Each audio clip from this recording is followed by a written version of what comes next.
PGL Copenhagen major, the first CS2 major. Where did it all begin and how did the teams get here? Well, for Asia, it all began at the Asian RMR, and there was a lot that went down this year. There was a lot of chaos, a lot of upsets, a lot of heartbreak, and some teams that arguably shouldn't have been there but didn't know they were going to be there. There was a whole storyline of who should be there, who shouldn't be there, and who should be qualifying, and the favorites, not all of them, made it through. The team that stood out above the rest, that was the most solid team at the RMR for sure, had to be the Titans from Mongolia, the Mongols. Led by the captain Blitz, he managed to form this really young squad of misfits into a super strict, super solid, the most structured team I've seen in the last couple of weeks. They came out of a European boot camp looking better than ever, looking like they needed that spot, they deserve that spot, and that's exactly what they're going to be doing. And of course, it's the Mongols, the first to make it through out of the Asia RMR. The other team that qualified through was the Chinese youngsters, Elimination.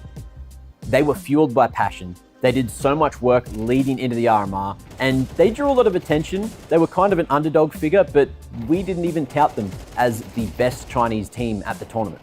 The question for me though is, how are Elimination going to perform once they face adversity against the European teams? Not even just the American teams, any international team. That leads me to my next point. Tyloo. Where were they? What happened? So many questions going unanswered, but at this point, they are not the strongest team in the region. Elimination have easily solidified that title. And now for the heartbreak, Greyhound. To me, of course, you'll understand they're very close to my heart, but unfortunately, things didn't work out. They had a change of leadership leading into the competition, only with about 2 months, maybe 3 months to get ready for it. And in terms of practice, because of the schedule, the amount of qualifiers they had to play in, there was no time for them to go overseas and have a boot camp leading into the RMR. And ultimately, that was their downfall. As for our Asian representatives at Copenhagen, the Mongols and Elimination, I really hope that they're going to be able to put Asia back on the map again. Elimination are going to have a tougher time, so hopefully their prep leading into Copenhagen is solid. But the Mongols, they are going to be a team to watch out for.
The Americas RMR again proved to be a fun experience, or should I call the Americas RMR or the Brazilian RMR? It was dominated by some of the Brazilian powerhouses. You're looking towards Euphoria, you look towards Pain Gaming. Imperial as well did fantastically well. They were the first 3 teams to qualify through the NA, or the American qualifier RMR.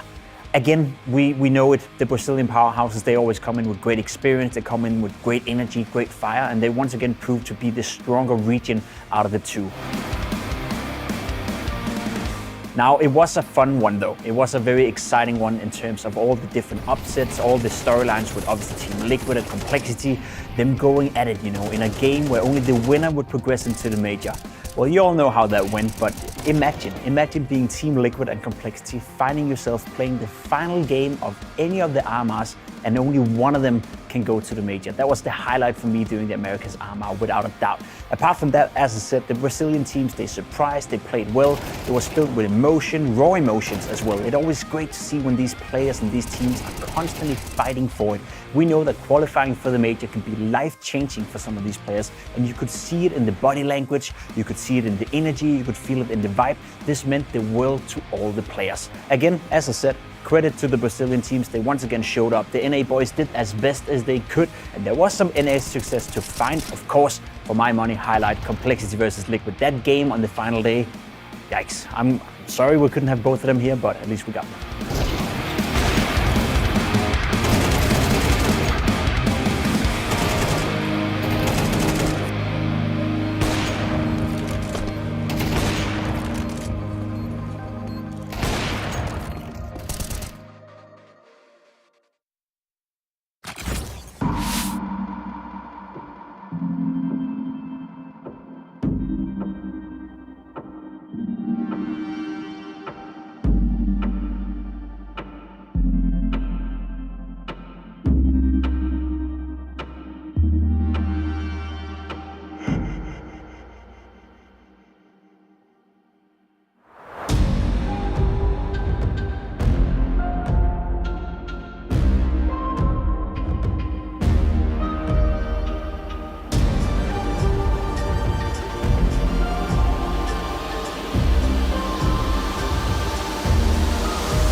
I think coming into the AMA, I expected a lot of the lesser known teams to do well. I think with the Counter-Strike 2 coming out, it was to be expected that some of these teams would grind hard. They would see this as a new opportunity, as a massive opportunity to make a dent into the scene and to maybe surprise some of the bigger teams.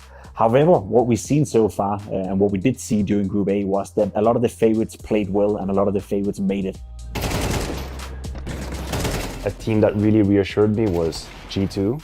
Everyone is very amped up on G2 and ready to scrutinize their every move, and we know Nico has had a little bit of a difficult transition to CS2, and here at the RMR he popped off.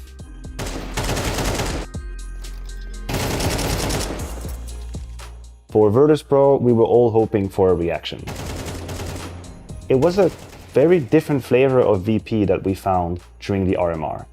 Much more aggressive than we were used to, much more ready to fight, and definitely disciplined in how they were closing rounds and closing games. They made mincemeat of Navi in a game that I thought would be much more competitive. But when you have a Fame that is performing the way he did at the RMR, and you know the value of Flip and Jame right behind him, that was a deadly recipe that nobody can handle. And I really hope that this is the VP that shows up in Copenhagen. Another positive is definitely FaZe, and the fact that they were able to sustain an incredible rhythm at the beginning of this year. You have to imagine, ever since they brought up Frozen, they've had very little time to practice. They went from event to event to event, and finally they have a few weeks where they can work on their gameplay. And in fact, even if they were not completely ready, everybody knows that FaZe is not a team you want to take lightly, and they're going to be ready for Copenhagen.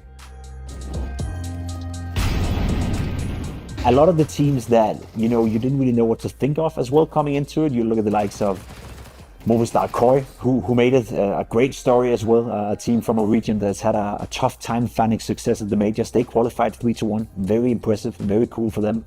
You look at a team like Saw, who in their game to qualify for the major absolutely destroyed Fnatic. I thought going into that game, Saw versus Fnatic, close game, 50-50, could have gone both ways, but nah. The Portuguese players from Saw, they absolutely killed Fnatic and left no doubt whether or not they deserved to be at the major in Copenhagen. So that was a cool story in itself. There was also a couple of teams that I was left disappointed by.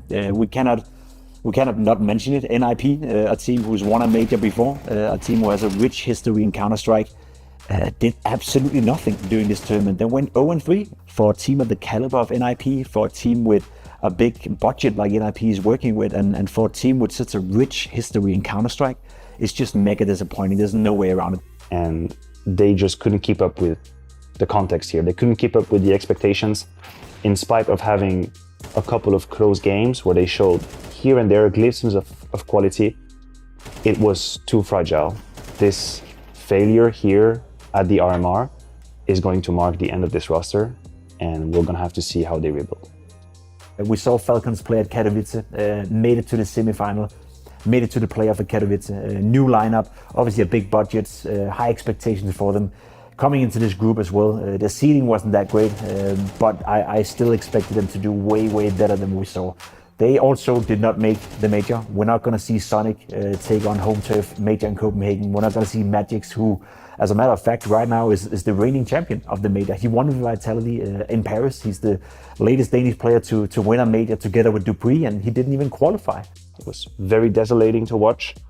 The camera shots were tragic, seeing the sadness on their faces as they were eliminated against Amcal, and I don't think there are any excuses. I think they were aware that in spite of how young of a project that is, they needed to do better. It's going to be very painful for some of these players to miss the Copenhagen major. Apart from that, as said, I think it's great to see some of the big dogs, the favorites, making it to the major. You have Carrigan coming in with FaZe, obviously home turf in Copenhagen. He's played many, many times in Royal Arena as well. Same could be said for Huxi in G2. So we have some of these well-known Danish in-game leaders. For now, they've made it. Apart from Snappy, it's looking good for the Danes out there who are looking to see some of their favorite players inside the arena. I'm at least excited, and I cannot wait to get started.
We're just completing the PGL Copenhagen Major, the European RMR Group B.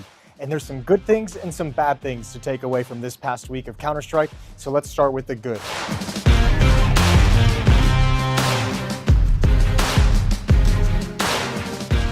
For Mouse, a wonderful showing from Brolin and for the whole team. This is a team that had to replace Frozen, one of the most exciting and impactful players we have in Counter-Strike, and his departure to FaZe. But Brolin stepped into this squad, and they look great. Shuhei looks like the real deal of an up-and-coming in-game leader, of the next generation of in-game leader, and Mouse was able to sail through 3-0. The other team that goes 3-0 is Cloud9. Obviously, Boomich stepping in, and the whole conversation around Cloud9 is, they don't have an AWPer. How are they going to perform without an AWPer? But they've proved that they don't really need one quite yet. In today's game of MR12, of switching into CS2, they've been able to get by. Boomich has come back resurgent as an in-game leader, and for a team that's perennially considered underachievers, Cloud9 actually sailed through this process with good performances from Electronic, good performances from Boomich, good performances from Perfecto, and they look solid. Next up is going to be Vitality, and obviously, what more can you say about them? Best team in the world, probably going to be hands down the favorite to win the major overall. And individually for ZywOo, who in the midst of Donk Mania just showed that he's the best player in the world still to this day. Let's go! Let's go! One more! Nice well done. No. Nice, boys! Sick on A! Nice communication! ENCE as well deserves a lot of credit for their run, showing that the Katowice playoffs weren't just a fluke. Glaive has reinvented himself as an in-game leader, has shown that he's still got value to teams, and has shown that teams that, didn't think that he actually had it anymore, they were all dead wrong, because he's taken a Polish core powered by Hades on the AWP and had a beautiful upset over Astralis to qualify for the major.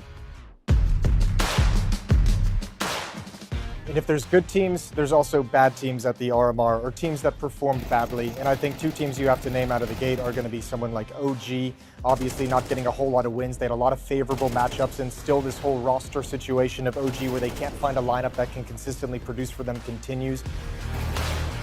Bad News Eagles we're going to put down here because they've been such an exciting team over the various major cycles over the past 2 years. They caused no real significant upsets in this RMR stage, and failing to qualify is extremely painful for a community that really roots for them to be able to take that next step forward and become a little bit better of a team. But most importantly, you obviously can't get out of the bad section without mentioning Astralis.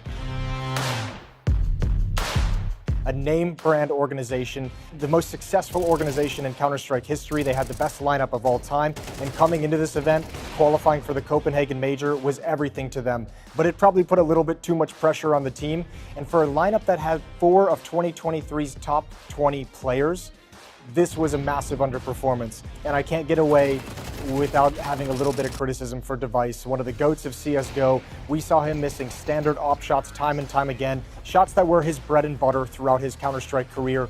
This event, we're well off the mark, and it was just underwhelming from Astralis, and they'll miss the Copenhagen Major.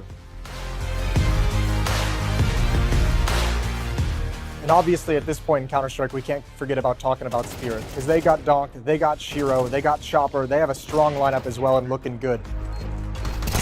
If we got a little bit worried and overhyped them after Katowice, now we have to look at this and say, this is a team that's not a shoo-in to make a deep run into the playoffs. There are things that can be exposed by their opposition, and they're going to have a tough time because everyone's going to be looking at Donk, everyone's going to be looking at them, and they're at the next stage of the journey, which is, can you succeed when the target's on your back? Last team we'll talk about is going to be Heroic. Now, Heroic's a team that obviously went through some crazy roster upheaval, and I'll be honest, looking at this team coming, after the roster changes were announced and the swaps were all announced, I look at them and I said, there's no way that these guys are going to be dangerous. I thought this team didn't look constructed all that well. It looked like kind of a desperate bid to pull things together. I thought Nertz would struggle as a star player coming into a brand new lineup, and all of that was proved wrong.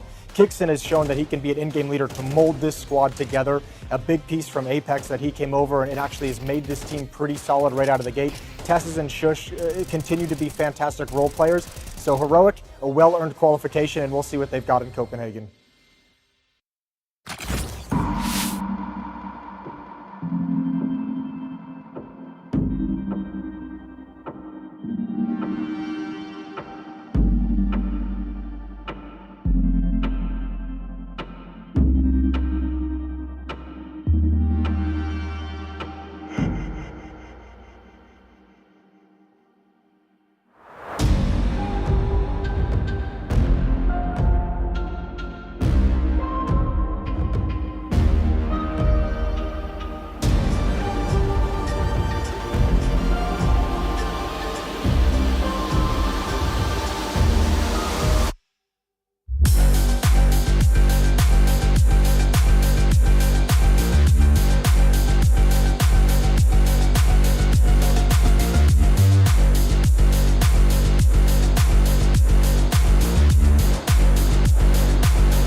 Watch me turn my disadvantages to my advantage. Watch me show the whole world that the Eagles landed. Pure intent, inner strength. Watch me walk into the fire. I never tire, I only get stronger. It's the 5-7 at the back of the bomb site. USP, not enough stopping power to take anyone down. Hobbit having himself a fantastic start to the series. Watch me go again. Get up and go again. Boomich hearing the footsteps, he knows they're coming, but what a great spray! Now a smoke has just landed in front of them. Oh, phase a nade right on the nose of Senzu. Oh, and a spray on top. They are having absolutely no fun. Dominant start to the Copenhagen Major.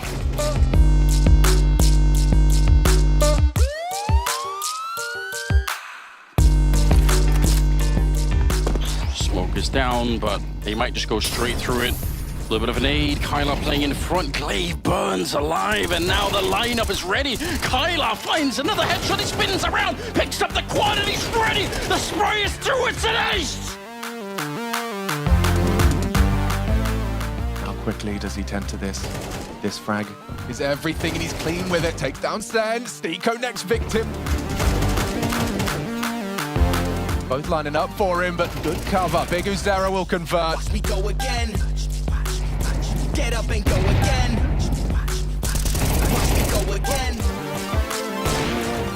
A-core down, but low. It's a great flick to take down Forrester just as he was crossing into the smoke. A-core keeps it going. 3 kills. It should be enough, and it will be.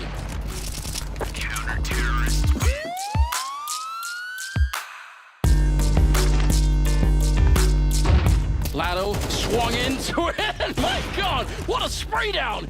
Yuri, 1 versus 4, and Cold Sierra, he's clutched so many rounds. He'll miss the shot on this one, but he's been instrumental in winning this upset against Furia. Nice smoke for the bomb, guys. I'm gonna flash behind and peek close. Good. I'm picking his. I have jungle here. No one. Dead. One default, behind default. Flashing above, Dead. Nice. Pop. Holding I was holding the bomb. Nading ramp. I molly palace, you can defuse. I'm flashing ramp and defusing. Yeah. Dead I palace. died. Stick it, someone. Sandwich last. Nice!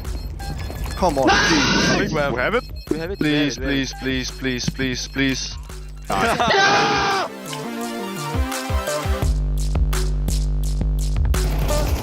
You got Forrester in with the opening, knock hot on the trade. Oh, double kill. Monster player's gonna stuff it and knock in with a triple. Oh my God. Tatsunito's got icy. As Krat gets ever closer, he's managed to get behind them. Hold on, Tatsunito back turn. Wait, could you just... No. He's going to take the kill. He's going to try to find the others. There was just wallbang shots coming out of Stiko. He's going to chase this one down. Bomb is ticking fast, and Krat is going to go back at this with a smoke and with a kit and a knock. He has to stop him, but Krat comes in big and steals it from them. Shots fired, and that's Mopaz giving it away. Oh, he turns. Player in the rafters, single frag from Just, and a flurry of impact out of Ents. The Heaven player falters, and Ents shall not. No way. It's Story right now trying to make all the difference. And so that's an easy double out of Snacks. Snacks has outpositioned him, and so just sticking the bomb, it feels like his best bet. Shots are missing, Snacks can't get him off in time, and Saw snatched 12 away.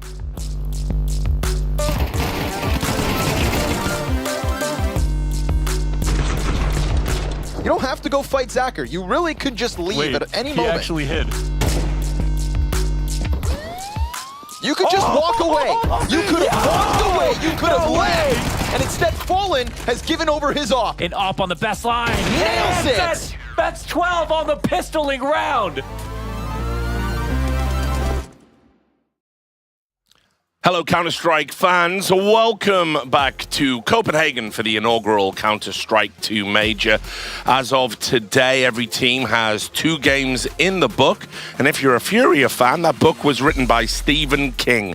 I'm your host, Richard Lewis. I'm going to be taking us through the first half of today's Death segment. And joining me, my resident experts and good friends, we've got Maniac, we've got Blair, and we've got lots to talk about. So, where to begin? I mean, I think like they primed us. You know, production did a beautiful job priming us. Oh, yeah. With that little bit of a snippet at the end, the Furia meltdown versus Linvision, that round who's going to haunt fans of Brazil, but also fans of Counter-Strike as a whole. I think it's a disrespectful round for Counter-Strike. Like at this point, might as well play Valorant if that's what we're going to look at.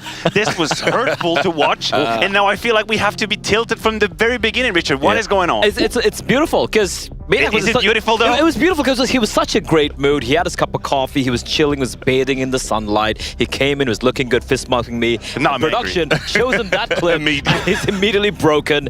Back to you, Richard. Here's the standings. Let's just take a look at that, and you can kind of get an idea about what we're talking about. Because you know, some teams did well, and kind of you know, it's people's pick'ems are kind of on course in some ways, and not in others. Because you know, look, I messed up. I put Furia 3-0. I don't know what I was on. Yeah, I will let you deal with that one. Yeah. You can probably give us the... See down there at the bottom, tough start for the Mongols and Koi and Amcal. Furia, the real surprise package down there. Yeah. Meanwhile, at the top, Cloud9, they ain't looked great, but it's 2-0, so who cares?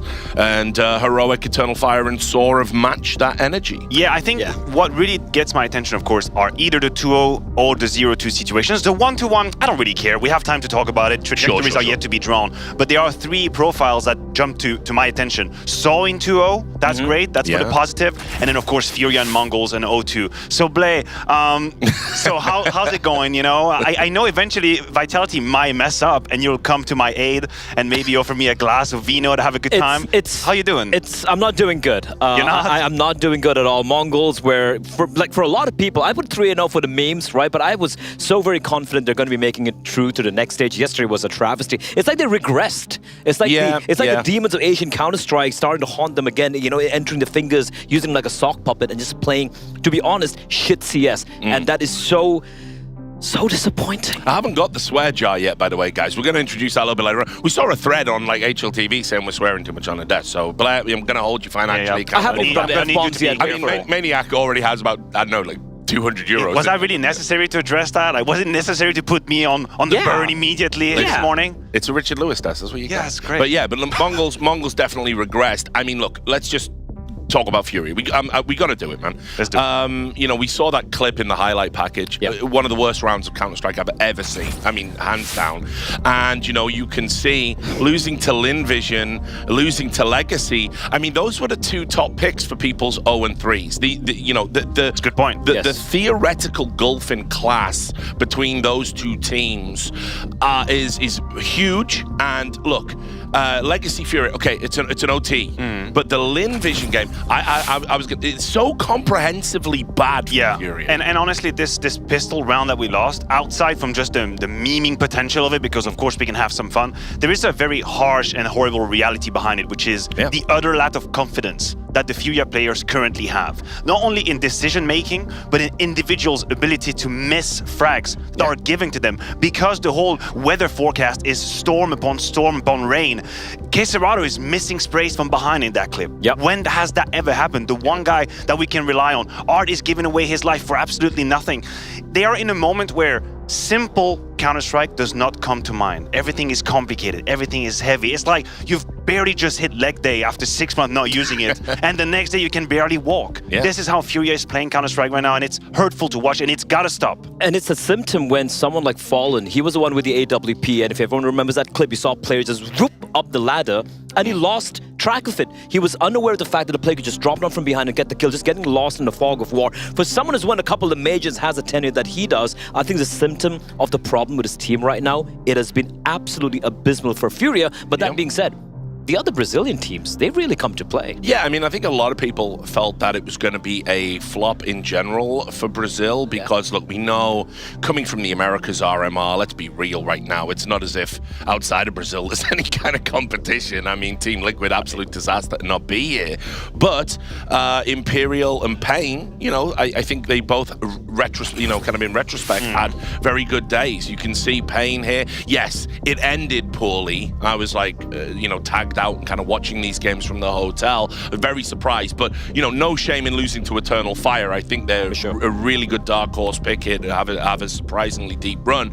But beating Apex is a very legitimate result. And I like that we show Big Azera as the front runner in that picture. Yeah. Should have been Furia. It is a little bit of a backhand to Furia. Just a reminder of the bad decisions that have been made. And I'm getting this eerie feeling of Astralis and IP, the teams that have been mismanaged, maybe holding on to past glory for too long, not being ready to give up. The other Brazilian teams here, they have banked on the future. They have banked on the promising players. You talk about Pain, they have 3 players that we don't really know too much about. We have Decency and Norway with Imperial. They're gonna play there right next to us here. That's a sign. That is a sign. Right? At some point, you have to trust in the new energy, in the new quality of players instead of recycling.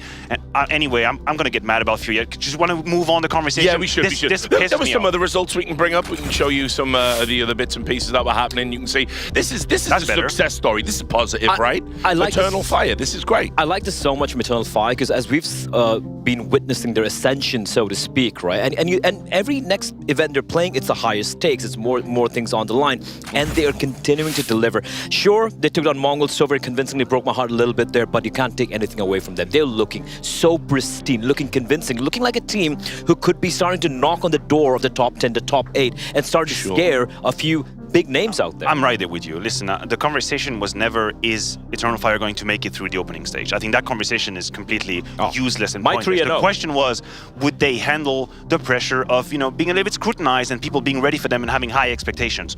Beautiful, day one, the best way you want to start it. Their real challenge begins at the elimination stage, when they have to make a way to the playoff, when they have to take this next step that you're mentioning, finally having the playoff appearance, because the quality of Counter-Strike is here. The game is polished and well. They have individuals popping off. They have YKD as well, who I think can deliver way more than he's done so far. So everything is looking good for Fire. Yeah, and we talked about it privately. We couldn't fit it in on the desk yesterday. It was so hectic. But Eternal Fire is actually a really cool story because, you know, you've got the guys that are on that team, you know, that like famously wouldn't play with each other. And then you've got Major, who thought maybe he was going to be retired. And, you know, here they are now and they're staring at, you know, getting to that second stage. I think that's a bare minimum. Yes. And, you know, maybe even they could surprise everybody and go to the playoffs. They're looking really, really strong right now. And on that note, another team to talk about, I think, Saw. I wanted to highlight these. I was saying they were doing it for the Boomers. Obviously, another cool story because Mutaris has been trying to get to one of these for, seems like, for so long. And they did, and started very strong, beat Movistar Koi, and then obviously ended their day by beating Gamer Legion, who, you know, and I know this is a surprise little success story we got going on here. They got a job done, and I think it ties in so beautifully to what Maine was mentioning right there compared to the Brazilians, right? Where the Brazilian teams are finding success are a couple of veterans and some new faces. I'm looking at Aristos, right. I'm looking at Ujux. Two very polar opposites when it comes to the play styles, but new players. You have Story with the AWP, and of course, we have Roman and Mutris, the veterans right there. Yeah. This kind of formula, there seems to be a commonality in a success being found with all these teams where we kind of expect, like, surely they shouldn't be finding success. Who are these new faces? But they are getting it done in the server, and I think Saw exemplifies that, right? Yes, and obviously, new game, new entry in the franchise. A lot of people probably come in with old habits, old attitudes, and, you know, the new school players are really showing up in a big way here. And definitely, and contextually, right, they have so much steam and wind in themselves right now with that momentum, with these streaks of series, but I'm waiting for the next game that they will play because I cannot shut this voice that's talking in the back of my head that's telling me, you're a hater. They're overrated. They're overrated. They have this voice that's behind me, and I'm like, shut up. You shut up. It's a beautiful story. I mean, you know me, I get very emotional about it. I love when we see Mutis and Roman, what it means for them to be at the major, and I'm obviously super empathizing with them, and I'm so happy for them. But then I feel like we're holding them way too close to the sun, and just like Icarus, we're gonna burn them. Like, there still is a whole lot to be achieved, and that next game is gonna tell me a bit more about what they made of. Well, we'll see. And we all know what happened to Icarus. I don't think it's going to be that bad.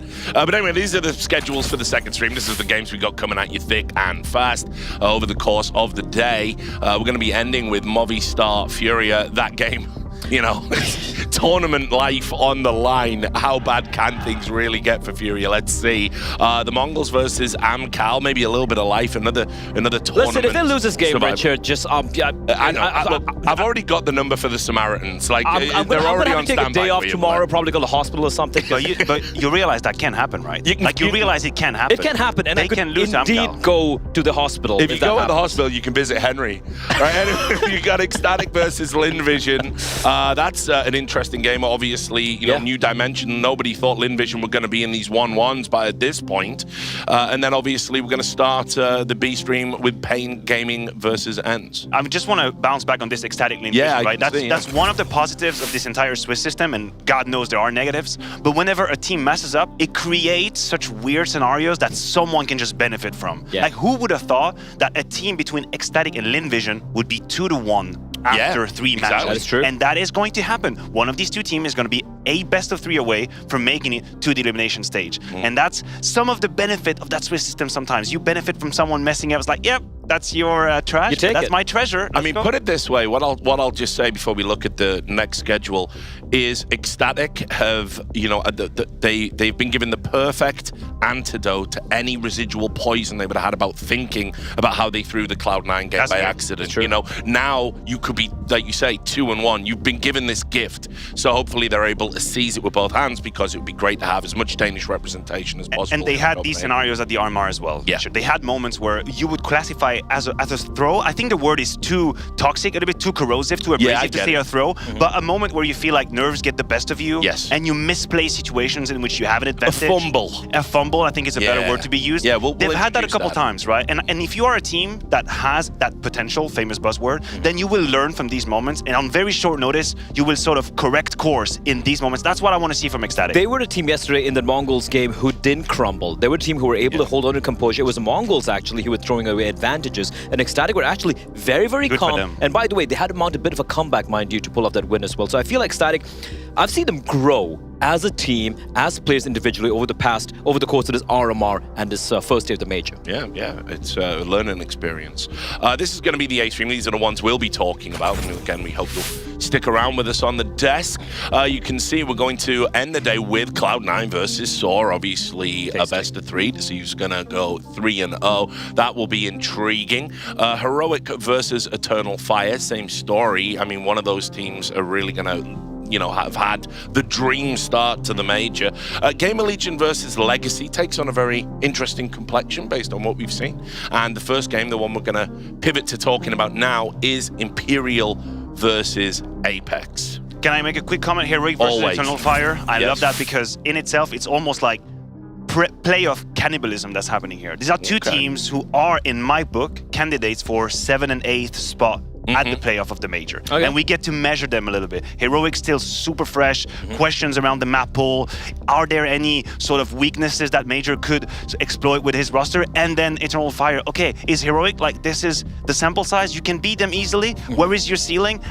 This game gets my attention. And also, it's also the fact that for Heroic to win, it's going to be the first Danish team just to punching the ticket in. And on the other side, the flip side, Eternal Fire, what conviction, you know, just having that conviction to just punch the ticket in such a great fashion. And I agree with you. I think Eternal Fire are firm favorites here. We'll talk about it later on. Yeah, we will. We'll get to that. Imperial Apex to start. I mean, obviously, I do want to just say Imperial have really impressed me. I want to start with that because it was very hard to gauge how good the team was because you're watching in America's RMR. You don't really know. You know, everyone's so close together, you don't really know what the overall standard is. And I think they've shown that they're very, very capable, actually. I think it would be disingenuous of most of us. For me, at least, I had no expectations of this team coming in, right? No way. In all honesty. No.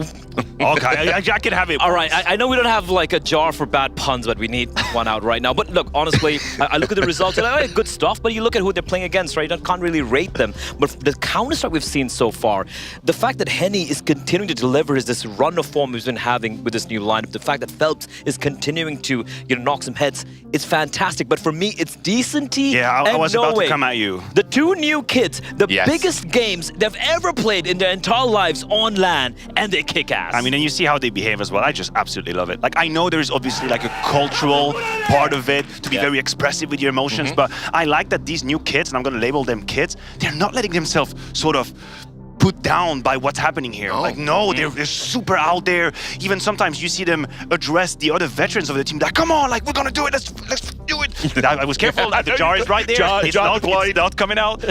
I'm very aware of the jar. We are gonna keep it safe.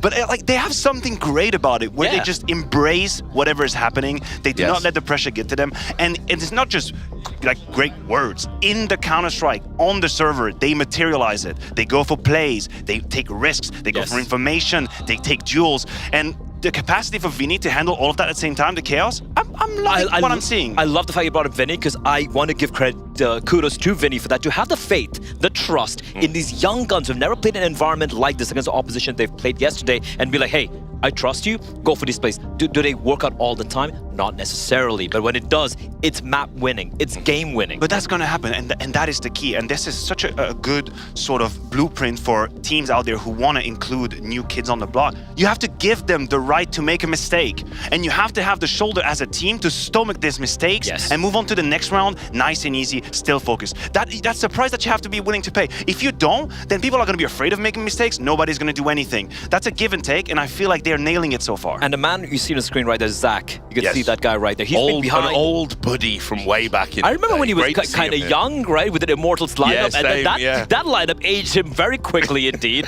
And for him to be back here is really good to see him in the major once more. And you have to say, like, we talk about coaches, and that is one guy I am 100% sure has kind of created this atmosphere alongside Vinny as well. If I had to put it in a word, Blair, I would say trust. That's what's going on right now. It's hard to come by. Yeah, they definitely in this business. No way was empowered to make the plays he got to make in the Ents game. Like he had an incredible game. They trusted in him to make those plays. They enabled him, and it's super important. And obviously that starts from the coach down. It goes through the avatar of the IGL.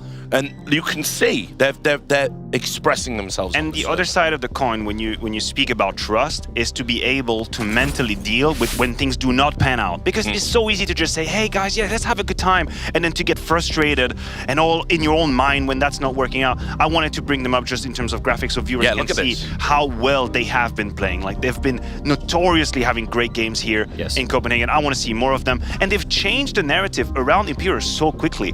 Before this major, would you have told me that Imperial would be favored against Apex? Because that's how I see it. That's how I see it now. I think they are favored going into this matchup. You look at the results, right? That Ents game, their opening game, their overtime win, that is a real test. That's a litmus test. And they pass it. That right there's a mental switch in all the players, especially the youngsters. Like, we can actually do this. We can actually do this, guys. And against Heroic, it's a bit of a heartbreak loss. They actually, I feel like, had Heroic against the ropes, but then Nerds kind of woke up and said, nah, I'm not going to allow you to win this one. But I feel they've been really tested, and the confidence, it's going to shine in here today. Well, let's talk about Apex. We got a little bit of time left, and we should talk about Imperial's opponents, which I agree with many. That's kind of the framing we're doing right now.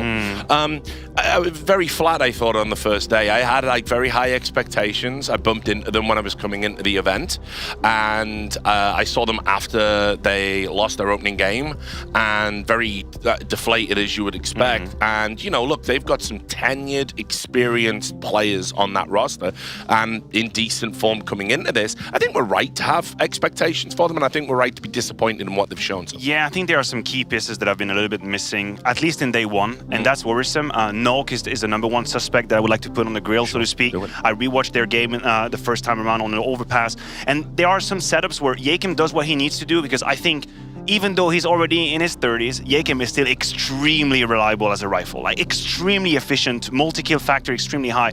Nog has missed a few sitters that worry me a whole lot. Like, the game on Overpass is based off of Sense having an extremely good game, and that's not supposed to be a win condition. An anomaly. And Sticko having some very finicky, foxy moment when he clutches. He's got all that experience going on.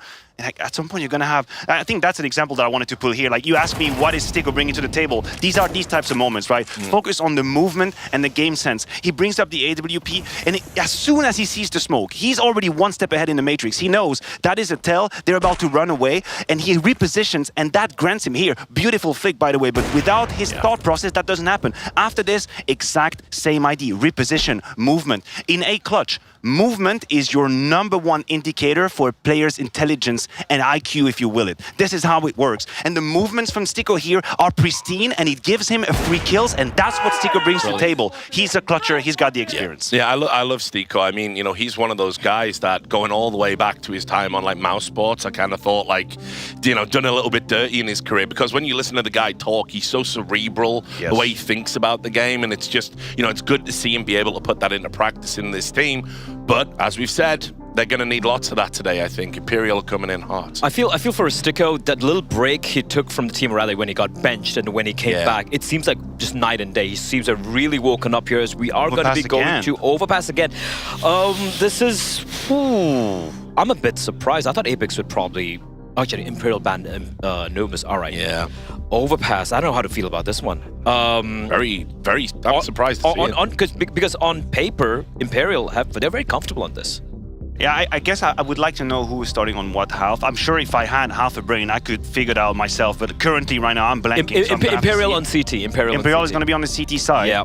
Well, there we're going to see what Sense really is made of. I have to say, Overpass is not exactly a map where Apex has a tremendous amount of experience on. And you could see it on the T side yesterday, that it was a little bit bottlenecked in terms of what they could do. It was either we're going to use Yakim, the man that we have on our screen here, as an entry frag towards the B side, towards short. He can do it, of course. But I feel like the proper late round executes aren't exactly as refined as you can, and they grossly rely on Yakim's opening ability. And I feel like for Sausanito, this is someone who's always been a question mark for me. Yesterday he was okay. Still is. Still he was okay? Yesterday, I think it was okay-ish. I think it's not enough. If he completely struggles here again, I think Imperial are going to run away with this. Sausanito to Kakanito is what Maniac was trying to say. Anyway, guys, thanks for your thoughts. We have to get into the game. I do believe that for this one, we are going to have the world's most absorbent man and his robot friend. It's Sponge and Machine. Beep, boop. Beep, boop, boop, boop. Thank you very much, Rich. We are here for Imperial Apex. It's a tasty one, and it's not nuke, Chad. I tried to sound like water you did being sound absorbent. I liked it. Yeah. We've got a sound I've had to make before. No, for sure. I'd hope not. We've got Norkin, and they're already just charging into the site. Decent, missing off a couple of shots. Vinny smoked off on short. That's a goose right there, and lots of space taken. Nork taking the fight towards Graffiti. Gets rated 1-for-1 for Decent. Fighting. Ooh, and hitting. That's Anito, one and done. Hanny puts him in the dirt. Sense and Stico, though, with this wrap from Stico. That's who likes him in the clutch. Yeah, we just discussed it. Over on the desk, and now Stico's got a real red carpet rolled out for the 1 versus 3. Only one remains. It's up to Henny. He has got the kit. And it's not planted for Stico. He's going for the ballsy hold. He's holding it. Needs the timer in his head. And Stico, I reckon, there's a 0.0 something on that one. Just beautifully calculated from Stico. And it's like they teed up Mr. Maniac right there. The last thing they were talking about before we came to game was him in the clutch, and he picks one up on overpass.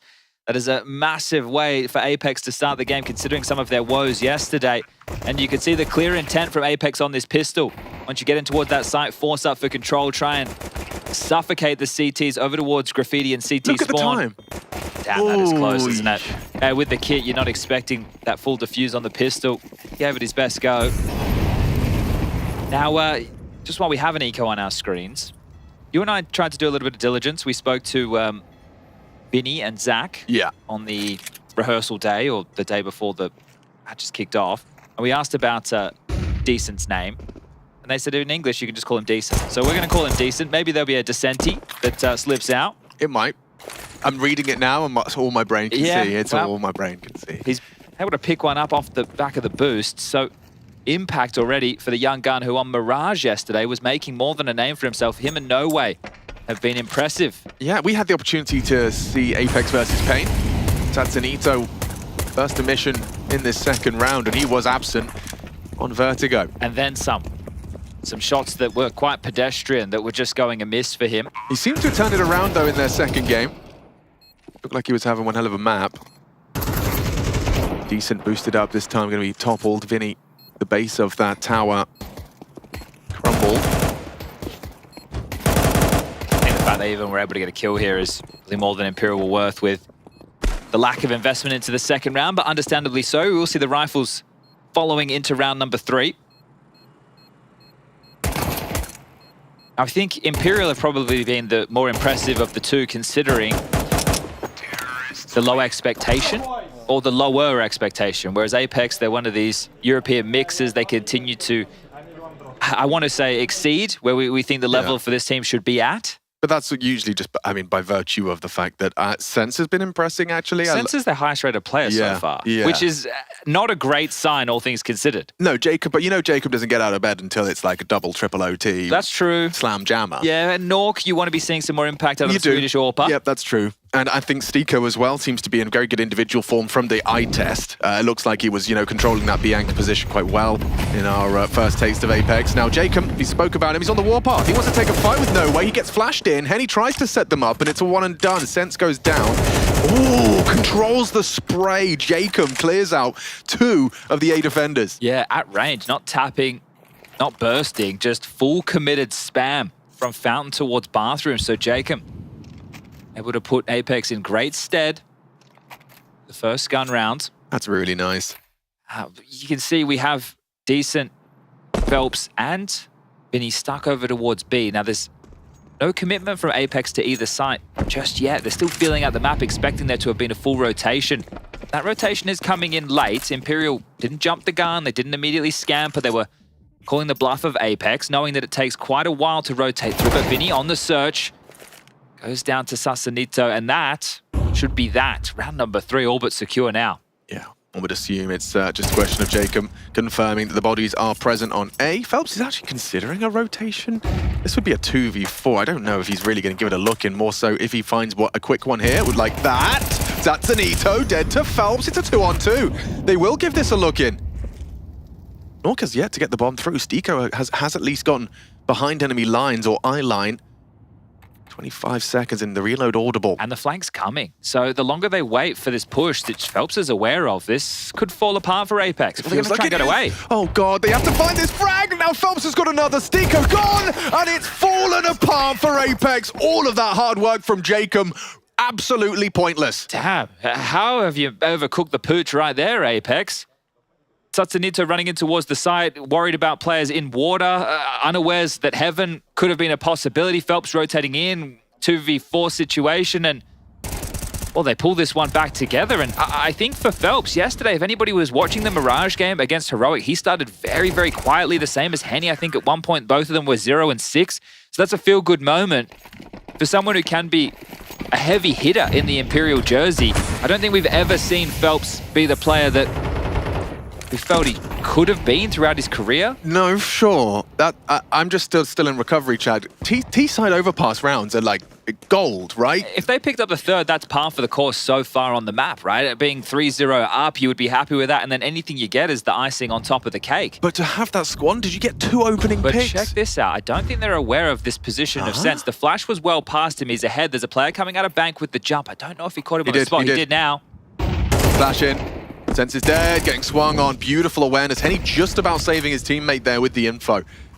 And a reset required. Now, there are AKs in the mix. Apex choosing to fully invest, make what they can to recover after a bit of a fumble in the previous round. Oh, they're straight into the grave of Sense, just going back through long, trying to pressure the issue. Yeah, and at the moment, that is a gap. Henny might take a passing glance and a lovely headshot. Just as easy as that, Jacob's gone, and we can start talking about next round, because this one, Satsanito confirms the setup, but he doesn't even know. Phelps is the unknown entity right now. North trying to walk in on this. Henny likely to pick one up. And it's clean, it's comfortable. Phelps is about to get himself up to 8 if he gets the last. 7 and 2 right now. And North gets a frag. That continues. Solid hold from Henny. The info, the aim, it's all there. I love seeing the fire in the belly of Henny. This is someone who's made interesting career choices. I'd even go so far as to say, you know, fraternally admirable. Yeah, well, I think when he was on Furia during the online era, that was, I want to say, the best iteration of Furia that I think we may have ever seen. It was him being the primary AWPer, but being the second activation of the AWP because of Art's aggression, and he would always come in clutch. The Alligator, I think, is his nickname. He's a very explosive player. Oh, he's a smart cookie as well. And that's the thing. Obviously, for those uninitiated, the twin brother Lucas, wanting to play with him, and that kind of removed him from our screens for a short period of time, but now back on the big Brazilian organization of Imperial. And their results so far, Chad, right? I mean, taking Heroic and Ents to overtime, winning one, losing one, that's already feels like an overperformance from where expectations were. Oh, nice nade. Bowling from Henny. Lovely. He's actually going to join Phelps at 7 if we can find this final one. Stico cowering in the divider.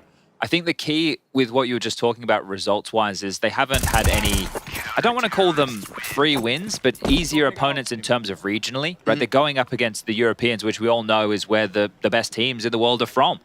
So the fact that they are going toe-to-toe, I don't want to say with some of Europe's best, because I think Europe's best are already waiting within that next stage of competition, but these are names that I don't want to say should be having an easy time, but these are names that are going to cause most teams issues during this stage of the competition. And I'm also like the story kind of Vinny getting kind of chewed up and spat out by Furia, and now actually game leading. IG yelling and doing better than them. With a smile on his dial. Yeah, I mean, there's just something quite admirable about Vinny's refusal to quit. Phelps as well, you could say, he's kind of been through the system, as it were, of Brazilian Counter-Strike. Now, this feels like an angle that favors, Jacob. Lovely hold from him. There was a HE, but that implies that Phelps is forward.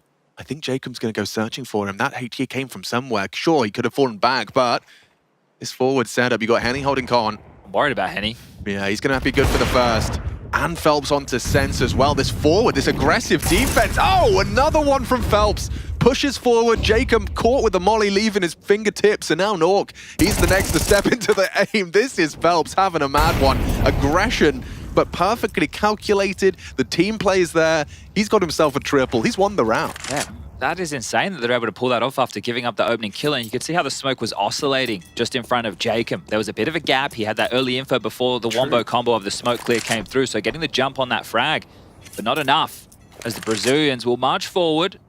Likely to post their fourth as Satsanito completely disconnected from this, just looking to see if he can find anything at all. And he might lose to the MP9 of Vinny. So, from your perspective, when a CT side, when a CT side sets themselves up in an aggressive setup, as that was, AWP holding con, Phelps towards party, I guess eventually someone was worried about long. Actually, no, Phelps had the cross. So, once you've done that, is that something that you kind of put in your pocket until it's required again, or is that something you want to keep doing until you're forced to stop? I think it's a good setup to do, once, and then you can back off from it, or you can now go a bit heavier towards long, or you can go heavier towards B, because they're going to have to expend a little bit more utility respecting the aggressive plays. Accounting for that. Yeah, because you're going to throw that aggressive smoke and molly combo towards playground, and that means that you probably in the future going to wait for it, right? Because there's a bit of a timer. Once you start applying pressure, speaking of timer, after time, Satsanito goes down in the bank balance. We are talking diddly squat. That one really hurts. $300. Yep. You never want to find yourself going down after time on the CT side. But this is it. If you're just going to throw the utility and do nothing behind it, then eventually the Ts might get brave enough to clear through it. So you need to have rounds like this. But something that's good about an aggressive aim maneuver, just like this, is if the team does the standard default on a map like Overpass, a 3-1-1, right? We're talking 3 players working on the A main control, 1 down towards connector. If we see a bit of a miss molly there. They were sending no way, at least for a glance. Now, maybe misinformation in the fact that didn't spot anything initially. They're just going to have a 2-man setup here. They'll erect a boost, and wow, what a well-placed spam. Phelps is I can already sense this is going to be one of these crazy games. But look at how many different positions you've seen him taking fights across the map so far. He's been everywhere, and that's what I'd like to see. Phelps was, unfortunately for him, a mini Fur. There you go, no issue. So you had Phelps and Fur in the team at the same time, which caused a lot of issues. If people remember Inferno back in the day for SK with the 2 of them holding the B bomb site, first of all, they would go too aggressive. Then I think Fallen got out the newspaper and whacked them both on the nose. Then they both play too passive. The thing is, you want to enable one of these players to be somewhat aggressive and jarring because they're really good at feeling the game and finding gaps. I love the characterization of Minifer because I was going to start using words like kind of aggressive, but it's not. It is this calculated levels of finding gaps, whether or not that is early aggressions or, as we saw in that the last round, just punishing rotations. The fact that he managed to turn 2v4 on its head just by virtue of looking for opportunities. And now that we're seeing good form out of the likes of Henny and Phelps in this match, and then we've already seen some good moments from No Way and Decent throughout the tournament as well, you're looking at a full package of an Imperial, right? For me, coming into this, the win conditions would have been a Henny and definitely a Phelps. But after getting the younger guns performing at their first major, the conversation can change. Imperial showing that they're legit, or at least looking to do so. We have 5 on the trot, a 5-2 scoreline. Stumps so far are Apex, but the guns can come back out. Now, an issue for Sasanito, unable to get himself into an AK, will have to be a Galil instead. With the way he gets his kills, I don't think that should make too much of a difference. Oh. Well, back-to-back rounds and the boost comes into play. He's been caught off guard with a couple of kills. Not the first time he's been caught off by that boost. Looking the wrong way. Even when he died to Phelps in heaven in that 2v4 round. Yeah. Obviously having a lot to clear, but not expecting that type of boost. Sasanito gives over another freebie, 3-8 in the scoreline for him as Henny now lights up the scoreboard. And I know the AWP is over towards B. Does that push you into this A side? It certainly will. I mean, Jacob's been let off the leash. Go looking. Sense of Shadow's been spotted. Phelps will smoke off the bathrooms. He's willing to stand and bang. Come on, then. If you've got to take the fight. Phelps welcomes it with open arms. He's got 16 frags. Go on. Is he really going to get away with another? He's trying to be team play as well. He's flashing for his teammate Long as he peeks out towards the sign. That's great. Yet to frag as well.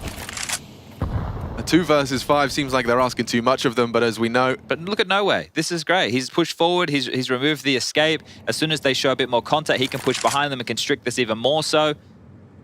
Like, it's a 2v5 situation. They are going to have a tough time saving.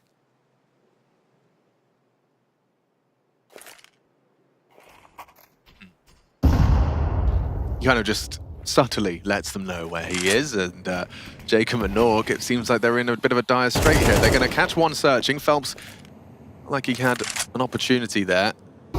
Sees his third death. With 9 seconds left, Chad, are they just going to have to try and They are just trying to save. I know, but surely that's a risk. You've only got $0 on Norg. If he goes down, it's awkward as hell. The two of them were essentially that entire time saying, yeah, come push and fight us. Because if Imperial had pushed forward and they were able to pick up those kills, maybe then a chance for Apex to try and take some space. But like I said, it was difficult for them to go back. They didn't know what the depths of returning towards spawn had for them. Was there a push through connector?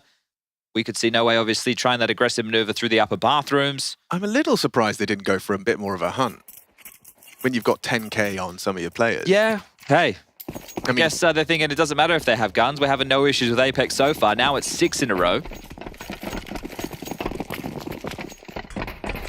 We got to hear a little bit of the comms yesterday, and a lot of the calls from Sense did seem quite default heavy. Guys. A little bit more forward. Thank you. There we go. Different boost this time around for Phelps. It's very stylish. Count the variations of Phelps boost this game. Real. I mean, we're on to eyes with Sasanito. He's probably feeling a little bit hard done by so far in this half. I was happy to see him trying to take more space early because sometimes with Sasanito, I think he can be a bit baity. So I was happy to see him go for a bit more aggressive maneuvers, but he is the outside B anchor, which is not always a fun job. You don't get a lot of resources. Make sure that the information stays flowing. You're counting out those smokes. How many of them get used towards Monster? You also need to stay a big enough threat so that they do go through that util. I'll boost out towards Long to call things clear, but the clock is the bigger of the issue. 55 seconds, and they are now just starting to work on this space.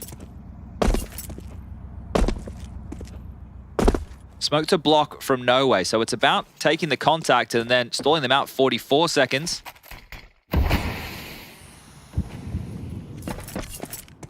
Phelps will rotate through. Delay. Apex, they're really light on time and utility here. Someone has to be the difference maker. Actually bringing the fight to them. Phelps, that's crazy. Nades the smoke. Gives away an opening kill. Sense will head onto the site.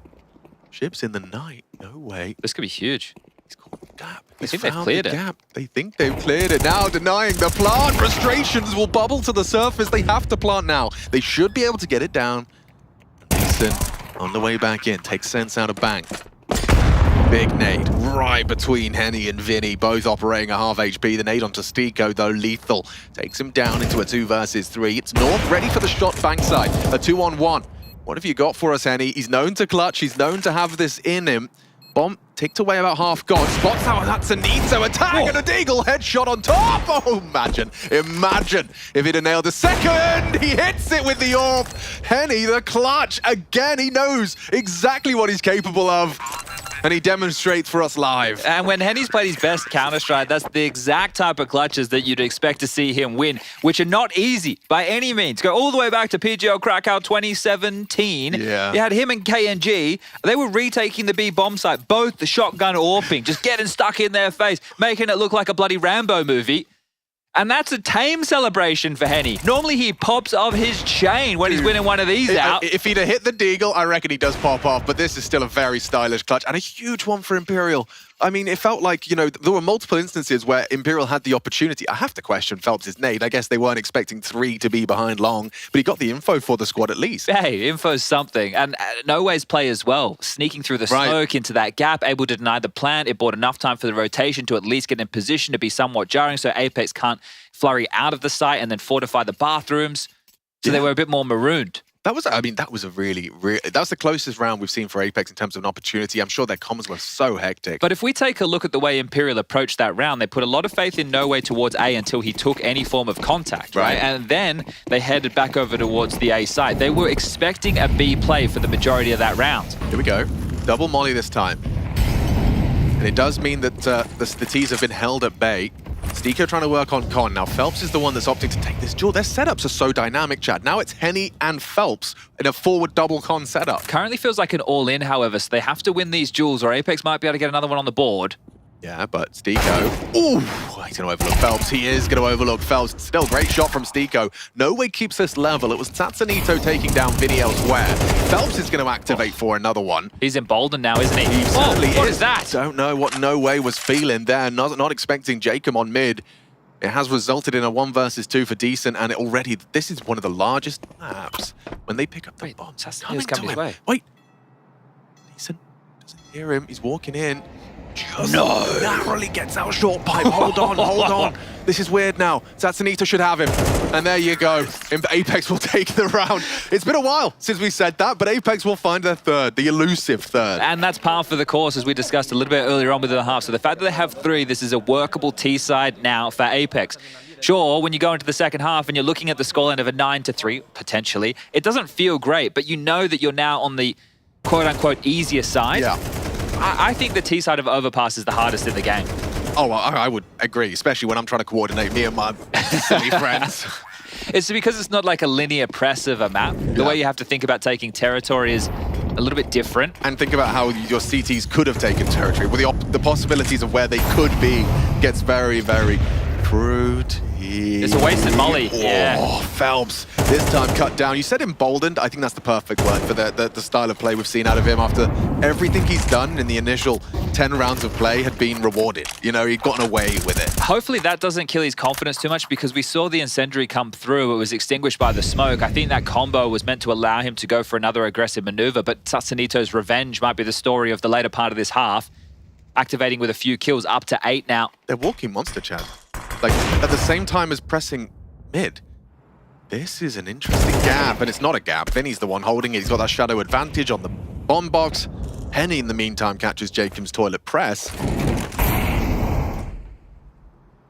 See what Stiko's got for us. He's working short. The bomb's still loose, so that will be needed scooped up at some point. This peek from Decent. A little bit of info, spawning him out. Job done. Exposed to Tatsunito. Some team play now. Stiko. Ooh, expecting the elevation. Tatsunito down to Vinny. Can't transfer, running out of bullets. Bomb's coming over. Yeah, this is a 2-on-2 now. Nork with the bomb and the smoke. That should be okay if he can get himself planting. There you go. Close this one out. Nowhere has a nade, but he's too far away to deploy it. Bang. Oh, he's actually nailed it onto a miss Nork. throw? It was. It looked like it. He was aiming for the site, but it's ended up on Nork, who tried to evade the nade. Now the clutch for Stiko. Has he got it in him? 2 on Heaven. Nice little angle management from Stiko. Gets the first. Knows there's another. Can't control the spray. He could have, but doesn't. It's no way to close the round. A difficult trade for No Way as well. Sure, he knows where Stiko is at that moment, but your head's peering over the top of that balcony, and No Way with a very fortunate missed grenade, resulting in a kill to turn that into a 1-on-2 situation. Yeah, I mean, he doesn't know, but we do. Just hitting the lip there and not getting in towards the side. So that one's going to feel a little bit rough for Apex as they do call their second tactical timeout. An opportunity for Mitha, the coach, who we discussed yesterday, is re-signed till 2027 with the team, so the org must have some faith in the Dane. Let's see if the team does too, as they will need to try and pull themselves into another round before that halftime. I keep trying to call it a break. It's more of a pause. We wait for 30 seconds and then we get back underway. Yeah. But the bomb went down. That's going to help the cash flow situation immensely for Apex into... Got a recap of the round because the kills went down everywhere. He was the HE. Ricochets back and takes down Nork. Great job on the replay team. And you're right, yeah, that's not a comfortable duel for No Way, despite knowing where Stiko is. So he handled that with poise. All right. Full utility for Apex, but they have enough to work with. Is this more direct, or do we see them go for a default spread again? Well, more players over towards B out the gates, so they can get this connector control. Maybe, just maybe, we'll see them executing towards B. Whoa! What is going on? Vinny! He's playing Call of Duty, jumping with his scope weapon into the line of fire. He gets 2. Still lives to tell the tale. Now rocking the AK-47, finds the upgrade, holding on to that monster side. And nade right on the front doorstep of Jacob. He does come out for a big fight to equalize, taking down Vinny. Nico has con control. They're looking for Decent. He's maneuvered using that smoke to great success. Oh. Jacob. Oh, the timing. That is perfect from Decent. Gets Jacob just trying to punish through the monster pipe. Phelps quick and ready for Stiko. What a half from Phelps. 19 kills. And the aggression keeps coming. And it's justifiable considering he's just put Nork hamstrung now on 20 HP. Look at the Henny push. He's surging forward towards T-stairs. Phelps doesn't need to do too much more. He's actually going to look to join him or back away at least a little. Let Nork make the next move. Yeah. And Nork is jumping straight into Phelps' jaws. If you're really going to have 20 frags in one half of Counter-Strike, this is an MR12 half, and he's rocking 20 frags to 6. You've got Henny clutching, you've got Phelps opening and closing rounds, yet we've seen Decent and No Way with contributions, and Vinny just starting that round with a double. Now, I know we set the bar at 9-3 being par for the course and very workable, but that comes with conditions. Right? That comes with one of the conditions that if you aren't going to win the pistol round, if you are Apex, you are going to have to win round number 3 with the rifles in the same fashion that we saw Imperial do, right? They brought and actually had to win that round in a 4v2 disadvantage situation. So as long as then you're able to start connecting rounds together, and no one said it's going to be easy, right? But in terms of the runway, because when I start saying that, I feel like Tommy, I feel like Lurpus, because he thinks everybody's a robot, and it's like, you know, it doesn't matter what side you start, but where the tone of the game, you know, some tilt could creep in. He is right. You do get to play both sides equally. Yeah. One just comes with the residue of a 9-3 first half. So let's see if Apex can pick themselves up and dust themselves off. That's the one. Because maybe the Brazilians will be their nemesis here in the PGL RMR. No, it's not the RMR, it's the Major. That's the one. They're going for a 3-con setup on the pistol. And it gives you some flexibility to react to the T's opening gambit. However, right now, it's actually both teams rather static. A sense with a smoke and a kit, so I think they're willing to forego a sight. This is cool. So they kind of send the P250 to anticipate any of those long-range early pushes. If long gets a bit pushy, if fountain, but it's not to be. They've got 2 parked out of the line of sight monster close. It's also seeing how much information that Apex are playing for. Oh, here we go. Oh, there he goes. Wow, Vinny doesn't get a chance to really peek. This could be the end of Sense if he's not careful. He just picked up a Glock. Yeah. He did this yesterday as well. It's because it's the most overpowered pistol in the game. He bloody loves the Glock. 20 bullets. A lot of flexibility in the moving accuracy. Nico gets gooshed by Phelps' Glock, and now the rotations are on its way. Bomb to be going down, and Phelps does get caught just as he's trying to maneuver into a safer post-plant position. 5 versus 3 here. So Apex, this is becoming a compulsory pistol now. You've got the 2-man advantage. No Way needs to be cleared. Good cover so far. This can still go wrong for Apex. They're not clearing their corners. Jacob, he will finally put down No Way. Decent's missed a couple of opportunities and it will cost them. Henny, the last to fall. It's all Jacob. Guys? He's got a kid. It's all right. He came prepared. That little momentary stress. Trying to find it in the smoke. It's always fun because he's the one that makes the most noise on the team. He's the newest. He's taken over the in-game leadership mantle. And he's the highest rated player. Wow, I don't know if that'll be the case after this game, but this was a banger of a shot here from Sasanito, and you could see how that influenced the type of execute that Imperial went for on towards that site. They smoked off short, trying to deny any of the CTs coming out through connector, trying to fight through the sandbag position, but they'd gone the long rotate around, and some really nice shots hit. So with the plant, they haven't actually opted to force buy, which is not what we're used to seeing. We traditionally see the Galils come out. They've just upgraded into some lighter pistols. Yeah, interesting to see 2 M4s going for that early long push. Just catching Phelps and always audibles. Did go ready to aim. Trying to avoid the flash, but he will just go and unload as his screen goes wide, gets himself the double, switching over to that USP and a nice clean. 4 for Stico, padding the stats. You can see Mytha behind keeping his celebrations reserved, but I think it's quite key on a round like that they kept everybody alive. Right. That is one of the bigger details for me, because once you've now, everyone's got, well, did they have armor? Oh, no, they had pistols, but, you know, a little bit of util, but no armor. Okay, so now we're expecting the buy. You kept everybody alive. You're not going to have to reinvest. That means you can have full utility on all of your individuals right now to contend with the AK-47s on the other side. Sasanito hasn't actually bought any util, so he might be going somewhere hyper-aggressive out the gates. Going long. That tells me he wants to play all in, like not buying any nades. Yeah. And actually, yeah, you've got Nork, Sense, Sasanito, and Jacob all in a forward start. Yeah, this is all in. Full press. Sasanito. Oh, can't finish the spray. He did land the dink. And he's low, and that's forced Nork to switch to his nade at the wrong time. Sure, he takes down Henny from the grave, but Phelps has caught him, and they do manage to manufacture a man advantage. Sets pushing in on the sliver gap. It's Vinny.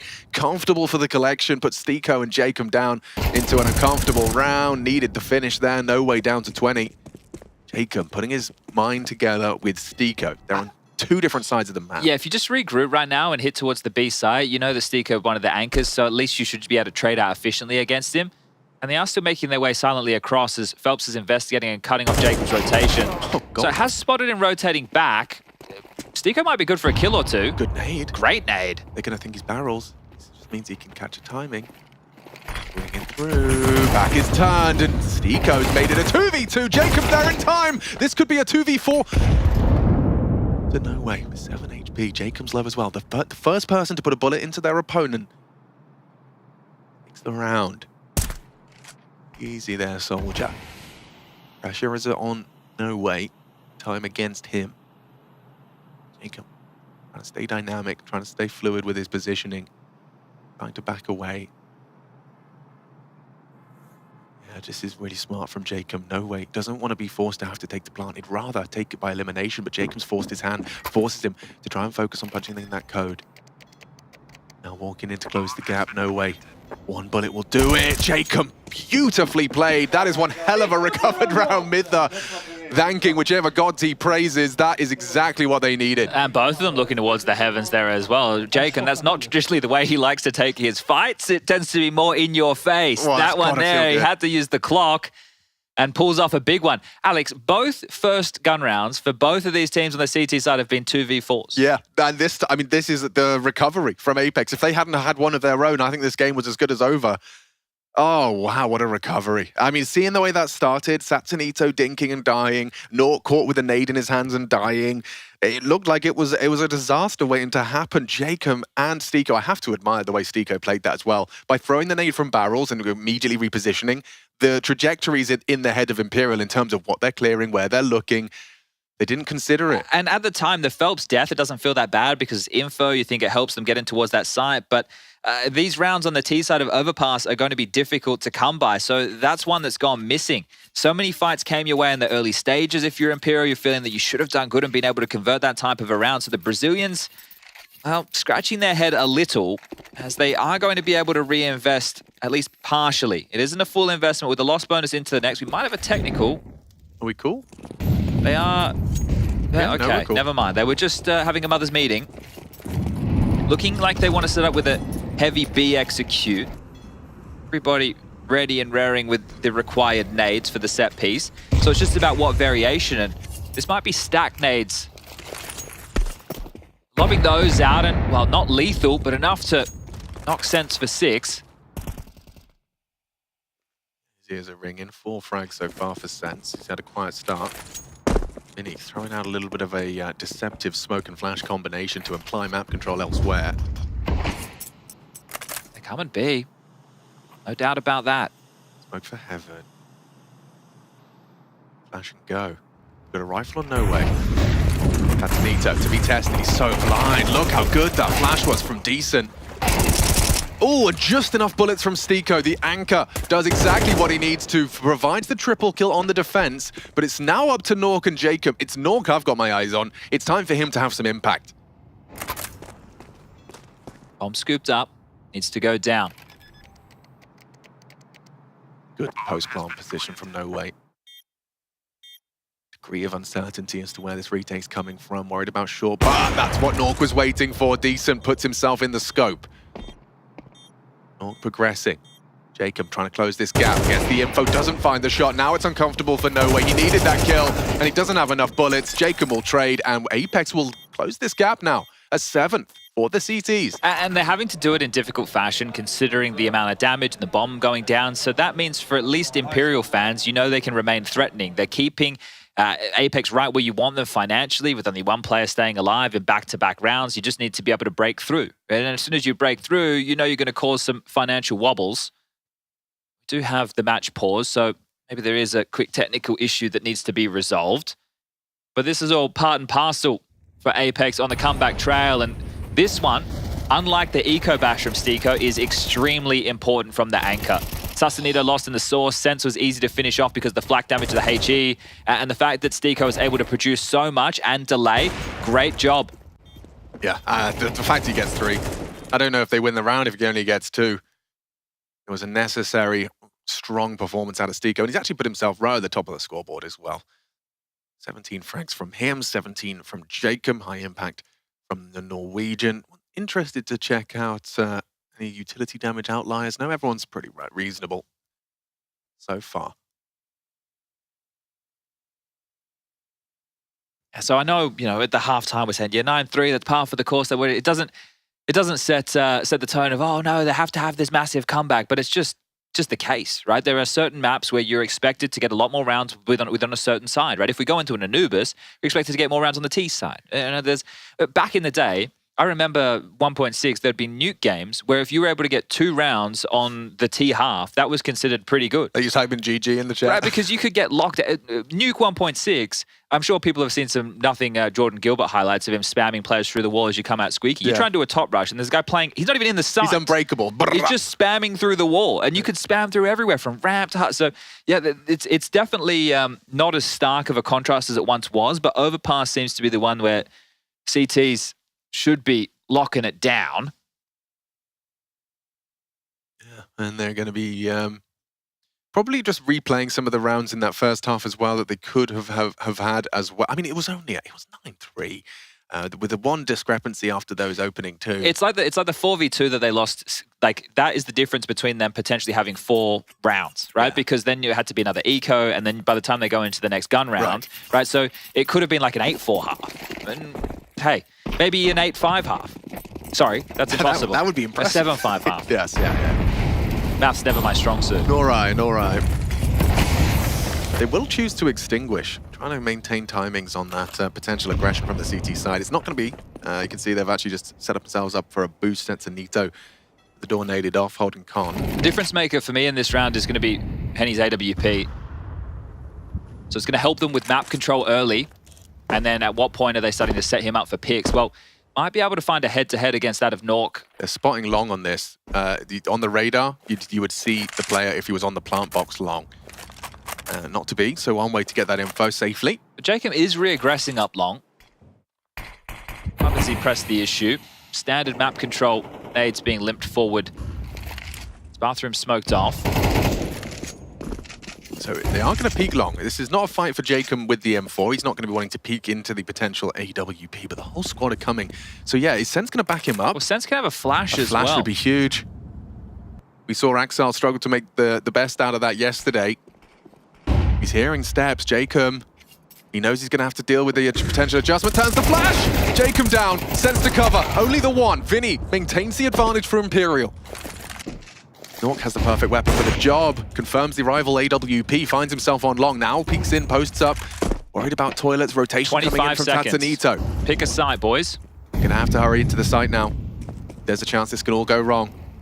Util flies through. Tatsunito staying dynamic, staying nimble.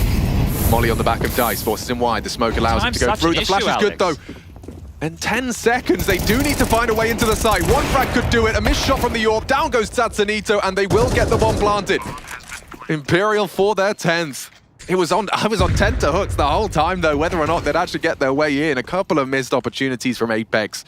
And there is number 10. I'm just watching Henny's dot on the radar, and the time just keeps on ticking down. He's waiting. I mean, I do admire a player that doesn't feel compelled to plant when it's not necessary. You know, like there is an element of a skill in that and not being caught out when your team isn't ready to cover. But my God, were they cutting it fine. I guess worst case is thinking I can always hold on to this AWP for sure, but that was perfectly timed from Imperial. It looks stressful for us. I'm sure they're happy with how things unfolded. I think that the main takeaway for me was how impressive their flashes were. Every time we saw a CT with an opportunity, they ended up being flashed off. From Jacob into Tatsunito on site. Like every time he thinks he's got an opportunity, Phelps is pushing the smoke, there's a flash to support him. And now we really need to ramp up the ramifications of the 2 back-to-back rounds where Apex picked up the clutches. It was great that they won out those 1v1 scenarios. It was great that they were able to continue adding the round tally and pushing it further and further to try and tie things up. But now that they have been broken, now that Imperial have been able to post their first round on the board for this T side, there is no money for Apex. They have win-loss bonus, and they have actually opted to take a save.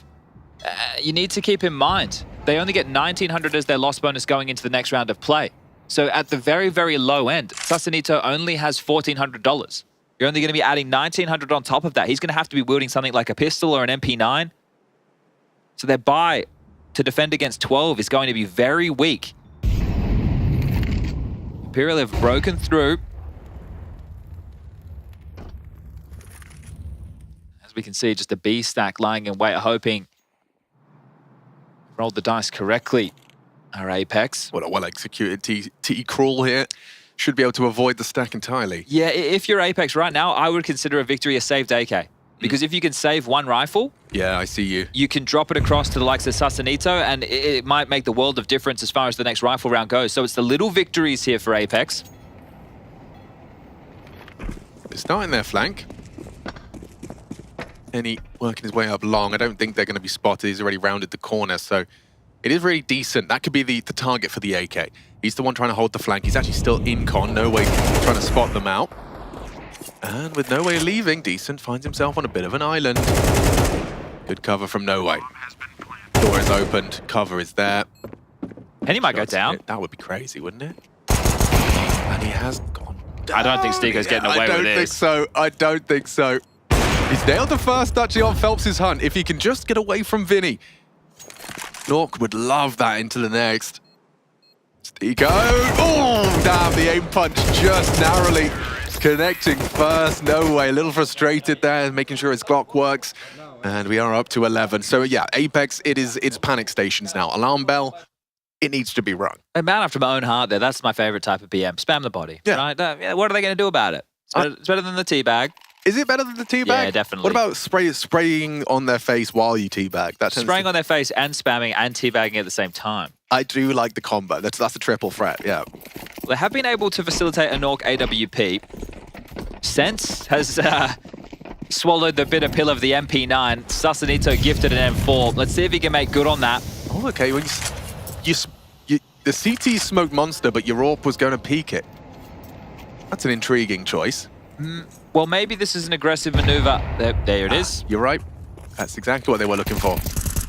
The new dynamic. Always fun to see. In fact, he hasn't fired off a shot. doesn't give that information over to Imperial. They can start their waltz. Jacob's response to the smoke on bathrooms was to move forward. Now that divider molly will force him even further. He doesn't have any support, does he? Now it's rotated over now. Nork's here. Lurk smoke towards the front of the site.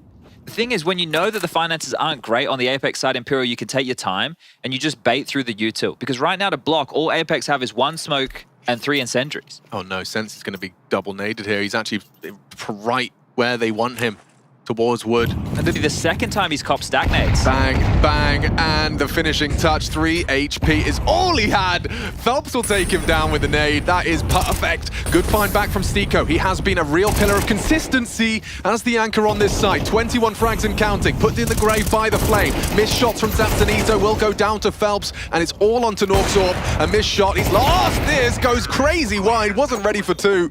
And Imperial, 1 round away from taking the dub and having 2 best of 3s in order to secure a spot in the elimination stage. It looks like the Brazilians are going to be giving Apex nightmares. A loss to Pain on Vertigo, and now a likely loss to Imperial here on Overpass. It's impressive. Brazil, very represented at this major. And it's newer names. Look, sure, Phelps has had a fantastic game. Henny's had some great moments as well. But when we were covering off the Pain game, like what we saw from the likes of Lux, NQZ, we had seen him previously, but also great to see him back on the AWP. Miss him having his moment. Yeah, that ninja defuse he had on Anubis as well to get them around on the board against Eternal Fire. So staying cheeky with it. They got blown out of that one though, didn't they? And of course, Big Uzera. You think if things continue to go wrong for Furia, surely Big Uzera getting a call up. Oh. Get him on speed dial. Yeah, 100%. Wow, look how fragile this Apex buy is.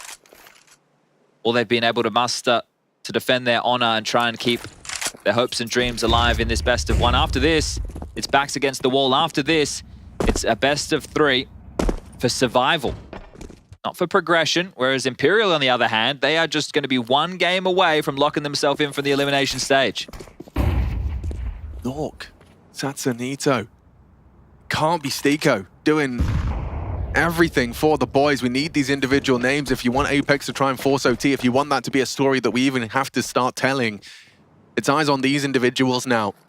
No way, already aggressive up towards long. The Brazilians looking to throw the final blow. Secure themselves that 2 wins. The flash behind the bank truck. And he's actually looking blind himself, Sense. Oh, he's in so much trouble. CT, he's just mowed down. Combination of flame and bullets. Nice find from Nork, but he needs a whole lot more. He's using these smokes to reposition. This could actually catch them a little off guard. They're actually looking to go down bank. 20 seconds. They love running the clock down. They are playing some crazy counter, and it has led to Henny being separated from the pack. The bomb on its way. Decent. There's no way Stiko's ready for this. But no way if he goes down. There's a clutch on the cards. What have you got for us, Nork? This would be an ace clutch. Finds the AK. Isolating the Jewel. Spots the shadow of Vinny. Crouched out behind the site. Dropping in. Nork trying to isolate this Jewel. Vinny second guessing him. Turned from the potential of a flash. And there they go. Imperial securing the win. And doing so convincingly.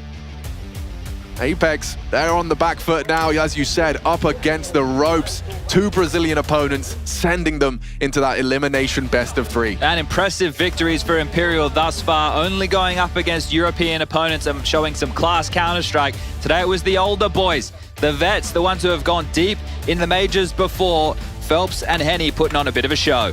Let's head over to Dickie and the boys. Yeah, thanks for that, Dickie and the boys. He's got his own back there right at the end on the game. An imperious performance from Imperial, and you know, the Brazilian teams that aren't Furia are just putting on a masterclass of Counter-Strike right now. That's just so good from in so many departments of the game. You're talking about the individuals. You're looking at someone like Henny, someone like Phelps, and how they're stepping up. I'm looking at the T side as well, where it looked like maybe after Apex won the first few rounds of pistol and whatnot, that probably might be able to mount a comeback. But the decision-making, the mid-rounding, the awareness of the time, and how they're working synergy, this they were clearly, in every single aspect of the game, the better team in the server there. Yeah, you get more and more excited the more you watch Imperial play Counter-Strike, because you realize there's not just one way they can win a game. There are many different individuals who can shine. This time around, I think Phelps is the one that is deserving of the most praises and attention. A player that you can rightfully at times call streaky, at least I would. He has moments where he disappears. Today was not that day. He was extremely impactful. His reads on the CT side and where he was positioned, super good synchrony with whoever was with him on the A side, always. Henny at times, but it was not always Henny. Sometimes they had the triple setup when he was down in connector as well. Yeah.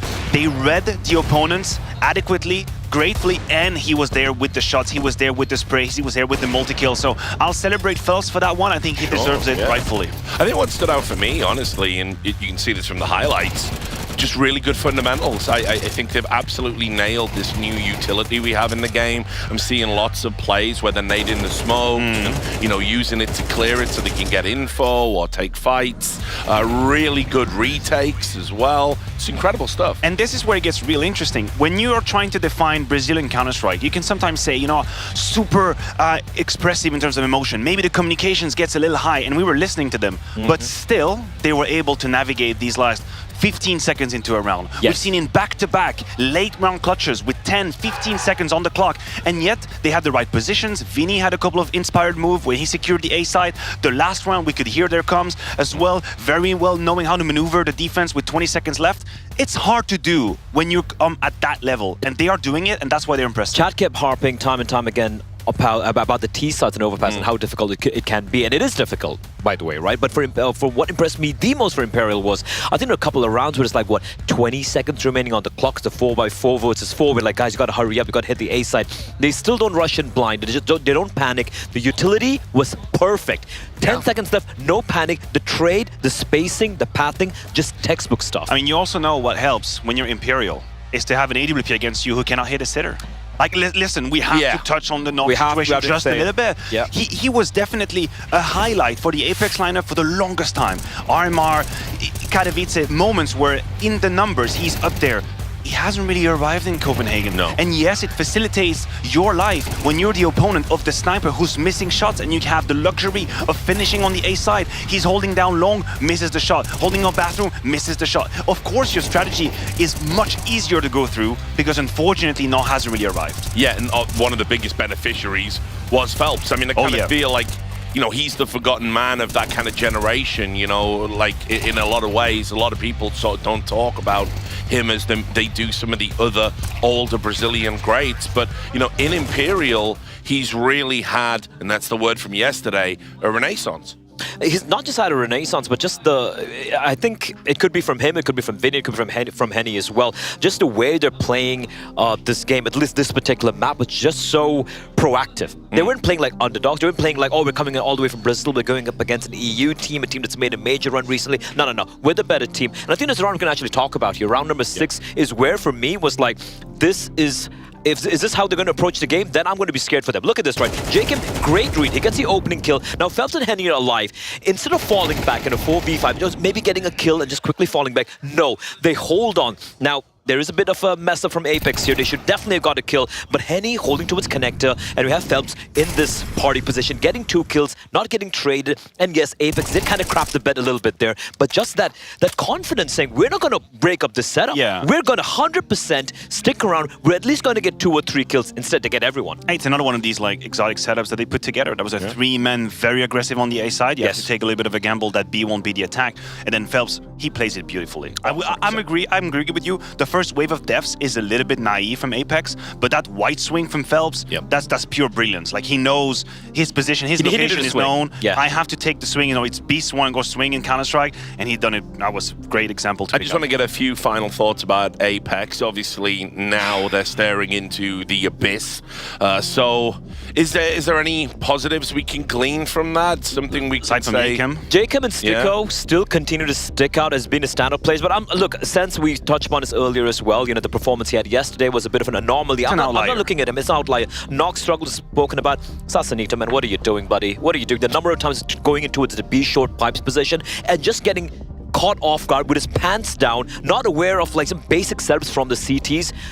you can't be playing like this. Yeah, I think it's fair to put him a little bit on ice just for a second, because I feel like his arrival in Apex created a fair bit of hype. We thought, yeah, who is this guy? Excited. Like, you know, he's got promises, he's got some interest to him. It hasn't really materialized, I gotta say. And the problem is, he's not just like a cog in the machine that's gonna offer his life to get traded. No, he gets a whole lot of space and freedom to make moves. Yes. And then you have to find this right balance. Sure, I know lurking outside B is not that fun in an overpass, and I know only a few select players have made plays out of it. The Robses of the world, the Nikos of the world. But still, you cannot be devoted that many resources and do nothing with it, of worse, being an entry frag. Not an entry fragger, an entry frag. And that, he was. That continues to be an issue, right? I haven't really had a moment at this desk where I've praised Sasanito for quite a while. Yeah. And that is a little bit worrisome if you think about how we looked at him first. I mean, I kind of praise him a little bit just because he had a 1.5 rating. 1.05 rating, beg your pardon. Yeah, I was going to say. Which is a pretty low bar. It is. It is. Well, look, guys, at least the good news for Apex is they are going to be able to get a break. And that's what we're going to take now for all of you at home. We're going to be back in about 5-6 minutes. Make sure you join us. Level up your gaming space with metal posters from Displate. Hang your displays in seconds. Swap them whenever you like. Get official art from your favorite games on a uniquely designed metal canvas and choose from thousands of posters. Join over 3 million collectors now. Your wall upgrade is here. Shop now at Displate.com.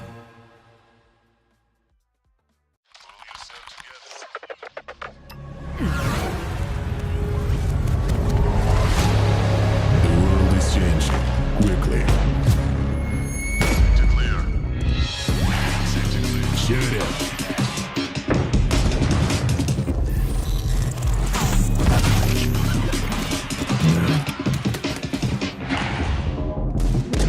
The world is changing, but one thing remains the same. Victories with 1xBet.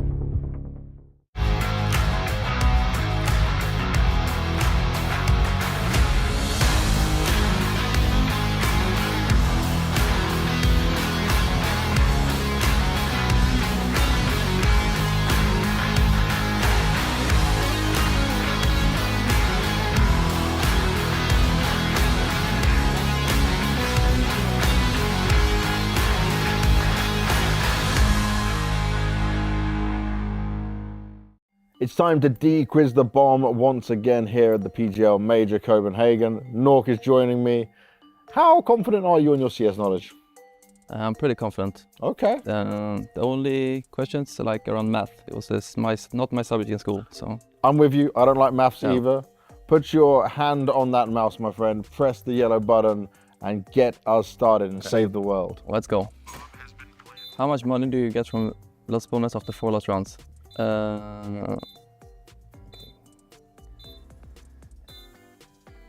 2,900. I think. Gotta click it. Yay! There we go. Okay, let's start. When was CSGO released? And this is, I'm pretty sure, August 2012. Gonna go for that one. Nice. Nice. Okay, we're doing good. We're doing good.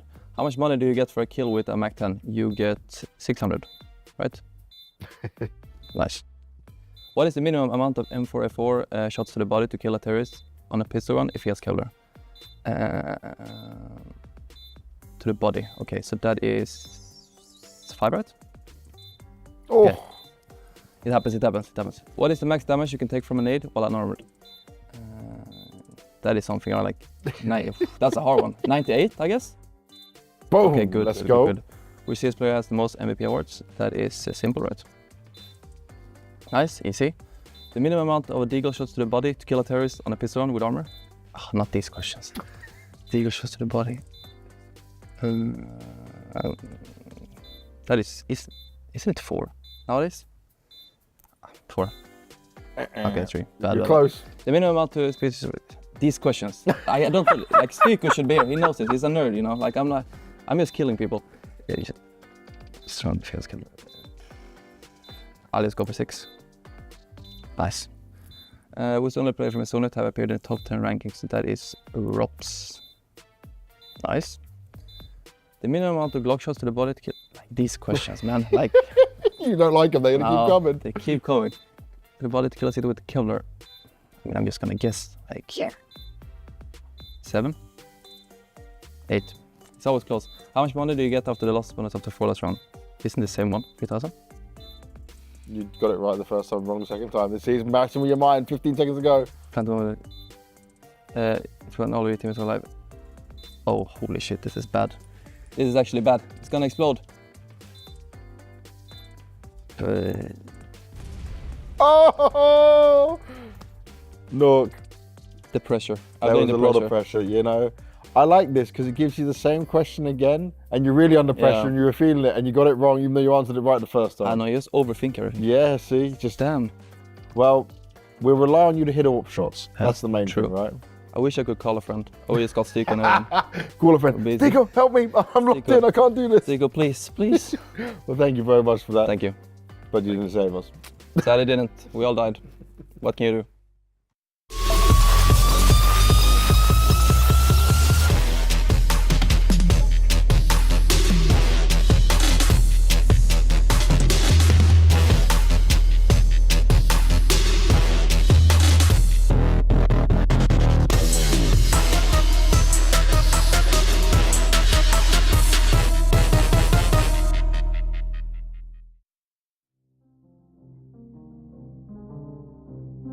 Welcome back to PGL Copenhagen. We're about to get into Gamer Legion versus Legacy. They're with me all day, but I'll reintroduce them. It's Maniac, it's Blair for the people who have been tardy and coming a bit late.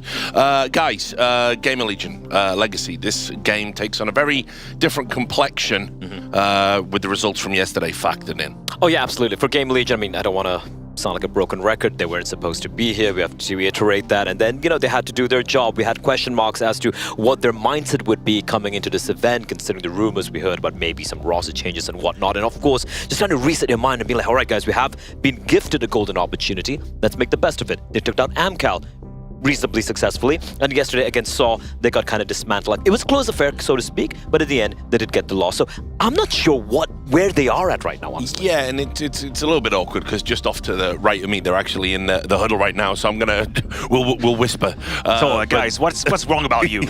A word, maybe.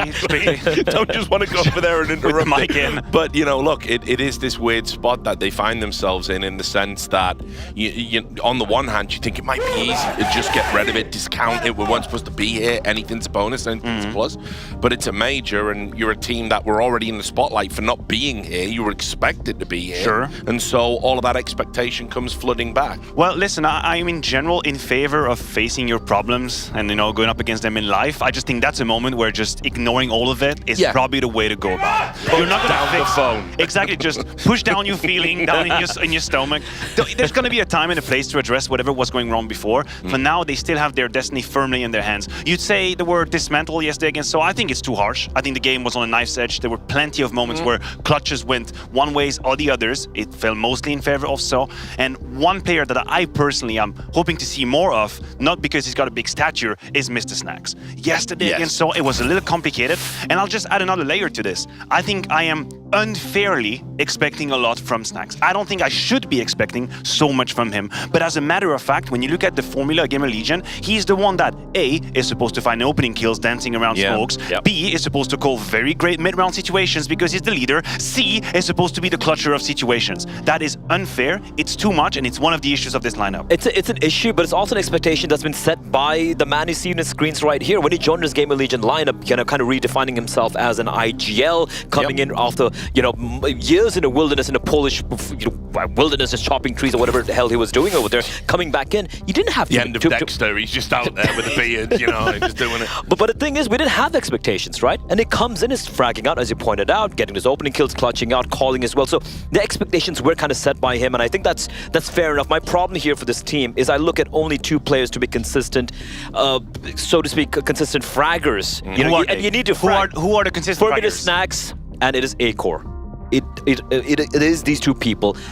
And you know who bottom fragged against Saul? The two names you just mentioned. mentioned. It's a small sample size, Maniac. It's a tiny sample size. Math, I know it's hard. But what was a bit of a standout for me yesterday was a couple of players who, when pointing fingers at, talking about their Isaacs, talking about the Kiozes, they kind of stepped into the plate Playing for a yesterday. goddamn contract, that's what's happening. Yeah, exactly. It's like, you know, have I got a second series? It's like, you know, Lease on life. Say, wait a minute, no, I have another chance. I have a chance. Do we get another season of TV, And, or am I and they're out? playing like that, though. They're playing like that. My question is, again, I'm going to use the same definition. It was still a very small sample size, so just the 2 maps yesterday. Sure. So You can't have it both ways, right? exactly. One way I'm works. being honest. I'm an honest man. I'm being honest. For me, Kios was standout yesterday. Today, I don't know. Well, so what are our expectations around Legacy? Obviously, you can see the timer there. We don't have long. Yeah. I don't want to keep just pushing this Cold Zero's back narrative. It's kind of a... He's back, baby. But it is the thing, right? If we're gonna put Snacks on the pedestal for what he was able to reinvent, or how he was able to reinvent himself, it looks like Cold Zero is on track right now in 2024, and that's coming from someone who had high expectations for Cold Zero, even in the later stage of his career. Maybe I was being a little ignorant to the reality, but now that's not the case. Like, he's been delivering game after game in this role where Neck is freed up. I mean, Cold Zero tried the electronic way of trying to be an IGL. Hell no, bro. You're doing way too good. Don't be an IGL. Be a player. Be a fragger. Be that consistent force in late round situations with the good clutches. We've seen that, the closer exactly. So I think this is going to be a factor already here against Game of Legion. And we got Vertigo coming up, as we just had Vito confirmed. Okay. So I'll stay with you, Maniac. Your thoughts on this, venue? Yeah, go on. Yeah, no. Just go ahead. I just Legacy at Vertigo. I just.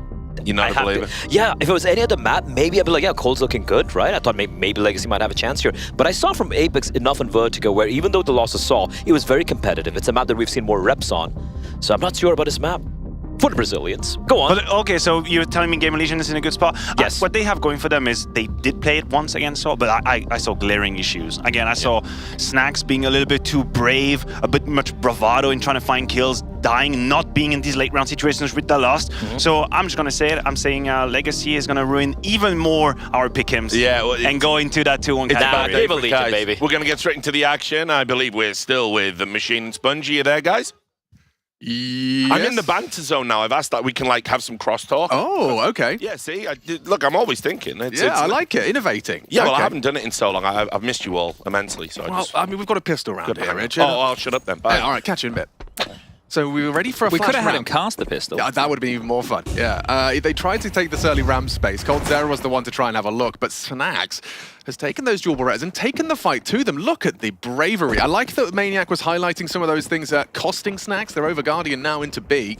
Wrapping onto Isaac's position. Snacks has finished off the A component of their pistol, and Isaac, he's playing a more passive approach to the defense. That's a big kill. That's actually bought a lot of space for a moment. Yeah, still awkward for Doom out.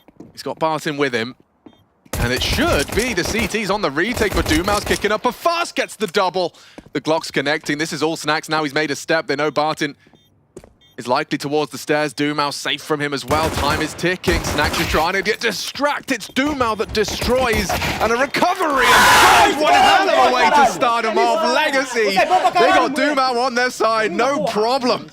Ooh, Snacks was about to have to do it all there. Like, the desk was covering, calling the round, getting all the kills, having to come in for the clutch situation from the flank. Commits to the wood fight. If he'd gone for the hard clear, I think he could have at least isolated a one-on-one duel in his favor with those dual Berettas. But you bang on. It's Doomau with an awful lot of work done, just dancing around the white box, not having any issues. Look how good the Glock is, man. Fights left, right, and center and just keeps clicking away. 20 bullets of pain, and he gets out of his seat. That one's inspired from Cold Zero, that type of a celebration. He's been playing with the man for some time. Not the range for the Zeus, as straight towards the grinder. Round number 2, done. Just a core. Schedule fans watching them absolutely speedrun this second round. Alex, I have a question for you. Go on. And it's, I guess, for everybody. Okay. It could be for you, it could be the people at home, it could be for the desk to discuss maybe. And I'm going to seem like the skunk at the garden party right now. But which of these can exist? Furia is bad or Legacy is good? Because only one can exist at once. Because Legacy beat Furia, right? And it was a 16-13 overtime game. Yeah. So if you think Furia is bad, does that mean that Legacy, like, it can't mean that Legacy are good if Furia are bad? It can mean that Legacy are better than Furia. I think I could be comfortable saying that. Legacy are better than Furia. Yeah. Yeah. I'd agree with you there. In terms of good, I mean, how subjective it is. Okay, all right, I see what you're doing there. I'm just saying that the kind of the Dumao, Lato, kind of ex-Godsent kind of... They've been doing it for a while. They've been on the grind. They definitely have pieces and elements of their game that have worked competitively against, you know, non-Brazilian teams. And I think plugging in coldzera into this roster, it brings them pedigree, it brings them that veterancy, it gives them that, you know, that almost... An AWPer. I've been here before. Apparently. But I mean, Cold's come into this with form. There's no denying that. So Yeah, in combination with the rest, I think Legacy have a shot to impress. They had a decent showing against Cloud9, 13-10. They could have actually won that game as well. They're really pressing the issue towards Ram. Look at this abuse. Snacks, he seems to have had no trouble. Just disrespects that smoke towards short side. It's so in the pistol with the dualies. It's time with the rifle. You have to win this one, Gamer Legion. Oh, yeah, they're set for success. If Barton doesn't find B, it's over. And it looks like it is. Nekias was caught. Oh, actually takes one headshot at least. Isaac doesn't shy away from the duel. And now Cold, yeah, not going to clear his corner. Volt was ready to collect. Take the AK if he could. It doesn't seem to care. Too busy with the fist bumps. All right. Well, the Silenced M4 on the CT side of Vertigo is one of the maps where I'd want to kind of hold on to it because of the amount of smoke spams that you're doing. That's fair. I know now we're punching holes through the smokes, but still the traces. It's a great way to stay away from being tracked. Good opener from Kios. Snacks takes care of business, and Isaac, he's one that I look to in this team and think he's delivered a whole lot more than I ever expected of him since the departure of Shui and Immer. But that was a lifetime ago now. That was after the last major. Back into the guns, quick out mid, into the fight. Kios handles business again, no dramas. I mean, doesn't Vertigo CT side get a whole lot easier when your mid anchor is just holding the fort? No space for the T's in mid. Your extremities now. Isaac is... this is pressure from Nekias. This is really nice. I don't know whether or not internally the Isaac's going to have considered. Not at all. Yeah. Still gets the frag though. Nekias had the element of surprise but squanders it. Little jump up on the box, catching Nekias off guard as they will saunter now in towards B lobby. With the util they have, you could do a gen smoke and a couple of flashes and go, but they will need to try and punch in somehow. Rotation of Kios, he's now been able to vacate middles. They have two on the site. There's a dialogue between Isaac and Kios. I imagine it was to discuss who's holding this boost, which is what Kios is jiggling.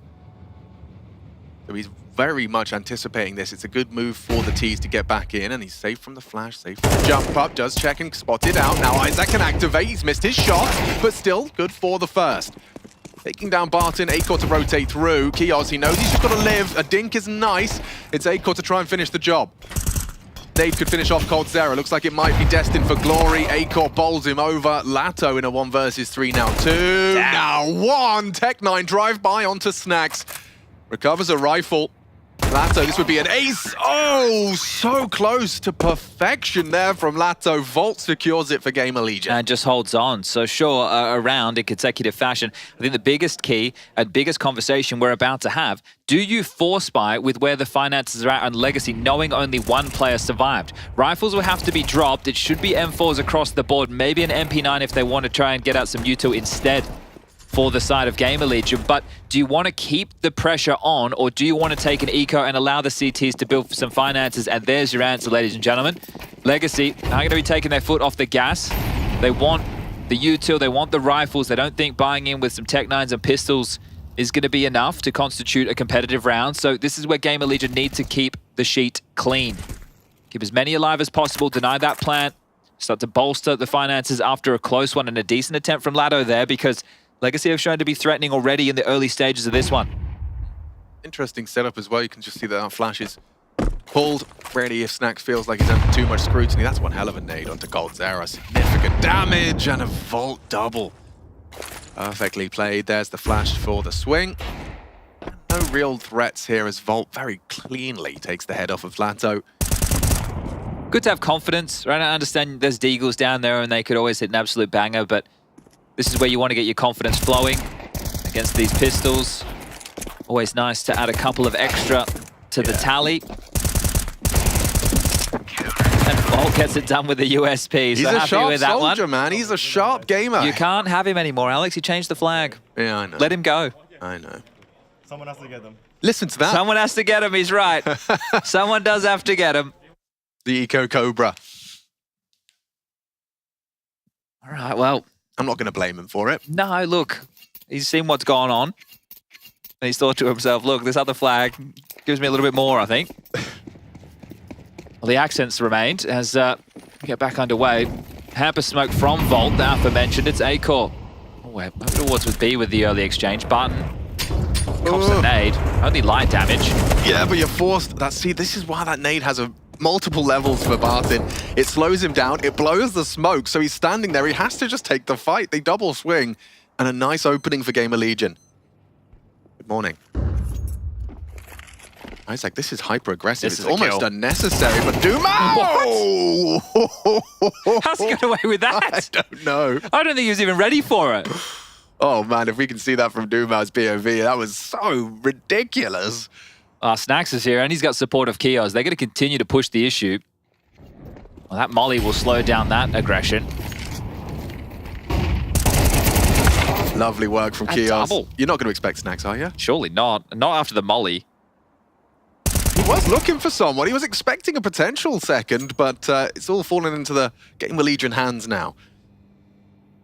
I think Isaac's probably going to be very happy with that, considering he may have felt a bit hard done by on his forward maneuver. Do you know, I heard it's going to be a Brazilian national holiday of Legacy win today as well.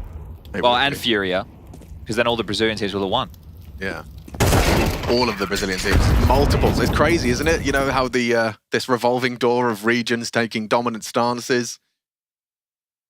Brazilians, kind of they're the new Danes. That's what they're saying. They're the new Danes. Yeah. It's the word on the street. I don't know what street you're visiting. Brazil is the new Denmark. I'd love to see how much bigger and Brazil Denmark is was the new Sweden. You know? Denmark is, okay, well, at least they're comparable. They're next door. Just across the bridge. Yeah. Get a train. Well, this is Olympian Legacy. Go on, lad. Not with a full invest. He's at least crossed the starting line. Oh, they're aware. Oh, God. How many nades have landed on this poor man? There should be utility damage taken. That's the stat I want. Who's catching all the nades? Well, they're going to test them. Yeah. Oh, and they're going to frag them. They were for a second. Kios, this is perfect rotation work from him.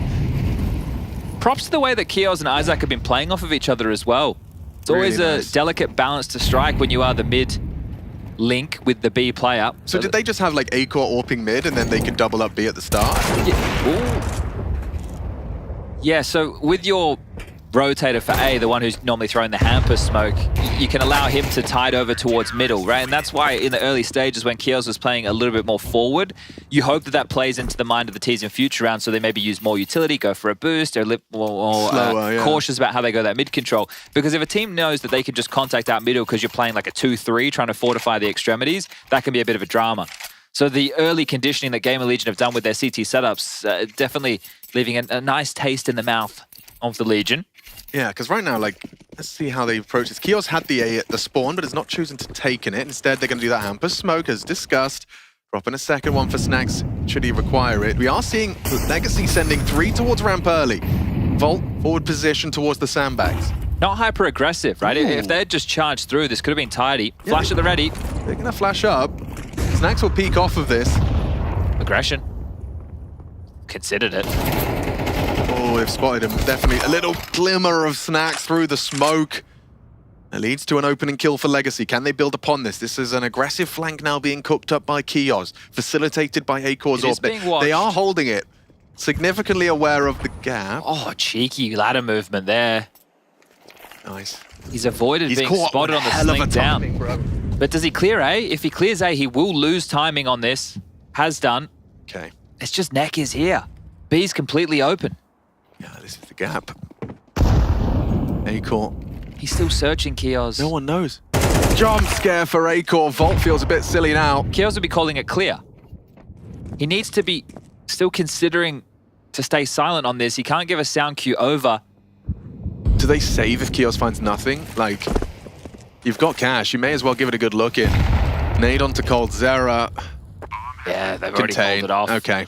And that's it, right? If he had headed over towards the B side, he could have had a kill or two, and that would have given them opportunity. So Neckers puffed up his chest, seemed much bigger than he was, just a solo individual on that A adventure. Even got a kill. I don't think he was worth that, so great damage.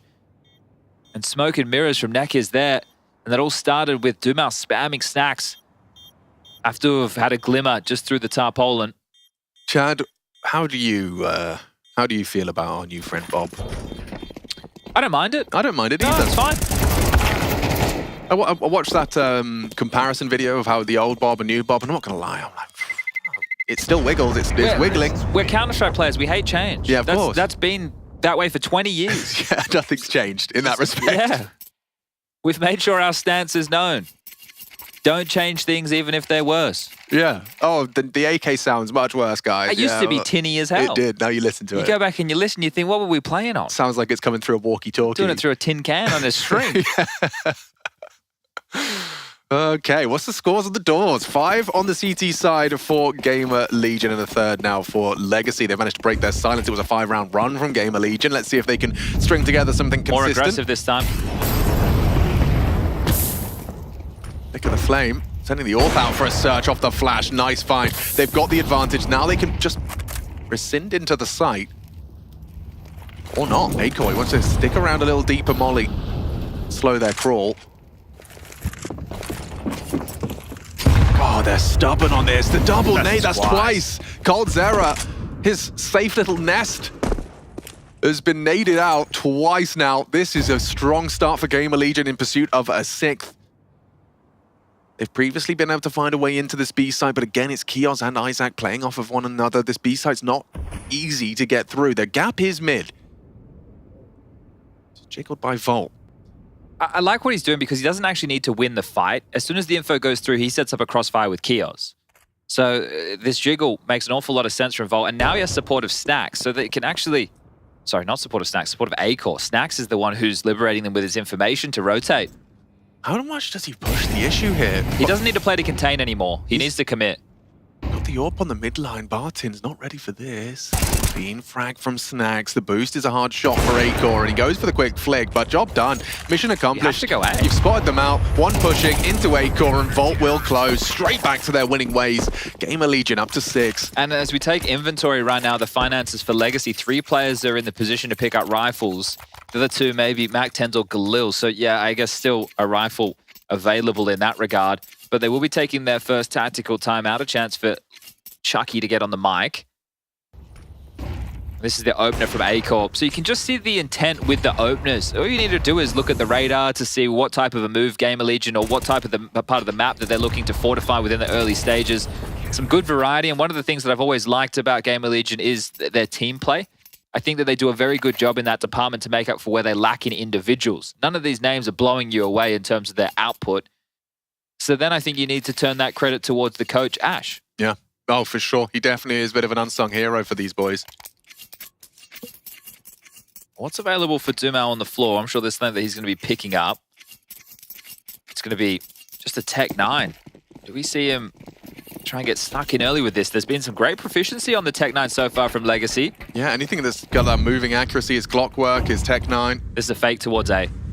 So Neck is likely lining up the smoke that'll go through elevator room to cotton off the mid control and help them for a B split. Yeah, I'm intrigued to watch this smoke. It goes through a little window, but a lot of B information already, so maybe it's not a B split at all. Yeah, Isaac, this is very forward positioning, so smoke will fight all the way towards A. And this frag. There it is. Oh, lovely, Isaac. It's almost like he's done his research. He knows what they're cooking. The big frags from Lato. He's taken down the mid defense. Both Kios and Snacks now watching from the sidelines. Acor posted on white. A split. It's hard to go B when they have full lobby control. Yeah, he's actually brave. More nade damage. Through it. Now he sees them through the flames, controls the spray. Dumao 15 points of health. Acor, this is his opportunity, continues his pursuit. Coldzera working up the B steps. Now Dumao has the bomb, trying to rejoin Cold in pursuit of a 4th. Chasing Ghost right now. Acor finds nothing, and Isaac's over towards A. Acor, you've got to be considering the potential for B stairs. I think they thought they did enough to dissuade any B maneuvers. So they will be playing retake on that site, but you just need to have a quick glance to the left-hand side of your screen. Multiple flashes, multiple smokes, and defuse kits available. Dumao is the walking wounded. He just has a bottle of flame to try and use as crowd control. As Coldzera silently sneaks in towards the site, he considered going for the construction molly, but Cold's across. There's power position. Oh, Coldzera caught off Acor. just got there in time as he tried to cross back. And now uncomfortable. Look at Acor styling on him. Flies over the Molotov, not allowing the plant. Catches him just as he tickles it. You're going to be frustrated if you're cold, and you mentioned it. He already had crossed, so as you're coming back, you're not thinking that the AWP has now assumed that line. It's like, well, he should have already been there if he was. So that one's going to be frustrating, and this should have been Game of Legion's round, but a nice one from Acor. Stylish on the finish. The Dane with a headshot onto the planter and a smile then put on Keon's face. They'll be content with 7. Anything from this point forward for Game of Legion, they'll be very happy with. Same smoke. Future pros.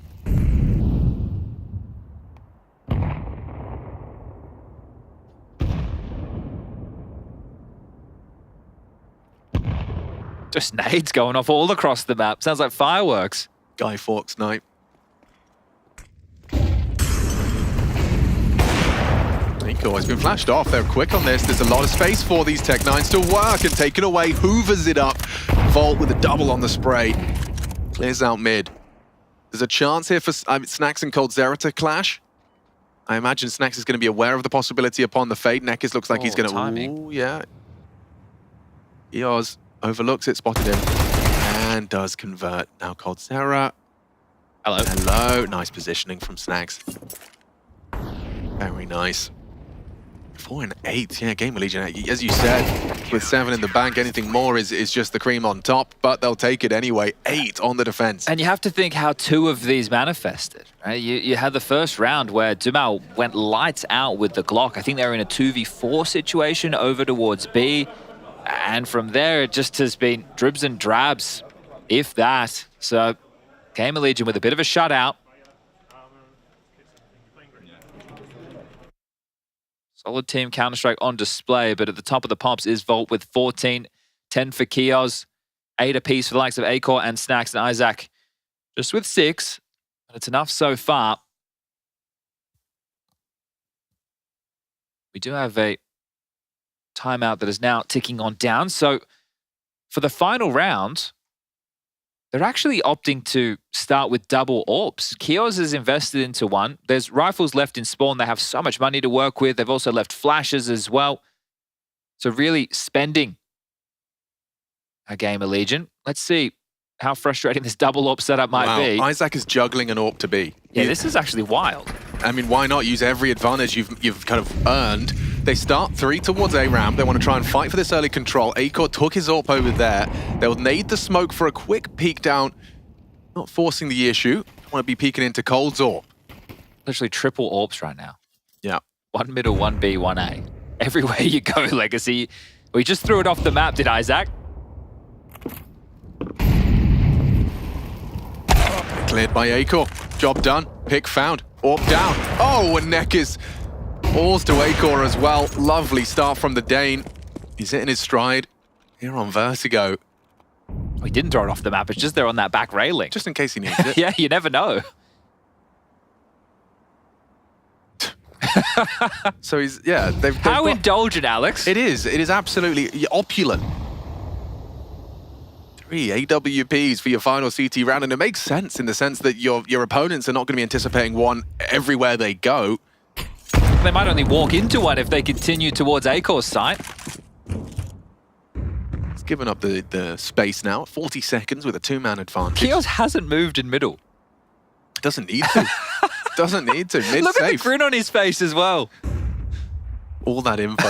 All of that info. They're just so set up. Now, there's an AWP everywhere you go, Dumao. How are you going to beat him out here in a head-to-head duel? Acor's got the reaction speed. 20 seconds. Yeah, this is brutal. What a horrible way for the final round of your T-side campaign to go. They will molly him back.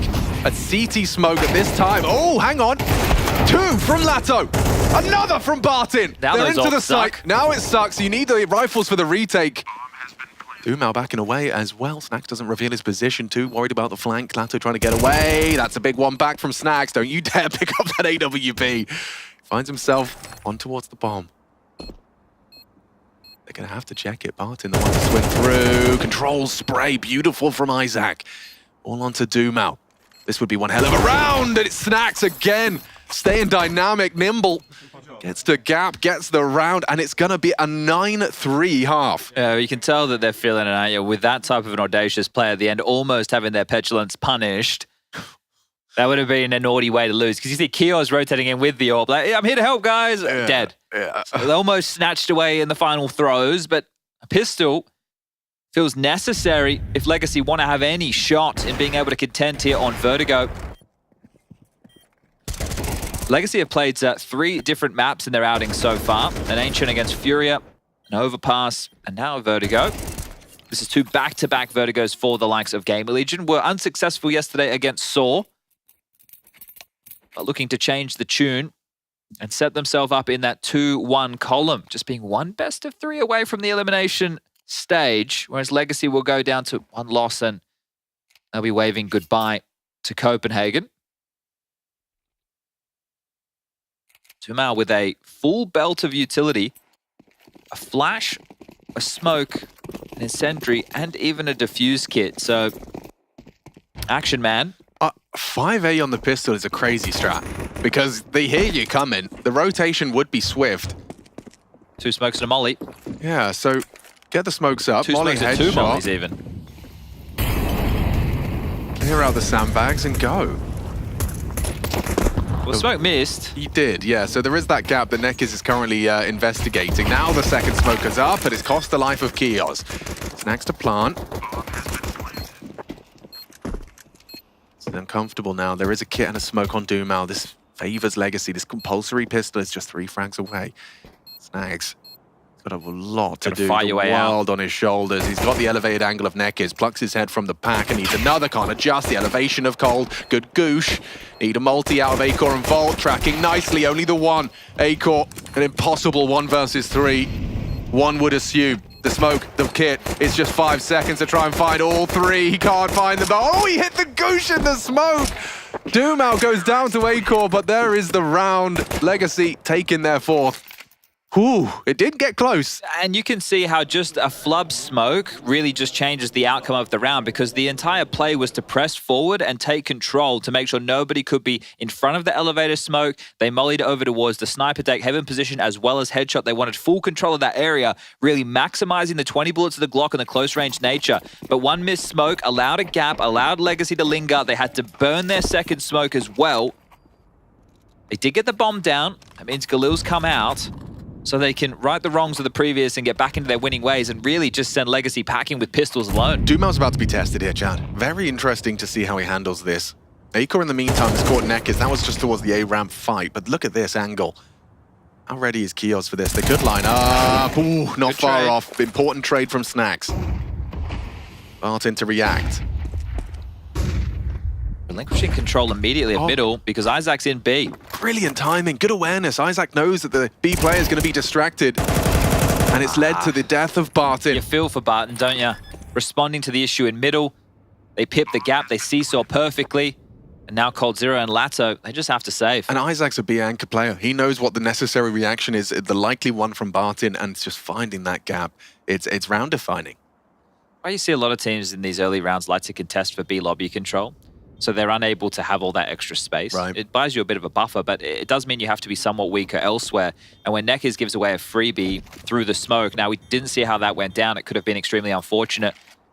But Acor did a great job to open things up. And yeah, I said pistols alone, that feels like that's all that Legacy is going to be really having to note to their Vertigo campaign thus far, as Gamer Legion will notch 10 onto the board.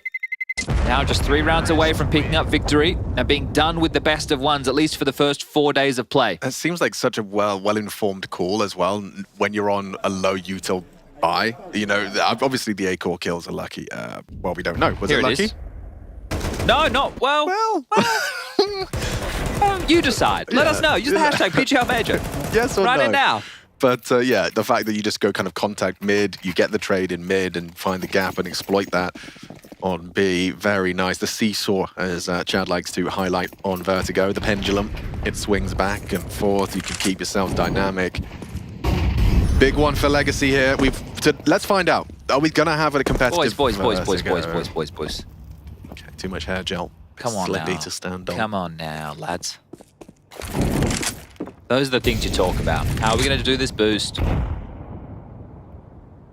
gosh, Lato and he's already on 46. Yeah, no, that's I imagine HE earlier. But now, yeah, you can see he's hesitant. Oh. It is theirs if they want it. Late nade towards the boost box. Tough fight. Really uncomfortable for him. They're going to crouch under his line of fire, and down goes Lato.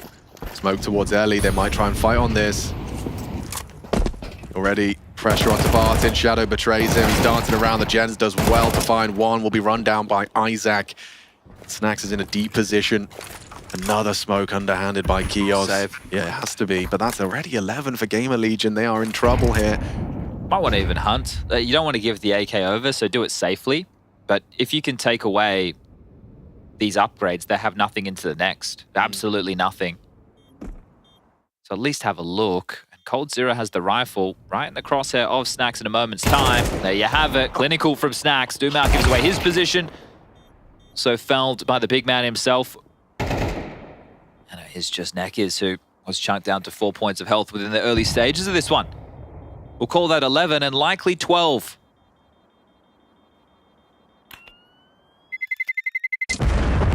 When we come on, we should call it blowouts with Chad and Alex. And it's not getting your hair done. Yes.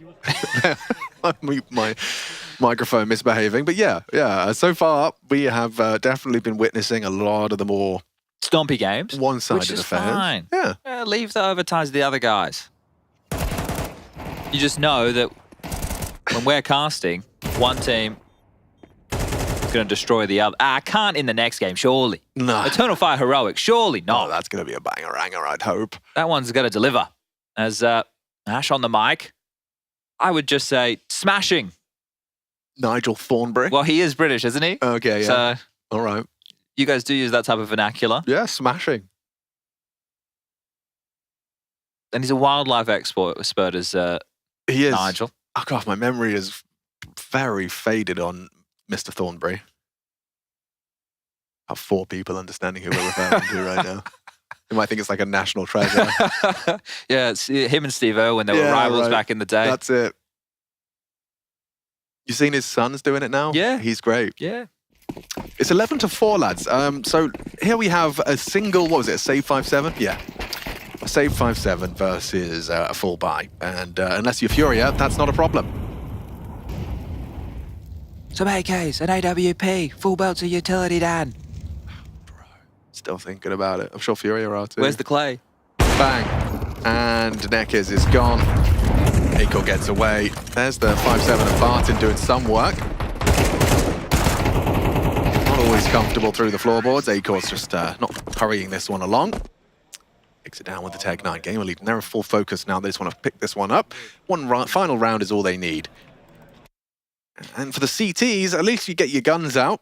So this is the question. How do you want to finish? You've exploited mid on the lower or force buy type rounds, knowing that you might be able to get away with exploiting the lack of util. You know there's no AWP on that line. So do you just want to now, expecting them to play a 2-1-2, right, heavier towards B and middle, just go in towards an A play and completely abuse that side of the map, expecting it to be light on? That's the question. Let's get the answers. That is ballsy from Aiko.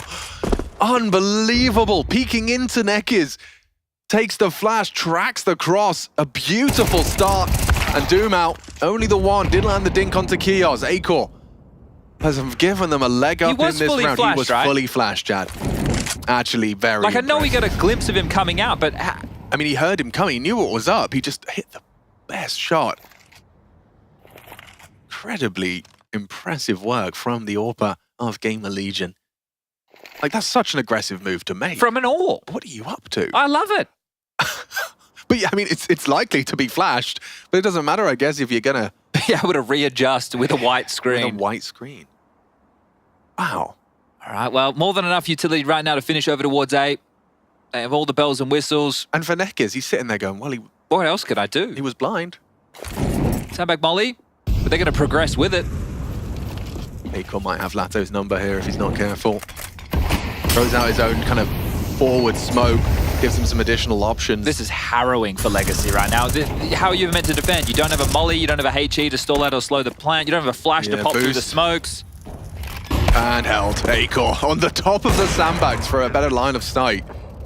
And ladies and gentlemen, Legacy conceding this one. And Gamer Legion securing it in convincing fashion. Acor will close. They're going to be happy with that one. A quick day in the office as Gamer Legion find themselves with the 2 wins. A crushing display there from Gamer Legion. Legacy back to the drawing board. They find themselves backs against the wall. The 1-2 bucket. Nobody wants to be there. This is where best of 3s for survival. And it's not even for qualification, whereas the shoe, the other foot, and the big shoe for Snacks, they are just one best of 3 away from locking themselves in for the elimination stage. Yeah, that makes sense.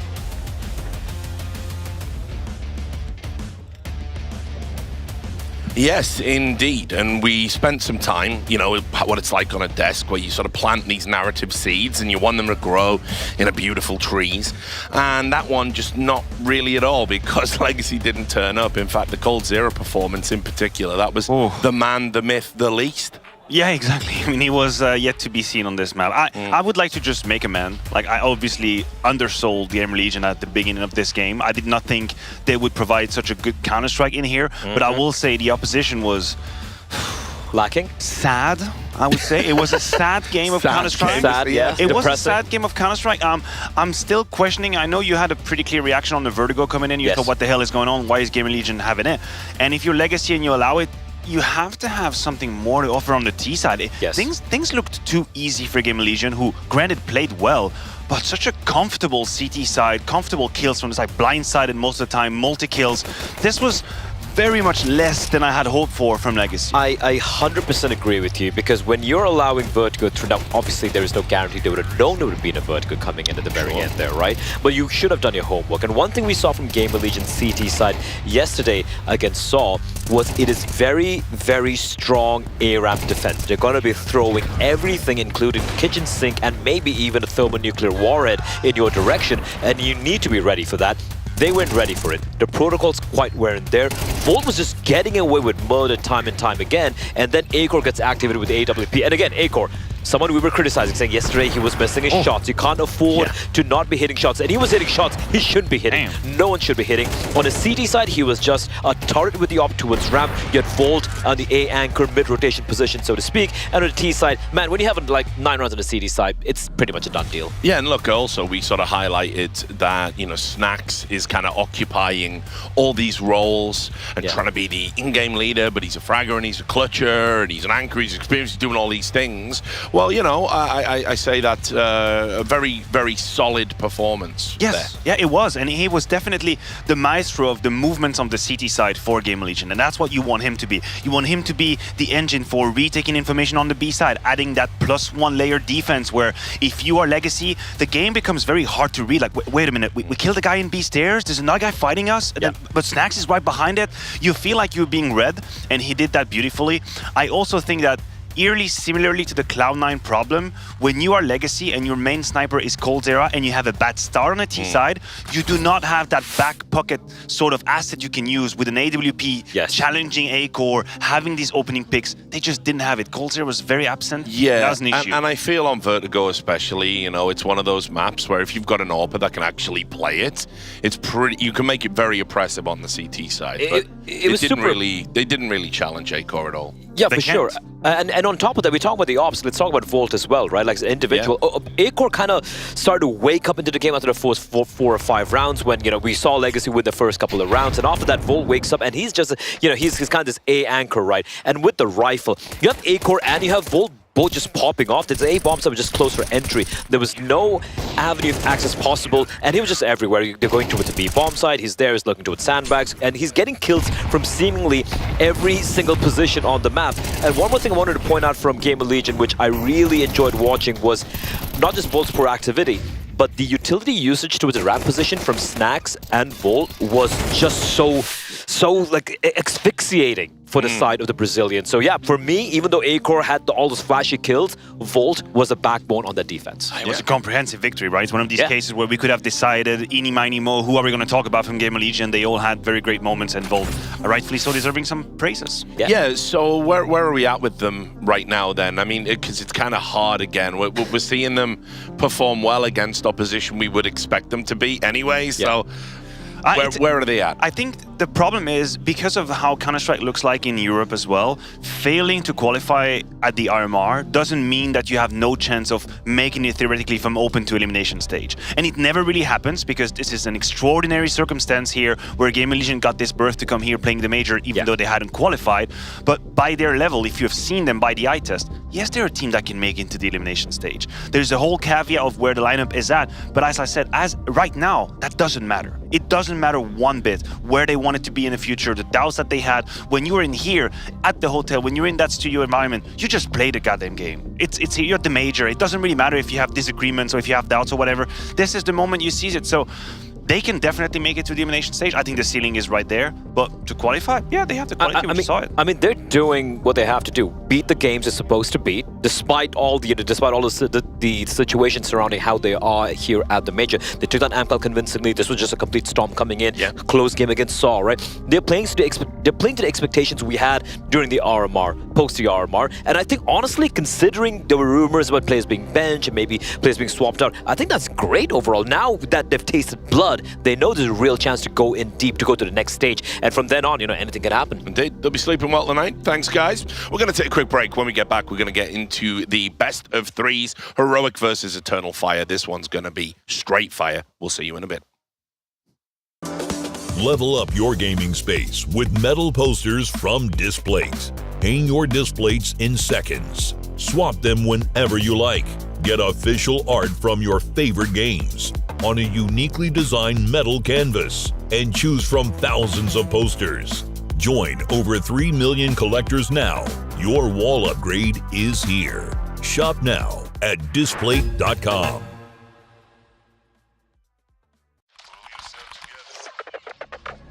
The world is changing quickly. Clear. Shut up.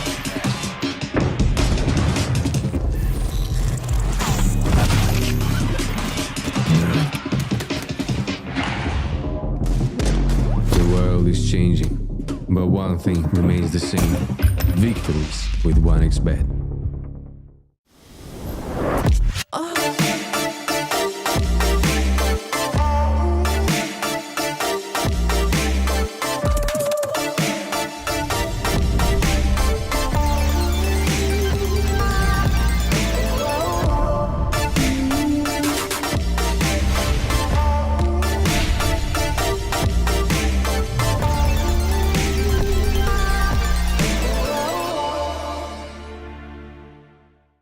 We're going in to the opening stage of the PGL Major Copenhagen.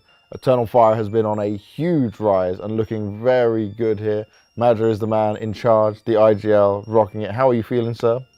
Okay, I think we're feeling good. Coming through the RMR, right, you go 3-2.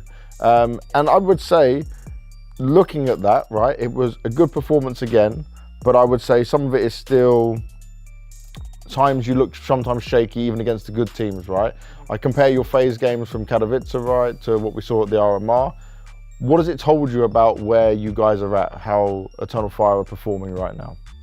Our performance in the RMR was okay because we play like G2 and phase, then we play Falcons, then we just play Bed Boom for the last matches to go to the major here, and we just win it 2-0 with we show good things. We just miss, I think, when we play like teams like FaZe and G2, I saw that we miss something to win against them. No, I like it because what I'm seeing from you there is an understanding that there's small gaps that you're having in these games that you can't get away with against this level of team. So it's something you focused on now, yeah, coming into the major. Because the objective, obviously, it's going to the Legend stage and play against these teams. But with what you've been working on, did you boot camp at all before the major? What did it look like from the Eternal Fire schedule?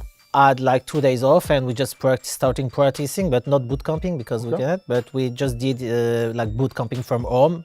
We just watch the demo that we played, try to fix the mistakes. It's not easy on practice because we play with iPings from Turkey, 4 people. I play from France. I don't have this issue. Now, one thing that's interesting is you haven't played any officials. You just mentioned it. Practice is not the same. You haven't played officials since the RMR. Yeah. Does this worry you at all? In practice, sometimes in official, something different can happen. Here we are favorites to go through, so we need to have this mentality like we are favorites. So We need to play good CS, focus 100% because the teams we're gonna play are really eager to win. Now, one thing I'm noticing, right, from the team and how it's different from last year, 2023, I saw Eternal Fire every qualifier, every event, every online event you could enter, right? You guys were playing so much. This year, RMRs, then Katowice, yeah, and now you're here. Only 23 maps officially played so far this year. Not so much, yeah. Was this a decision you wanted to have? Is this a change you wanted to make? Maybe we're targeting some tournament right now, but we have ASL Pro League after that, after this major extra. So the things is, to be honest, to answer to your question, we're playing from Turkey, some online tournament, and it's difficult. We are not the same level as we have on LAN online because the ping. We're playing like 16 ping sometimes, 4 people, 3 people, and some online tournament can be dangerous. You know, you can like lose a match, lose against a really weak opponent, then after that you can lose confidence. So I think there is a strategy on that. Okay. We need to focus on the most important tournament right now is the major. Yeah, and like you said, that comes with the experience for sure. And another thing you mentioned to me is you feel like you're one of the favourites here, and I think many people consider you guys to be the favourites here. Yes. Is it a strange situation to be in, to go from being not the favourites, people not expecting you to do so well, to now you're like, oh, okay, we should be going through? Yeah, obviously. Like all my career, I was the outsider when I play. I always playing against high opponent because we are always T1 half and T2 between. How does it feel for you to be back here and to go through this again? I feel great, to be honest. It's the best tournament that CS can show. A really good feeling to be here, to play here, to have his stickers, to be honest. You had a very specific way of always getting ready for the team. We used to be going down for breakfast. You'd be there on your own. You'd have your notebook. You'd be doing some extra work, and you'd be going through everything else. Yeah, I'm still the same. Like I think before the match, I always watch like 3-4 maps. Sometimes I'm thinking too much. In the night, I'm doing like overthinking. You're just doing it. You've always been doing it, and then it's looking pretty good for you right now. Things are coming together. Hopefully it will be better. I believe in you. Let's see how it goes. Good luck in the games, man. Good luck throughout the competition.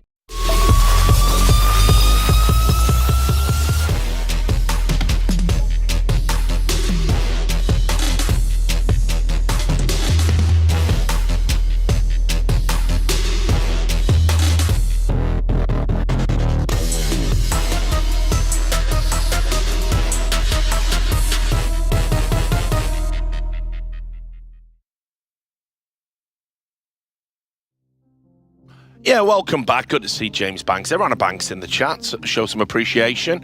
But it was a good interview with Major, and I'm going to start by addressing that because I don't think a lot of people realize how long he's been around, how experienced he is, and what he's done with this Eternal Fire team from a leadership perspective. He's faced challenges that other orgs just don't have, and he's making it work right now in a big way. I mean, you have to imagine he was doubted.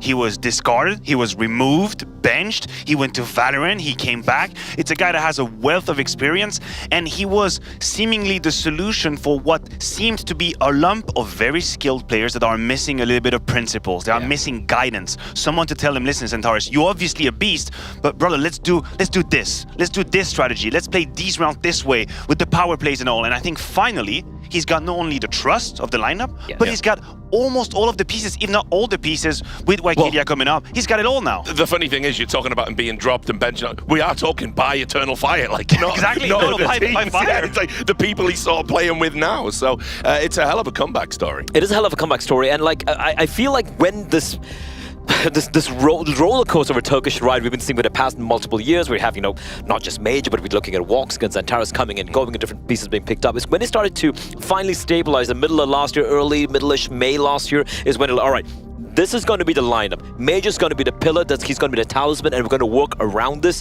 And that's when, sure, there were some trials and tribulations even in that journey. That's when they settled down together. That's when they're able to find success. And that's, I feel, was what was missing with these different iterations of Turkish teams all these years. Right, and listen, I mean, I'm not going to stand here and pretend like he was doing everything perfectly all these years and they did him wrong. No, he had his own flaws too. He was very open with it with James Bank. He said, I had a tendency to tilt. I'm an overthinker. I wake up in the middle of the night trying strategies. He also had to find his own way. And I think he's very vocal. The relationship he's got with his coach right now is extremely healthy, extremely good. They found sort of a rhythm, and that is a theme that we can sort of transpose to the other team as well. Kixen, Saw, that is a combination that is worth of gold when we talk about as well. Yeah, well, look, I know you're a big fan of Kixen. Now, I'm just going to throw this out there.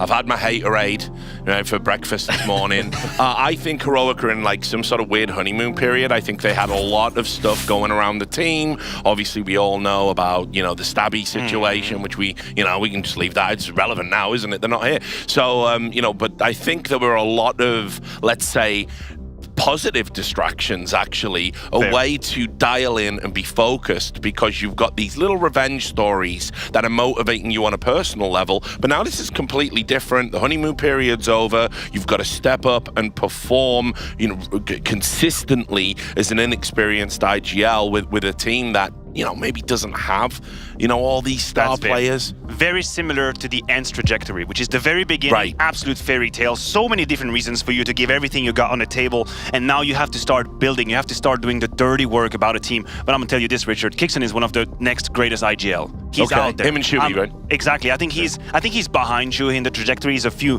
months behind, a year and a half or so behind. But I have great trust, and I also add this, because we are looking at a Heroic that is far from being ready. So put out the interview, he said we didn't have time to put the philosophy down. Our map pool is still a little bit weak.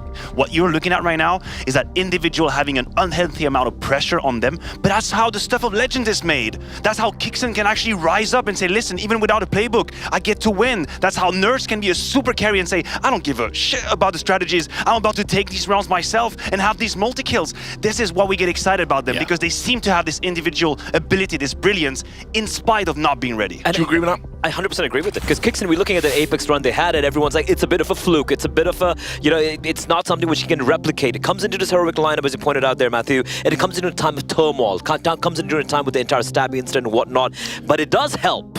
Look, it does help when you have this guy coming in. Nerds has, I just want to give a little bit of flowers to Nerds as well. We talk about how he was rising to be a star in the Ents lineup, coming into this motley crew. You kind of feel, can he continue to deliver? Hell yes, he can continue to deliver. Well, I didn't know what was going to happen. competitive. I mean, look, you get left behind by a core that you used to playing with. Yeah, and like you just watch them go away to, you know, super expensive team over there. See, I'm over here, am I? And it's like, you know, he's performed so well since then.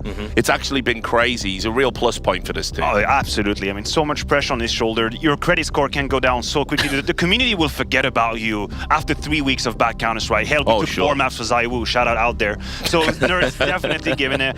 Vertigo. The map pool is interesting because the ancient ban from EF is an issue for Heroic. It's a map that they have very much up there in terms of win percentage. Mirage could have been, and that's where they go for.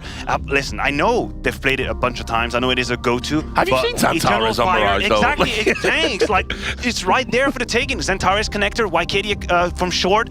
There's a whole lot of skill. It's like, you remember this B-movie Cube where you're walking into a room and you just have a million ways to kill you? That's exactly how middle is. That's a great reference. I love that movie. This is a very stock standard veto overall. I agree with Matthew. You know, Ancient being taken out means Heroic gets hurt a little bit. And Mirage yesterday, they were pushed by Imperial. They managed to close it out because Nerds decided to go Super Saiyan 3 or 4. I don't know how many they have right now. But he was the difference maker in a 16-14 win against the Brazilians. So there are a few problems there despite the win rate they have over there. Vertigo, we know how much this Eternal Fire loves this map, even though they haven't played this map that much in recent history. And that ties back to the interview with James Banks, where it was Major said, we're actually playing fewer games, so to speak. We're concentrating more on tournaments because we know now we are favorites in a lot of our matchups. We don't necessarily need to go for those 50 map grind every 3 months. So yeah, it's pretty stock standard. And if it heads into Overpass, it's 50-50. Right, guys, I'd love to talk more about it, but instead we got to watch it, so it's not all bad. Right, so I'm going to throw you back over to Machine and Sponge. I'll stop talking. I won't do any banter this time. Promise. Where's the swear jar at, though? I want to know it's coming out. It is getting a bit spicy over here, guys. We need to keep it PG-13. It's Maniac. He's been drinking, I think. He is funding some good nights out, I think. Yeah. Oh, mate, I'll see you at the end. It's on him, yeah? Thank you, Matthew. Yeah, sit back, relax, enjoy the game, because that's what we're here to do. Heroic Eternal Fire Champ. What a treat it is for Counter-Strike fans, which we so happen to be. We're going to be seeing an early smoke thrown out by Nerds, and Nikodos starting an early campaign for Ramp. Flashes up, 4 of them charging up the ramp. We see plenty of that this game. Yeah, this is an interesting smoke. I think that might have been a missed smoke. A second going to arrive. It's going to be Good enough. It's Serviceable. plant. Serviceable. That gap, however, has led to a bit of chip damage onto Shush. He's not planting yet. Getting it down now. And the retake is on. Calix pushes the smoke, takes the first engagement, trying to track Tessus towards that short side. Tessus has got a lot to handle here as there's 4 towards the side. The smoke and the kit on Madja. He smoked the bomb already. This is going to be so hard to knock him off. So hard to knock him off. He's found it. They're not going to knife him in time. And Eternal Fire will take the pistol without a single casualty. 5 alive at the end of that one. Whoa, Kixon just staying alive. What did you make of Maniac's statement about Kixon? Is he as high in your estimations? Well, I think he's definitely heading in that direction, right? Because of the amount of impact his teams have had on the world scale within his first year, I suppose. We could put it that way. I had the opportunity on HTV Confirmed to talk to him as well. There was an interview with him, with Saw, talking about how he likes the way that Kixon thinks about the game. That's some positives, because I think Saw is considered one of the best coaches at the moment as well. Yeah. And I guess they have decided as a team that they wanted to start on the T side of Eternal Fire's map pick here. So that's another key, wanting to try and set the tone. Picking the T start on Vertigo. Really threatening second round buy, though, by virtue of the plant. They might pop through this. Yeah, so they're just creeping through on contact. Centaurez. He only has 8 bullets, Alex. Yeah, that really limits his options now. He's just going to have to be incredibly precise about this. They're not going to clear him. They're not going to clear him. He was shooting like he thought he had a full mag. Yeah, if he had more, that would have been a very different result. Instead, he's given over the M4 to Kixon. He'll take the upgrade, full HP. Nertz is actually bringing the bomb through short and wins the duel. Very brave, very early engagement. Woxic's gone, and so is this round. It's kind of fallen through their fingers here.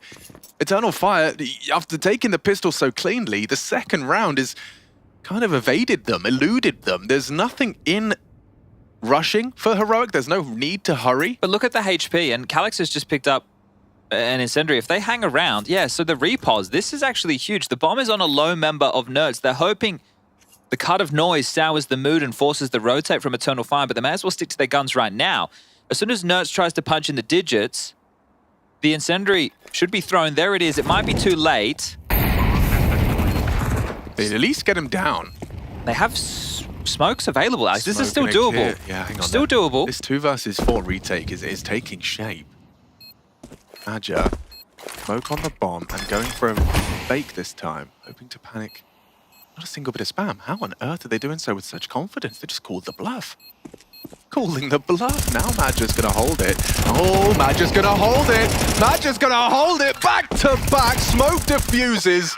Problems for Heroic. How's he gotten away with that? The pistol round was one thing, and 4-on-2, a round that they really had no business in, but piecing it together, the molly, flushing Nertz into the open, the kill comes through, the smokes, one towards short, one on the bomb. They start spamming, but they can't find him.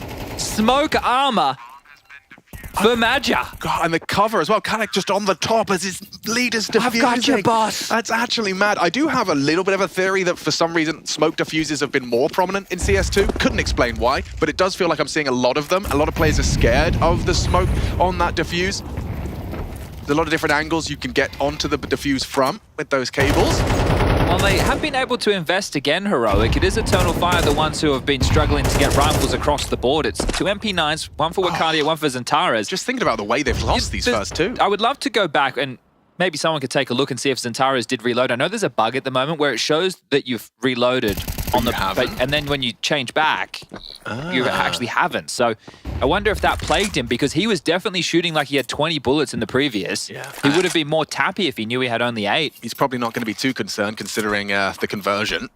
Lovely turnaround from Madja and Calix. Leaves us in a 5-on-5. That smoke is exploitable. I think you can get on the railing as they are. And oh, bloody hell. A little bit of an extra sound cue, but all the same, the booster's been erected. Calix, if he takes a glance, could lose his life here. No one can flash for Calix, so he can't really pick with util. Yeah, well, you're right. Madja's got nothing to support him. Here comes the util. They're testing him on B. Kixon down to Calix, and a second. That is beautiful. He has done his job. Mission accomplished. Nadal land, but he's got a smoke to elope. Now Woxic in support. Nice shot from Nikodos, but this round has fallen apart unless Tesses can come out. Clutch gets the first, gets away.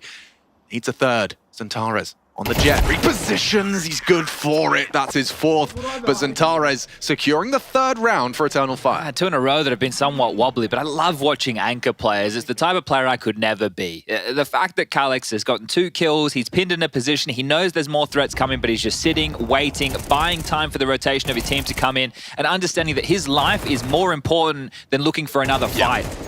And that's great work from Calix. The coach Faber on the mic immediately. So it wasn't his choice for the timeout. It was actually Saw from Heroic, but it will give a 30-second opportunity for both coaches to pipe through instructions about how things have unfolded thus far. But Eternal Fire have been able to keep the sheet clean. 3-0 with some wobbles. Now, we know Heroic are the type of team who likes to go hero AKs, Alex. We know they like to get it in the hands of Nerds or whoever it can be facilitated to continue to apply that pressure. I expect to see the same coming out the back of this timeout.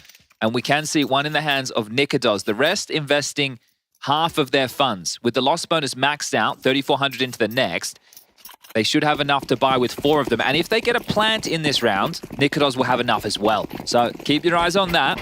Need to make sure they can fund a full purchase going into round number 5. This one's still threatening, however. Yeah, Xantares towards the sandbag's trajectory indicates.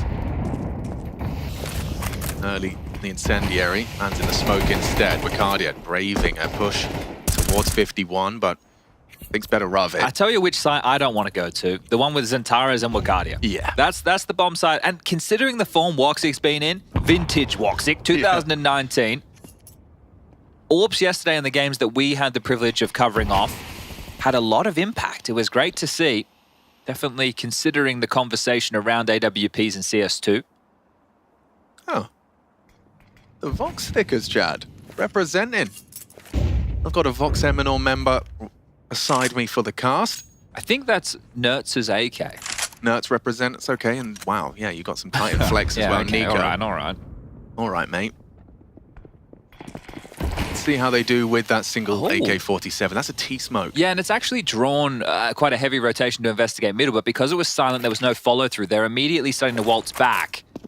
Light util on both sides of the server. 35 seconds remain. It's down to aim. Yeah, right side smoke. Up and over. Nice find from Xantares. Copped a bit of damage as it's Wicardia operating low. That's the bomb. Good awareness from Xantares. Tracks through the smoke. One back from the hero AK. A plant goes a long way. Trying to disrupt, but covered. Tessus has saved the round.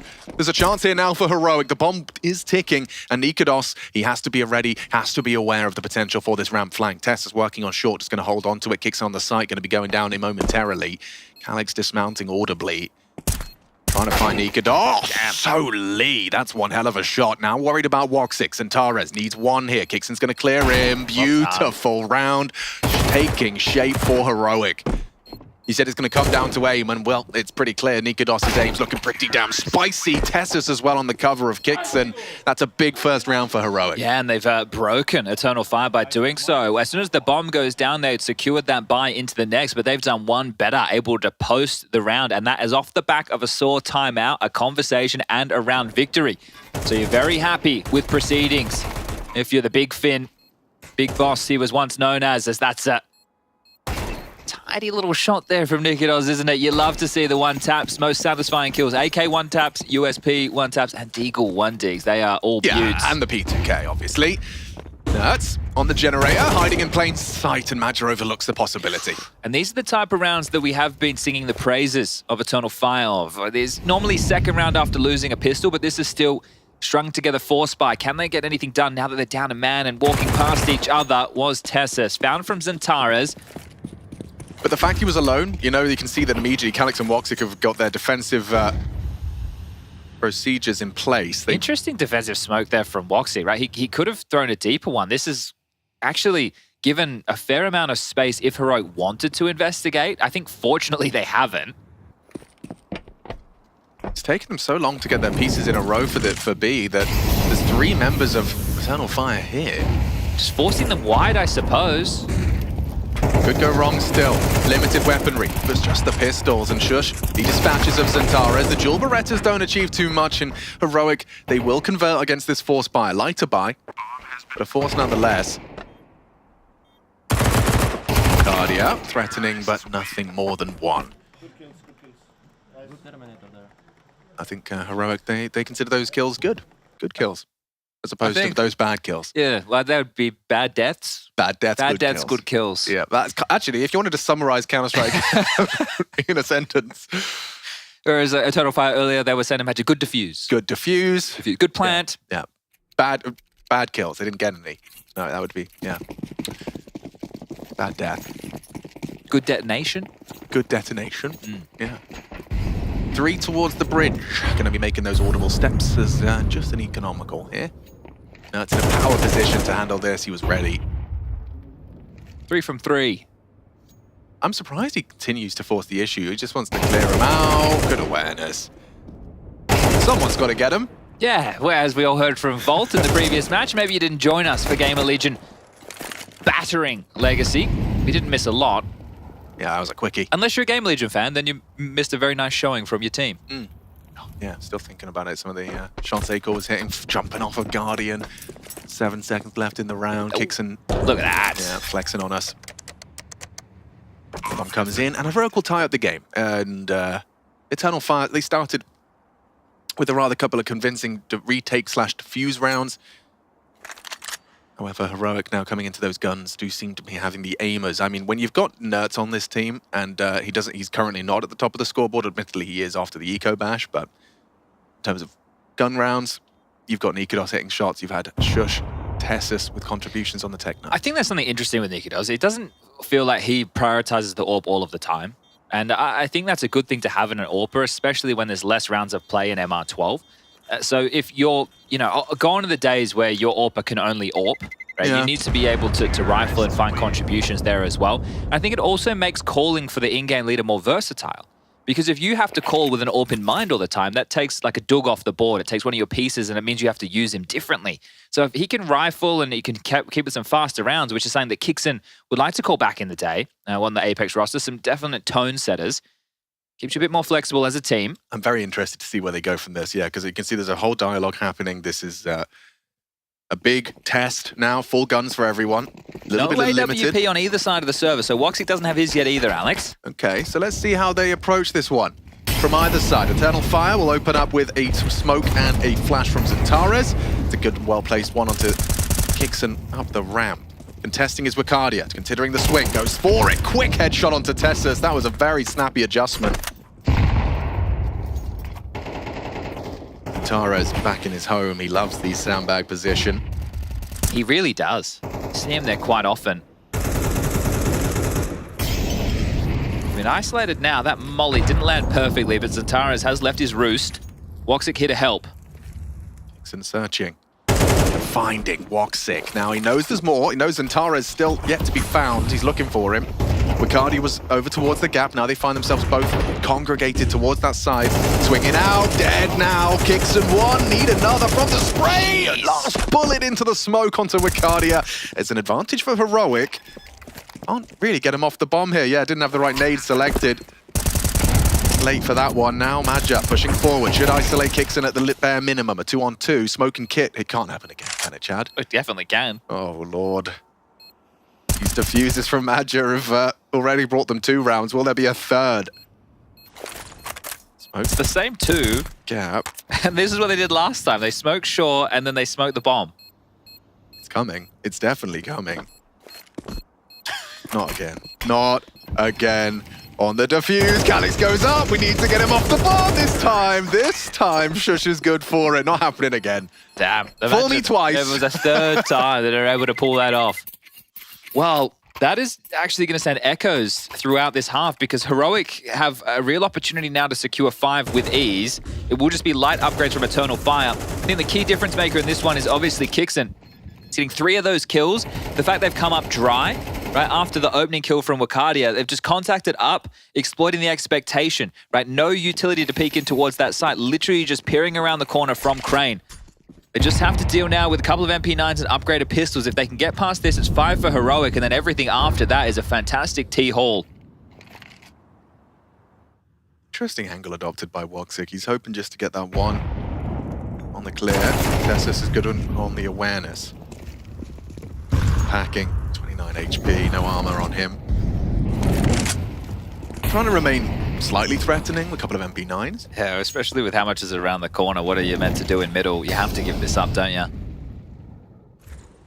This, however, it's just a Mac 10, so Kixon could get caught out in a head-to-head with the SMGs. He doesn't. Wicardia down to Kixon.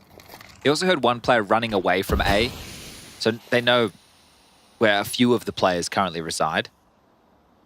Waiting for the smoke fade in middle, just taking some jewels. I have liked the contributions we've been getting out of Tessus. If people were tuning in yesterday to their matchup against Imperial, he had a huge 4K round in. I think it was a 2v5, maybe? Yeah, no, 2v5 or 4. It was massive when he was going up short. Did a couple of nice shots. Yeah, I think that was the straw that broke the camel's back. Yeah, Imperial obviously righting the wrongs and were able to pick up a victory to start off the day.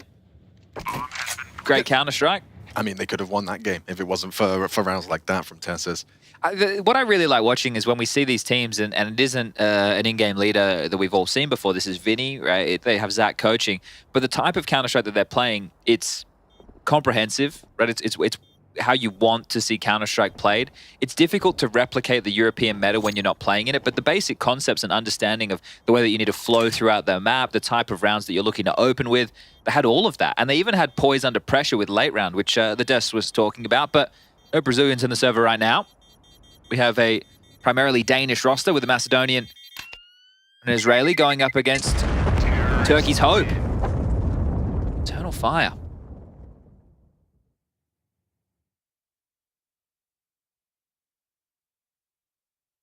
I expect to see a Woxic AWP brought out, considering he didn't buy any Kevlar around his 5-7 in that previous round. Yeah. And currently with only 1 kill to his name, we were talking about his great performances throughout the best of ones. It would be good if he could come online, especially on their map choice. Now, I don't think Vertigo is necessarily an AWP's paradise by any stretch, but can still find impact and influence. Loves a little touch of aggression. He knows Nerds prioritizes ladder. And he's going to be posted for the potential conflict. This is on a timer though, isn't it? Yeah, he can't stay there forever. And Nerds goes wide. Moxie misses his opportunity. Playing around the lurk smoke is Tessus. It fades now. Zentaras and Wicardia, though, as you discussed, this is one potent pairing. For the round polled, Wicardia starts his crawl. Take the fade, looking for Tessus. Didn't spot him. Overlooked him, now obscured by the view model. A great opening from Tessus. Thought Wicardia was kind of playing ahead of it, but doesn't work out for him. Zentaras, good awareness. He gets away for the potential from the sandbag molly. I feel like they have to re-aggress. Which they're working on with Woxic. Fades the flash. They're heading B. Madge has got a really strong angle, but not if Shush is clearing him like that. Just as easy as that, the round falls in favor of Heroic. Well, you can already start the hunt, right? Make sure you're covering off certain quadrants of the map here and try and rip everything away. Only 2 to find now. Yeah. I mean, Zentaras is staying active. He knows he's going to have to try and fight tooth and nail if he wants to hold on to his rifle. Calyx with him. But this is some good Counter-Strike out of Heroic. Ooh, we get to see Zentaras on the AWP. We don't. We don't even get to see a moment of it. He's gone to Tessus. Calyx. Kills for Tessus as well. Up against the world. They got oodles of cash. Yeah, look, Shush is dead. He has 13k. He's going to reinvest for sure. You've got Nikodos, who's close to max money. Kicks in the same. Can't be going better. And that's off the back of 6 consecutive rounds. So max loss bonus is in play for Eternal Fire, but they don't have the same way to make money, right? They can't get the bomb down on the CT side to get the cash injection. So for them, it's going to have to just be another partial investment unless they want to bring out a couple of silenced M4s and go for a bogey round. I mean, yeah, this is already very impressive stuff out of Tessus individually. He always had impressive performances, but there was always a little bit of a conversation being had about when the pressure is on. Well, there's no more pressure than arriving at the major, unless your sense. He's suggesting that feels less pressure now. I don't know when you. I guess it's because it's this sticker conversation. But right now, as everybody's starting to learn, the sticker stuff's never a guarantee. I thought we learned that once upon a time, but Stockholm. Apparently not. That's a conversation for another time. And another platform, I think. 5 MP9s, yo. Yeah, Shush has got a very good idea that one's crossed. Alex, audible on the mount. Even something just to get you going individually for Eternal Fire would be nice. Like a couple of good kills put together with teamwork.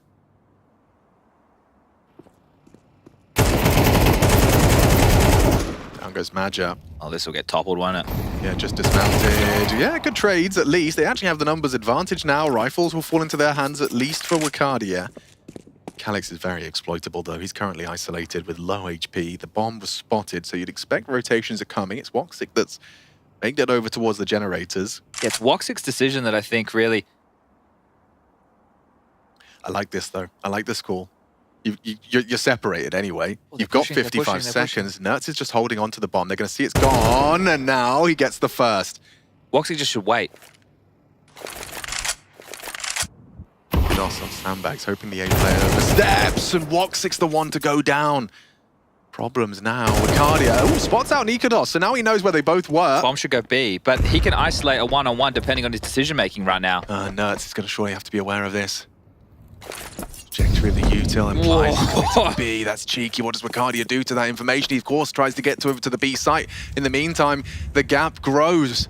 Nertz will deliver the bomb. Wakadia, now the penny drops. Moving forward, Wakadia towards the heaven. Bomb down with a couple of seconds to spare. Calculated from Heroic as Wakadia got anything to do. Misses his first fight onto Nertz. Nade on the face, brings him low. 64 points of health to work with. Nikados and Nertz ready to trade off of one another. They're both ready for the duel. They're both there, and he can't adjust. A 7th for Heroic. A frustrating one to concede, considering the way that started with the limited weaponry. 5 MP9s, and they did have a 3v2. Yeah, and right now, you have to be questioning, where's the punch from Eternal Fire? Sure, Woxic only has 1 kill to his name. I think if I remember rightly, back in the day, even when he was playing on Mouse on this map, he didn't always love to AWP. Like, because it's a difficult, I swear, like I'm getting flashbacks. 2019, a long time ago now, he's brought it out again, but 2 of their rounds came from sitting the defuse. I know the pistol was essentially theirs, but... Oh, double nades. 1 missed. Wakadia's lucky to be alive there. Yeah, but the one time it's not Zentara's there, and Wakadia's the one to cop the hiding. The individuals on Eternal Fire need to find some invigoration right now because they are being handled by Heroic. Aren't skipping a beat. They're not misplaying any situations. They're making sure their teamwork is on point. When you're watching a team play at the level that Heroic is right now, I think it's a safe assumption that communication is quite concise, clear, flowing liberally. You're not having to eke anything out of anybody. Everybody is offering what they should. Yeah, if you haven't, Heroic released some of their communications videos. Very good insight into how they comp. Quick one with Wakadia on the extinguish. He's expecting a potential for another HE on his face. Unavailable bar Shush. You can see he's elsewhere. It's about recovery. Eternal Fire would need 5 going into the half-time. Darez braves the smoke. Tessus, he seems pretty aware on these kind of duels and engagements. Through the floorboards, and Tares down, obscured. Through the corrugation. Nice find from Nertz. And, oh, Maja nearly had another one. Woxic's keeping us interested as Wakadia extends our interest. Wakadia, though, that smoke won't last forever. Kixon's waiting it out. He will reposition towards the guarding position. Confirmation is B. They started rotating away. Yeah, they weren't sure. They weren't sure. Kixon will get the bomb down. Difficult post-plant. With no nades. Need individuals to step up here. You can see the headshot. What a banger from Tessus. Up against the orb. That's beautiful to close. An 8 for Heroic. Smiles on their faces. They know they've done something pretty dirty there. This is a great half. What is that from Tessus? We have 8 in a row from Heroic. Damn. They ain't stopping. And the only rounds they got, as you said, were some of these diffuses. And what to a think shot. the first round that Heroic picked up, they were threatening throughout the early stages, right, because of the plants.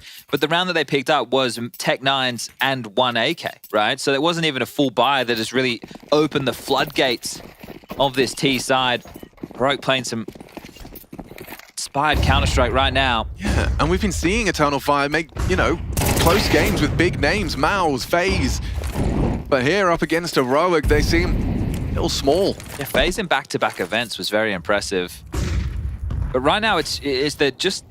I know it seems simple and reductive, but they're not shooting back. Sometimes they're not even getting the opportunity to do so. I love the confidence from Tess. It's like every round he wants to take ramp, he has successfully taken Well, he's putting his aim on display in a game like this. Yeah. Like, he's backing himself. He's got Shush with him, sure, but he is just ready for every engagement. Spots out the leg. Trying to isolate Wakadia. This time wins out the head-to-head duel. Tess has welcomed it, but this time Wakadia stands tall for the one. Zantara's down to the double from Shush. And already they have Ellie control. They've got this round as well. There's nothing here for Calix and Woxic. A 2v4. You got to go for it. Final round of the half, moonwalking into kicks and not expecting that forward position. This is convincing from Heroic, making a strong case for that 3-0. Yeah, this is it, right? You win this one right here, right now. You are done with the opening stage. Quick, smart.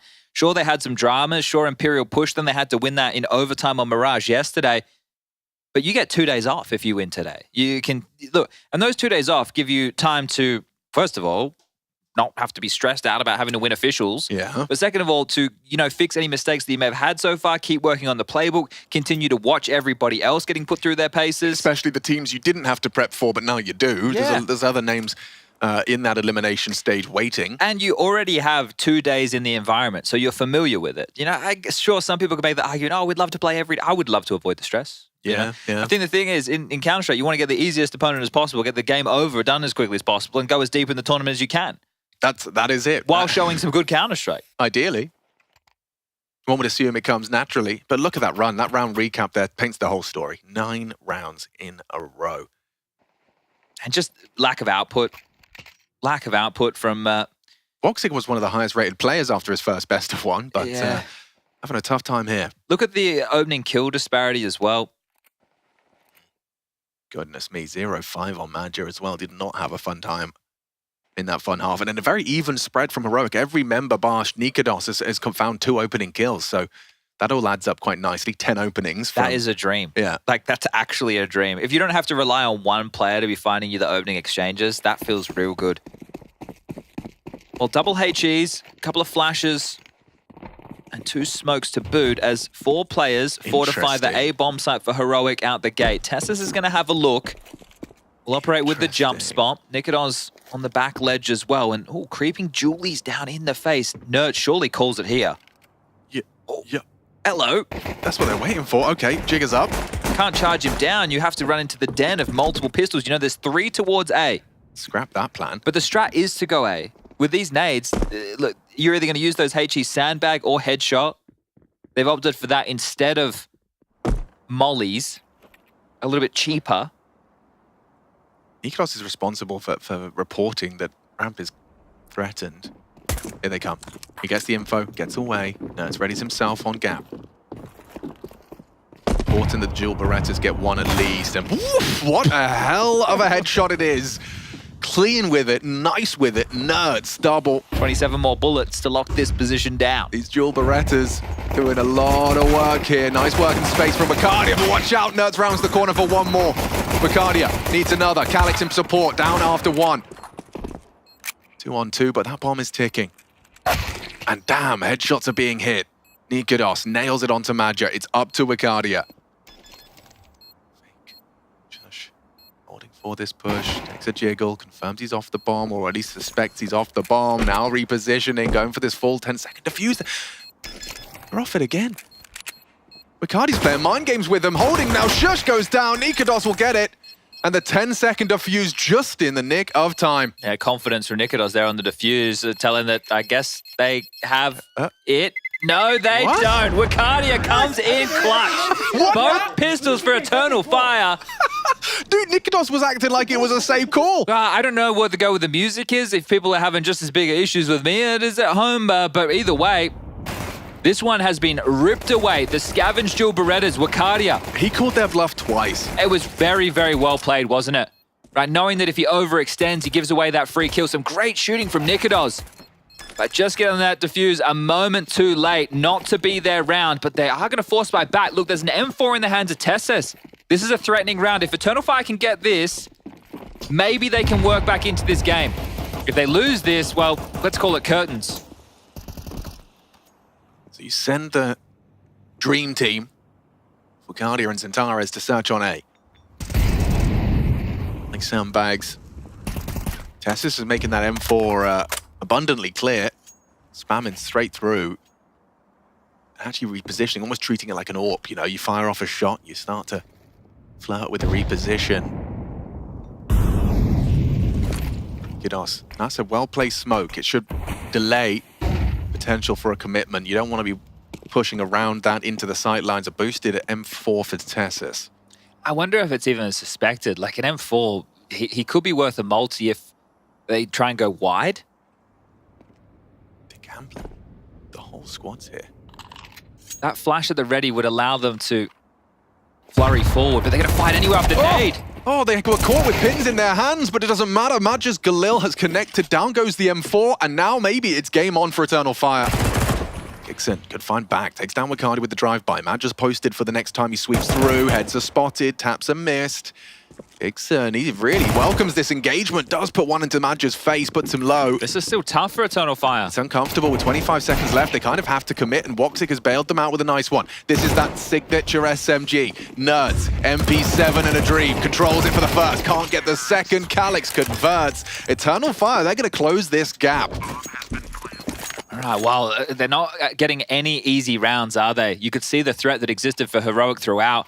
And the silence soured the mood. Heroic started searching for space, right? The HE comes forward, Shush swings, then on that top deck, Tessus gets bowled over. The M4 finds absolutely no impact.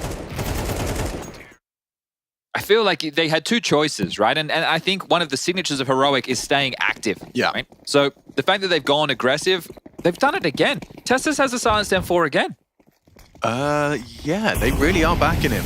I mean, if you're Eternal Fire, you're expecting nothing here, especially when you just run down with the first on the Mach 10. So Tessus, he is the unknown entity. It doesn't matter. It does not matter. Wicardia has solved all of their problems. The unknown kicks in. Yeah, man. What are you going to get done here? Oh my God, he nearly had two on the P2K. It was something there. Well, look, this is where Wicardia, if not stopped going for these A-ramp plays, if there's nothing that Heroic can use to stall him out, the way that Madge will facilitate him, you saw the flashes when you go all the way back to the pistol round for Heroic, right? They have the flashes from the T-stairs towards middle. That's something that they use to allow Wicardia to go for these aggressive maneuvers up the ramp, and he is very good at it. We've seen it in the early stages here of this second half, and if he can get away with it, it's a tone setter. So things aren't going to be easy for Heroic, but it's Eternal Fire are the ones under pressure. This is their map choice. Heroic called their bluff. They said, that's fine. We'll play your map, but we'll start T-side. We will set the tone. You have to stand and deliver. And they were unable to do so on their CT side. That was a very weak CT side indeed. Yeah, you're right. I didn't quite keep in the forefront of my mind that this was a Eternal Fire pick, and Heroic opted to start on that T side. It was certainly paid dividends, right? 9 consecutive rounds on their attack. But now we find ourselves with Eternal Fire returning to the fray. Dream start, 3-0 on their T side. The bar set high, make no mistake, but already seeing signs of life from the Turkish side. This one here, it doesn't bring us level, but it feels like it may as well. Badger doesn't want to give away another opening death. He's conceded quite a few thus far.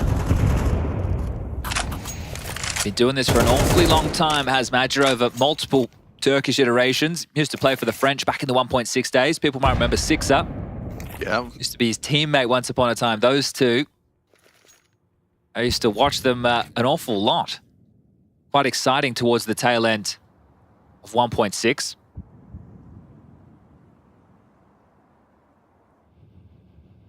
Double mid setup, double B setup, and retake A. So Heroic, you can see how they have postured their defense. Silence until the B execute. Shush. That's silence Wicardia. That's enough. I mean, understandably. You don't want to go through the grey screen. You're not committing. The boost could work out but nicely. But look at the U2, Alex. They don't have anything to recommit with. Yeah, but you can use Centaurus as your opening piece. Oh dear. Kixon's pipped a gap here. Calix just fell off of the midline. How far does he go? Yeah, that is the next question. You're in a 4-on-4. You can see I got the idea of going down the ladder. He's heard the bridge. He heard the bridge. 6. Oh, down. Xantares did open up the B site in the meantime. Nikodos has fallen alongside Nerd, so that must have been one hell of a play from Xantares. He's gotten them into the site. He's so far forward. Tessis is not ready for this. Beautiful counter-strike from Xantares. Round winner. It seems that way. Kicks it in a clutch. It's not impossible. Certainly improbable. Double peek, double swing, but isolating the jewels! He's made it into a 1v1. Kit is present. Up against Calix. Smoke on the bomb's going to get nerve-wracking for Calix. Does he want to swing ahead of it? He's just going to fake it. Calix going to start to spam, surely. Surely. He's worried about the potential for a defuse, tagging him through the smoke! It's one bullet, hit it! Eternal Fire recover!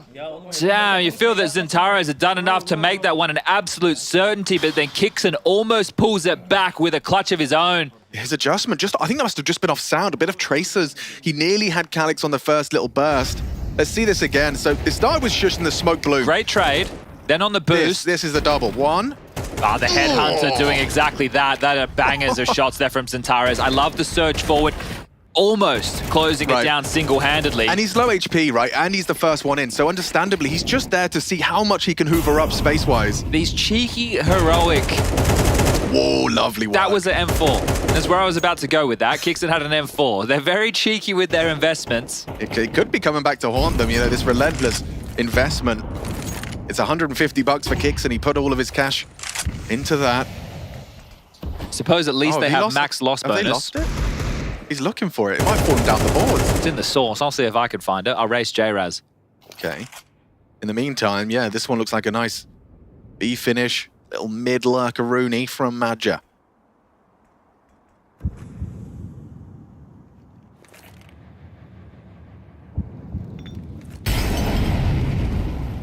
Only a cubby. That's behind the double stack. It's unlikely he's Molotov'd, but it's unlikely he gets more than one. I think they may have just spotted the default player. No, it's so blind. Good utility there from Eternal Fire. They're going to make this a one-round game. They're saying anything you can do, Heroic, we can do better. Coming into this T side undefeated. Alex, look at my screen. I found it. Oh, it went off the map. It went off the map. You geek. How did you get down there? Well, I couldn't find it at SCAF, so I'm like, where else could it have gone? 51 floors down. Okay, wow. So Xantares doesn't know it, but his frag completely removed the rifle. It's a long way down free camming that, let me tell you. There it is! Wait. Jay's probably going. I can't believe you found it. I'm assuming it's Jay's like, let me show it, let me show it. Yeah. Jay's going to be mad you found it first. I know Chev's observing right now. Yeah. But little known fact is there are multiple. It's a team. Yes. You've got the replay op, you've got the main observer, and you've got the context observer. Is context the official terminology? I think it is. It's the one I'm using. Yeah, context is good. I don't know about official, but yeah. The context cams. You know when you get those sweet little over-the-shoulder... It could be Bastion. Could be. We'll find out. Yeah, we'll do our research. Let's find out as we get into our 18th. Yeah, slowed down by the flames on B and mid simultaneously, so Madge is trying to make no secret that there are B players present. Right now, Eternal Fire feel like they're back in this, right? Yeah, After an abysmal first half on their map choice, they're back in things with, well, about potentially 6 consecutive rounds on the T half. And if you win this one, you keep Heroic in that CT washing machine. They might have to start considering some saves, Heroic, if they're losing the sites. What's the call here from Madge? You can see a call has just been made. Utility was juggled. Players reposition.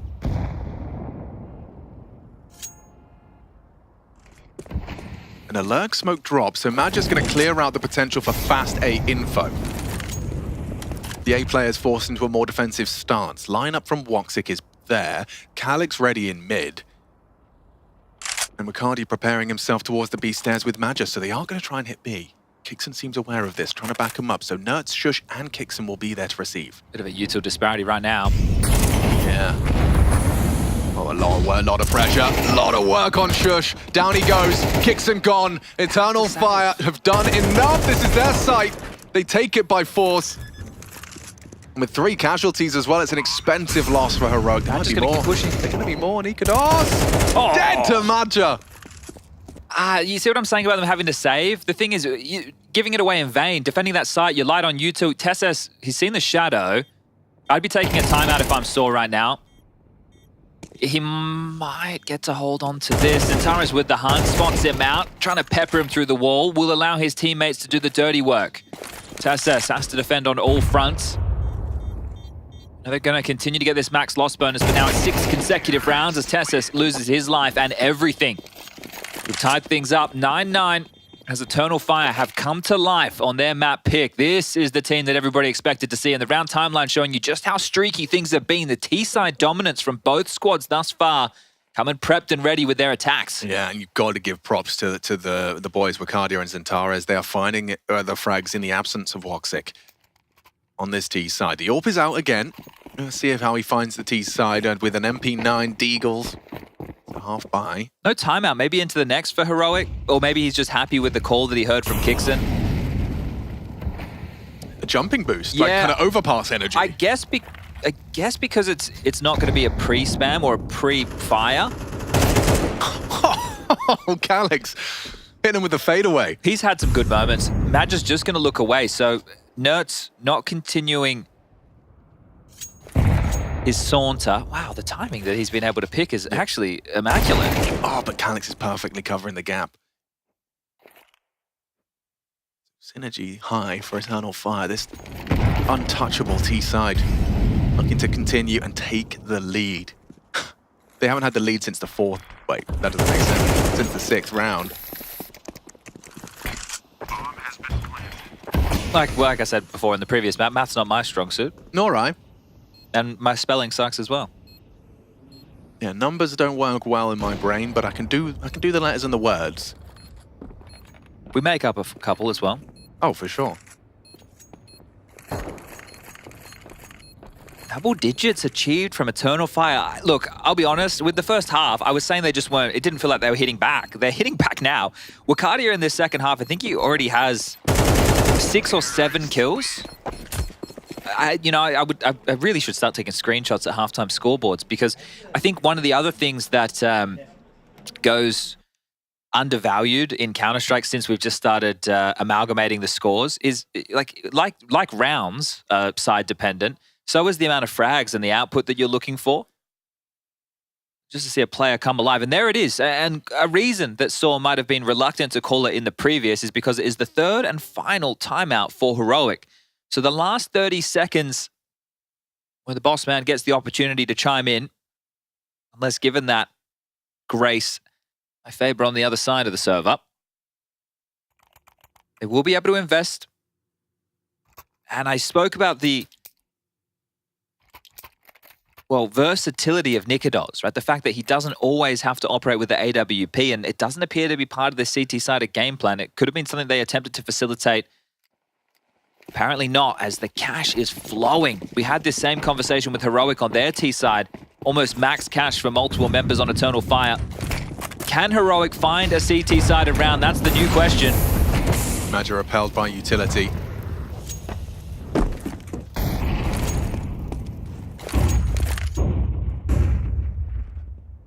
Multiple flashes pop towards A. Push deploys the incendiary B. Close their crawl. Heading that way. Noisy from Madja. Very noisy. Full focus. This is the angle. Zentares, he's good for the pre-aims typically, but now backing away. Nertz did not expect the attempted trade. Yeah, that looked bizarre. Crosshair just stopped moving. His mouse ran out of battery. Guys, you have to save. Or you have to hunt with a flash and isolate one. Calyx down. It's a 3-on-3 now.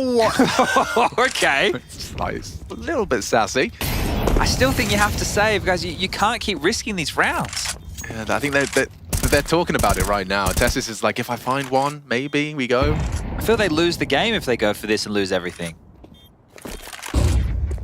Moxie thinking the same. If he could just hit one more shot, he will completely secure the round. Down goes Nikodos. They're committing. They're still committing. There's no time for this. Down they go. Only Tessus remains. There's no way he can defuse that bomb. He will take one with him. A dink onto another. Madge's there. Nice find, but still, the round is Eternal Fires, and they leave, Heroic that is, with nothing.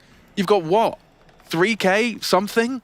Yeah, they can get out a couple of silenced M4s again, maybe 3. But that's right? for 12, so... Yeah, exactly, and it will be without utility, so you kind of just have to hope you can go aggressive and bludgeon them to death while they're looking for this map control. It might be a clean T-half. No, but I see what you're saying about the compulsory save there. Right, because if they save, they could have a full gun round again. Yeah, and you can fight for your honor. And now it looks like, I'm not saying they're conceding 12, but they're not full investing to fight to avoid 12. Okay, interesting. Wow, wow, Eternal Fire. From 9-3 to 11-9. They lost 9 rounds in a row.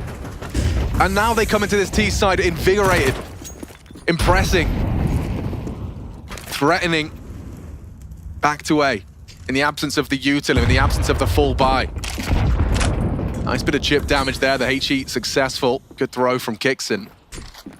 Tessus. Oh, ooh, a lot of nade damage there onto Nikodos. That is in spawn, T-spawn. Yeah, good aggression. There's still a chance. Tessus. Whoa! Nope, no there isn't. And spotted out over the smoke with Cardia covers. This is falling apart for Heroic, 1 by 1. They are rumbled. Admirable half of Counter-Strike from Eternal Fire. Could it really be the clean sheet? Not a single blemish on their T-side record. Shush would have to go absolutely nuclear to have any opportunity trying to contest with, what, 19 points of health? Bloody hell, this has gone rapidly out of my expectations. So this is going to be, I believe, this is the 9th, right? Obviously, going to get securing 12, but securing the 9-round run, as their opponent did, out of the gates. And might even outdo them. And might outdo them. It must feel so good as well to have your individuals then show up. It's also, right, we've got 21 for Wakadia, 19 for Zantares now, but also for Madja, because he's calling these rounds. Sure, your players need to hit the shots and have some bigger moments. That's one part of this. But he's calling the executes, where they're pressuring. You're seeing a lot of these rounds he's going towards A and solo faking, and then he's going back over towards B and entry fragging. So it's good from an in-game leader perspective as well, not just your individual. CT side, if they keep coming to the players' sides and they just keep locking them down, okay, yeah, well, the in-game leader might have had to call some patterns, but this one here, a great effort from Eternal Fire. Is this it? Do they really go 10 consecutive rounds to pick up their map choice? We head into Mirage next.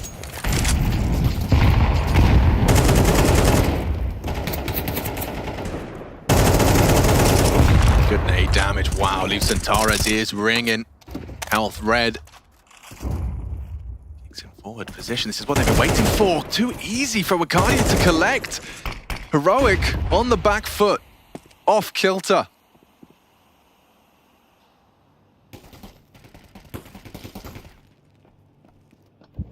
And to think this half started with Wakadia 1v2 clutch on the pistol.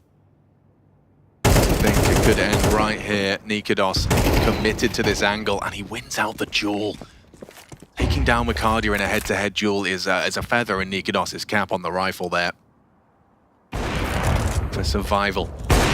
Oh, go again. What? Zantares actually nails it. That's Zantares on the AWP. There's 2 here investigating B. This could still be shut down. Just catching the timing. It's a good find. Shush gets away with it as well. Gets away with murder. Nerds thinks twice about a reposition, or rather a re-aggression. The smoke lulls them in. They're not going to clear it. Oh my god, Nerds has shut them down. 2 charging up the stairs. That smoke was bizarre for them. They weren't considering the angle. And so Heroic will live to fight another day. 9 seems to be the limit, Chad. Oof, okay, well, we've done our testing and we come back with an answer. Until Mirage, where maybe somebody can aim for something grander. But trying to hold on to this AWP as Zantares doesn't really matter considering where the cash is at. They've got plenty for the remainder, which is 2 more rounds. Or we do go to overtime. Heroic are the ones who have the choice to push us there, and they're going to need 2 more convincing rounds just like that. And you talked about Madja, and you talked about the calling he's been having on this 9-round run from the T side. When you suddenly lose one, I imagine that you've got a whole laundry list of rounds that had previously worked. You've got a list of what I prefer we do with these last couple. Well, this is where the mind games between the 2 in-game leaders really plays in, because Kixon is now going to be calling with what he expects. From Madja, right. Precisely.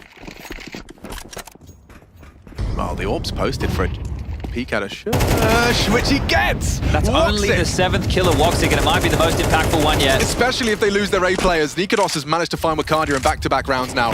The nade not far off the mark. Tessus incredibly low, hanging on by a thread. Kicks and not shying away from the duel, pushes deep. Nikodos spamming. Nade well placed. Puts him low. 70. Already finding himself posted for the jump for info. He could get two here. This could be high impact. They're pushing on him. Gets one off the flash. Xantares will trade, but the AWP is gone. Is there more to be said about this one? Madja looking for a gap in mid. Might be the right timing on this one. Nikodos. Twice have had the reposition. That's aggressing. They're coming back to his way. A lot of pressure on this one for Nerds. Does he see one, or does he even find them both? Forward position, jiggle out, ready for the sprays, and Xantares load as we saw the combination of bullets and nades. Madja activates into the gap, held by Tessus on the 1 HP. 1 HP. Madja ready for it, nails the headshot. A-split. Now it's up to Madja and Xantares. They can end it right here, right now. Nikodos, with only 10 bullets in the mag, knows Madja's towards the elevators. Xantares going up the ladder. You got 25 seconds. Nerds is considering the possibility through mid. What's he opt for angle-wise? Oh, they're coming. He hears them. It's audible. What are you going to do? You're going to spray one. Magic can clutch up. This would be huge. The IGL from Eternal Fire to recover a 9-3 half and finish this one in a clutch. Nikodos been doing good work on the rifle. Still hasn't reloaded from his early endeavors, so 10 bullets for this one. He does have a smoke. He does have a kit. And Madja's low HP. 2 bullets to the body, do the job. Madja has the HE, so if the smoke goes on the bomb, he can always clear That's true, it. that's true. Hasn't planned for himself. Which is going to kind of get into the mind of Nikodos. Yeah, he's starting to work it out now.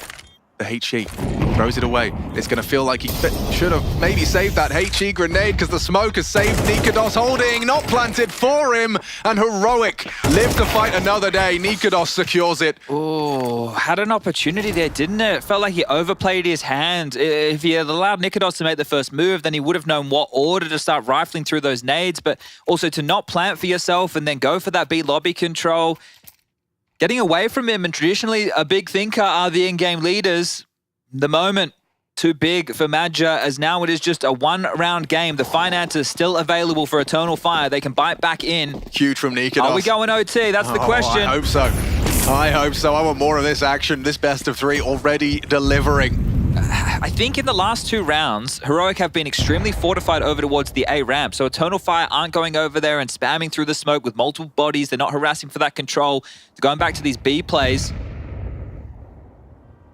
Shush. Playing with fire here. Just trying to get a glimpse of the B players. Gets it. Nade. Followed by a smoke. He's playing this well. This is a professional. B anchor in high pressure scenario. Util raining through, blinds him off. Nice support, Nerds. The fact that Nerds has already found the opening sets him up for success. A bouncing Xantares, cut down by Shush despite the flash. It's Wakardia looking to right the ship, looking to secure it in regulation. Otherwise, over time, it's just 1 frag away. Calix left with a 1v5 ahead of him. Oh, and it looks like his computer may have crashed. Be crashing. Well, maybe he alt-tabbed or something, but either way, we're going to overtime, guys. Yes, indeed, we are. It's an unfortunate time for it to happen, isn't it? But I didn't think he was going to win a 1-on-5 situation. Probably the best time it could have happened. And understandably, Heroic is going to be full focused. Where is he? Oh, but that's yeah. It was lost. It was over. The Calix 1v5 certainly low probability, but you've got 5 CTs. Good luck, have fun, mate. The other one that always gets me is like I used to accidentally hit the Windows key and create like the You need gaming mode, the virtual desktop, and, Yeah. I would never know how to get back. Me too. I'm like, and then I'm googling like, how do I get back to it? And I'm still in the game. And I'm like, ah! I've done that before. When you kind of just keyboard smash and you end up on a different desktop, you're like, guys, I'm really sorry. I don't know where my game's gone. Well, they're probably a little bit spaced out onto why Calix didn't attempt to win the 1-on-5 situation. He's saving? Yeah, he's taken that one into overtime with him. But we went 3 rounds out of Eternal Fire into 9 consecutive rounds from Heroic, into 9 consecutive rounds from Eternal Fire, into 3 rounds from Heroic to take us into overtime. Yeah. But that, if you just joined us, that's That's the summary. that's the summary. I think for Eternal Fire, they're probably going to feel like they flubbed their chance to get things done because I know that they didn't have a great first half, but they were in full control of the second. Bro, if I'm Madger, I'm still thinking about that 1v1. Yeah. I mean, just by virtue of not planting for yourself and then not nailing the util, you kind of said, I'm over here, it's not planted for me. Yeah. Here I am. And like, if you're also banking too much on your utility, you're making bold assumptions that your opponent doesn't have a smoke. Exactly. And they know what you say about assumptions, Alex. Yeah. Or you know what they say. I know what they say. They say it makes an ass out of you and me. Is that a swear? Yeah, I don't know. I think that maybe I'd put a penny in the jar for ass. A penny? We'll have to get Richard to let us know. Yeah. The authority on swears. Well, Matthew is in the bin at the moment, I think. But we are back underway. Calix had a crash. He's back in. Wait till Vitality. Ooh la la. They are very forward and aggressive.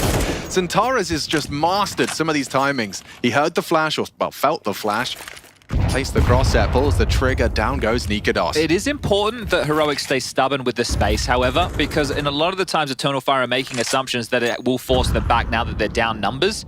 It hasn't actually drawn a huge rotation. I say that as now Shush actually starts to evacuate, so I take that back. As Madja starts to move in mid, so B is completely laden with flame. Rotation back, and Shush is cut down by Madja. This is a textbook round. All right, well, it is overtime. Do you give this one a go? Difficult to break back in a 3-on-5 number disadvantage, and one of the things that I was critiquing Heroic on was not saving their rifles during regulation. This time round, they would have more reason not to, but if they lose the next, then they're going to wish they did. So they are going to hold on to their guns. We break the streak, and yeah, the patterns, they don't change. But a lot on the line with this one. Incredibly, yeah, both sides on their T side finding it incredibly comfortable.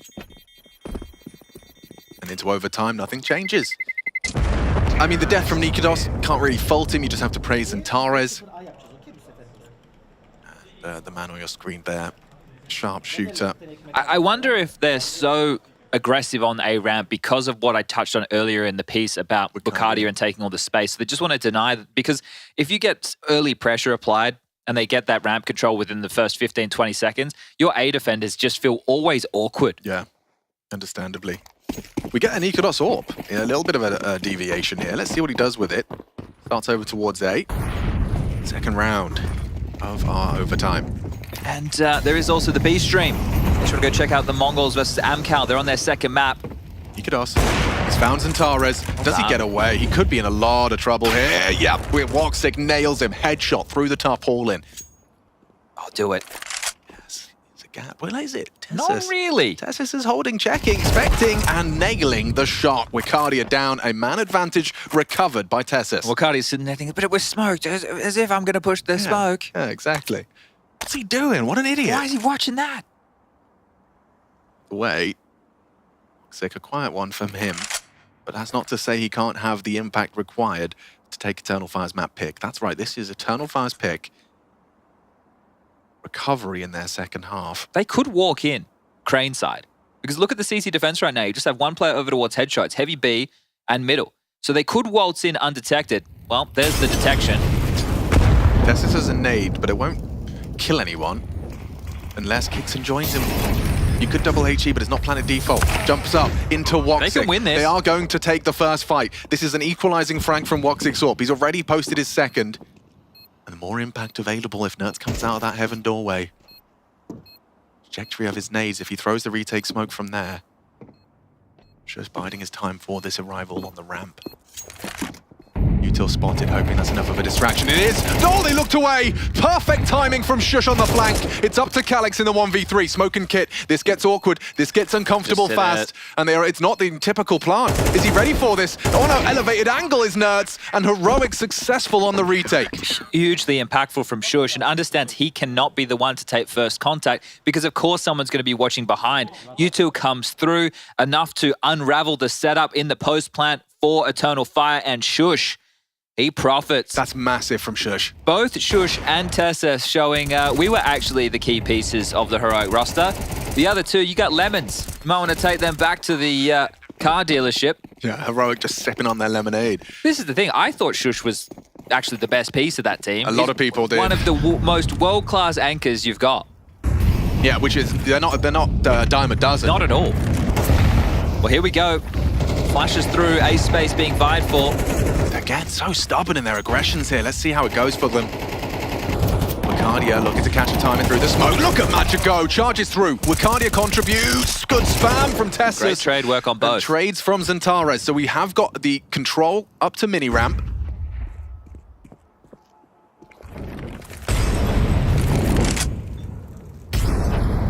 You know they progress. Oh, a missed shot from Woxic. That could have been a difference maker if he'd have hit. Warded them off though. Important regardless. Sure. But this is the opportunity to post. I would imagine both teams are expecting to at least find 2 on their T side, given how the regulation played out. So Eternal Fire to match the par for the course, they need to win this 3-on-3. They have enough to just go for a standard A execute. 2 smokes, Molly's in the mix as well. It's about where they use these Molotovs. Do they use one close short? Right now we can see that would be an advised decision. Perfect. Takes the fight onto Nerds, and Xantares isolates that duel, forces that fight, kicks and sitting dark. Ooh, messy from Calix. He gets it nonetheless, and I'll give you 5 guesses about where Shush is coming from. Last time he flanked you and won the round. Xantares this time active on that one, spots him out. Oh, he's in trouble. This is tough. Yeah, this is a hard mode. Nothing here for Shush. Woxic hiding behind the sandbags. He's trying to isolate these duels. What's he supposed to do? A smoke.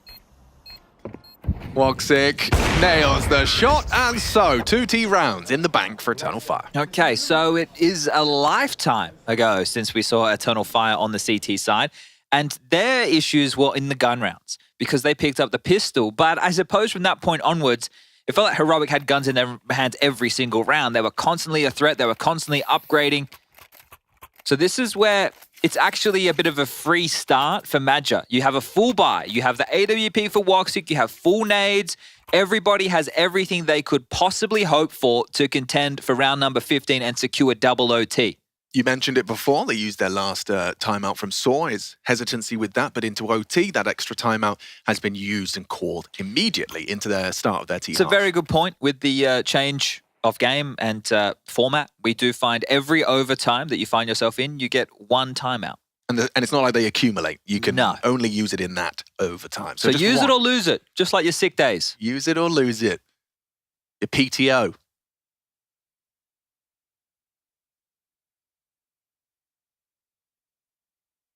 And I suppose if you're Heroic, you have to remind yourself what was working on the T side. Well, Tassos was bopping everybody left, right, and center. Oh, Shush, he's feeling himself. He's actually just taking fights onto B. Bianca down early. That's going to force a rotate. Wicardia's already worried that it's a bit quiet on A. You can see a more passive stance adopted. They are starting to crawl up the ramp. Love that from Shush. Just took his spawn, ran with it. They are going to test Xantares. He's open to this crossfire. Wicardia and him set themselves up for success. Well, they've at least given away that there's 1 player short. This is tough. This is a 2-man push. Backs are turned. Spam connects. Xantares, Wicardia defending with aggression. Nerds is going to try and plant safe from gap. This is actually very ballsy. This is cheeky. If Nerds can get a frag off the back of this as well. Safe. Wicardia and Xantares. They are now noted. Xantares removed. Nerds spots out Wicardia. Can he get away? Woxic doesn't think so. Nails the shot with the AWP. Hard one for them to close here. Shush and Nikodos. The gap is being held. Wicardia reads this so perfectly, but Nikodos with a double sensational play from the Dane. What is that from Nikodos? He has been quiet for a while, but that is huge. It looked like he was going to clothesline. Instead, he's the one that sits Wicardia on his ass, and 3 kills back-to-back for Nikodos to tie things up. Unbelievably quick. It's a jump scare coming out of the smoke. The fact he gets Madja as well. Never mind Woxic. That is stunning. That's his reaction? Stone-faced, Was I guess. was that his reaction? Yeah, go, right, guys, let's go. Okay, Light work, we've just no got reaction. confirmation from production. That was genuinely the way that he proceeded forward after sitting 3 on their ass. Massive stuff, and now we're tied up again. Well, the overtime timeout expended from Eternal Fire. Both teams using their 30 seconds. Nikodos jumps from 14 to 17. An impactful round to put them just 1 away from securing double OT. And the T sides continue to be where these teams do their best work. Conversations concluded. Freeze time ticks down. 3, 2, and 1, and we're back underway. Eternal Fire were close to that one. I thought Zentaris and Wakardia's re-aggress was... It was brilliant, wasn't it? Yeah, inspired. Especially after losing the opening death on B so quickly. Now, don't think Calix is going to be surprised if Shush tries again. Tessus, he's giving it a good go, though, isn't he? Look at the confidence. Go Sandbags, I dare you. Mollies it off. Flub nade from Zentaris. Oh, that tells you about the pressure he's feeling, doesn't it? Yeah, and that's by virtue of Tessus. He's already disappeared. Like, all of that was just to force Util out. Now spamming smokes. Wakardia does the same, gets away, unscathed.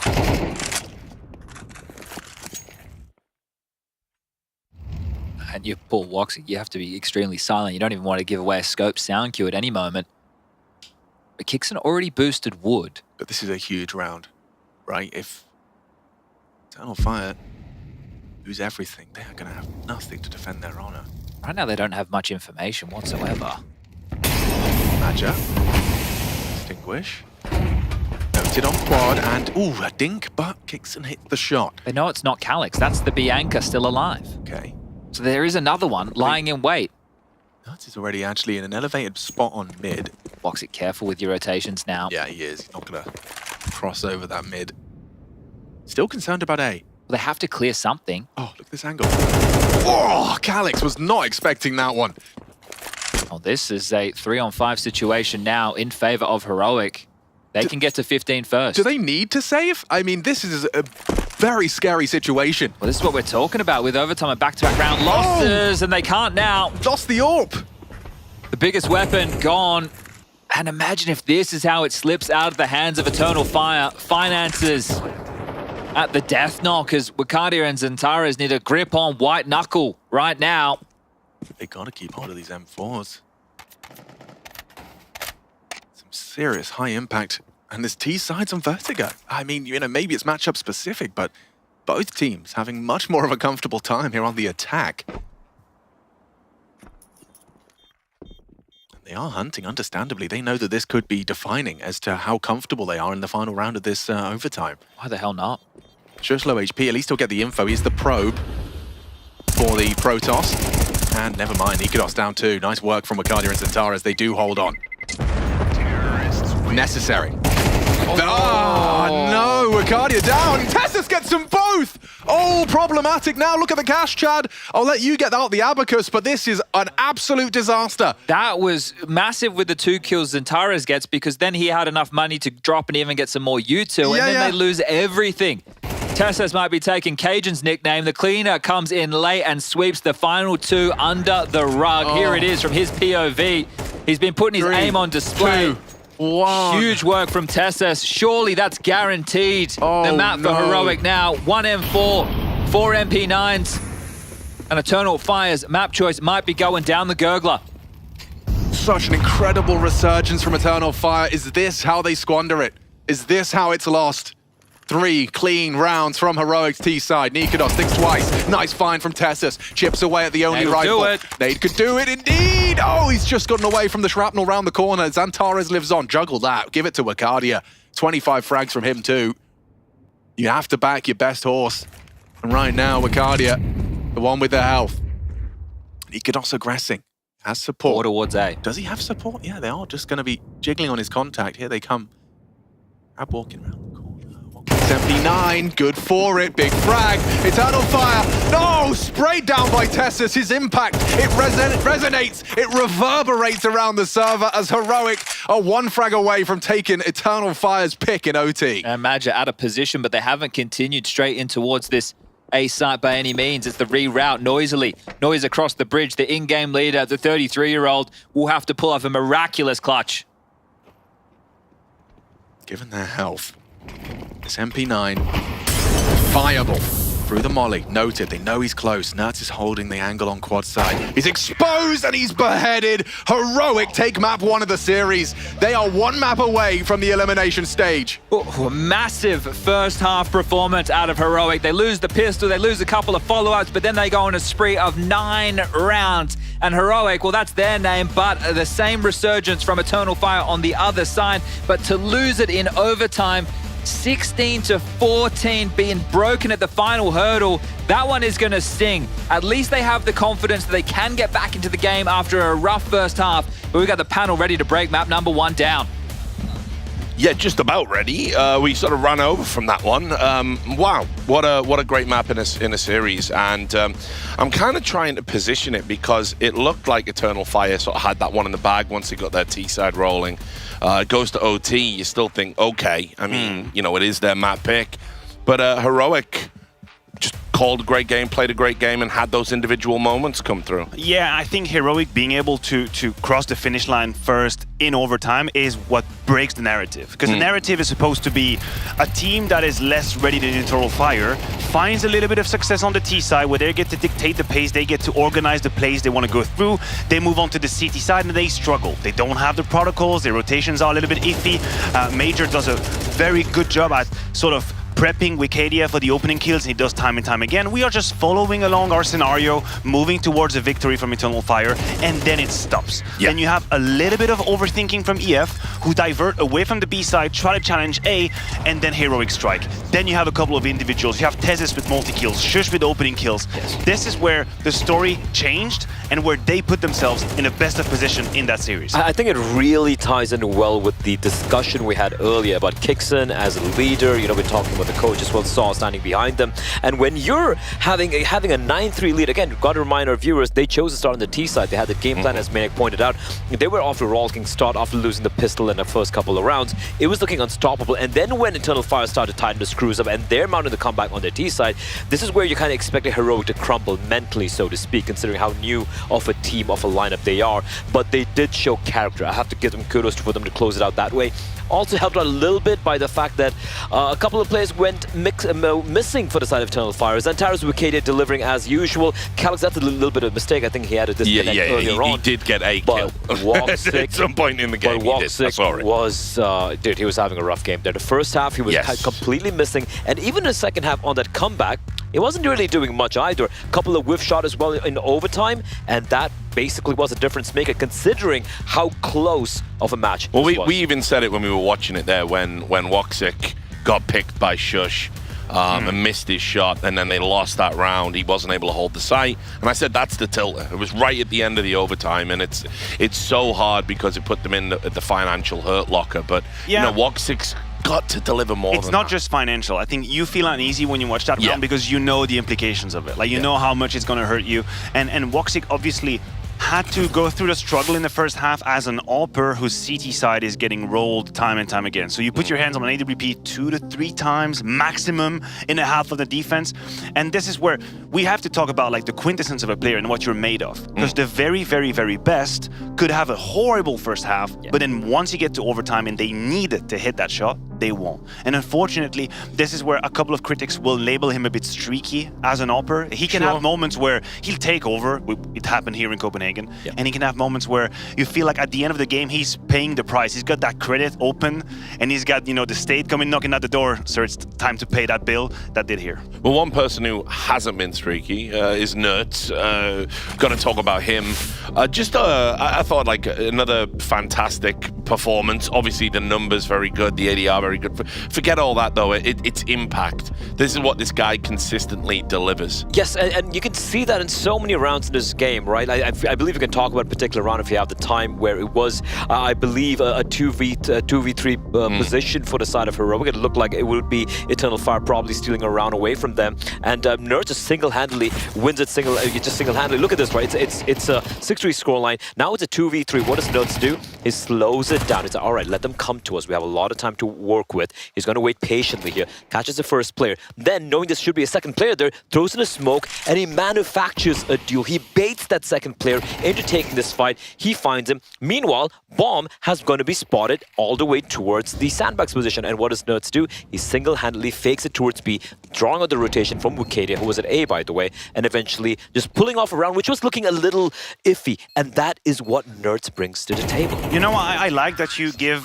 Nerds praises for here, because he was very creative and he had good ideas, but this is just criminally misplayed by I agree. It is actual criminal. And to put context, they've just lost 6 rounds in a row, as we're looking at what's happening here. And so they have literally no trust in their ability to win just a basic 3v2. They keep on pushing, they keep on going for information because the status quo is unacceptable. That is the reality you find yourself in. When you lose so many rounds, you feel uncomfortable, even if you have the numbers, you have the positions, the full B stair is theirs. Why do you need to go and push this guy? Why do you need to make it? Yeah, like, why? Why is it happening? Obviously for us, much easier to say, we're in the green room, having a grand old time. They're the ones playing the game. No, listen, you've been there, I haven't. I can't say it. You can. Right, yes, that's why we hire you to do it, you know, deflect from me. Anyway, standout player there for Nurch. You know what else stands out? Look at these. It's the display. Hey, is that what Woxic can use in the game? Yeah, I was going to say, I might go show this to Woxic, actually. Yeah, remember these? You get to use it about 2 or 3 times when you play like that. Anyway, yeah, this is the display. I actually love this, and I'm so glad they're a sponsor of the Major. These are the officially licensed Counter-Strike ones. They tell you about the guns on the artwork there, because obviously real-life weapons put in the game and everything. And I've actually got some of these at home. I know when I do my streams in my bedroom, I've got my books behind me to make me look clever. Okay. So are those books props? Yeah, are they real? Are they like this? Never read them. But I do have some of these downstairs. Movie artwork. They do everything. It's not just esports. Do you want to make this a bit more glamorous as well? Do you want to just hold that while I do the rest of it? Wait, hold up. I'll make this proper. Yeah. Thank you. Let's get it out. There we go. There it is. So you can go to display.com/PGL and you can make sure you put in the code PGL when you get to the checkout.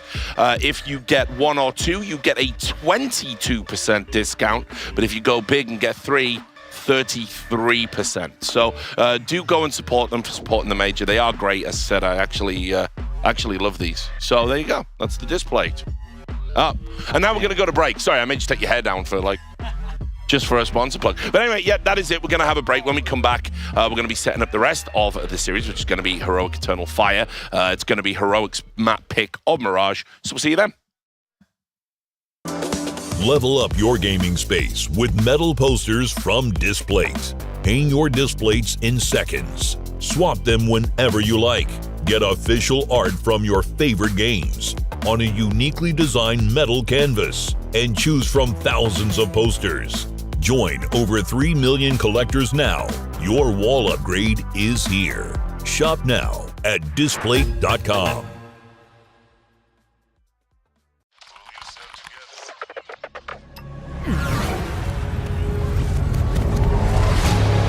The world is changing quickly. Shoot it.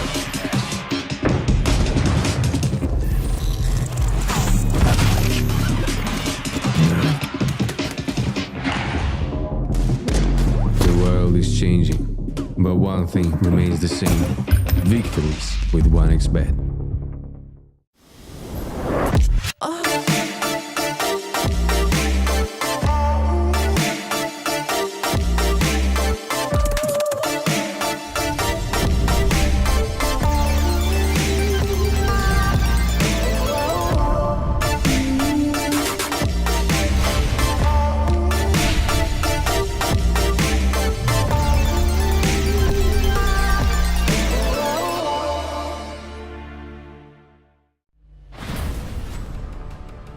We are proud to announce new additions to the XL series.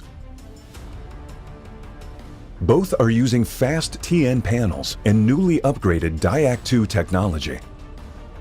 Fast TN panel with its faster native response time can reveal enemy outlines quicker during flashbang attacks. For IPS panel, more overdrive is required to enhance response speed, leading to dynamic image blurring due to the panel's inability to handle the load.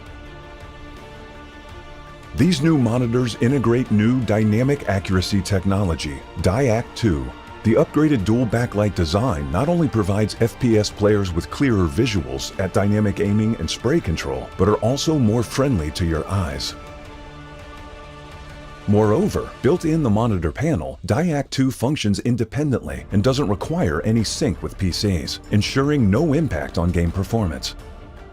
XL setting to share now has auto game mode feature. Besides download, save, share your settings, it will auto-apply different color settings based on your usage scenarios. Outlook of the latest monitors are refreshed. It has incorporated industrial-grade bearings into the height adjustment mechanism, allowing easier and smoother adjustment to the exact desired height. The new monitor series continue to evolve, refining details to ensure players can perform their best consistently in games. This is a brief introduction of the new XL monitor. Feel free to DM us if you have any questions.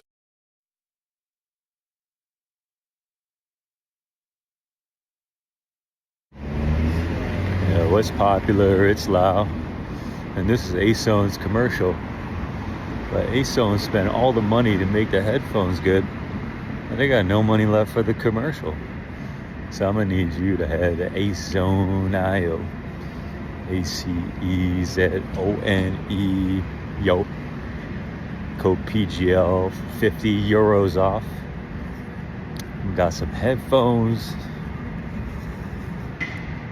It's now or never. It's time for another D quiz. The bomb. Nikodos has to step up for Heroic because he was so disappointed in his teammates. They let you down, right? Yeah, I mean, but at least I can't do worse than them now. Well, don't speak too soon. You need to back yourself up with this one. Yep. You ready? Yep. All right, let's get into it. How much do you get for a kill with a knife? 1,500. Who's the only player from Belgium to have appeared in the top 20 rankings? Scream. No. How much money do you get for a kill with Mac 10? 600. What is the reload time after AK? 2.2. What team has the most major titles in Astralis, right? Yeah. What is the bonus for winning an eco round? What?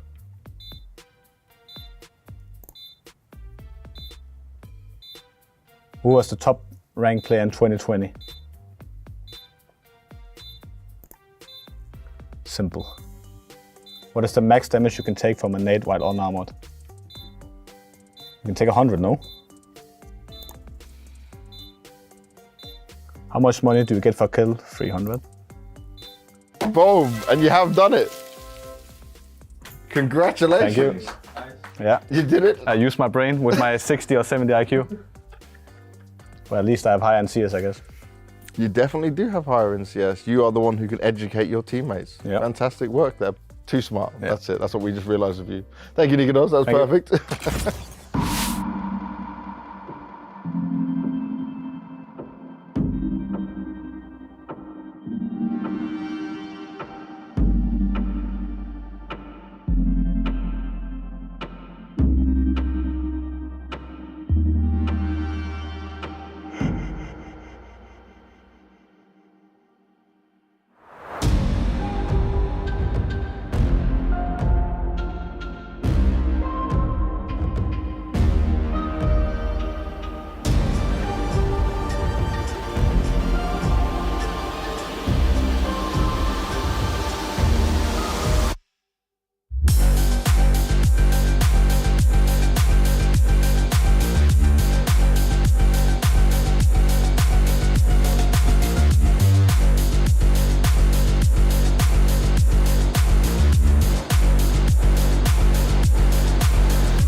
A very warm welcome to you watching from around the world. We're here in Copenhagen for the first CS2 major PGL Copenhagen 2024. Chatty B by my side. My name's Machine, and we are getting into map 2. This is Heroic's map pick Mirage. They are one map away, Chad, of getting themselves into the elimination stage. Yeah, and you mentioned Copenhagen, primarily Danish team. There will be a lot of Heroic jerseys if they're able to make it through the elimination stage into the playoffs.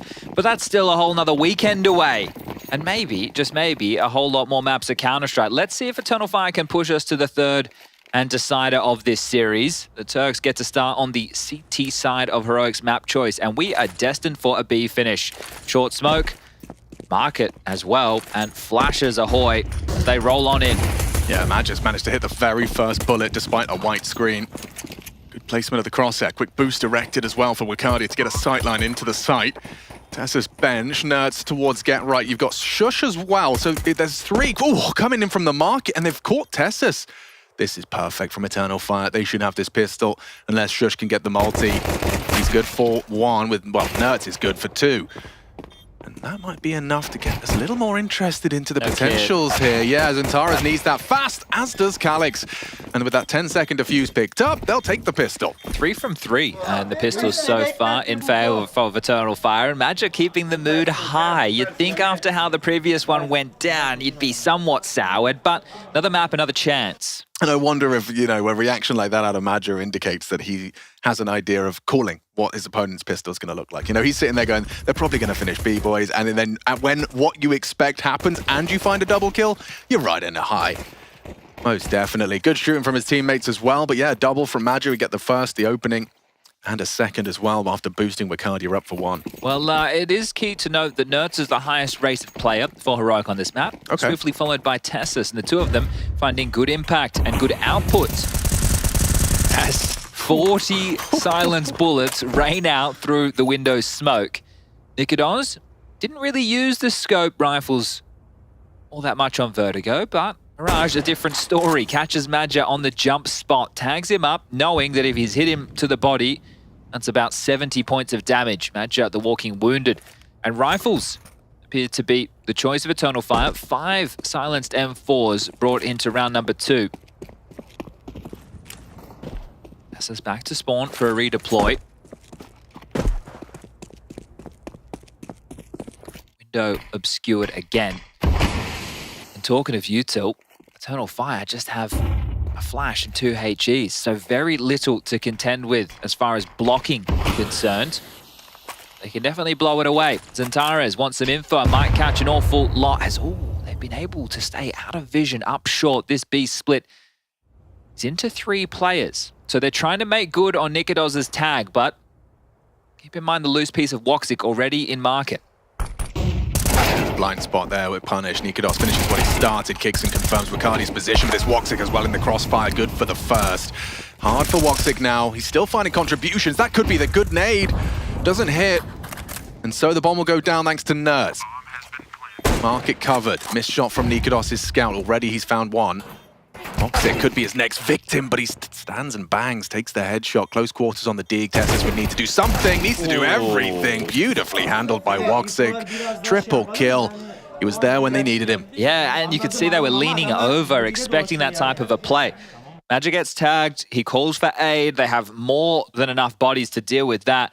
And Woxic didn't have the best of showings on Vertigo, so it's great if he can start things off. Oscar, I don't want to be too grouchy. Into map number 2. This was the shot of Nikodos on towards Madger and even found the follow-up. So good scout work, but not enough to secure the round. With the bomb going down, does mean that Heroic can invest once more.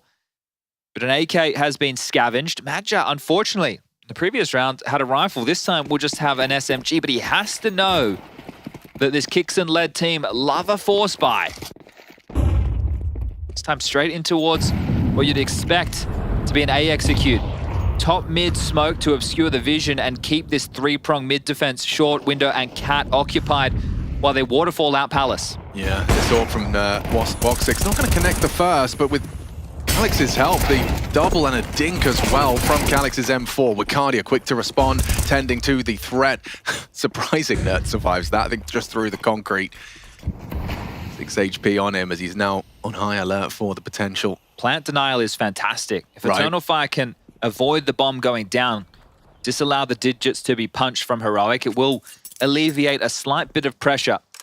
Nerds, hands off the mouse. Yeah, I mean, because he's just had that same conclusion of like, I got the bomb, don't have a teammate right now, a plant would be huge. Does Tessus only have a Glock? It appears to be the case. So it is Nerds on 6 HP is the only threat unless Tessus can get out his go-go gadget arms. Yeah. Little telekinetic grab onto that rifle. Come here. The AK Whisperer.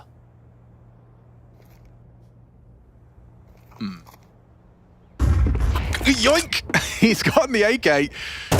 Will they get anything more? Magic doesn't think so. And Nerds with no HP, a single bullet would do it. He's man. How's he got away with I don't that? know how he's pulled that off. He's pulled off one headshot. We still don't expect a plant. But not with Zantara so low. It's impossible. There's 3 of them here. Like, he'll fake it and try and tap away at Zantara's. A point of damage, a stiff breeze takes him down. Oh, they've allowed it. No, what is he doing? That's crazy impressive from Nerds. His 6 HP bomb plant. Jeez. Never mind a frag onto Woxic. He makes that work. That is a lot of output considering the circumstances. Truly. 2 more kills and the bomb going down with the loss bonus at 2,900. We'll take another buy, thank you very much, says Heroic. The AWP scavenged, an AK in the hands of Zantara's, but money is still a little bit wobbly for Eternal Fire. They can get themselves out another buy, right? They could go Galil heavy, Nerds could get into an AK. But this is where the party got started for them over on Vertigo. Similar scenes to how it kicked off with the CT side of Eternal Fire, T side of Heroic.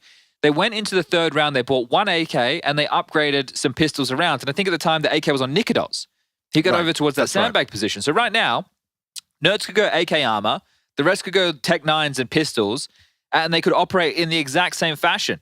And if they get in towards the side, then it will be, well, actually, Nerds, because he had 5,400, he should be fine if it's just AK head armor to go for a buy into the next regardless. Well, that bomb plant has definitely facilitated a more threatening 4th round. Hasn't it? So here it is. Similar scenes to Vertigo. But will Heroic be able to pick this round up in similar fashion? Let's get this party started. Tech 9s, Deagles, and a dream. Tares. Not ever really shying away from this mid-window spam.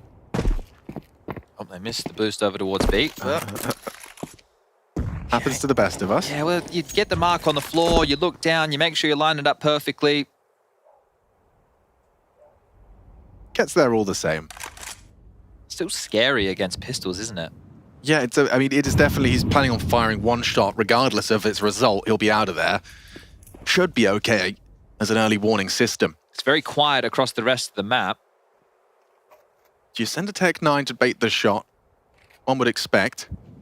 Tessus likely to be that man put on the chopping block. Sure, still in spawn with a smoke in hand. So what's the go signal for Kixon? When is the call made?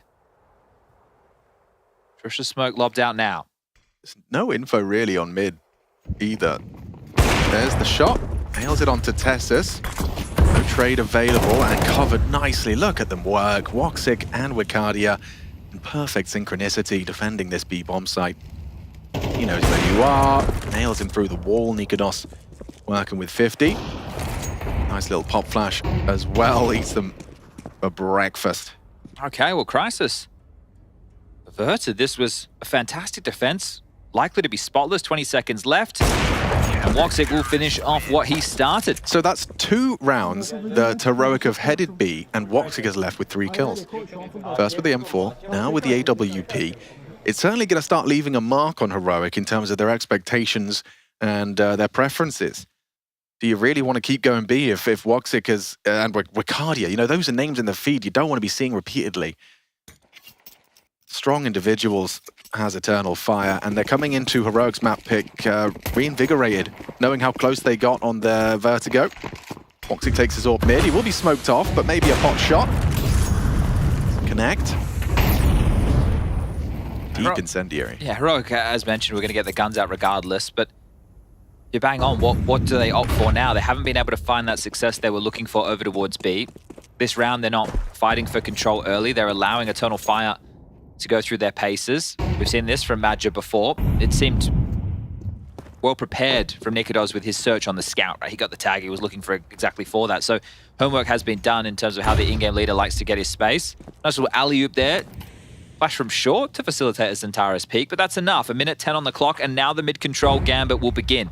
Window and connector, deep smoke. We see a molly as well to help flush out any pesky CTs. Tara's on high alert.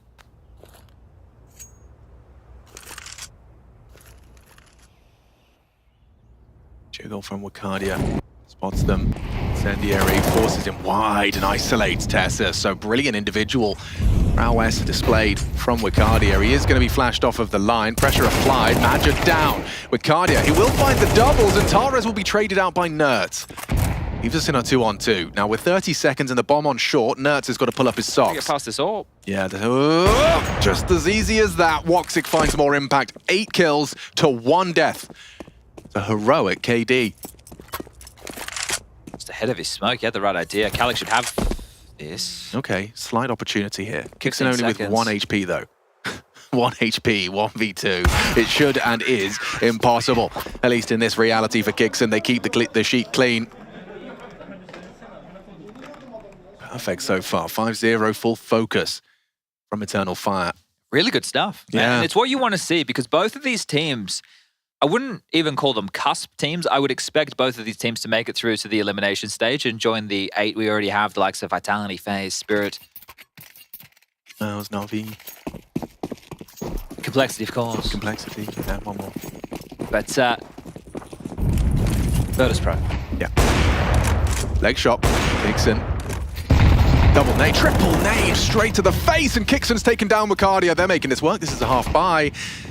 Okay, is this really where they buck the trend, or is Zentara's going to flip the script on him? Missed spray, still got half a mag. He can work with this. Kixon's managed to get himself into window. Madge found out Tessus, but there's a lot of bodies in middle. He's running out of bullets, has to get away. Caught with a nade, body shot missing. Shush, down. They are picking this one back up. They're dusting themselves off, and Zentara is onto Nikodos. It gets awkward now, trying to punish the reload, but Calix is there to provide the cover. Nertz has got the bomb. They're not going to expect this. He gets 1. He could get 2. Nertz has surely done enough. With the bomb now under control, Magic can come up clutch. Kixon was noisy about the B play. I think Madge is aware. But Magic, if he doesn't see him as he clears, he's going to expect CT.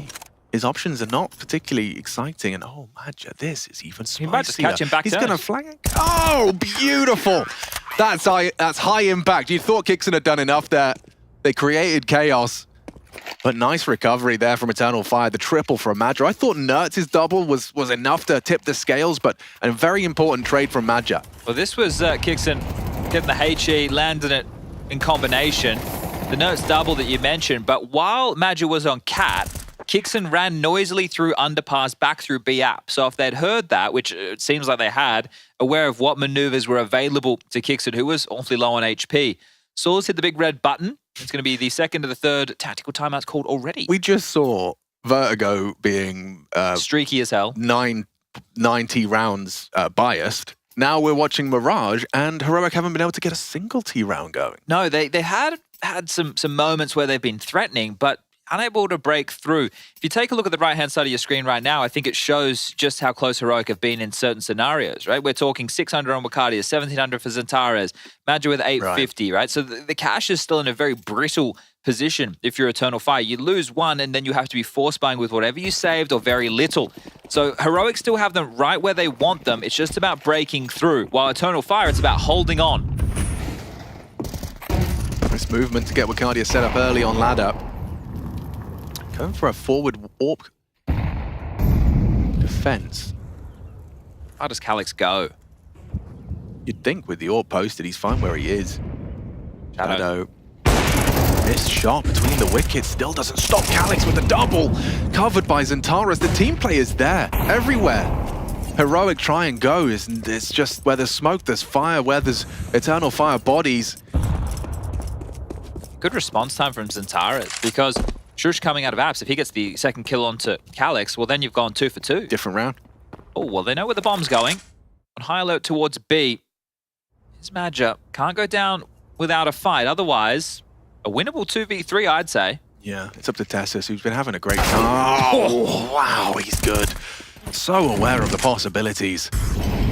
Getting himself in to the B site, kicks into plant. At now 2v4 goes 2v3. Is this where that first elusive round is going to be found? Into the kitchen position. Kixon has to deal with Calix clearly, which he can't. Brilliant find from Calix. That will activate Zentares. Spots him out on the jiggle. Tessus hunting, bringing the fight to him. And he knows what's up. Tessus does nail the first.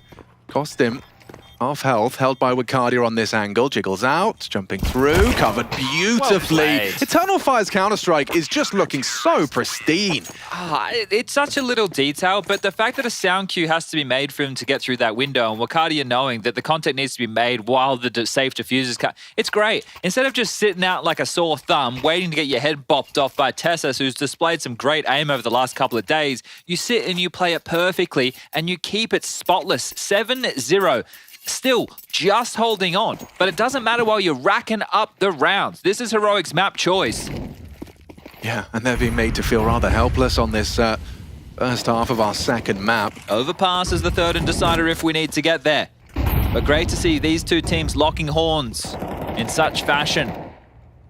Yeah, and I mean, in hot pursuit of getting to the next stage of the major, this is where the stakes are at their highest.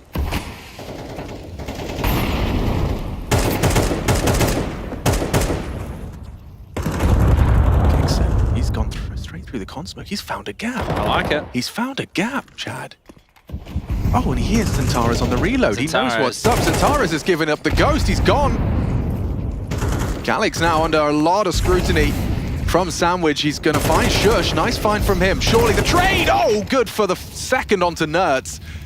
Now the bomb will go down. Good find from Madja. Tapping away onto Nikodos on the stairs. A fake plant from Tessus. We'll try and get it down now. Punching in the code. A 2-on-2 emerges. Is this where Kixon and Tessus can muster up a round? Oh, if Woxic rejoins Madja, which he should, you don't want to go through the murder hole. You have a smoke for the bomb. So if they're able to get out on towards the side, it becomes doable. It's all onto Tessus. He can't give this fight up. Kixon worried about all these options, but they're coming in, they're sneaking in contact, spots him out. Tessus just sticking it out, holding on. Finish it. Need a cover, need some cover, lined up for them. Heroic break their silence, round 8. Break the key word, Alex. I think you've just broken Eternal Fire's finances. Wicardia has enough for a rifle, but the rest not to be the same. It will have to be a force bite, considering the 1,400 loss that they've just been able to accrue, 1,900 into the next. So you know how this flows. You force buy into this one. You hope that you're able to win it. If you can't, you have to take the eco into the next. The 19 plus the 2,400, that gets you a buy. But an opportunity now for Heroic to edge themselves back into this game. 5 still a possibility, and 5 fine on the T side of Mirage. The full investment. They've actually gotten out 2 M4s. I believe Calix has dropped one of the 2. Given it to the best riflers on the team, Wicardia and Zentares. They need to be successful if Eternal Fire want to keep the floodgates closed. Oh yeah, Zentares is flirting with some aggression here. Tessus misses his first. Not something we've said all too often, given the first bullet accuracy out of the Dane. But that was the opening gambit. What next? Next, you lose mid-control. You concede it. Tessus can stretch his legs through the smoke again, really? Nerds has just walked through con. Zentares looking the other way. Distracted by all those players. Shush gets in. Nerds is in. The A site's open for business now. They are worried about Dark. CT is occupied. Could be one hell of a nade. Bang. Nikodos onto Calix. Those broken economy from Eternal Fire has been punished, and a clean second round. Consecutive fashion for the boys of Heroic. You can see Nerds trying to get the juices flowing. They know, as well as you do, Chad, that a 7-5 half is attainable. It's within reach. And you don't get too many of these type of rounds in Counter-Strike with MR12 and the way that teams are constantly saving guns or buying in a cheeky M4. So now they will get themselves what should be almost the cleanest of ecos out of Eternal Fire. I struggle to see how they can justify any investment. So right now, maybe a tank assembled somewhere across the map, hoping to do a little bit of damage and saving themselves into a rifle. I haven't heard that before. Assembling a tank. Yeah, exactly what good word for it when you throw your USPs.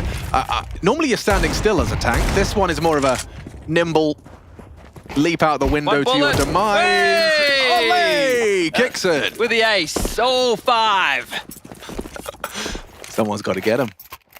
And 11 frags for Kixon as he adds 5 to the tally. Very yeah, that's nice. going to be one of his proudest moments right there, Alex. Kixon taking down all 5 of Eternal Fire. Aces at the major, gets 1 for the stats. It couldn't have been a less equipped opponent, if possible. They could have left their USPs at spawn. That would have been the only other way. Let's get it going, though. I mean, the timeout here is perfectly timed, right? This seems very well advised from Eternal Fire in the sense that the flavor of the second half is determined by how these 2 rounds go. Yeah, because you will lose all momentum. Sure, you've had a great half up until this point, but if you leave now with a 7-5 scoreline and 5 rounds consecutive for Heroic, it's a bit of a changing of the tide in terms of who's going to have the confidence, and this is Heroic's map choice. So Eternal Fire, even just grabbing 1 out of the next 2, that's going to be enough. Is it also safe to assume that Kixon's going to be calling something while taking into account there might be omissions in utility from Eternal Fire? Well, you know, with the 19 plus the 2400, right, we can all do some basic maths. Maybe there's no orb. If there is, it's a glass cannon. Right? Also have to think... or it's loud. He heard it. Yeah. Gotcha. Oh, this is a dance. Oh, this is awkward. This is awkward for everyone. Everyone involved. Nikodos just brings the fight to him, and Madja's aggression has taken down the Orpa. I love that. In the absence of nades, let's throw a charging IGL into Palace. Zentares, he's ready for this play. He was so ready for this play. Wakadia sets him up for success, topples both of them. Tessus couldn't find the response, and already this round has fallen through the fingers of Heroic. The Flash was able to connect onto both of the pieces there. That's beautiful. We saw them attempted earlier on within the half, and it didn't connect. This time round, Wakadia with the alley-oop and the slam dunk from Zentares to secure what should be the 8th round now, a 2v5 ahead of them for Kixon and Shush. And it all started with that awkward moment in the street. We've all been walking down the sidewalk and someone's been coming our way and we both go the same direction. We both go the same direction again. And eventually you walk home and you're safe. Yeah, I like to pretend I'm like a basketball player. You know, I start kind of jiggling around. Oh, okay, yeah. Dribble through their legs. Exactly. Well, Wakadia and Calix are going to get an opportunity here. You know what, that actually never happens in Malta because no one in Malta ever gets out of your way. Well, no one ever walks in Malta, right? Everyone's driving everywhere. Yeah, hold on. Hold your horses, because you've been forced back. Oh, double molly nearly killed him. Dear. Yeah, hang on. Hold your horses, Chadney. What a 2v5 this'll be. This is getting uncomfortable now. If Kixon doesn't force the issue. There is a kid at least.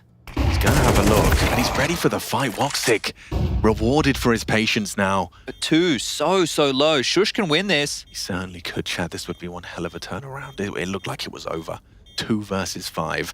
And now Zentares gets the information, knows where he is, occupies the apartments, but beheaded is Madja. Woxic's low as well. He's got the lineup. The HE could be perfect. Woxic needs to be defusing now. Shush has surely done this. 2v5! Absurdity in the major. The Danes alive in Copenhagen.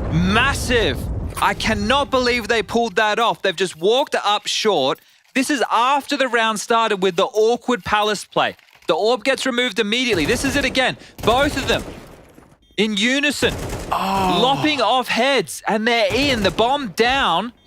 Zentares concedes the space. Outstanding. And that right there is Heroic, still with 5 available in the first half. How has that happened? Whoa, we were just talking about how that changes the flavor. That round right there, off the back of an Eternal Fire timeout. Probably talking about how they were going to set up Zentares for such an impactful double, but it all was for naught.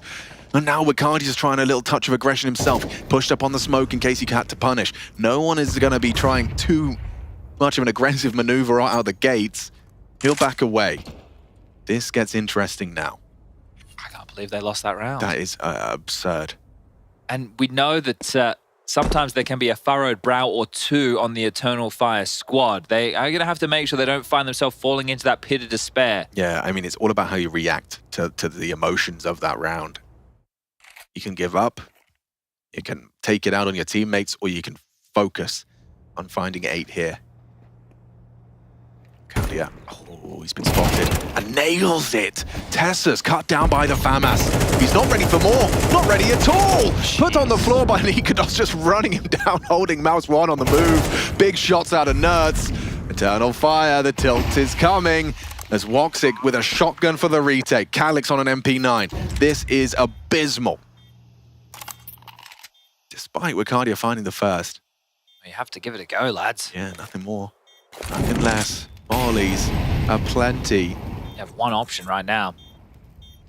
You're going to be running into Nerds and Shush to swing. It's too perfect. It's set up for success. There's another for Nerds. Centaurus claws back one with Calyx's help. They're getting through, but there's still another crossfire to get past. Shush will close, and it's 5 for Heroic. 5 on the trot, no less. We have just had streaks on streaks throughout this entire series. Yeah, and that could have been broken. It is such a fumble for Eternal Fire, and it's difficult to keep that out of your head. You don't have a 2 to 3 minute halftime break. We have about 30 seconds, and you get back underway. You need to forget about that right here, right now, and kick things off with the pistol. You now switch over to the attack. You got to forget about it. You got to pick up where you left off, and remember, just the shots that you were hitting within the start of this game, you were holding Heroic at the door. Wow. Shush with that 4K 2v5. It has completely changed the dynamics of Mirage. Don't forget, we just spent the first 7 rounds watching Eternal Fire tooth and nail every round. And we come into the second half with just a 2-round discrepancy. If Heroic win the pistol, Eternal Fire, and the chances of seeing Overpass dwindle dramatically. 5 sets of Kevlar here, Chad. Well, I think Heroic have had plenty of practice. Remember, we covered off one of their earlier matches against Lin Vision, where Lin Vision did all the hard work, and then Heroic were able to pull off miraculous rounds, whether that was through great play from them or poor play from the Visionaries. Regardless, Heroic have practice in the clutch so far at the Major. Cardia down to Nerds on Dark. Woxic trades, gets himself into the site. Should be seeing the plant here. It's going to be just kicks in that could potentially be covered off. And yeah, takes a pot shot. Going to get run down. They cancelled the plant. It's going to have to just take this fight. The flash there, a bit of a team one. Madja still hits him. So now the bomb is down. And the round set for success for Eternal Fire. As I said, 5 sets of Kev. No smoke. No kit. No chance. Tessus tested by 2. Double swing. Good clicks from Tessus. So no. Not like this one. It's a 10-second defuse, Chad. Calyx just needs to live. Centaurus duking it out. Takes the shot to Shush, despite the sharp shooting out of Tessus. Nikodos does get another. If they're on the defuse now, it's not planted for him. It's not planted for him. Tessus just has to hit this shot, and they've done it. Heroic take the pistol. That is ridiculous. Damn, another nail biter down to the wire, but this time the defuse will not betray Nikodos. And Who is this man? Pistol. That is the first pistol for them, and Tessus continues to deliver in the aim department. They double swing.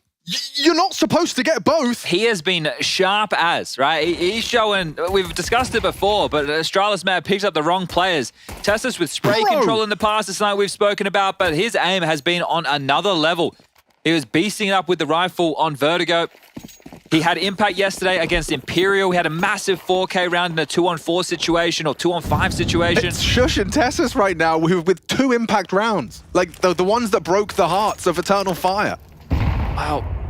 We have seen Eternal Fire with success in these, and we can't stop that narrative because more often than not, they're able to pull these ones out of their ass. Let's see if they can do it again. Okay, good old-fashioned AXEC. Heavily fortified today. There's 3 players who immediately to respond to this. Shush. Gap to work with. Not cleared. Gap. Lovely gap for him to profit. Takes down Madja. Bodies dropping. Eternal Fire completely extinguished on the second round force. Bars and Tares. Just the one so far on the Galil. That's a bit of a problem. You can see the damage dealt to Nikodos. Maybe Zentaris can work with something else. Nikodos gives him the fight. Versus 3 now. Nade on his face. Make it 2. How is he alive? 1 HP left on him. And they're just going to keep spamming. There's nothing for him to do there as a 7 scoreline. Make it 8 is on its way. Yeah, this is no plan. So likely, unless they want to go Hero AK, they could drop one. I don't know if you'd want to have Woxic doing that. He's going to want to get out the AWP quick smart. But I can't believe the streaks in this game. 7 and then 7 back. We just haven't had a single, like, trading blows. Been no back and forth at all, and unless you count overtime, but even then. Very unique set of results round-wise in this series. Definitely, but Heroic, now that the context shifts a bit, you've picked up your opponent's map pick, you're on the more favored side on your map choice, and you're only a handful of rounds away now from securing yourself the next stage of the major. Yeah, and look, Eternal Fire have their chances. I think that's one of the keys with this team. We like the type of Counter-Strike that they can play. We think it's good team CS. They have the individuals who are able to contribute. It's the finer details. It's seizing your opportunities. And when you're playing against the better opponents, right, the Phases, the Mausers, the Heroics of the world, this is where the differences need to be made. So as we do allow the first minute of the clock to slink by, a Milkman round as Heroic delivering all their goods. Smokes, mollies, flashes expended to be reinvested into the next. Don't expect an awful lot from Eternal Fire a round like this. Kill a plant either would be very welcome. So now hit the 30-second mark, it will be a B finish. Yeah, just kicks and jump spotting, and Tessus has got himself with an incendiary ready. You can see this setup, it's designed to avoid catastrophe. And there we go. They'll be ahead of it. Come on in, boys. The water's warm. Mowed down by the kicks and MP9. Santara's on the Mac-10, does only get the one. Tessus controls the spray, and yeah, with 9 seconds left, just wants to die. Calyx escorted off the premises by Tessus. At least 7 of Kixon's kills have been against essentially full ecos, so he's loving it. Yeah, I don't know, what were you implying, man? I'm just saying, if anybody should be getting the full eco kills, it should be the in-game leader. I agree. As a former in-game leader myself, let him have them. If anybody should get them, it should be the man pulling the strings. Agreed. Because he's busy, he's got other things to worry about, not the frags. Let me have the ones where they can't really shoot back, guys. Yeah, I'd like those. He looks great on the scoreboard. Right there alongside Nerds. And Nikados, he wants to end this with some pizzazz. It was a team flash. It was, and it's going to change the whole dynamic. They actually just back away. That's enough of that. But that's something that Eternal Fire will need to sweep through with a second prong to clear out middle, because they could stay somewhat aggressively postured using their top cat smokes, and Taras gets across in time. And he doesn't look too worried about anybody up close and personal. Window smoke in, connector smoke the same, and mid control being garnered now. That's ahead of this, feels committed, and Taras removes him. Beautiful work. Do they go for this boost? And Taras could be flicking. Spots him, adjusts, spam from behind, shush, braves the smoke. They're trying to punish B, but Tessus was ready. He's aware, trying to play the gap on the smoke. But he's done his job. It's a 3v3 now, they have to commit through, but Tessus brings the fight to them. He timed it to perfection, even some damage onto Wicardia. Yeah, look how entrenched they are. Yeah, they're ready for these fights. Everyone is here. Nikados onto Wicardia, and it's a Woxic clutch. He doesn't expect both, Alex. There's no way he expects both to already be in the site. This is insane response time from Heroic. Yeah, which is indicated by his aim towards the window. Here we go. To the bomb. Takes it out. Nikados, the only one. It's just Nikados is playing as if he's alone. The unknown entity wrapping around. A missed shot is all it takes. 9 for Heroic. 4 rounds is all that separates them from the next stage of the Copenhagen Major. It's a great shot from Xantares. You can see exactly how they're limiting the options. Okay, so the molly's in. We know how it's going to spread. When I'm clearing this angle, I only have to worry about it. It's all great, all good. But it's Tessus again with impact. We can't stop saying his name. No, I'm very impressed. Look, Magic grabs Kixon, Tessus trades, and then grabs another. It's the second, right? It's the fact that he's stalling that out, not allowing it to get out of control. Tessus's output today has been phenomenal. And once you've thrown that smoke, you don't really need to keep active. At that point, they're going to be crossing into the site. You can work towards, taking a more of a favorable engagement, but he also understands that that's what they're expecting. He takes the fight through the smoke, pushes through, catches Calyx just as he's transitioned. This is the second frag. Watch this. Watch the timing. Look at that. Calyx has just started to move off. As Tessus pushes that smoke, he subverts the expectation, and it leads to 9. Yeah, expecting to be respected is Calyx, right? To be given the ability to get into a more favorable position. And the premonition from Tessus to catch him and the perfect time has left Eternal Fire scrambling. Well, we've hit the 9 in a row mark again, Alex. Are we going to make it 10? Oh, God. Here we go again. This is to have the longest streak. The Guinness Book of World Records will come out and say Heroic, in this specific matchup between Eternal Fire, have managed 10 consecutive rounds. Just 5 kills to get us there. Madness. Across 2 halves. 10 consecutive. Strong finish in the first, and okay, this dude is unbelievable. Burn, baby, burn. Antares, good work. It's a dink exchange. The AK Supreme. It's been left out, not to dry his Antares, but it would be great if he could have a contributor alongside. Now, he can be the opener, but he requires a closer, and Wakadia has been kept a little bit more quiet on this map. Only 9 kills thus far. Europa of Woxic could also start having some impact, but we've only seen him have it in the previous and wasn't able to do anything with it whatsoever. Calix, you turn towards him in the clutch. I'll have to find him in one of those before he's able to pull it off. And here's Shush. He's going to get into the shadow advantage position. Have a little bit of an extra premonition. And not a single kill. Good damage. Great damage. Look at those. I don't like this. I don't like this at all. It's not an author angle, and that makes it 10 times worse. He is in so much trouble if it wasn't for Tessus providing the covering fire. Nikodos gets away with murder onto Woxic. With Guardia's rifle gets nothing. Empty-handed as the 10 consecutive rounds continues for Heroic. Maybe they'll just close it. Maybe they'll just shut the door on the hopes and dreams of Eternal Fire taking this to the 3rd and deciding map of Overpass and just get it done 2-0.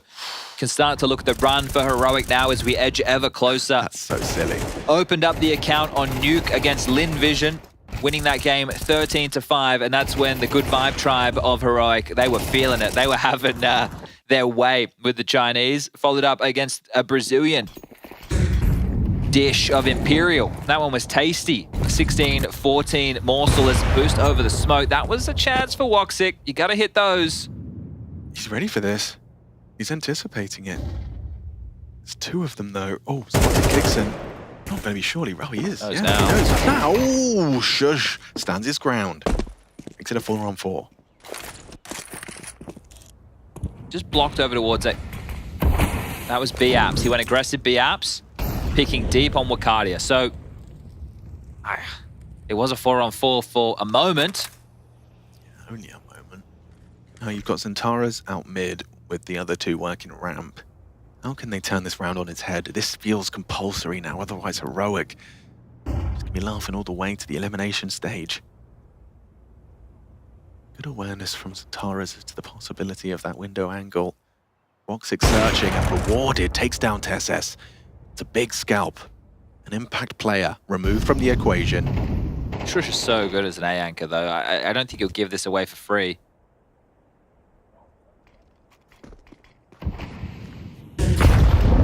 Nades the majority of that nade.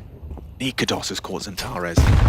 Heavy contributions from their AWPer and the spam from Shush, as you said. Profit through the smoke, running them down. Oh, a chance emerged for Major. Nice enough! Rasmus getting some extra pats on the back for his contributions there. A triple kill on the A defense. Shush and Tessus, the 2 more familiar Heroic names. They could have had more rounds in that first half. They should have. 2v5. We all thought it was over. We're talking about Malta. And then all of a sudden, They walk up short. It falls apart as easy as that. And a Shush clutch. And then there's been some Tessa's impact. Now it's a Heroic 2-0 looking extremely likely. Can't quite believe it, man. Eternal Fire watched Furia yesterday and were inspired. Look, one way to lock yourself in for the next stage is 13 consecutive rounds. Oh, hello. Nikodos has got the info. Got the headshot. Takes down 1. Another. He's just racking him up. He's having a field day. Punished for the 3rd repeat. Yeah, the repeat simulator got a little bit out of control there, didn't it? It might be wise to avoid that in future. Tessus, however, has had no issues here. Taking down Centaur is heroic. They just acting and playing like they're already in the next stage of the competition. Well, you can see the confidence in their play style. That they've kept definitely a bit of the identity of Heroic that wants to stay active across the map, whether it be reactive or proactive. We're still looking for the definition. Maui might have that one, but was that coming out of EF? Sounded like it might be like a motivational speech of sorts. Okay, we do like a good motivational speech. Yeah, and at this point, that's all you've got. Rock 6 Orb might have to be the difference maker. What's the call? Is this really where Eternal Fire and their hopes and dreams of a third map fall apart? Centaurez has gone for an opening. He's taken down Tessus. That's got to be celebrated. That's got to be useful. Oh, this has been a dominant half. Alex, the bomb's only gone down one round in the second half. They have been really struggling. Great work from Kixon. Nades down Madja. And he actually brings the fight to him. Have to time his jiggles right. Good work, Kixon. Taking down Madja. There's 3 more now. Cardia jiggling on the Palace. Bomb on the back of Woxic. Need to maneuver into the A site. Can they set anything up? Can they give us any hope? The Turkish side and show some resilience here in the face of a fierce Heroic. In the sky. Damage inflicted onto Nerds. Calyx on the sandwich. Pushes forward. Nice find from Wicardia. Finishes off what Calyx started. Looks away. Averts his gaze. He's going to go down. It looks good from Kixon. He's closing it down. A triple kill from the IGL. Only Woxic can save Eternal Fire. Or Heroic will be securing themselves the 3-0. There it is. Heroic are off to the second stage, the elimination stage of the PGL Copenhagen Major. Oh, damn, that one is going to feel good. And they did it in stylish fashion. 13 consecutive rounds to take their map choice. They look great on Vertigo. They pick things up here on theirs of Mirage, and they join the likes of FaZe, Spirit, Vitality, Mouse, VP, Na'Vi, G2, Complexity, and now Heroic. Rene Borg, more like Rene Cyborg. Dude was a robot today. Yeah, we're live. Thanks for that, Cyborgs, robots, machines. You don't get many of those for the Power Maniac. Losing 13 rounds in a row. It's not really a major unless there's a meltdown, and I think we just witnessed one. Yeah, absolutely. A complete meltdown from Eternal Fire. And I'm going to do my best effort not to be too upset about it and celebrate Heroic for what they've done. Sure. Because I think there are some flowers that need to be given. Not only because you had different individuals popping off, and Tessus is a name we're going to mention, but just because I didn't think Heroic could, in any shape or form, destroy Eternal Fire the way they have done it. And this is immeasurable. It was very powerful from them. And then when you cue me later, I'll lose my ass about Eternal Fire. Let's get there. It's just the fact that if you forget the first 7 rounds, and mind you, looking at this perfect timing, right? Even the 7 rounds that Eternal Fire won, you know, there were a lot of close rounds, right? 4 rounds coming down to defusers from the side of Eternal Fire.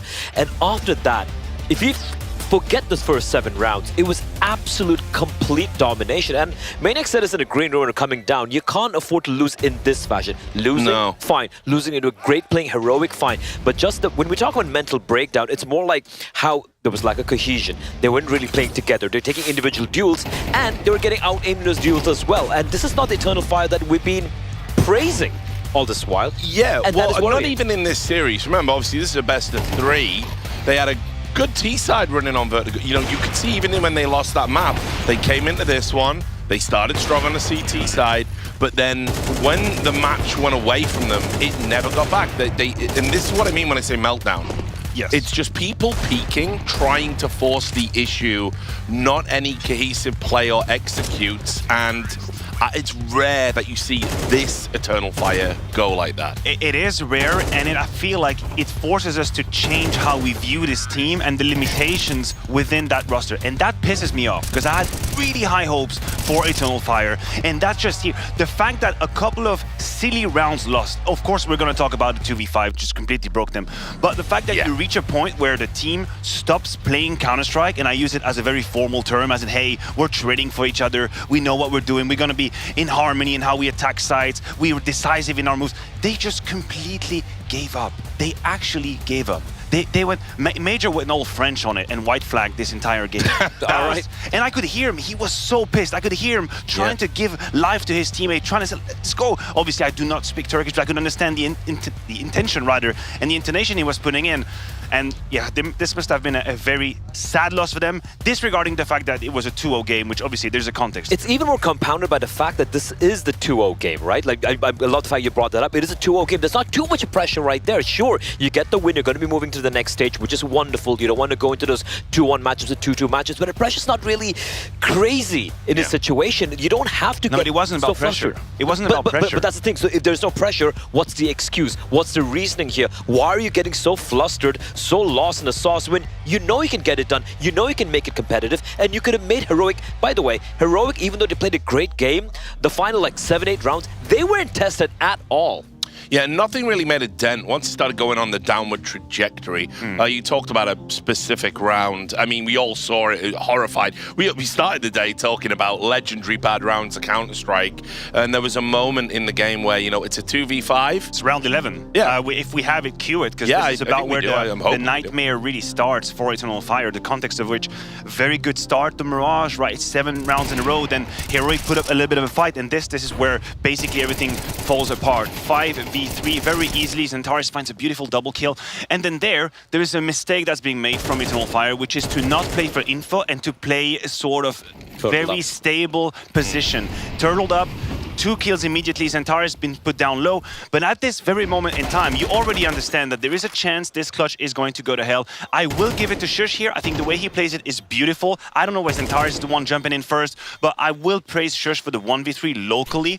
But the 5v2 is really horribly played from Eternal Fire. You never want to put yourself in a position where the moment you're going to see your first opponent is an all-in duel. You want to be playing info. You want to know where they're at, then give time to your teammate to come help you out, and then you're going to have this sort of crossfire that we always talk about. That's not what happened here. They try to play the perfect CS, and the perfect is the enemy of the good. We know that in Counter-Strike, and then they get both immediately falling down on the B side, and that's a 2v3 that turns to hell. This was the end for Eternal Fire. I mean, we could even find a solution. They had, by the way, they had a lot of time to work to figure out how to want to hold that setup. Towards B, for example, look where the 2 Ts were. One was playing towards a back pillar, one was playing towards short, right? You could just be playing for info towards B apartments at the back of the bomb site, for example. So many scenarios, and for some reason they had a brain fart. Yeah, well, we'll stop talking about Eternal Fire for now. We're going to go over to Parla. He's with Tezes from Heroic. Richard, thank you so much. Tezes, congratulations. 3-0 through to the elimination stage here at the Major. How's that feel? How does that sound? Thank you. Yeah, it's really good. Like going through without problems or having to play like 3-2 games or 3-1 games or like 2-1 games and 2-2 games. It's a nice feeling, and like we couldn't do anything more than this. So it's a perfect world right now. Was it an expectation, or did it play out differently to how you expected? I think we played against Imperial yesterday, which was a very close game, and they played some really good CS, and we struggled a lot. And I think today on Vertigo, we kind of threw the game away a bit. But to be honest, Vertigo right now is very imbalanced with the side, so that's probably where it comes from. Let's focus in on Vertigo versus Eternal Fire. Why was it so streaky? You eventually came out on top through an overtime, but it was a tough matchup. Yeah. I think actually we had, obviously we had a really good T side, and on the CT side, we actually managed to have good information and stacked B where they actually executed B. So it was a bit unfortunate we lost those rounds, because that was kind of the rounds that was necessary to build the economy and win the whole game. But we got it to overtime in the end, and we just tried to stay in the moment and focus on it. On the flip side, Mirage was much more comfortable. Why was it such a strong map for you? Why were you able to win it out on Mirage? Yeah, what can I say? We have nerds on Mirage. I think he's really insane on Mirage right now, and it makes it easy. And from being like, I don't know, 7-0 down or something, managing to grind five rounds back on the T side was very important for us. And then when we came to CT, we know like right now we have so much confidence in our CT, so we knew we would have it there. Tezes, final question. We have to touch upon the Heroic story. Look, you guys were hamstrung. You know, you had your players in a way stolen. You had to rebuild. Going back to what we touched upon at the start, to come to this Major, do it 3-0, but especially with that context, how important is it for you and the guys at Heroic to make a statement? Yeah, I think for me and Shoes, it says everything for us. Like we want to prove everyone wrong, and like those that left, like let's show them that they did something wrong and they made the wrong decisions. I believe we have done that, but I want to keep showing it forever. TeSeS and Heroic, congratulations. You're through to the elimination stage. Richard and the desk, back to you. Thanks a lot for that, Paula, and great to hear from TeSeS. Guys, look, I mentioned this earlier about how they found this extra motivation because of everything that happened with the team. And we'll just give everybody at home a reminder. I know not everyone follows it. You know, it might be tuning in for the major for the first time. Obviously, we know Heroic have been these long-standing rivals in the Danish scene with Astralis. They had two of, theoretically, the best players. Lifted over to Astralis for $2 million. Huge transfer, huge price. They've gone there. Astralis have tanked with their super team to the point where they've changed IGLs to a first-time IGL now, but we won't talk about that. Meanwhile, Heroic have replaced these players with an international lineup. They come here, they go 3-0. I mean, and it's not just here. Yeah. They have been great since the change happened, and they were meant to have come off worst. Yeah, listen, if they want to prove their ex-teammates wrong, it's the perfect occasion because all of them are at home watching the tournament. Exactly. They're not playing the tournament. They're watching you win. They're watching you progress through the elimination stage. And Shush and TeSeS were deemed insufficient. They were the ones left behind. They were the ones that did not deserve the promotion. A bigger team into a better project, whichever that is, however you want to name it. So for them to have that kind of performance immediately, obviously there's a bit of vindication. Justice, I guess, is a word people throw around. And TeSeS, man of the match in some shapes or form. His aim, extremely true, very sharp, time to kill super low as well. And I think we should take a little bit of a moment to praise them as well. Not just talk about the downfall of EF, but talk about Heroic. Yes, how fast they were playing, how they were one step ahead, how they never shied away from clear rotations, even though they had to gamble a couple stacks. There's a lot of intuition into the game. This was very comprehensive from them. It's a bit of a throwback for me from the RMR interview as well, which was given by TeSeS after they qualified to the major, where he said, like, yeah, it feels good to see Astralis not make it, and we actually made it. So continuing this, that drive, right, that fight. Listen, doesn't matter. A lot of people, a lot of players, a lot of teams, they find fire from different places, different points of success or tragedy, so to speak. And for TeSeS and for Shush, if that's the source of passion and energy and, you know, just that, the desire to succeed, so be it. It's great to see. Will that fire be eternal, though? We'll find out tomorrow, maybe. They turn eternal fire to ashes. But that's my last pun, throwaway line of my entire... I'm away now. So anyway, but you don't want to go away. You want to come back. We're going to have Shocks standing in for me for the rest of the day. And we're going to have Cloud9 versus Source, so a pretty good CS game as well. See you in a moment. Not me, though. On yours, guy. Yeah, don't do it. They have to come. Full focus. All kitchen, two door. Holding off, back, one out. Nice, Ras. Nice! Nice, Ras. Good job. Good fucking comeback. Do you see how I killed this guy? It's a really nice off. That's all. Nice, good shit. Let's rig and up we know the our pistol. CT side is fucking strong. Yeah. So goes B-ups. Yeah. Level up your gaming space with metal posters from Displates. Hang your Displates in seconds. Swap them whenever you like. Get official art from your favorite games on a uniquely designed metal canvas and choose from thousands of posters. Join over 3 million collectors now. Your wall upgrade is here. Shop now at Displate.com.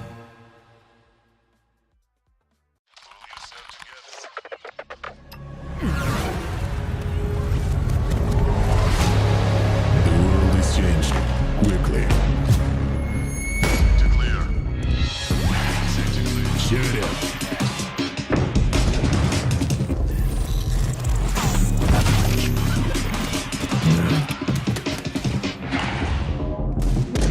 The world is changing, but one thing remains the same. Victories with 1xBet.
what's popular, it's loud. And this is A-Zone's commercial. But A-Zone spent all the money to make the headphones good, and they got no money left for the commercial. So I'm gonna need you to head to A-Zone.io. ACEZONE, yo. Code PGL, 50 euros off. Got some headphones. It's now or never.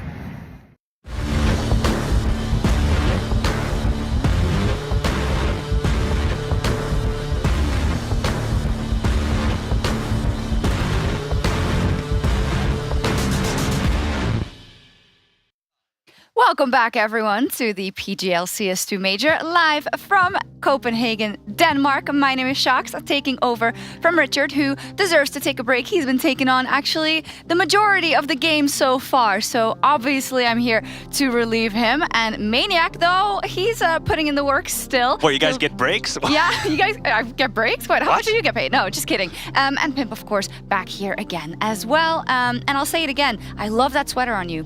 Thank you. The turtleneck combo with the jacket. I was gonna praise the sweater, but she's already done it, so...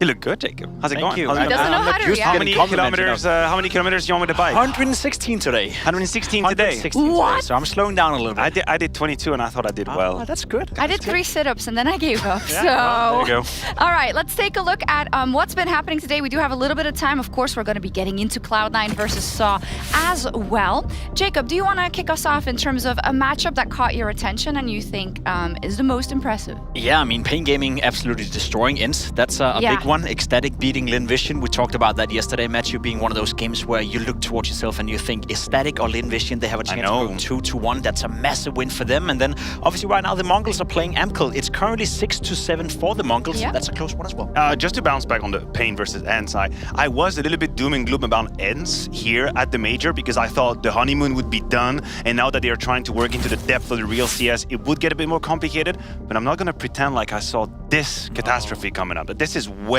below what I had expected, and it's very worrisome for plenty of reasons now. 1-2 here in Copenhagen. Absolutely. Sometimes when the things are against them, they do find another gear, but they're going to have to find multiple if they want to get to the next stage. Ecstatic at 2-1 now. What do we think? It's going pretty well for the Danes. You know, we just saw heroic qualifying. Like a type of new energy. Yeah, like there you go. Energy. Heroic coming in and Ecstatic now in a 2-1 position. I'd still argue, you know, for them to win a best of 3 against the caliber of teams they're most likely going up against, that's going to be tough for a team like Ecstatic, but they're now giving themselves a realistic shot at making it into the next stage. And for a Danish team who no one thought was going to be here in the first place, that's pretty nice. It is nice indeed. Let's take a look also at the results that we've had here so far. Of course, we just watched the conclusion of the heroic match, which was great for them. I think, you know, we thought this would be pretty close, but they handled Eternal Fire, and then Gamer Legion with another win, this time over Legacy. And Imperial, earlier I was watching that and I was thinking, wow, this Imperial has really surprised me so far. Yeah, the hype continues around Imperial, and it feels like it's very rightful. It's deserved. Like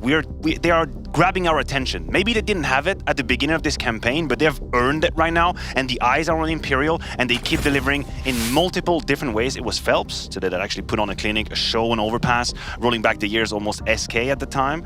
And then, yes, of course, we just saw Heroic beating EF, and I feel like the meltdown of Eternal Fire sort of stole away the narrative. I'm trying to grab it back towards Heroic and giving them the flowers they deserve, because you would be a fool to think, what, 13 rounds in a row? Like, really, what happened to EF? That hurt my heart a little bit. That was crazy. We're yet to have a close game today. If we have it now? Blowouts. Can we have a close game now? You know, Cloud9 coming out. That'd be great. I'm going to ask you the question, of course. Cloud9 versus SAW, the story of a Cloud9 that is trying to emphasize the might that they could have with this roster that I think, you know, has not happened the way they want. I think when you have this roster, obviously you want to go very far, very deep in every tournament that you play, and you're always left, I feel like, when you're watching them with a little bit of doubt if they're gonna fall at the first hurdle. The way I want to phrase it is that we know Cloud9 have their issues. We know about the whole AWP situation. It's getting a little bit boring to constantly talk about it. I do think Cloud9 have everything they need in order to progress to the next stage. I think they can take down SAW Gaming as well. Obviously a bit of a grudge match they played just a couple of weeks ago where SAW beat them quite convincingly. But for me, it's for Cloud9, it's not about whether or not they're going to make the next stage. It's about where's the ceiling for this lineup with no AWP AWP presence. And I feel we know that already. I feel like we've seen that already. So I'm not really that excited when it comes to Cloud9. They can beat them right now. They can go 3-0, but it's not a team that I have making the playoff anyway. I want to parlay this into a question to you, Mathieu, because I see what pimp means. But on the other hand, I don't just want to go past this best of 3 and think immediately of, okay, Cloud9 is going to make it to the next stage no matter what. I actually think this could be an extremely difficult opponent if SAW is still on that level, you know, that momentum that they've been going at, and they still haven't been knocked down a peg. No, definitely, and Cloud9 is far from being invincible. I mean, sure, they are 2-0 now, but they've had to sweat in most of their games, whereas SAW are hot on the trot right now, and they have full momentum. Now, I hate myself for saying that, but I have to say, watching the teams that they have played and the context, I think we might be slightly overrating the momentum that SAW is on. And it comes from someone that people label as a romantic, right? I love the emotions, I love their journey, but the truth is there are a bunch of unknowns that they've beaten, and it is their online games at the showdown. Is this now where we come back on Earth? Yeah, online games of nobody is apparently Maniac's calling Cloud9. No, online and nobody's online. Where's in my I know, mouth but out you've been there? on the What's desk going with on? Richard, right? I need to spice it up just a little bit. However, there's also one thing that irks me just a little bit about the conversation around SAW, because I think as analysts and as people on the desk, you have to be realistic about this, about the results and who it was against. But I also think it is devaluating what they are at their core by just looking at it and naming it or giving it the moniker momentum, because they play strong, fundamental CS. They have new, young, hungry players who top the scoreboard every single time they play and have a lot to learn. And I think, you know, that context for me is also important in terms of where maybe they could go. Yeah, and I think it's about setting the expectations, because when you see this results right here, you're beating NIP, Fnatic, Liquid, Cloud9, OG, Monty. You know, those are decent teams. Gamer Legion yesterday, for that matter as well. It's a good streak of wins right here, but I agree with Mathieu in saying that, are we expecting Soul Gaming to be a playoff contender at the Major? For me personally, no. Despite having won 11 games in a row, that could be quite the statement, but it's a team right now that is definitely trending upwards. They're in the shape of their life. They're playing the best possible Counter-Strike they can, but it's still not a team that you can realistically expect going into. I think we are supposed to be able to walk a line where, by being honest and authentic with them, we give them the respect they deserve. Yeah. That's what I'm trying to do with this team, because if I'm just jumping on the bandwagon and saying, oh my god, yeah, so is a top 10 team in the world, I'm disrespecting them. That's how I feel about it. That's why I'm trying to be real. We had this list that came up, and then first you have NIP and broken NIP, that's at the RMR. Then you have Enterprise, name 2 players from Enterprise. Then you have Fnatic, who's a broken project. Then you have online games, and now we're going here. So people have to understand me. I'm not putting down SAW. No. I love what I'm seeing. The story is beautiful, no pun intended. Mutir is Roman. The tears, the elation when they win. This is true, it's authentic. What I'm saying is there is a new level they can unlock. They're not quite there yet, and I'm not going to give it before they've earned it. Then we'll do it. Some corporate speak, I think we're completely aligned. We've just expressed ourselves differently, and you know, not making playoffs. Maybe they can't make playoffs. Do you believe they can make the elimination stage? Be it not today, be it in another Yeah, match? I think so. You know, given the strength of the teams that we have around us right now, the way they're playing, I see SAW as a potential contender to make it. And I would argue with you as well, can they take down Cloud9 online in a pressure game? Then we open a new conversation whether or not that's a team that can go to the playoff. For now, we'll have to wait and see. We have to indeed. So let's dive a little bit deeper into Cloud9 then. Jacob, a couple of players maybe that haven't impressed that much over the last few months. Can we say it safely? Maybe in Electronic, maybe in Exile? Yeah, I think Exile has been a point of conversation for a long time now, and you could argue again with the whole AWP conversation, the whole Exile conversation, it's the same thing that we're repeating time and time again. When I was looking into it, obviously, you have Exile and you have Electronic as being 2 of the players that you were expected to be hard hitters, and you were expected to be the guys that would always show up. It's a known fact that now Exile has been struggling for quite some time, and Electronic has been the guy who always would show up every single time. That hasn't been the case. It wasn't the case during the Blast Online tournament, hasn't been the case so far at the RMR, and for me that's worrisome, because he used to be the one player you could point towards and say, that guy I know, he will show up every single time, yet he's been missing. And to me, for Cloud9, that's a massive red flag. Oh, it's a complete tragedy. I mean, there is no victory long-term for Cloud9 if Electronic isn't delivering. I mean, we can talk about Hobbit and his uptick, because it's been massive so far in Copenhagen, but Electronic has struggled just a little bit. Axile, I don't even think it's a struggle anymore. I think it's just a state of the situation. That's the level that he's had. You can always make the case that it might be a systemic issue due to the roster. I think it's just BS, honestly. I just think he's been one of the most disappointing players we've had at the very top level, and I held him in very high regards for a long time. I was in denial for a long time. That time is over. Cloud9 to me is what a toxic relationship is, where you're trying to think it's going to get better and better. At some point, you just, you know what, cut it loose, just live your life, be happy. That's what they need to do. They're just holding on to that thing because sometimes they go to the restaurant and have a good time, and then they go back home and they're sad and they don't know how to talk to each other. It's time to move on. Listen, it's hard to disagree with that. There's one thing I do want to add for context, though. A lot of people forget the fact that Axile is just 21 years of age. That's true. He bursted into the scene. He was arguably one of the best riflers in the world in a very young age, and now he's experienced a crisis for the first time in his career. And obviously, you can say that's what makes it or breaks you. He haven't found a way to get out of that crisis just yet, but he's just 21 years of age. I understand why Cloud9 is giving him some more time, some more leeway than you probably would do with a player who's 24, 25. I think it was interesting because when I saw you talking about it, I was surprised and I had to do a double take about it because of the success that was brought so early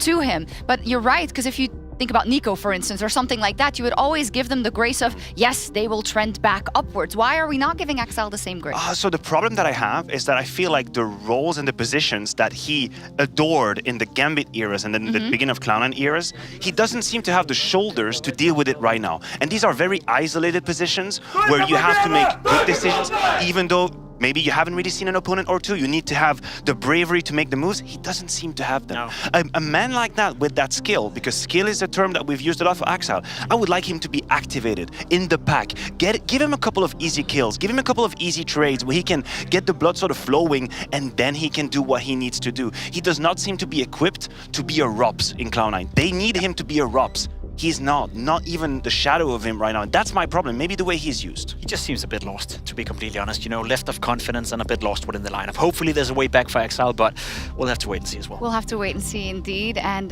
let's go back to Saw-Bit and to Mutirius, perhaps. Jacob as well, someone who, you know, has been fighting for this so long. We obviously remember the heartbreak of heartbreaks and not qualifying for Antwerp, and now being here with new members around them, having to lead this team, and now having a chance, an immediate chance to go into the elimination stage if they beat Cloud9. I just love the fact that he never gave up. I know. He's a guy who's been around for a long time. We gave up. You know, he was playing before we even started playing back in Counter-Strike. Quitters. Global Offensive. I guess, we also did achieve getting to a major. He didn't before now, but what a way he's been turning it around. He's playing with Saw right now, coming into this veto, coming in against Cloud9. And realistically speaking, if you're Saw right now and if you're a Saw fan, you can expect him to make a game out of this. You can maybe even argue they're the favorites in this game. So for Murderous and obviously for Saw Gaming, what a way of finally entering into the major. Yeah, we see the nuke pick coming in from Saw. It's a map that they really affectionate. And to talk about Mutirius and to keep on giving him praises, he is a playmaker. Like, when you are looking at roles that have a lot of autonomy, but also a lot of risks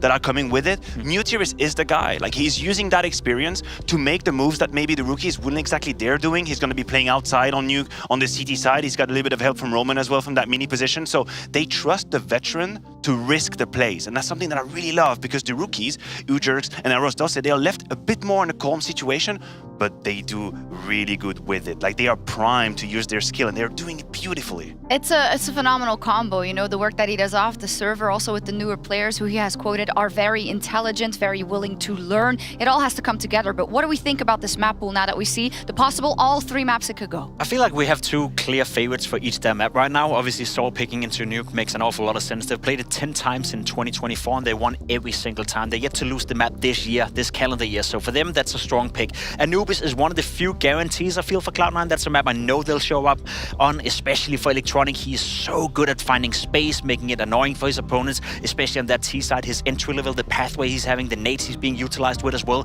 He's fantastic at that. And then we potentially get to that third map, where I think it's open on Ancient. So I like the map pool, I like how it's set up, and I think we're having our first real close game for tonight. I'm looking at it through the lens of Boomich's AWP, right? So nuke, that's a no-go. I don't think that's a map where he can shine. Anubis is a map where he's been proficient with it. He's been efficient. He's had a couple of highlights there, and you can see he's confident. And on Ancient, wait, let me think. Perfecto is sniping. That's the situation. So I don't think it sets a really nice description right here to know that you're moving on to a map where Perfecto is with the AWP. So my take on that veto is that if we go to 3, I think so punch the ticket. Okay, interesting. If we go to 3. If we go to 3, we'll see if that is the case. But what a match we have ahead of us. Will it be Cloud9 who just seals the deal? Or do you believe in the Portugal Caralho? Do you, Scrawny and Launders? I always believe Shocks. Of course I believe. Because if we're being real, we're talking about a Saw on an 11-match win streak. And when the conversation is around, you know, the level of competition within that 11 team, sure, that's a fair conversation, but one of those 11 is Cloud9. And let me sprinkle a little spice on top of this dish. Go for it. The fact that Saw are undefeated on Nuke in 2024. I mean, if you think about that, contextualize what we're seeing from Saw, the very best Counter-Strike these players have ever played, peaking in this moment right here, right now, you're telling me Cloud9, after the last 6 months of what they've put up, have a chance? They win this match, you gotta believe what you saw. You know what I'm saying? I'll let them speak for themselves. Electronic's gonna get a good warning, but not enough. Udrick slides straight down into main. Double kill for him. Muterus comes out with a headshot, and it's looking like a Saw T-side pistol. Yeah, that's a good tone setter right there. 2v4 from the heavens. With no bomb down means, you know, the 1% chance that the kills go their way, and well, T's aren't fragging yet. But it feels like Doomsday is upon us here for Axile. With 5 in the mag, 3 opponents, and Udrick's on fire. Yeah, it's a good way to start. I mean, when you know that Udrick's and Aristos are going to be your guys, which they have been consistent stars, pretty unreal. It's just such a good situation right now. There's like a few teams that have mirrored them, where it's like they've taken a risk picking up some new players. Those players have been paying off. They have the nice sort of amount of veterans that understand how to play the game, have created a good system for them to thrive under. What can go wrong for Saw? I mean, they have... Oh my god. That can go wrong. Oh my god. That right there. That's an AK gone. That Hobbit scout shot that just domes you. That was so sick. That's an example. You know, it's nice you're talking about Aristos, you're talking about Udrick's. It's the fact Story's the highest rated player at the major so far, right? Now you're adding in this element of AWP to a formula that's already working. And that's a thing, composition is so good for Cloud9 and to have an opper. To co-sign the testament to it, I think, you know, CS2 and the transition to a new game was the perfect chance for some organizations to start to include these newer players, this upcoming generation. You know, out with the old, in with the new, but support it with some veterans. And to me, that is what Saw truly embody in what is the best form they've ever been in right now. Yeah, like, did you see this rumor that Dupree is getting scouted for Falcons? I did. And then someone brought up the average age would be like 30 on that team. You know? And yeah, washed. Dupree makes perfect sense in the role, but yeah, you have questions based on that. So the upper hit comes in, Udrick still frying. Hobbit up top. Great shot from him earlier on, but everybody stays aware. And yeah, unfortunately, that is like something you want to think about, right? Like, I mean, that's something that, like, take Blitz for an example. That's the only thing he thinks about. How young can we make this team? And there's definitely something to that. I mean, like, even when Zonic had left Vitality, he said one of his calculations was the fact that when Flames came in for Dupree, he was thinking about the longevity of the roster, even though there was no problem with Dupree at that moment. And honestly, I think that's a fair approach, right? Because if it does click, and if it does click early, you can run with it, right? In Blitz's case, fingers crossed, they're all in their prime by 19. And we'll have to see what happens, because we are in a place where, like, you can kind of play as long as you're good, right? Like, I think 6 or 7 years ago, if you were already 30, it was a much harder field to make a living, play at the top level. But like now, you know, Kerrigan, Dupree, like, who knows how long they're going to go for? They could be easily competing into their 60s, okay? Sure. Let's go with that. We don't know the future. Can only hope. Hobbit kicked off that last round with a beautiful scout shot. Nothing else came beyond that point. So let's see if he can try it again. Still hanging on to the old trusty scout. And that's a fair conversation, right? We were talking about the start of this event, kind of the calcification of the op role for Cloud9, right? Finding its way into Boomich's hands more often than not. And if anybody was going to do it for this team, I was happiest with Boomich. But now we're on a map that, again, Saw love to play. Saw don't lose as of late, and it switches back into the hands of Hobbit. Obviously the outer player, trying to swing with it, but I can't say I'm willing to put more stock in him than I am Boomich. No. And we'll see as time goes on. Yeah. Whether outside is going to be an issue for him to hang on to. Whether, again, we get an instance of what feels like a glaringly obvious weakness of Cloud9, fundamentally lacking the Opper. He's not even the best Opper on his team. Yeah. Here comes Story. Oh, look at that. Scout is working right now. Yeah, so is Boomich's USP. Let's get a little weird here inside the A site. We've got 2 players for the Heaven support. Roman doing a great job of staying stuck down straight beneath so that no damage can find him. Perfecto and Hobbit and Axile all rerouting instantly over towards main. Perfecto's actually going to go... Yeah, what you up to? They're making a ton of sound. I'm surprised that they're starting to give it away with the audio. Now attention turns over towards main instead. Perfecto, you can't walk around lobby. You're going to have to get running if there's any chance at going for the retake. Sure, if you want exits, you can stick around, but there's nothing left to go for this defuse. So in the end, tip of the hat to Hobbit. Scout shots find some damage. You take the majority of the numbers down, and even these last 2 barely alive. But you got Ujurks up to 6-0 already. Nice clean start on the T side of Nuke. The 3-0 out the gate. Yeah, they don't have the same quality of teams as like, you know, Navi on Nuke in 2021 or Vitality during their streak or Astralis in 2018 or anything like that, but they are undefeated in 2024 versus every bit of competition that they played, and those seem to have gotten progressively harder as the quality of the tournaments has gone up for SAW. So this will be the stiffest competition, the highest level, but they've got the most confidence, and they have built out such a great base that it feels like they've got a very thorough defense, very thorough attack, and it's going to be on Cloud9 to find the very few gaps that exist on their Nuke right now.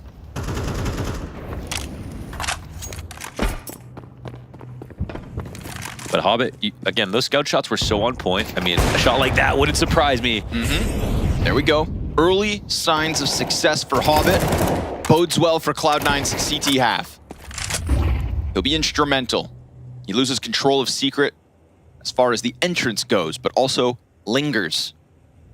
No support outside to help him. Oh my goodness. That was a little sketchy, but he gets lucky that's not a pounce. I think he wishes he had his gun out. Double up inside of main. They're starting to walk out towards Garage. Good headshot, but Muterus instant with the AK. Boomich finds his trade.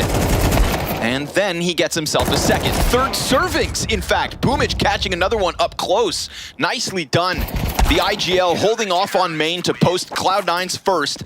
Gun rounds make a hell of a difference. Like Boomich as an individual player and Perfecto as an individual player as riflers have been so impressive to me on this roster. And there definitely have been good things about this team, right? I mean, they can find solace in the fact that, like, yeah, again, like Perfecto, like even when Perfecto was playing on Navi during their prime, like he wasn't playing like this. Like he's just found some kind of freedom in CS2 in this system that helps him really flourish. And I think that that has been extremely fun to watch, at least for me personally. And I think, unfortunately for Boomich, he has the curse of being the best opper on the team, but not good enough to be a star opper.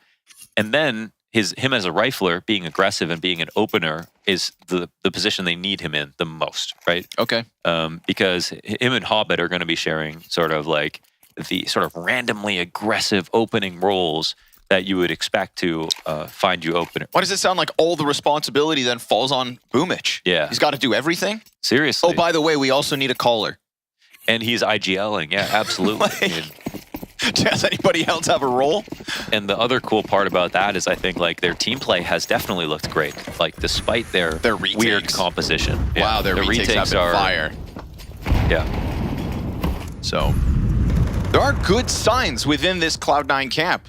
As much as feels like everybody wants to come at them for the opping situation, they also continue to truck along.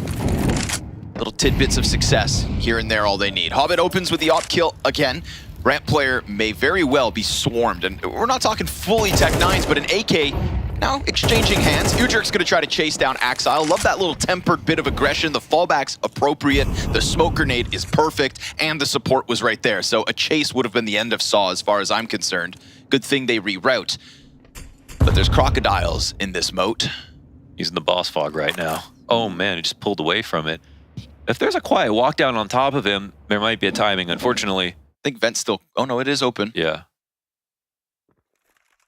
They're just going to walk right down. Site player maybe sees wait, it. wait. No, they aren't spotting this at all. So, I mean, Electronic, this still should be free, but they're literally just going to get in a site right now.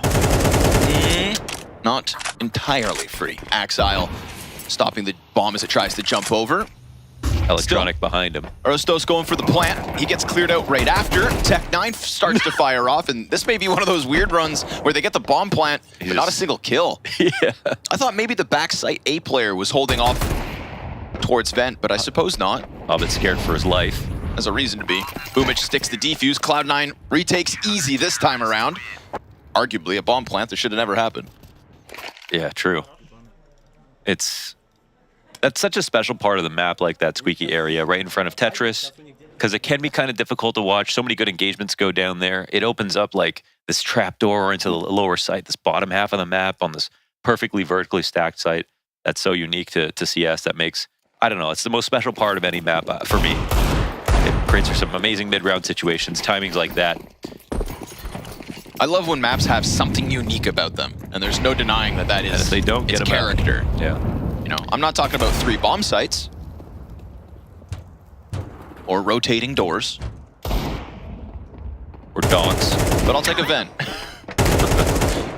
Well, Axile got that dog in him, making sure to hold off versus the pistols, as it's another round where Saw just wants something to be proud of.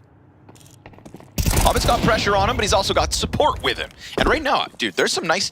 Okay, besides the gap that was left for the vent drop, there's been some good buddy system going on with Cloud9. Nobody feels too alone. They never feel like one is too far off from the rest of the pack. And I think this pack is starting to tear back Saw a bit. Yeah, I mean, there's something definitely something underrated about the idea that Cloud9 could beat Saw on this map. Like the headline there would be, they end the streak. I mean, Saw not only have this, 11 nuke maps in a row, but they've done it in 2024 straight up. Well, it's 11 matches in general in a row. I don't know if it's all on nuke. Well, they have 11 nuke wins. I mean, as well? Okay. They're undefeated on nuke in 2024. Okay, with 11 wins. Yeah, or 12. God damn. Yeah. What was your stat then? It's 11 matches in a row they've won. Oh, okay, wow. They have a nuke streak in that. Yeah. Wow, yeah. Okay. They haven't even lost a match in 11? Okay, that's the difference. They've been cleaning up. My goodness. Quick sprint through the squeaky door. This is the guns meant to trade out, and the trades are back and forth to perfection. Perfecto to the double. And with a bomb in front of Hobbit, I gotta say, Hobbit's not missed an op shot yet. Yeah, he's on it right now. He's got a magnet on a scope. Right? Perfect. Hobbit comes through, even the Tech9 connects, but then he falls down. And as he falls down from heaven, he puts himself into Muteris's eyes. That crosshair perfectly placed. I was not ready for that round. Muteris wasn't either. What a pop-off. That was beautiful. Had to 180 to find his last frag and has to adjust his mouse in all these weird ways. Electronic has the jump on him, but Muteris has the clutch. Wow. And when we talk about individuals on this team, Muteris is not the one you're expecting at rounds like that. He's surrounded by players who get the rounds like that for him. You take those. And I was just trying to praise again, like that pack play of Cloud9. They were all there. That was a nice swarm. Didn't give him much time to try and react, and yet the reaction was perfection. That'll get the energy flowing. Like, sorry, so just to correct, the nuke streak is 10 in a row so far. This would be for 11. Okay. Just the fact both those stats are the same number. That's so crazy. Weird. What's going on here? Well, it is the map they always pick. That's very...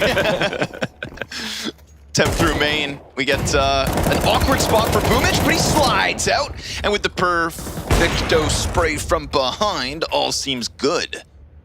Nice support again, but Roman has slipped out from Hut and could make things interesting. I think he should just be scaling around like back of the site. But it's like, where did Boomich go, right? There was a player vent, so now it has to have been Squeaky. He's going to go hunting for Boomich, who thinks maybe he's being cheeky. Instead, he's been found out. And now the numbers advantage to the player back site means Perfecto's going to have to go big.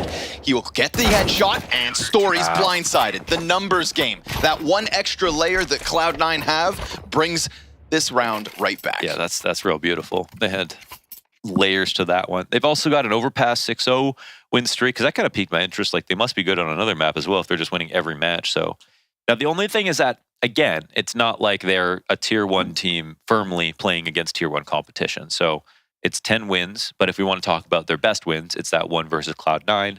It's a win versus Monty. They've beat Ninjas and Pajamas in there, but outside of that, there are no sort of regular names that you'd expect to see. Yep.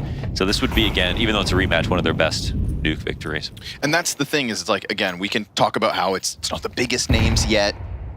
You don't know how much stock you can put to them, but I love the fact that Cloud9's name is on that list. Yeah. It's happened before, recently, just a little more than a week ago. But this one means so much more. Years of competing and never qualifying to a major. Now you are on the brink of the 3-0 sweep straight to the elimination stage. They've had a great, I mean, they just cleared the showdown, you know, to get a spot in London. They're about to have an amazing spring season.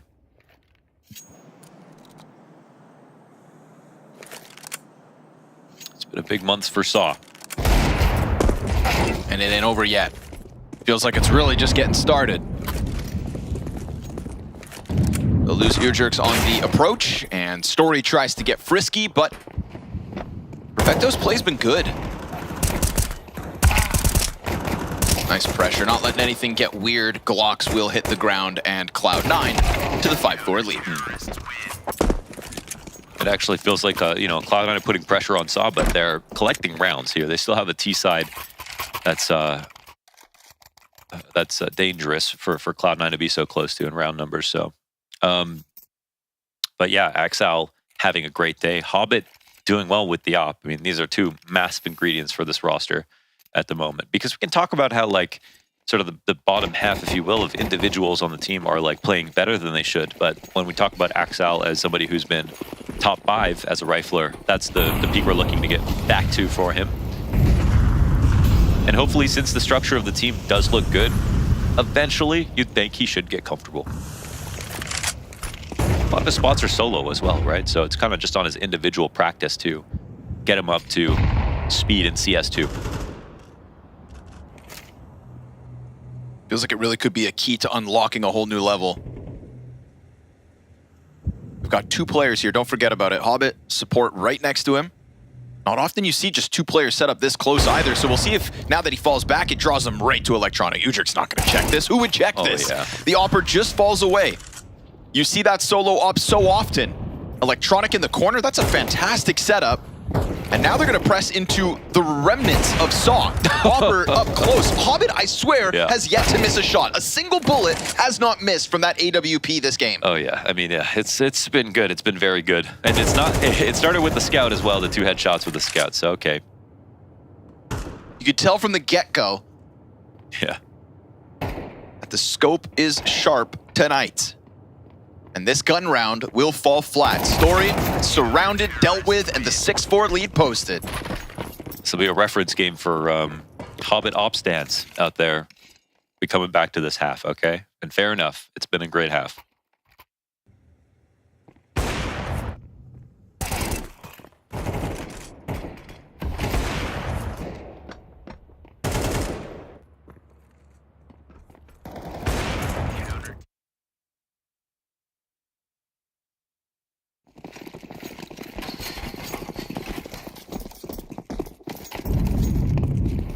Now this is where Cloud9 can essentially take flight. They've got the half-buy coming in for Saw.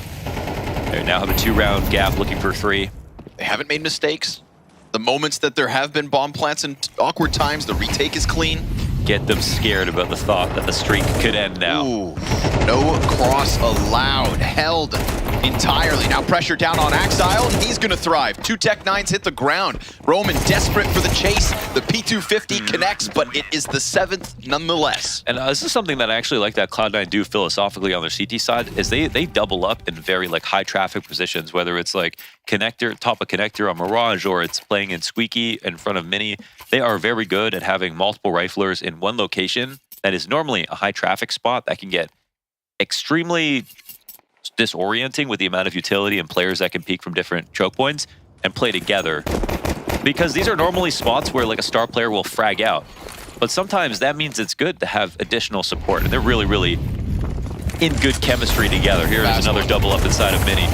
Trade's great from Boomich. Doesn't end up getting the double. Opera's preoccupied. Perfecto again. These inner trades have been really efficient for Saw, but usually they come out in the 2v3, not this man advantage state. Yeah. Axile getting active in lobby. It'll boil down to this timing versus Muterus. He's waiting for it to come back. And remember, Hobbit saw that silo player, so he's on high alert, but it's a clean shot from the T side and a 5th round win queued up unless Hobbit can throw the clutch out. If Zywoo can do it, he even rarely opts himself. Hobbit can't see a damn thing. Solar flares from the site, smokes himself out. Hell yeah. It's desperate. It's dual Berettas versus 3 and plucked from the sky. A 5th round out of Saw. That last round on the half, they just crank the dial, hit the A site one more time with aggression, and it works out to their favor. And you saw they actually had to kill 2 people inside of Mini and 1 crossing in front of the smoke in front of Squeaky to get through that. And they did have firepower, but the setup was once again pretty good for Cloud9. So they come out with a 2-round lead. Absolutely nothing to scoff at, but this is pretty... I'd say I'd be kind of happy if I was either team at the moment. If Cloud9, I'd be like, okay, I wish I got a couple more rounds, but you know what? Saw our incredibly strong team on Nuke. Gotta say, coming away with 7 is good. Cloud9 can pick up T-side pistol like Saw did, convert for the 3 points at the start of the half like Saw did. Suddenly, this one feels like it's theirs for the taking. Molotov frag grenade for Perfecto.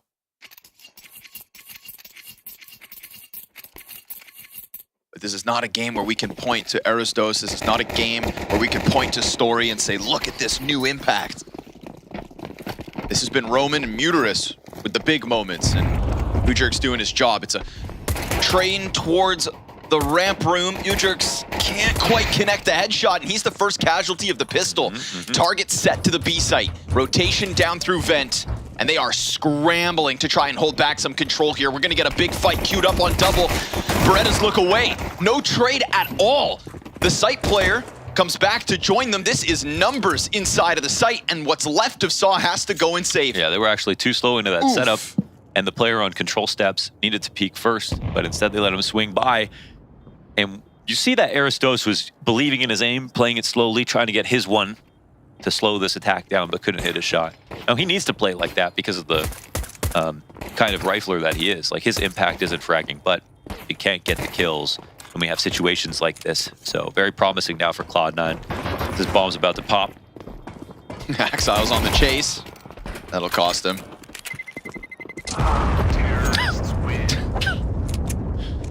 Bomb radius never surprises. He's on the roof, man. Leave him be.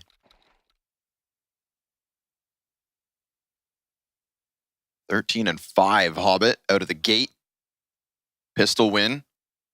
Now, we've said that Cloud9 haven't made mistakes yet this map.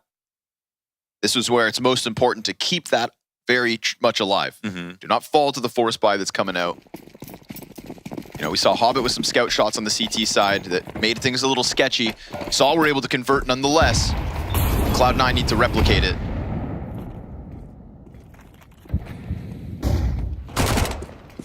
Electronic. That scout rings out with the FAMAS near him too. But he's got enough smoke to work around. He's cautious about that top blue position, so very nicely done, slipping over towards the secret stairs.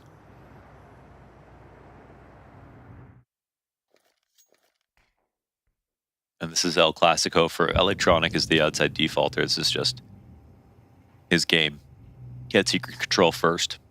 Does it unscathed. No flank coming in behind him. CT rotations. They're prepped actually in a ramp setup. Yes, sir. To go downstairs if they want to. No glass will be broken downstairs. No doors swung open either. Electronic just trying to scare them. They feel that scout. They fall out of it. Yeah. They go Molotovs and smoke into A instead because those ramp players would have to rotate out from heaven. It's Roman and it's Aristos. And the Deagles don't connect right away. Muterus starts to get active with that FAMAS. Still Cloud9 making their move forward. And at the same time, dealing with the flanks that come out, right? Corralling them from lobby into hut. It is excellent. They had options open. They sized up Saw. And when they felt that resistance, they headed elsewhere with no hesitation, right? I think that's key. Get into A before the flank comes out. Beautiful conversion from Cloud9. Yeah, you're correct. I mean, that was a great setup still. from Saw with the amount of players they still had upstairs. They didn't freak out and panic rotate when Electronic threw their molly downstairs. So they didn't bite, but Cloud9 still had to make a decision because they won't want to commit, lose a player, and then pick a site while they're weak. And instead, trusted their spacing, their trade fragging, and cleared all the right angles. So, well-earned round. And this is one of the most desperate situations Saw has been on Nuke.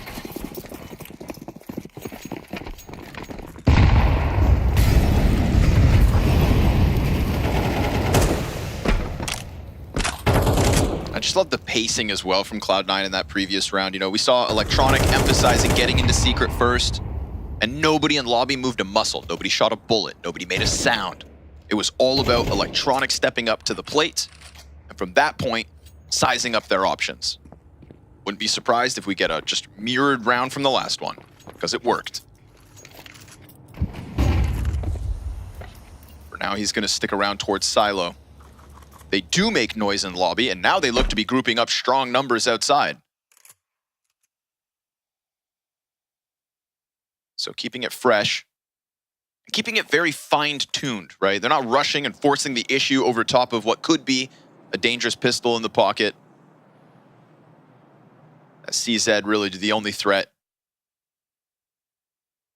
It isn't really much of one. Main gets cleared out. Electronic's got this whole pack of players right here with them. They're gonna spot the top hut player, and now it's just up in the rafters, and this one goes swimmingly for Cloud9. It is from the pistol win to the 10-5 lead, nothing shy of perfection. Only Lin Vision could figure out a round like that. I don't know if Lin Vision even knew what was going on in that round.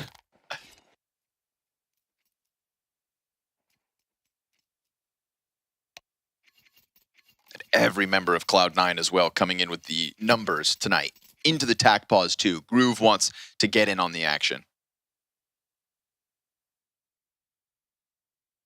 Right now, Saw are looking for a top fragger of any kind. Cloud9 don't really have any questions. I mean, like your Opper and Axal, your star rifler, and Electronic, your best player. There's no questions about Electronic, even though he's just been slowing down a little bit. Yeah, it's not been his best month. Yeah, yeah. You know, and specifically versus his game versus Saw last time, like that was he was sort of the main problem individually, had an off day. But I think looking at the scoreboard, that does tell the accurate story here for Cloud9. All your right players are online. I mean, there isn't anyone who isn't online.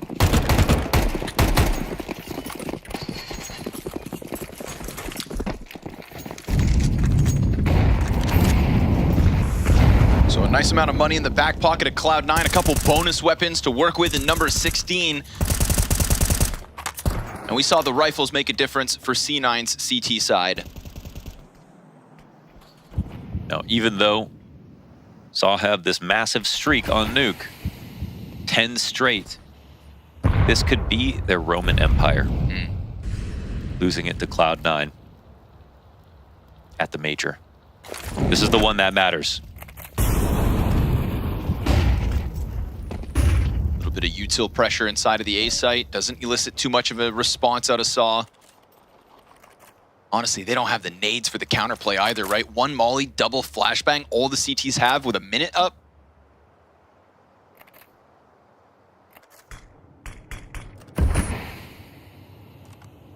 They are going to have to shoot straight, not to mention that Molotov's downstairs. So Hut Squeaky going to be problematic for Saw, and it feels like this A hit is brewing.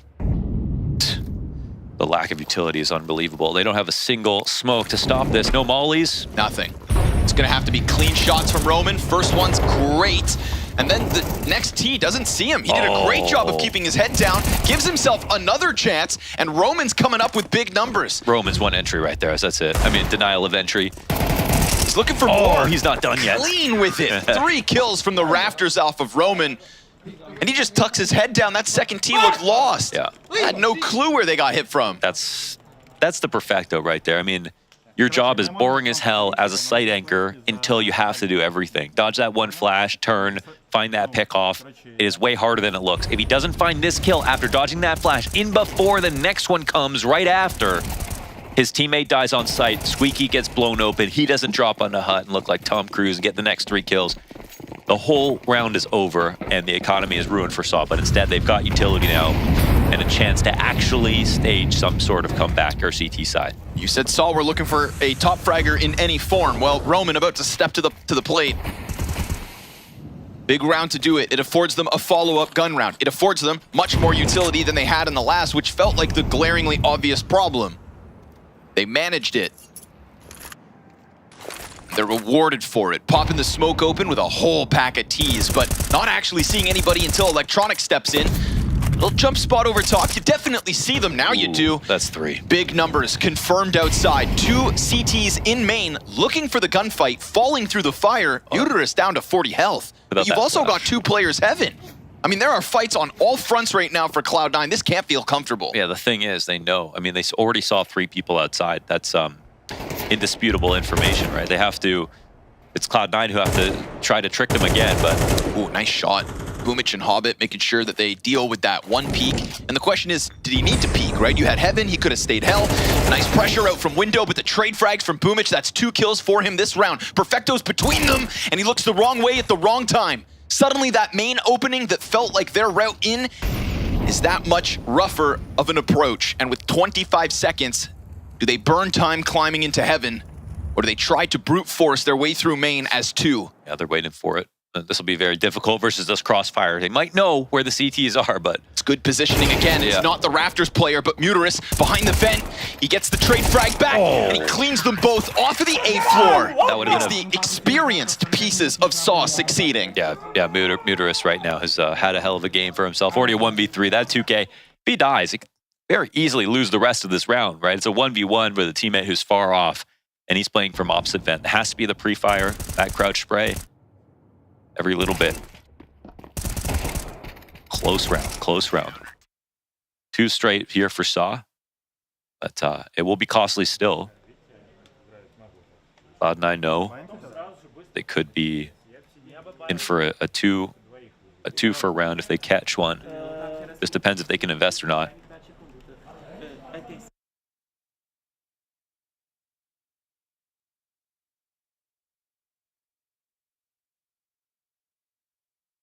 Cloud9 aren't one of the teams that have tons of good players that have been there before, that are good on land, that don't crumble. They do crumble. With this lineup they have, they still have to sort of, I think, build some confidence in that regard. So I don't think we're quite there yet.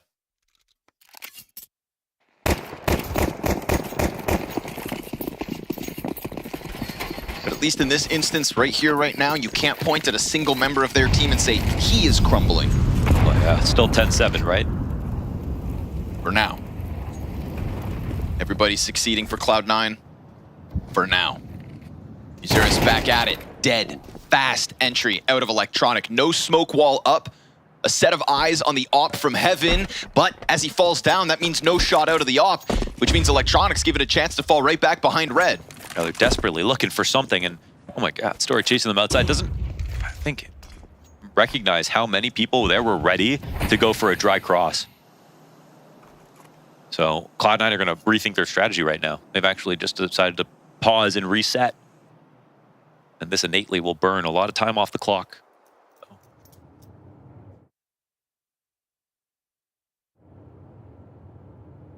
Recollecting themselves inside of lobby, putting the TAC-9 into the pack with the rifles. Is that the second support off of ramp, or do they still have 2 there? Just the 1 on ramp. Yeah. But it's Story's AWP. First one's free.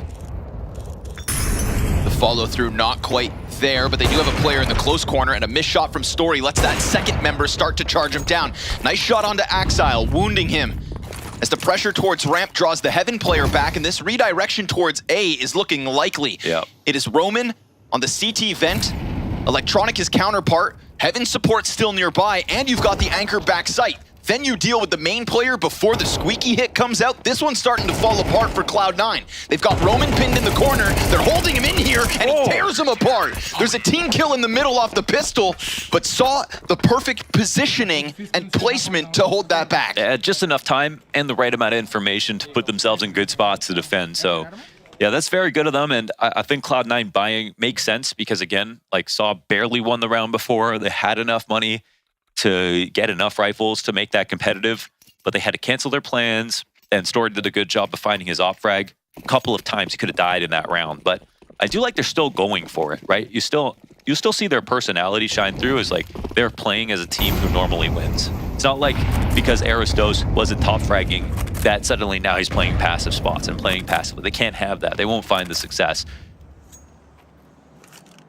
I feel like that's the kind of buckling you were to get if you weren't on a 10-map win streak. Yeah. If you weren't on an 11-match win streak.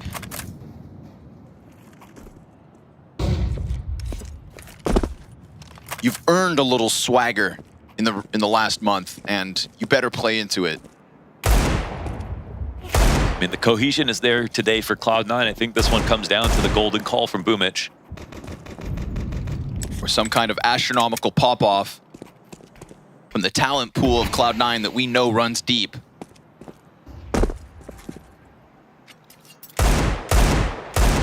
Somebody hits a double deagle, grabs an AK, and things get wild.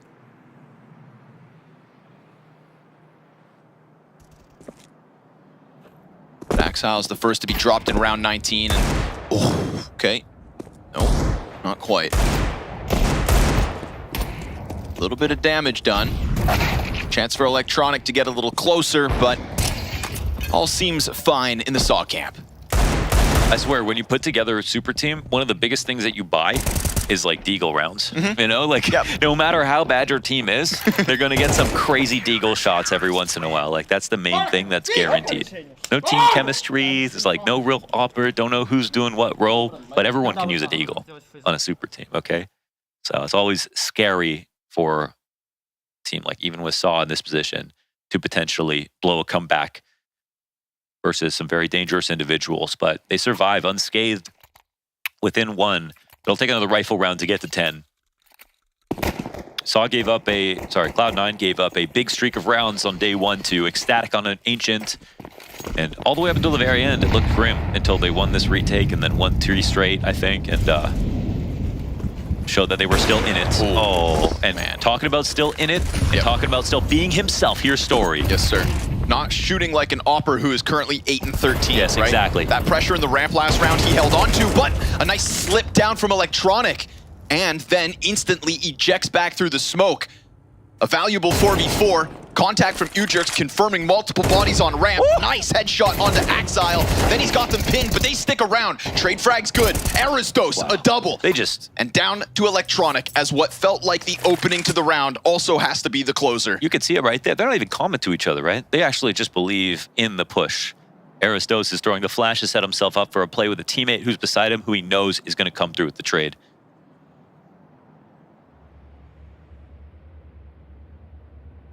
You go back to the first 12 rounds, I'm sat here telling you that it always feels like Cloud9 are nicely tethered. There's always a second layer. Same can be said for Saw throughout this game. Even on their T side, when they managed to get into that A site, right, it was this constant trade train that left them almost there.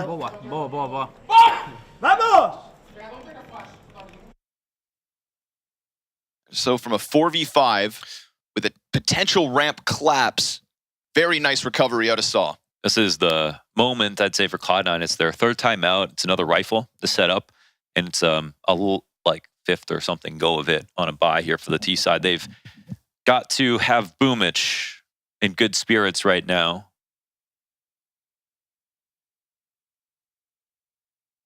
With a good plan. See if he can put it together.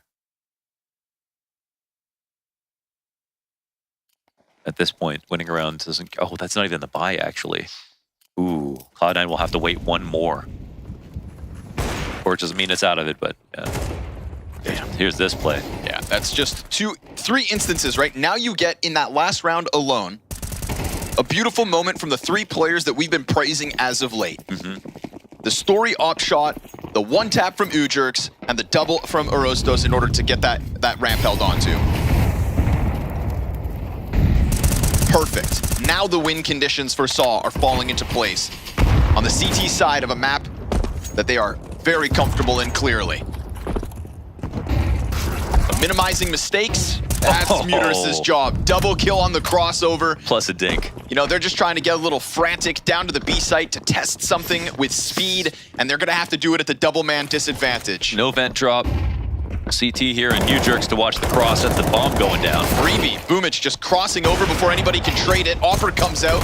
We've got Perfecto back sight getting peppered through the smoke. And this is going to be Saw taking the lead.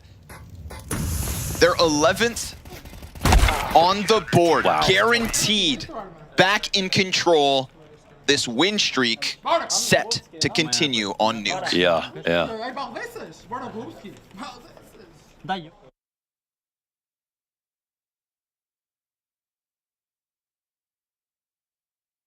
Well, this is more than impressive.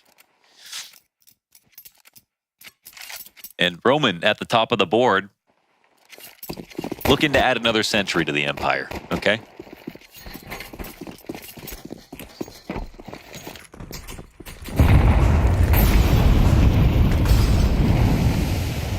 Cloud9 finally answer. Right now, Lobby's getting hit. We've got pressure coming out from the CTs. They've taken the whole damn thing. They can't have it all. Rent's too damn high. Yeah. They've got the lobby, they've got upper. Uh-oh. Timing. He tries to chase it, and he'll get it. Not the first. That's the solo upper guy. I mean, Not even the first 5v4 he's gotten in from main. They're going to be scared about scaling into this too quickly. Okay, Aristos comes back after pulling out from lobby. This spot sucks. Yeah, it does. And Electronic will get exposed. He didn't feel like he could cross it all. They didn't know necessarily that someone had pushed into Squeaky, or stayed there, I should say. Exile in this middle of the smoke. This would be another 4v5 put out from Saw. Would be. Oh, as the 3-player hit goes down lower. Perfecto, Nice. He's going to win the lurk fight inside of lobby. And with 50 seconds, options open for Cloud9. They could go back up the vent.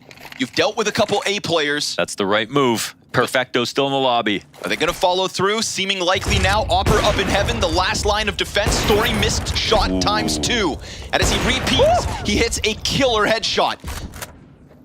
2 absent hits into the one they need. The slip up from Vent to get it going. Axile now pinned behind the corner. And Story's AWP won't stop. It's a double drop out from heaven. It's Perfecto into the clutch with a critical first kill. And the 1v1 unfolds to the favor of Saw. 12th round confirmed. Oh man, and Muterus by a hair. Heller Perfecto was just about to get away from that with information that he was heaven. Could have played to delay. Now the bomb was planted backside, which was always playing against him. But with that first kill, he set it up for a clutch. But instead, it's been all the clutches to Saw.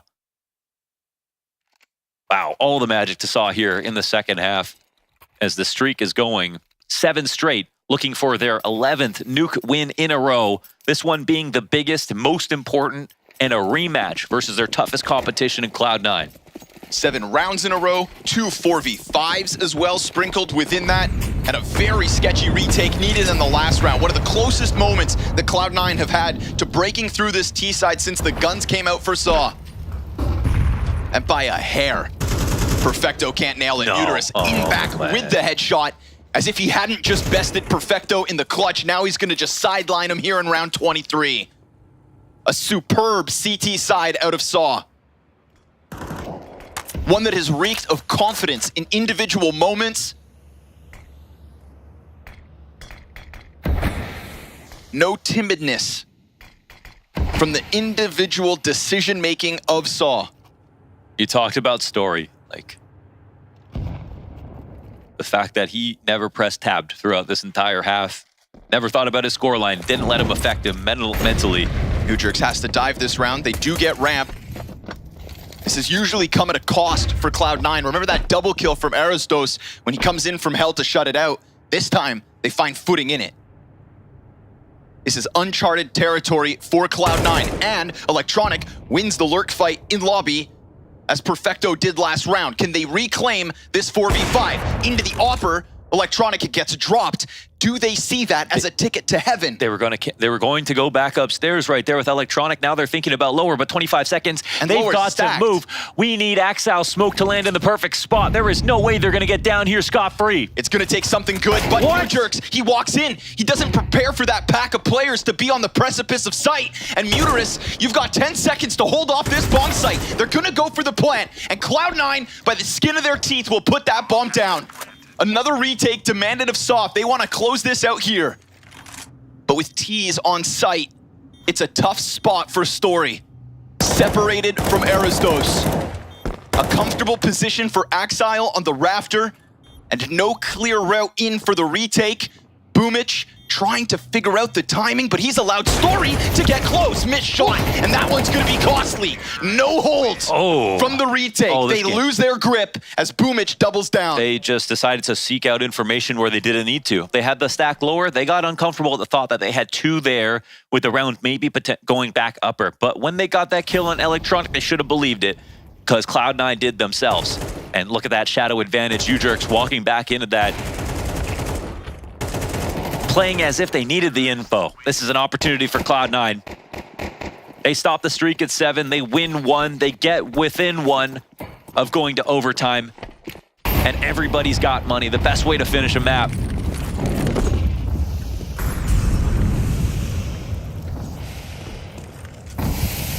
That Opera has been everywhere throughout this CT side. Oh my God, that's all of lobby already opened up. Story knows that he's got to keep his eyes peeled.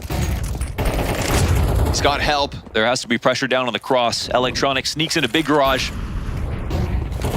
And he's not hiding the fact that he's inside garage either. This pressure could draw attention away from any B rotates. Look at the ramp players only now starting to go down. This is a good position for both teams. Electronic's done a good job of making it seem, multiplying his presence in big garage, but they've crossed lower. So have experienced Cloud9's lurks, so they're being very careful upstairs. And again, the most complicated position so far. Who's going to be the best composer right now between Saw and Cloud9? Critical decision making in the final 50 seconds of regulation. Don't miss your chances now. 2 entry paths queued up for Cloud9's B hit. Door swings, Opera going wide for it. Molotov lands on top of him. Now suddenly Story's uncomfortable. That's the upper lurk. His backside player is going to try to push Decon. UJerks is hot on the heels of Boomich as he departs. Hobbit could keep these players locked into the bomb site. And Electronic gets up into heaven. How does UJerks get back upstairs? He's got to win this fight against Hobbit, but timing is a fickle mistress. And Muterus inside of the hut. He's hanging on for dear life, down to 15 seconds, down to the 2v4. And that bomb plant, it's a fake first. It gets him to bite, and Cloud9 chew through these last 2 rounds, finding a door to overtime. Oh yeah, and that's when the pressure's mounted too much. Cloud9 created the most complicated spider web of players across the map. Perfecto wins his lurk duel upstairs, and they take advantage of the perfect rotation. A great T-side call here with great execution and great cohesion from the team that was definitely looking like they were about to lose. And another game goes to overtime when I think that's what it absolutely deserves.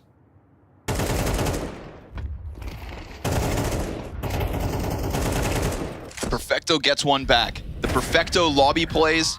You go back to that back-to-back round where Muterus beats him in the 1v1 and then finds him through the squeaky smoke in the round after. Perfecto gets to sprinkle one of his moments in the remnants of regulation. Cloud9 2 rounds in a row to force OT. I think Saw needs to go for a pick play this round because Cloud9's prerogative at this point is make the map complicated. The best way to steal that away from them is take one out early, because then they don't have the ability to fan out without getting too thin. So we have the early aggression inside of Secret. I think this could be a good idea. There's someone waiting for it. Man, dangerous playing with fire. UJerks is still tempted. But even him sitting inside of Secret is such a big denial of information. And if they wait too long, he becomes a flank.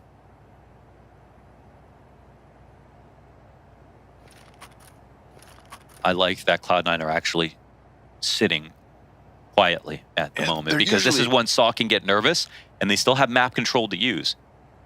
But if they're going to turn this into a straight up mini lurk and Electronic gets spotted at 45 seconds, then lower gets removed as an option and Cloud9 can risk becoming obvious. A kill comes down, Molly to deny Secret. They have to go upper now.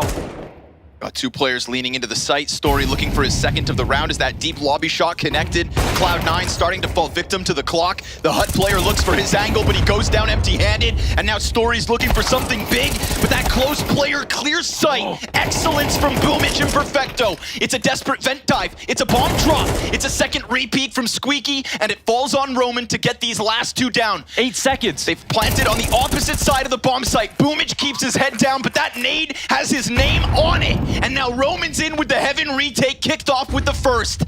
It's a repeat clutch attempt from Perfecto. This time, he doesn't fall away, but this time, the bomb is on his side of sight. Playing in the smoke. It's temporary, but it's also so tantalizing. Roman thinking he can go towards Squeaky Falls, and Perfecto enacts revenge. Woo! That was an incredibly tense situation. A well-called setup out the gate, but no opening 5v4 for Saw into the position that Cloud9 wanted, which was complicated and spread out across the map. So we do have the official counter coming in, but we didn't have that kill. That was the key thing for Saw. They couldn't find it. And even though Cloud9 had one option to work with and Saw had good players in positions upstairs, Saw have gotten nervous when it's 5v5 and the time gets low.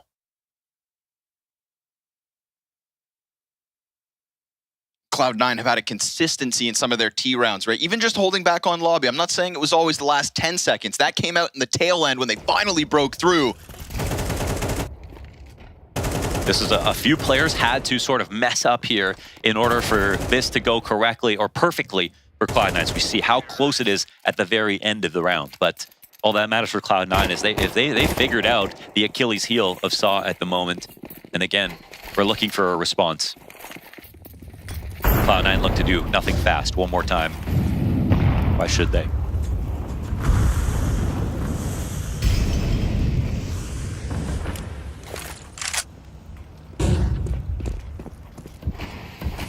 Sometimes when you're nervous, there's always a temptation to break your own structure in order to get information. With enough solitude, your mind can eat itself.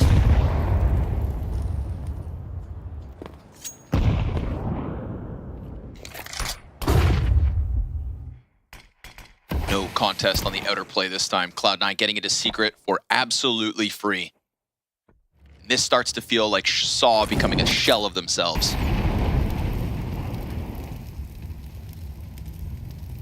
This is now Saw trying to adapt to minimize those mistakes, but in that adaptation, they are starting to lose their identity. And it was that identity on the CT side that we thought would be tested and would maybe shrivel up. Instead, it's why they got here. It's why they brought this game back.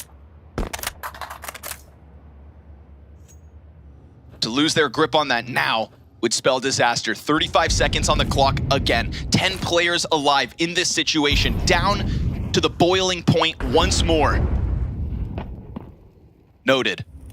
Bomb outside of spawn. At 25, it's got to be picked up. And, you know, that's not making it downstairs at the moment. So this lure kill. Oh, my God. Electronic shoots at Ghost. Uterus locked in, though. He can't get back to the site. Beautiful headshot.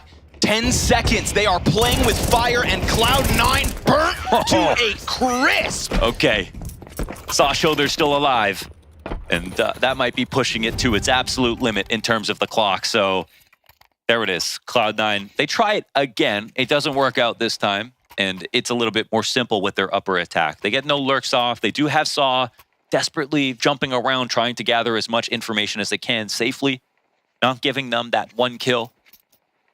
But not converting every round on T side isn't the worst thing that can happen. There's one more try.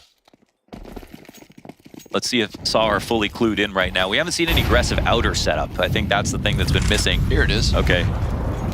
Oh, but there it goes. Oh my God, he's having the opportunity to flank perfectly. This is massive. They're making a ton of sound. Yeah, there's going to be a third person. And that third person doesn't have a gun out.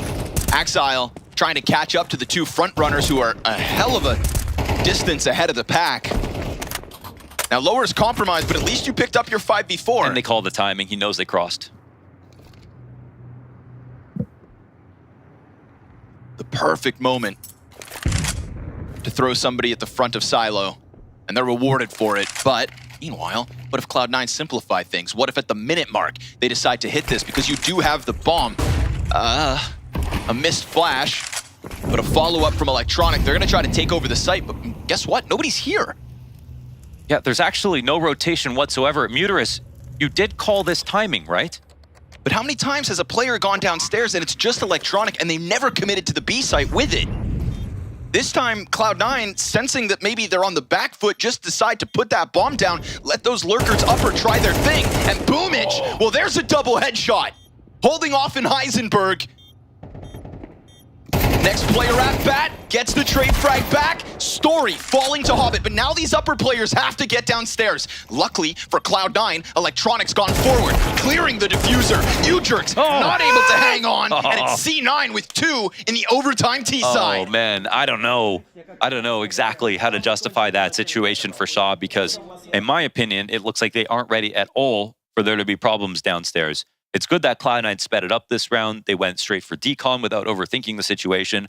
But usually before this door opens, before control side opens, before the window's broken open, and when the timing's called going downstairs, that's when you slide a CT into clock, into dark, or get one in a good position, because one in the site allows for someone else to rotate into support. If all your players are rotating in, then vent becomes a dangerous place to go. Ramp becomes dangerous to get into. So in my opinion, that looks like they don't even know that downstairs is potential issue. Meanwhile, the bomb is there with 2 players ready to attack it. But not knowing that feels impossible with the red play that Saw throw out of the gate. Yeah, and the other option is not believing it. But I don't know why they wouldn't. The only thing, you know, would be if he thought it was only Electronic, who is the outside lurk. One who guy can without sit bomb. in secret and chill. Sure. And they didn't want to overreact to that kind of information. But they did see someone coming with Electronic, and I thought that they heard 2 pairs of footsteps already crossing. It has to be that, because the thought of Electronic without bomb in lower is a much different story than the thought of 2 players downstairs with bomb already. Regardless, glaringly obvious issue for Saw in the last round of OT. Now their T side, which they also struggled with.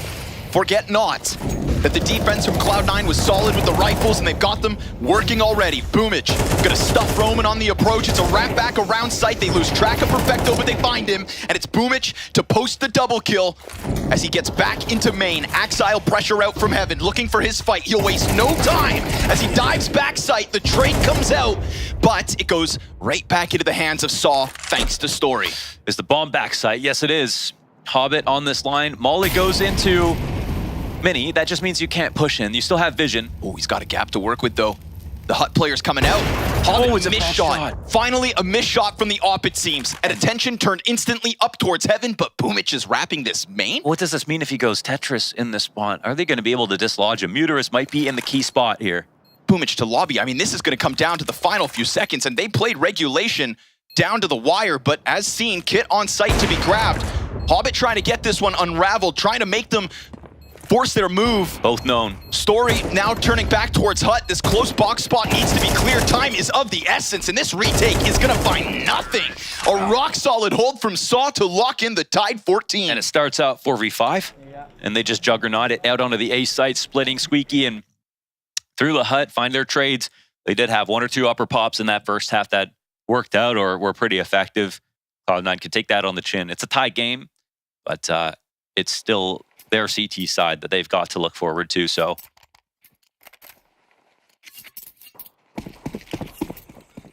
One has to assume you would still rather be Cloud9 in this position. But they can't let Saw get that confidence back. Wasting no time, we're going to throw Hobbit over towards Secret. Ramp pressure for Axile. He's slow to this. Falling back, does get away. Little chip damage thanks to the nade, but here they come. A whole pack of Saw players ready to exchange, and he goes in. He swings for it, taking U-Jerks off the round. But the trades go to the favor of Saw. A fight down in sight. Electronic extends into the open. What? Gets the second. And to equalize this back to a 2v2, Aristos locked in, and Electronic can't finish off his food, but look what's left. Tidbits of HP for Saw. Oh my God. Back slam denied! Aristos turns, and Perfecto can't close. 2 tagged kills. We're talking about 2 players, a bullet or 2 away from death, and Aristos flicks around to get that. I mean, that would have been a very hard 1v1 to win. The bomb would have been out in the open on the B site. And we just have to sail past this moment because Cloud9 now have to think about the next round. We've already got double OT locked in for Saw in a situation that it felt like Cloud9 were going to make magic happen here, denying the comeback. Look at the buy. They went to Value Village for this one. The shortcomings of 10K. rear their ugly head. Deagle MP9. And Saw's third chance to close out map 1.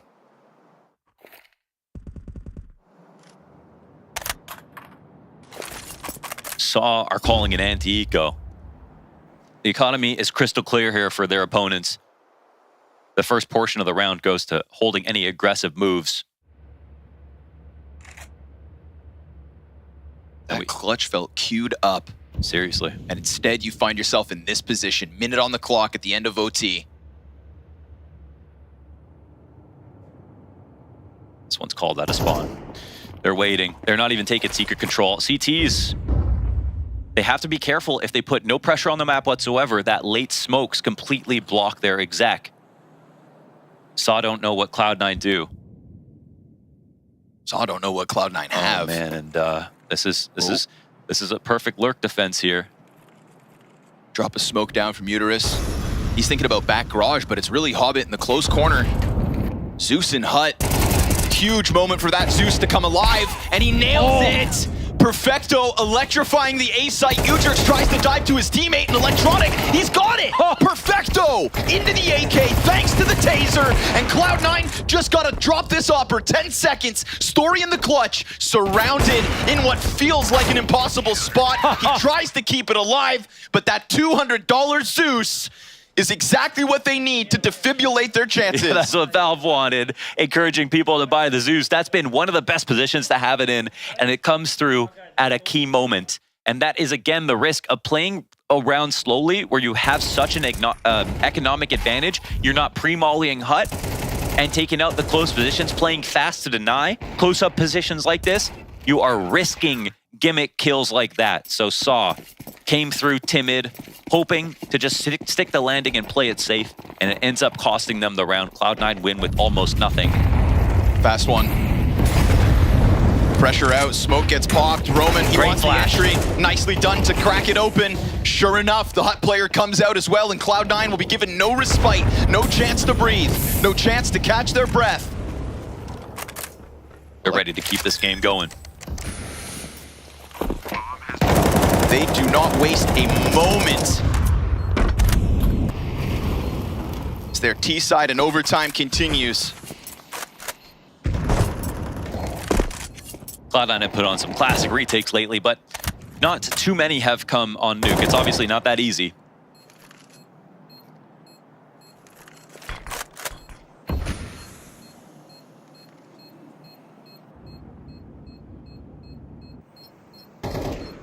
That's a big call to make, man. That execution is perfect. You saw the second layer to the flash after they naded the smoke.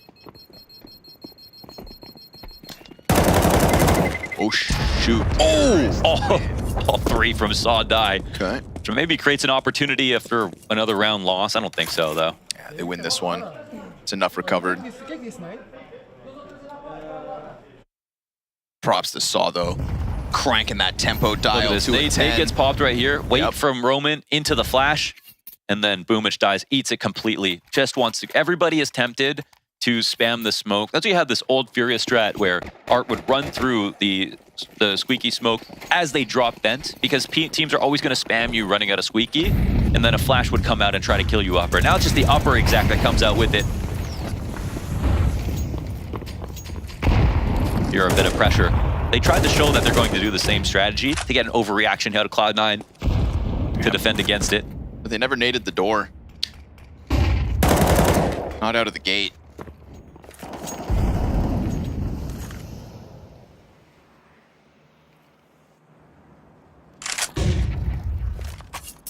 So in contrast to the last round, we're going to go for the slow burn outside Saw.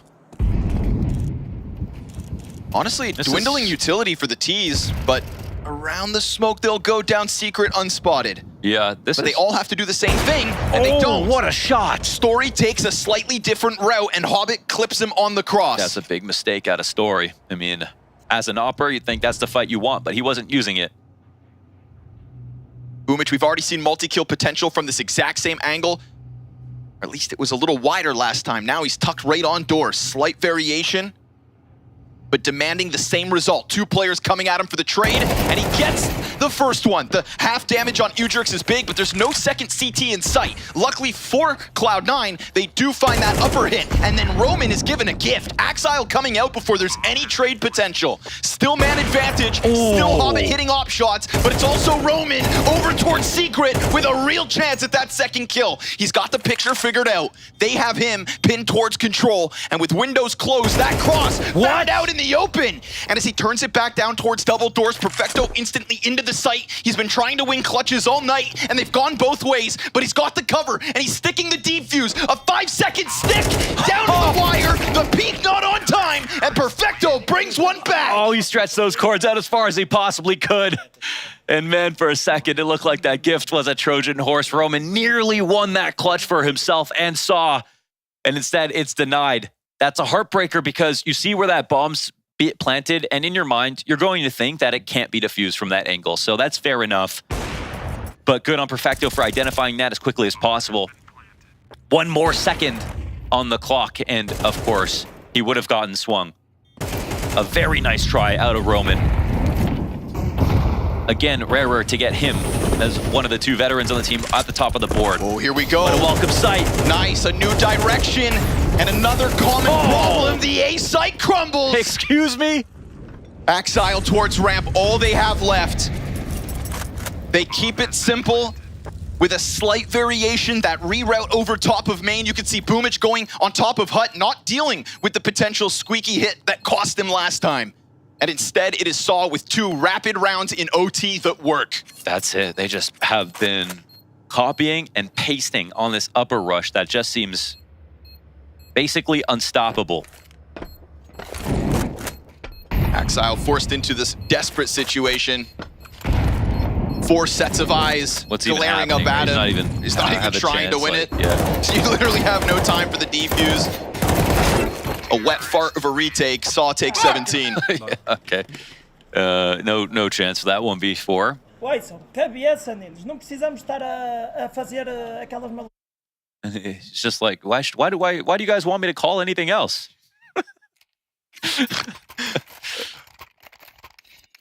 So Saw will take an edge.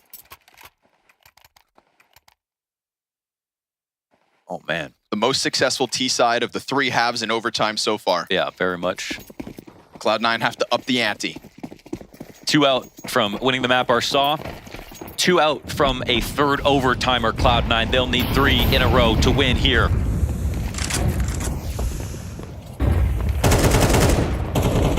Now, in total contrast to what Saw just threw out in this T side, man, we've had some real slow burns for Cloud9's offense, but this forward spot gets punished. It's both the ramp players dead.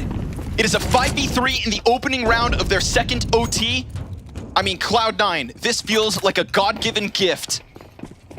But it could all be taken back. Yeah, right. If Electronic wasn't that sharp, jumping in over the control panel, Cloud9 pushing the right buttons this time, and we're tied at 17. Yeah, they were on the Fury Road on this round, in through ramp, into lower, like it was no one's business. Instant transmission, beautiful entries. Cloud9 instantly tie and take a wind out of the sails of Saw from that last round. Very powerful attack. I mean, I do appreciate that Saw, again, they haven't changed their character. And I think that's been the, the part of this match that has had me believing in them the most, which is that, you know, we are really respecting Saw as a team that aren't scared of anybody.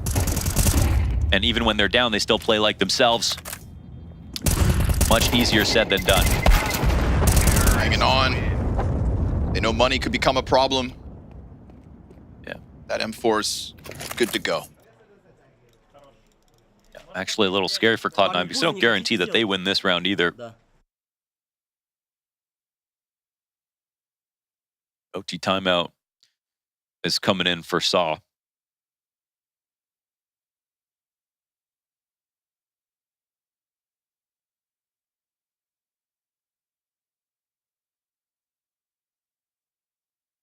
It's moments like this that gimmicks actually win you the map.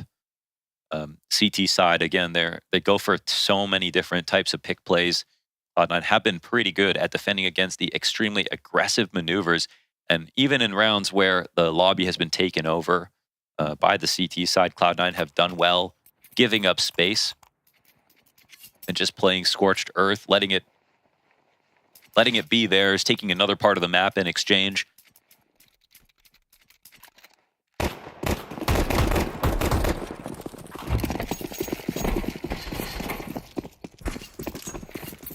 It's not even like Cloud9 were forcing an opening in that last round, right? It was 2 kills presented to them with the failed ramp push.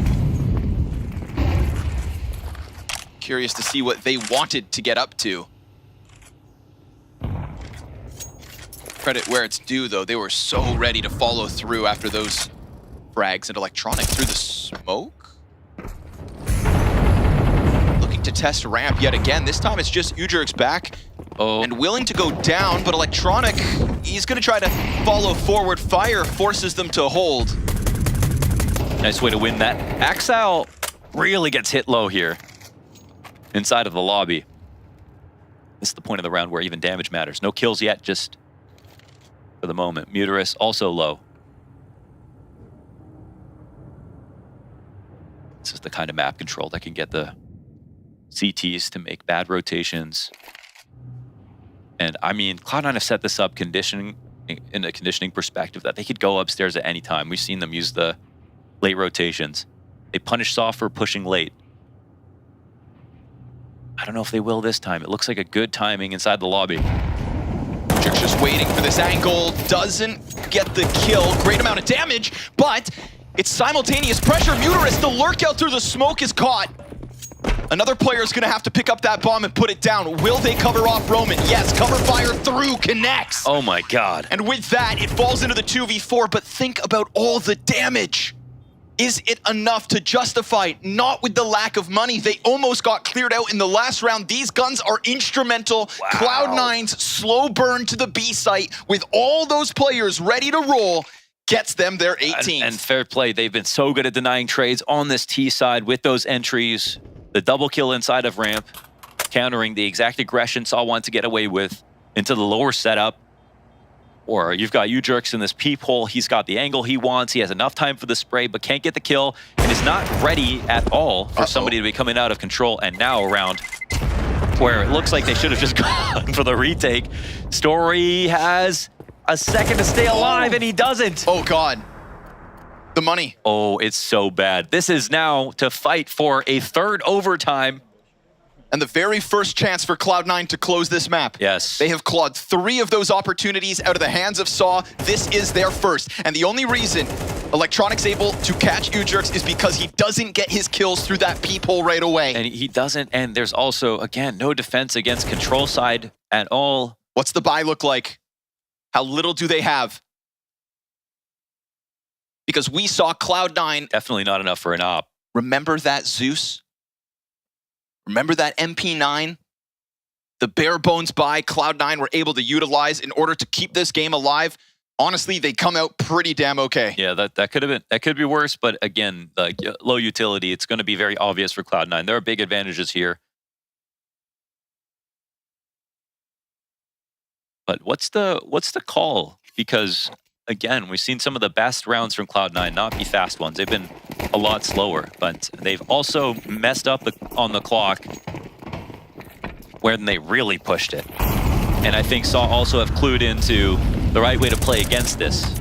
Their biggest issue is, do they have the resources?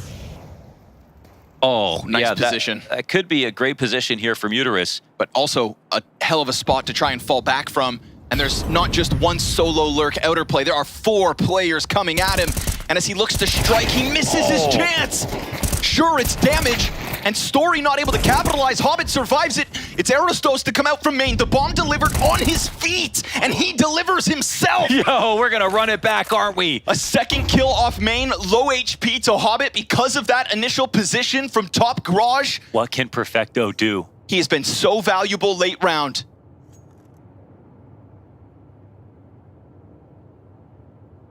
Hobbit in the first half. Perfecto throughout. They have to pause. The bomb can be camped. It's 2 good spots to watch, to hold on to everything. But sometimes the trades haven't been there for Saw on the CT side, and I love, again, using the clock to make him nervous. been such a contributing factor to Cloud9's success. Any of these players make a step, Perfecto's gonna hone in on him.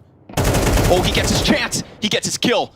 It costs him half his health. Do we have a molly? No molly for opposite vents. The peak comes out. Roman dies! No! Perfecto getting a second, and then suddenly Udrix, he can't catch Hobbit. He's got a clean cross and a smoke in main to put this bomb down. Again and again. It comes down to timing. They squeeze them, and Saw's knees buckle in these moments. But here's the retake coming in. All that early damage done. And he thinks it's a planter. Hobbit got off sight. He's crossed over. The shot's missed. Udrix got 40 health. The bomb is planted, front sight.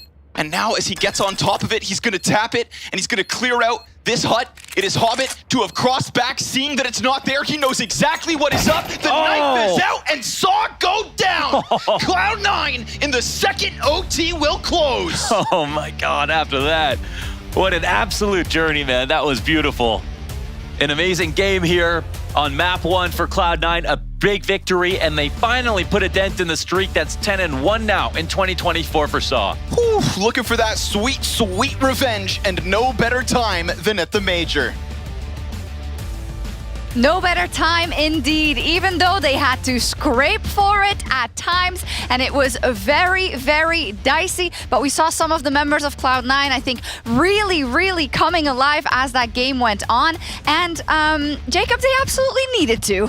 Yeah, that was a great game of Counter-Strike. We were asking for a close game of Counter-Strike a lot of the games, and a lot of the maps today have been very lopsided, very one-sided. This wasn't the case right here. A back-and-forth game where you could never really tell who were in the driving seat to win the game. Then Saw looked great. Then Cloud9 were looking great. Then Saw back to looking great. It was a messy game, so to speak. Two teams who didn't necessarily play the best brand of Counter-Strike, but two teams who matched each other exceptionally well on the server. And you know where this game would never have happened?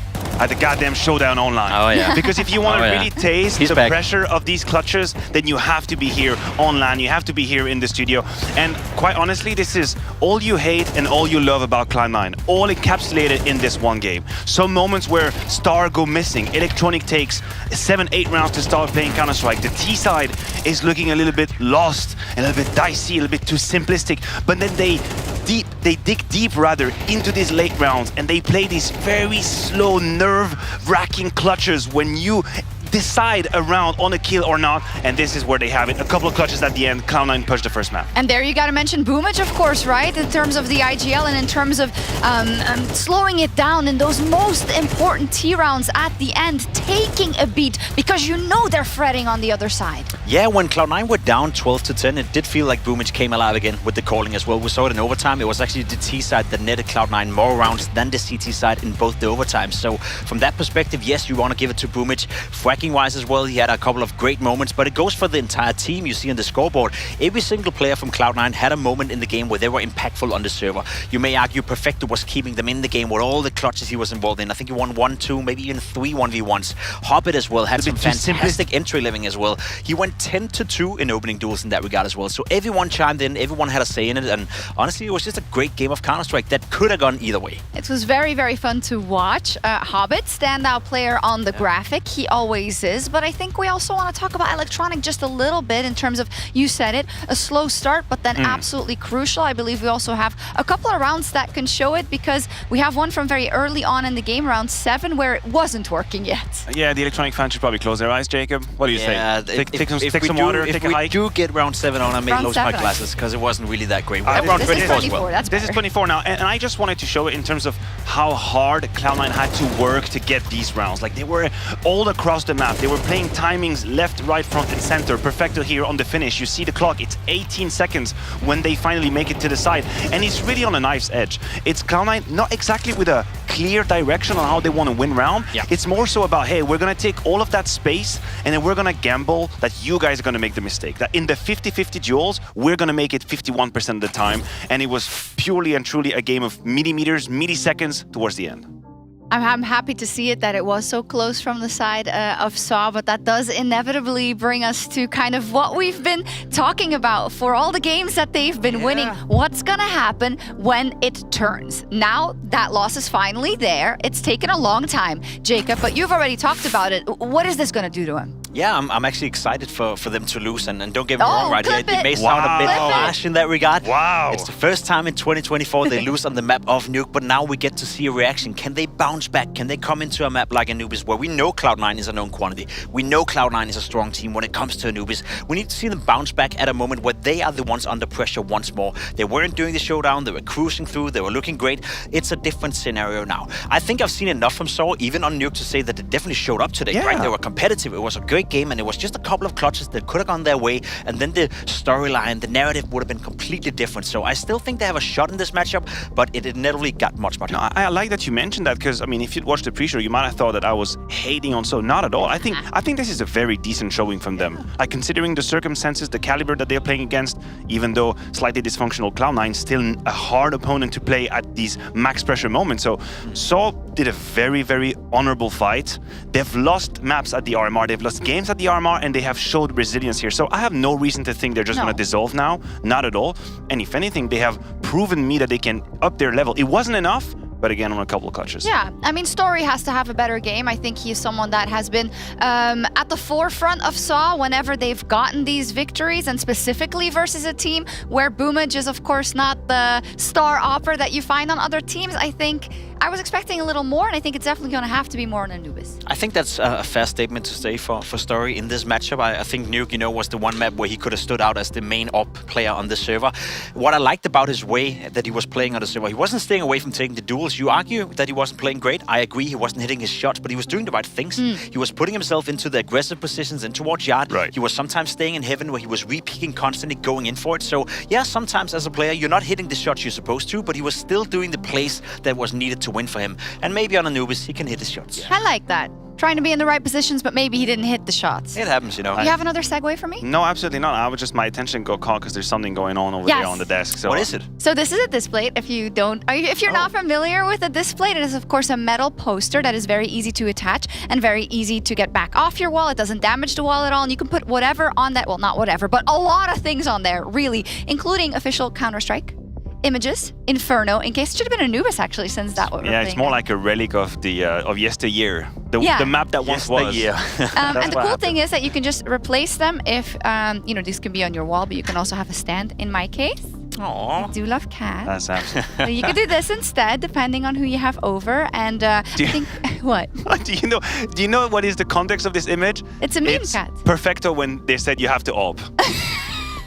That's exactly who that is. Perfecto when Wumi said, listen, I'm going to need you to op. That's exactly what I picture. That's fair. That's awesome. Fair. Yeah, we can go with that. You can also get a discount code displate.com/PGL. If you buy one or two, you have a discount of 22% off. And if you buy more than that, you can have a discount of 33% off. So it's great. So we're going to see what Perfecto is going to do on Anubis. That's Jacob's 2024. That's Jacob's fantasy this season. That's exactly what it is. What do you mean? That's just great. That's just great. There's so much potential with this image. I've already tossed a break. I don't know what. Oh, sorry. I'm keeping us here. No, throw the break. We've had enough. Throw the break. Level up your gaming space with metal posters from Displate. Hang your displates in seconds. Swap them whenever you like. Get official art from your favorite games on a uniquely designed metal canvas and choose from thousands of posters. Join over 3 million collectors now. Your wall upgrade is here. Shop now at displate.com.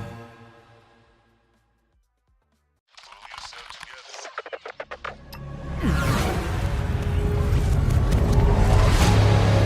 world is changing quickly. Shut up.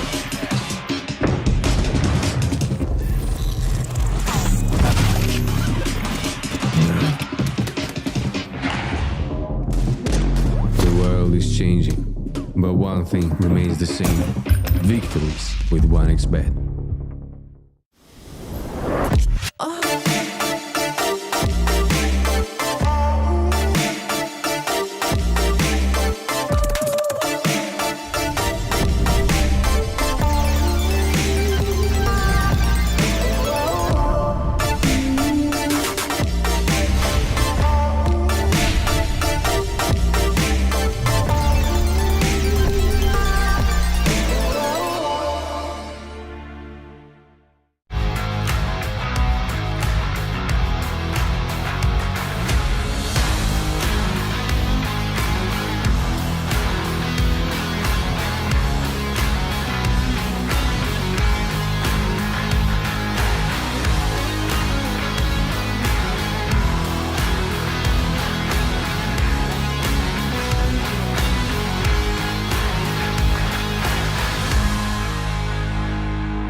what's popular, it's loud.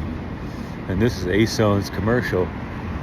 But A-Zone spent all the money to make the headphones good. And they got no money left for the commercial. So I'm gonna need you to head to A-Zone.io.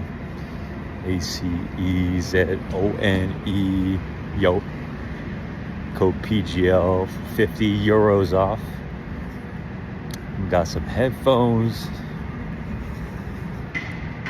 It's now or never. What is going on, guys, and welcome to Guess the Team by the Emojis. In the hot seat right now, we've got you Jerks from Saw. How you doing, bro? You good? I'm good. Boatard. Right? Yeah. Good afternoon. That's nice. Yeah, so very simple. We've got some emojis representing teams, and you just got to guess which team it is. All right. Understand? Yes. All right, well, let's get into it with the first team, you Jerks. Team number one. Hello, toucan. Yeah, we've got a pelican. Is it a pelican or a toucan? Is it the same bird? It's a toucan. Okay, oh, it's a toucan. Yeah. And then we've got a syringe and a temperature. What's going through your head right now? What are you thinking? You guys made this one for me. The toucan. Because of the nose or what? No, whoa. No, definitely not. It's to do with other teams, not you guys or yourself. No. Oui. So toucan. Some clue? Sorry. Some clue? Yeah, I can give you a clue. The toucan is from the region where the team is from. I think the middle represents one of the words in the team's name, and the temperature is a hot place. It's a hot country. Is it Brazil? Maybe. Could be. How do you call the thing in the middle? A syringe. Yeah, when you stick them in, it's like, what do you feel when you stick the syringe? Pain, okay. Let's find out. Whey! Pain gaming. Not easy. Nice. Good stuff. So 1 for 1. That's a solid start. Rolling on to team number 2. All right. Easy. Sorry? Lean vision. Let's find out. Look at that. Straight off the bat. That was Kaboom. easy. All right. Team number 3, you Jerks. Who's it going to be? We've got an A. We've got a football. And then the doll thing at the end. Have you seen those where it's like a one and another? I can't remember the name for it. The A, I'm not going to speak. I'm going to leave that one to you. What's going through your mind right now? Nothing at all. Nothing at all. Yeah. This one's tough, but the first one is a big clue. If you're thinking about teams here at the major, the letter A. Amcal. Let's find out. Congrats. Yeah. Not a single misstep right now. You've got every single one right, you Jerks. This one I really like because these are two very strong references to the team name and where the team's from. Okay. I'm not seeing it. You're not seeing it? Yeah. The tent on the left, historically and to this day, is still used now somewhere in this culture. The Mongols? That's fine. I just give it away too easily. Congrats, though. Yeah, of course, horse riding is a key part of Mongolian culture. Moving on to our next team, you Jerks. Over. Vitality. There we go. Of course, Bumblebee, a thing that's meant to represent life and power, and then of course the baguette as well. Yeah, moving on to the next team. We've got a bear, another doll, and then a drink, which is not necessarily the right color, but spirits. BP? Sorry. BP. Let's find out. Virtus Pro, of course. Congratulations. You've got it right once again. You're doing very well here. So our next team. This one is easy. Yeah. Who have we got here then? G2. Let's find out. It is, of course, G2. We had a mask, like ninja, samurai sort of figure. All right, moving on. We've got our final team. What are we seeing here, you Jerks? A crown. Yes. The beach. And something I don't know the name. So once again, we're thinking tropical. Mm-hmm. Crown, what could that represent? Like, Is this one Furia? No. No, but again, you're thinking in the right direction. Imperial. Let's find out. Congratulations, you Jerks. You've absolutely smashed it, bro. Your history in this game, impeccable. You did super, super good. You proud of the performance? I'm good. Pleasure and best of luck to you in Saw. Thank you so much. Thank you.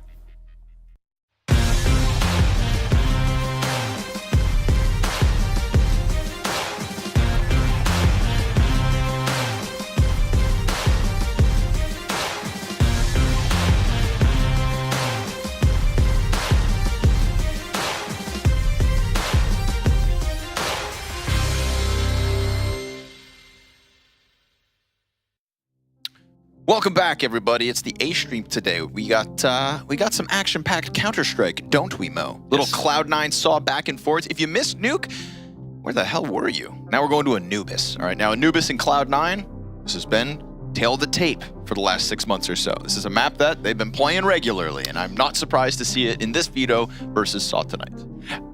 Actually, was it at the showdown when they played that they actually avoided picking Anubis? Wasn't there something weird about that? I can't remember. They lost that series. That's what we know for sure. It was a while ago. It was online. It was so not the major. And we just saw them lose Nuke for the first time in 10 maps. Why? Because it's the major, folks. There's never going to be a more high-pressure matchup for a team defending a streak than doing it offline at a major. So we saw crumble a little bit. There are rounds there that they could have won. There were rounds that Cloud9 shouldn't have won that they did.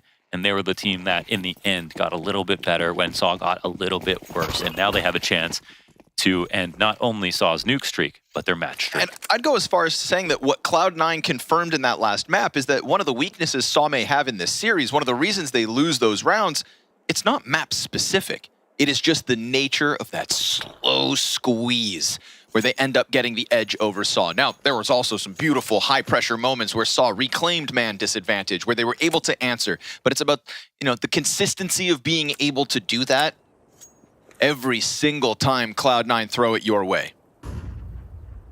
So the last time that they played, it was Cloud9 picked Overpass. Smoke in front of it, just when they're about to go, just when they're about to commit with the flashbang, they get smoked off from main, but that's not going to deter them.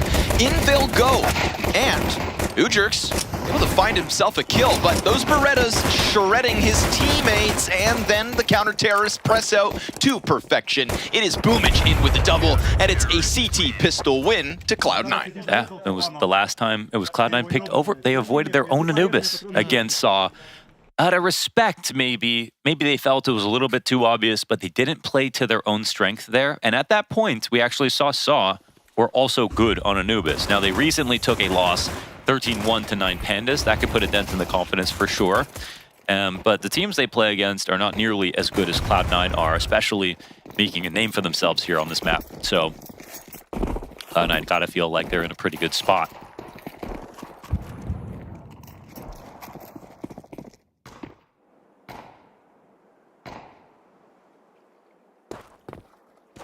Exile not afraid of your Glocks. He's got a teammate with him. Whoa. Hello. Uter's trying to grow wings. Had to flick that thumbstick to get it around. We're going to get that MP9 mowdown as Exile hangs on to the back line too. So, nope.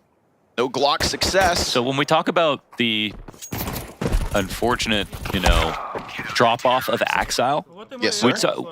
For me, one of the main positions is Anubis CT side, where you get to see that he's playing a spot that is in his identity exactly right. Soloing a small site is exactly where you want a player like Exile to be, all of his spots. So I mirror those positions. And that's the weirdest part about him getting worse, is that he has kept a lot of his space. He is doing a lot of the same things. And philosophically, I don't think he has had to change much. Right. So the job is just on him. Which feels bizarre, because changing roles, okay, not the first player to fall off. But right now, it seems like it's getting a bit better. Whoa. Total ramp rush. Oh my God, it works. Ujur's not even ready, has no teammate to try and hold that back. Yo, Cloud9 coming out with confidence. Yeah, and they've got a completely evacuated site, but it's a full-on default here from Saw that they call out, get their pick, play off, and leave. Oh man, this... But I was just saying this because it feels like Exile's getting a bit better. So this might be a good map to see a good sign from a guy we've been missing. Oh, we'll keep our eyes open. I think it would be a welcome return to form. The amount of hype that surrounded this formulation of Cloud9 when Electronica Perfecto first joined. Me personally, I can't remember when the hype was ever higher for a team to come together. Were you excited for Squalus? Yes, I was. But, Yeah, it was even higher than that. It was even higher than that, for sure. That one was just like less hype and more disappointment. Immeasurable disappointment, that's for sure. Ruined my day. Luckily, you have Ecstatic. Yes, I do. Yes. We all do. Us Danes. Not going to happen here. I think just the confidence of some of the pace, these last 2 rounds, right? 2 players out A main, screw your Glocks, go down. The triple bridge rush. Like, we could genuinely watch Cloud9 start to just pound their chest with confidence in this second map of the series. As they should. Right, we talk about the experience of Muterus and of Roman, that's but beautiful. I mean, that's such good use of the smoke to create a new angle. So long to get their first major chance, right? They haven't had to deal with this kind of pressure. And this squeeze, you better hope you die before the time, boss man. Uh-oh. Ooh, did he get it? Actually, I don't know. I agree. 100%. $0. Ooh. That is, that's a liver punch right there. That's tough. That just really screws your economy up. I mean, all right. They'll have to eat that one. It is a symptom of going a little bit slow into the place that was just pushed, right? They were playing with time that they didn't have. That's a touch uncomfortable. It's a fantastic start for the Cloud9 Map 2 endeavor. You should have bought him a gift, you know? Oh! Wow, that's gonna wipe the smile right off Boomich's face. Sweet, sweet rice, baby.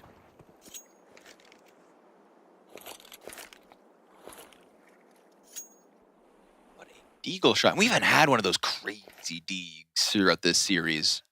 Every round's been more or less par for the course. Knocking on the door. Hold on, Electronic better be ready.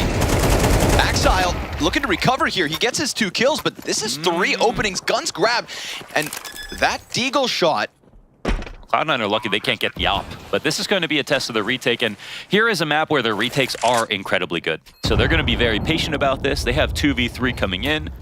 That's the only kit, the one we just saw, far front A. They're trying to zone him right now. Sets up Hobbit potentially for a spray down. They're playing it up close. Does Perfecto know about it? Smoke still in front of Hobbit.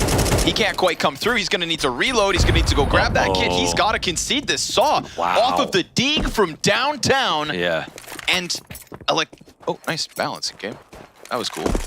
The Electronic walk up close A. Gets right up in their grills, and they knock out his teeth. I feel bad for Exile. That was actually a good moment for him. It was just Electronic not getting one.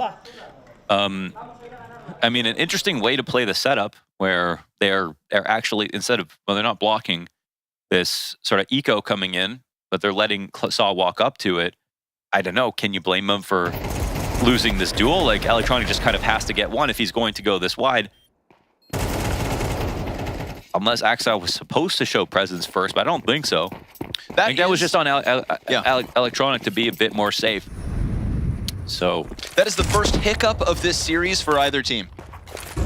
The first time a deagle breaks through. Oh yeah, like an eco round win? Yep, it has been clean Counter-Strike. It's been good CS in the gun rounds and conversions when it should be. You go Except map when up. Boomich didn't buy a rifle that one round. Yeah. $9,000 in overtime. Yeah, but they won, so we didn't have to talk about it. What, so you think that Zacher knife was fine? Don't remind me. By the way, he felt bad about that one too. We got an interview from him today. Yes, so good for him. Just making a joke about it, but he was worried as well, so.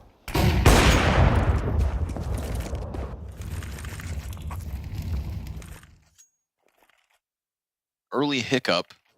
We get Saw right back into this game. Electronic studying the ants on the floor.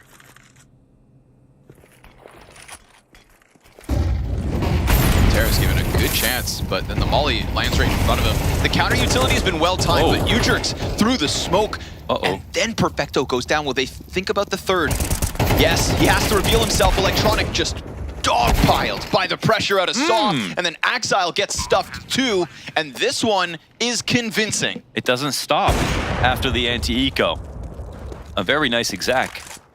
I think they got a... I mean, I don't know how that first kill went down. It was through the smoke on the entry. Looks like he just spammed plat. Yeah. Sorry, Boomich, you're done. Yeah. Where are those stairs supposed to go anyway? You know what I mean?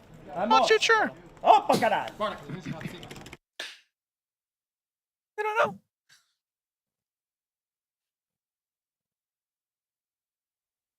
He survived. Okay, he had vision. Yeah, okay. Oh, yeah. Good job Kill with the nade, yeah. Kill feeds lie.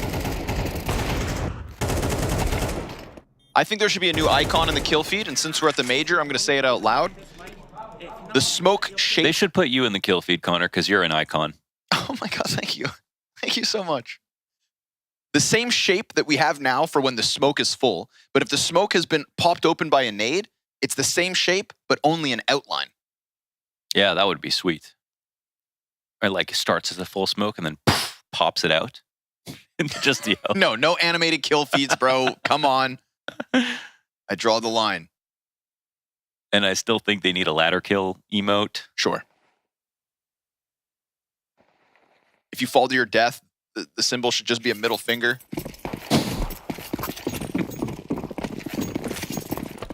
Cloud9 having to deal with pistols. This felt like a ferocious start to the CT side. And Saw showing they've got some teeth on Anubis. Little bite to go with that bark. Butchers fully blind. USPs are going to swarm him. Luckily, Story gets the window peek punished, and that's an AK retrieved and falling back. You can see them feeling out the extremities of both sides of the map, though. It's already an entry into A. 2 sets of eyes ready to go towards B. Bomb's a little slow. They gotta be just careful they don't like make a small mistake and like lose an extra kill on what is essentially a fake. All good. All right. All is good. Beautiful cleanup inside of the site. You get your AK back and you keep majority alive. Yeah, not bad at all. It's a very high yield play that they're getting on this bridge push at the beginning of rounds. I think that's where the money's made here for CT side. In a map that people cannot figure out how to find a 5v4 on CT side is the team who has the best pick plays, because everything's been tried on the extremities. And some people are just better individuals at pushing than others. Like, you know, whether it's like Bit or whether it's ROPS or whether it's Axel or certain tactics from certain teams, the Vitality, Flashbangs, Wings, or whoever's figuring out how to get that 5v4 in and out early on in the round on CT side is the one who's going to be winning more on Anubis, because this is what is widely considered the difficult part here of the map. Wow, that's a big pickup, man. Dying on your shoulder peak. That's tough for Electronic. And Hobbit, he's going to fight down towards lane, and that one also gets stuffed. This is Saw getting into their groove. Yeah, this is no joke. And you see moments like that, and you see why it's so tough to defend this site. You know, like on Vertigo when you're sitting on B, and you're staring at the wide open steps, and you've got that wooden half wall. If you're low on utility, you have to kind of keep peeking. You can't let them walk up around the perimeter on the site. Same thing here on Anubis. If you let someone walk in and jump out, can kill you on the back of default, can maul you playing Glizzy, like wherever you are, you have to keep an eye on the choke point or keep it smoked. And that's all he was doing. When we see in Spirit, when Donk plays the site, he plays swinging all the time. Like all around long, he's looking for duels. He's just consistently winning them. So it's very hard to play turtled up on Anubis. And it didn't feel like Perfecto was trying to go for fights, just wanted to keep an eye on it, right? Run back that first op pick. It's a beautiful shot from Story. No, basically it's just shoulder peak was a little wide, that's all. They always tell you you want broad shoulders. Not when you're hanging onto bomb sites.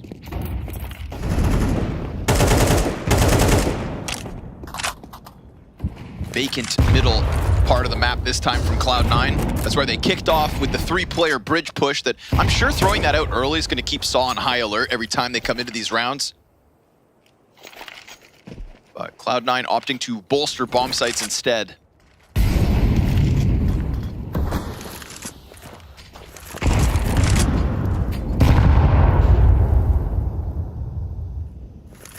What was originally Cloud9 with clear pep in their step has turned into now just a vacant mid-hold that sure enough, Sahar sliding into that frag grenade that we get thrown out from camera. Not enough to deter them at all. And this is now known to C9 as the bullets ring out towards doors. No peek behind that flash either. Keeps eyes on it. T's pressuring both halves of the A site. Again, we're just getting little jiggles.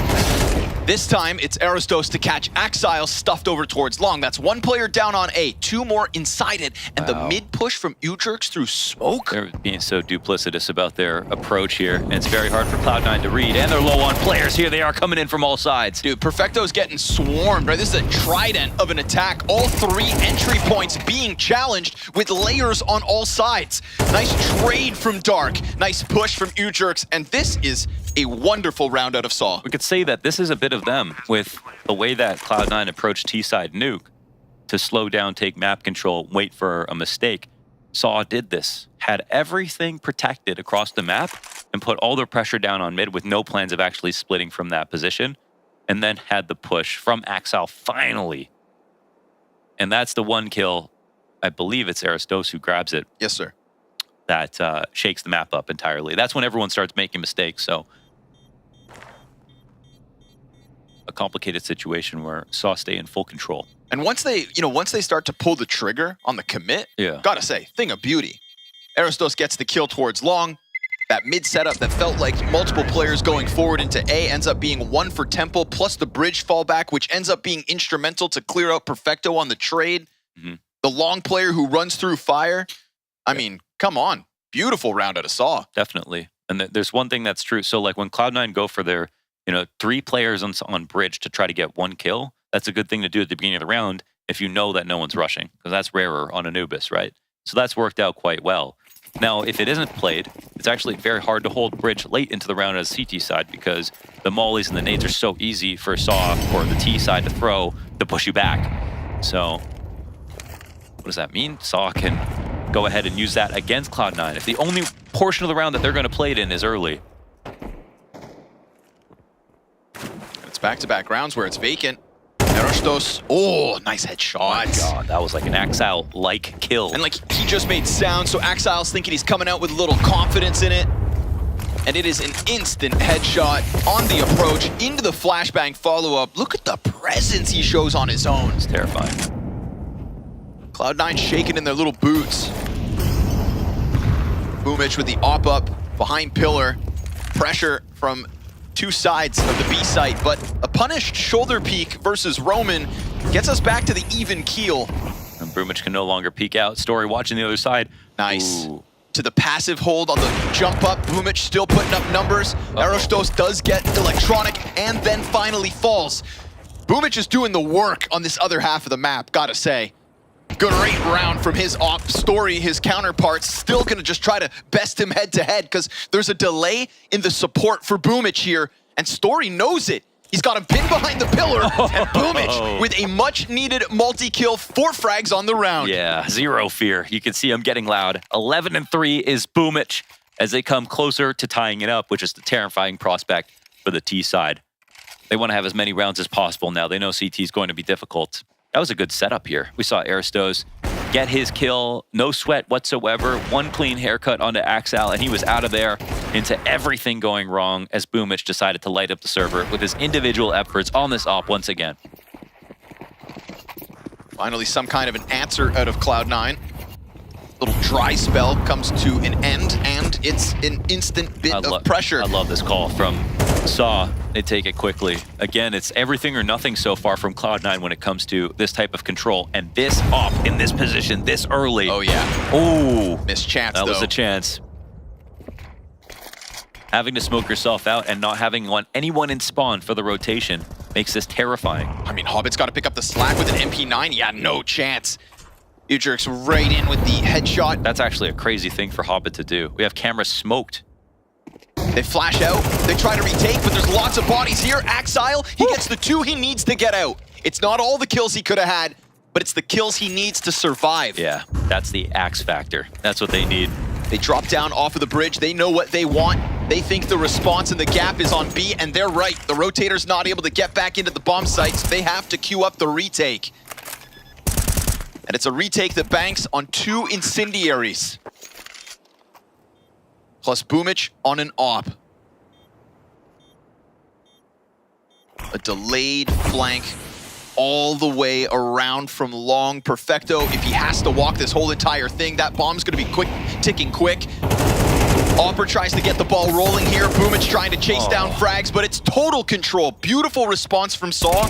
You know, we see Cloud9 throw something out. They throw the spanner in the works in mid. Doesn't matter. Saw, excuse me, have the fallback.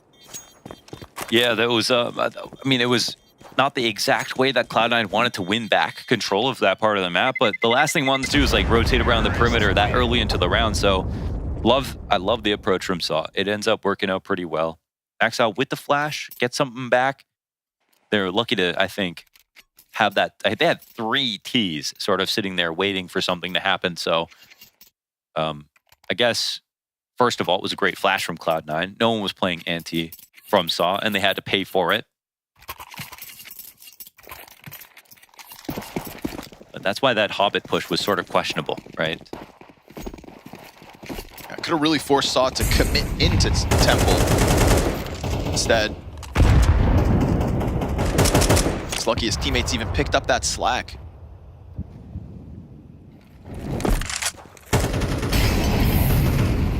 A half that started out so strong has fallen out of Cloud9's hands. They go He for stayed front volley. bridge cross. Nicely positioned, but not working with the best tools. Hobbit is, right? That M4 out of the gate, that is only his 2nd kill this half, however. And it is another instance where the protocols for Saw are in place. Something starts to go south, they redirect. The great migration of Saw's Anubis leads them into the A site. No contest there whatsoever, but this round still has something going for it. Yeah, this is actually a retakeable spot. I don't know if they know They've got a kit. Boomich is coming in from, but they have a kit, and they clearly have the intention. First smoke, does he hold it? I mean, they could go 1 on the bomb and 1 for long as well. Plus with the water player, honestly, if they dive this bomb site, it's gonna come down to Story hitting this flashbang to set up the fountain player, but still, they could throw that smoke on top of the bomb and just try to stick this. They've gotta get on top of it sooner than later. They know the flash came from. They've cleared this out. They've got the additional smoke, but it's just on the wrong side. It's not far enough. He's sticking it, and the pistol's gonna kill him. The smoke just comes up shy. Yeah, and Hobbit actually waited to throw it to make sure that it was better, but it was still just a little off. Bomb was in an atypical spot. You gotta give him credit. They put that in a weird spot and Saw win the round because of it. Nice clutch from Story, holding his nerve. You could definitely get a little nervous. I mean, he's in the smoke, but because it's on the edge, he can clip off the edges. Yep. Thanking CS2 for that one. Definitely makes Saw sweat a second. This is the point in the map where you get pissed off if you're Saw, knowing how close Nuke was, seeing that you're here still gaming hard on Anubis. Prep working out well.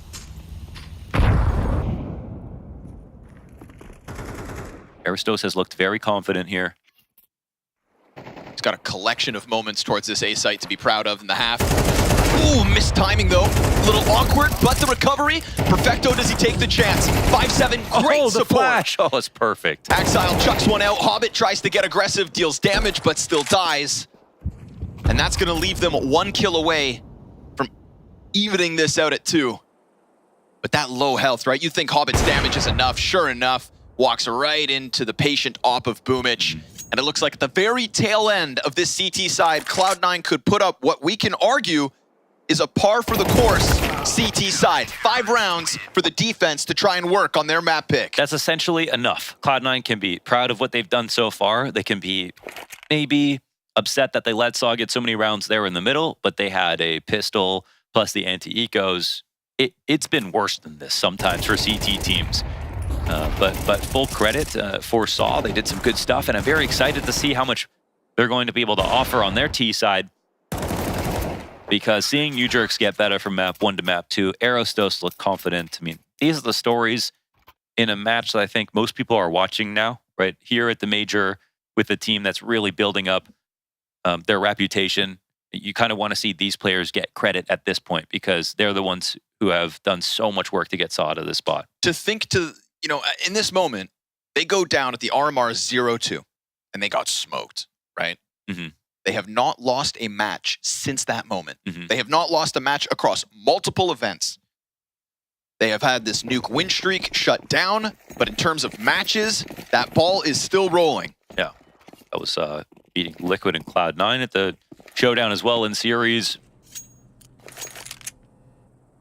And that impressive road of results as of late, the best month of their Counter-Strike careers have led them to this one, a chance to seal a guaranteed deal in the elimination stage, the first CS2 major. Pressure is on for Saw, but a little bit less with the 7 rounds on the board already and a pistol here to work with. Flashbang to try and unravel this A setup. Over the top it goes. Player in the corner. Kept alive by not 1, but 2 more teammates back there. And Perfecto, you've got 4 bullets for that repeat. Oh, he sees 3 here. They're going to definitely go to the other side of the map. Perfecto, I think he's just trying to humor them at the moment. But the other players aren't moving very quick. That's the thing. The CTs are just sticking around, so I think he's happy to see this. They finally jump out and kill him.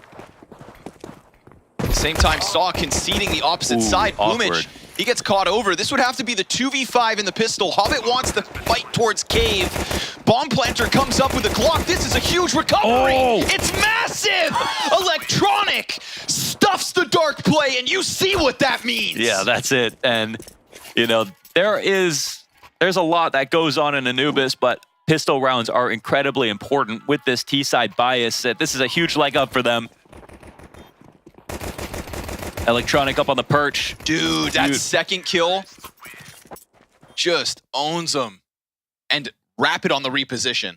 Nice off angle. Because of Hobbit's push down long, they're thinking, we've got a 3v1 on site, let's take him. Well, Electronic takes you down a peg.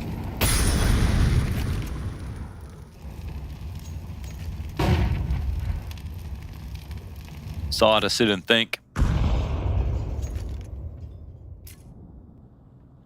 And everyone can read hieroglyphs, right? They're just pictures.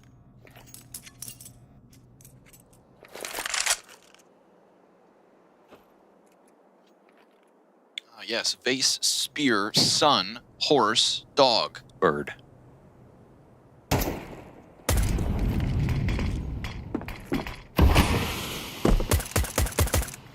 Bird, bird, pyramid, pot. That's the Konami code for the Egyptians.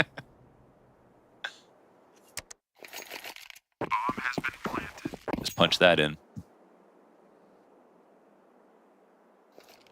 Completely dodging Saw in this one. Money to be made here for Perfecto too. Only Perfecto would run from an anti-eco. What a god.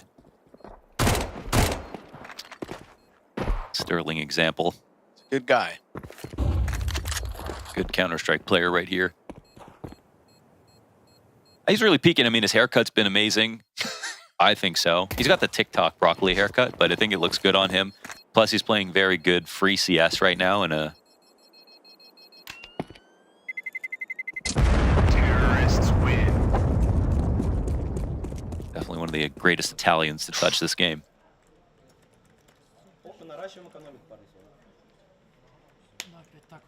Name one other Italian Counter-Strike player.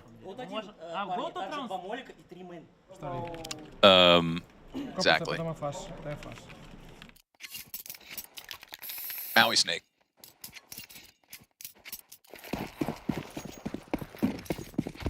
Let's go Saw. Guns out. Enough nades to hold things back. And what kind of opening move, right? First gun round from Cloud9 CT side. We've got that super confident triple bridge hit. They're gonna go for the long peek, but the flash is not good. And Roman is locked in versus an entire pack of players.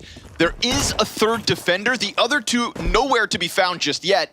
A free gun for Perfecto, but that is when Story tries to peek. He could hear the rumblings of something awkward and can't capitalize, so it may very well be Cloud9 back in the lead. And a first gun round that falls flat. Yeah, you're not getting back onto this site. I'm sorry, that long push was uninspiring. Yeah, that's tough. And that's what I mean, like, those tactics are important, especially for Saw, who do tons of them no matter what the map.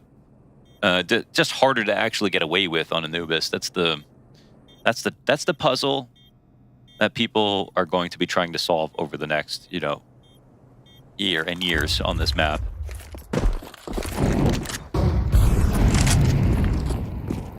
It always seems impossible at first.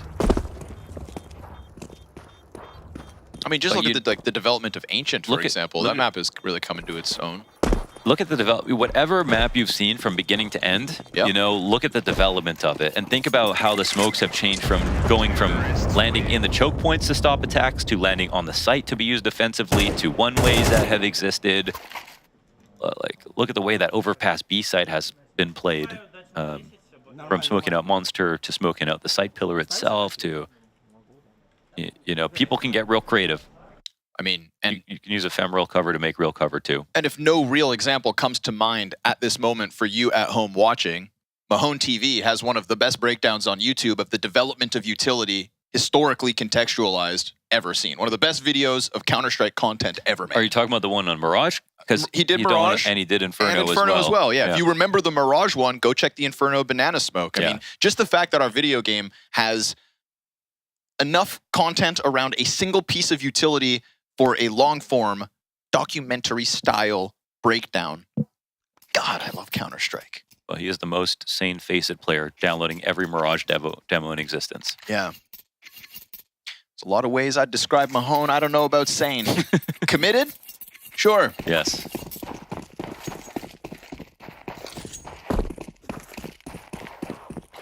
It's a fine line between genius and insanity. Smoke towards bridge. Couple guns kept from that last round. We saw the attempted hunt, but Cloud9 couldn't take them out of their hands. Arostos given a chance here, but oh man, stuff. Down goes one of the guns, right? That FAMAS not given a chance to connect. That's revenge. Considering some of the impact he had back on that first half, he is only 8 and 11. But he did dominate at times, that A site. Yeah, I mean, him and Axel went toe-to-toe, and I think that you saw Axel play well, but he's only out here 9 and 8. I think they just both in form. Good really fight. Tough competition for each other. Yeah. Both battered, both bruised. Ooh, and bomb's not down yet. Both teams alive in this one. We saw a hiccup from Cloud9 in the first half early. There's an attempt out of Saw that was meant to catch Cloud9 on an off timing, but they were ready for it. They chopped down 2 of the 3 remaining players, and that'll be Roman to cut his losses and retreat with the M4. C9, 9-7. Yeah, right there. They kept it light. Exile walking through the smoke with some support. And the biggest advantage to going low telegraph, obviously, is that unless you're running into the stack right then and there, the rotations are going to be so hard. Sometimes best just to kick in the door and hope that no one's home, or just one guy with a pistol. So Roman and Saw will sit and think now as they've lost the lead. They'll now be down 2 rounds and potentially staring at a 2-0 Cloud9. Very comfortable on Anubis. Have already, I think, in their minds, done the hard part of winning a nuke in this veto. After a journey of a map, 1917, fantastic map of Counter-Strike from both sides. Unfortunately for Saw, I mean, they don't care about the spectator experience. They lost. And that one will hurt, of course. It's not the end-all, be-all for either team here at the major if they lose. But you never know if it's your best chance to get through.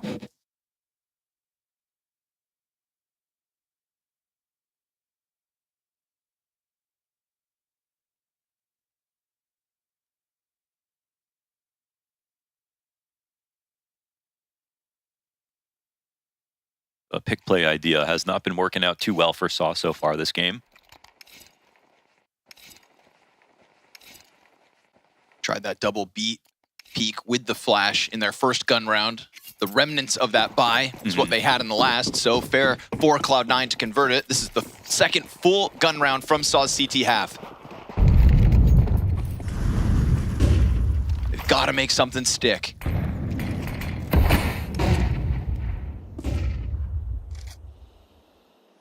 Eyes set towards middle for Cloud9. Ooh. dangerous game. And a smoke that may not deter the missed shots.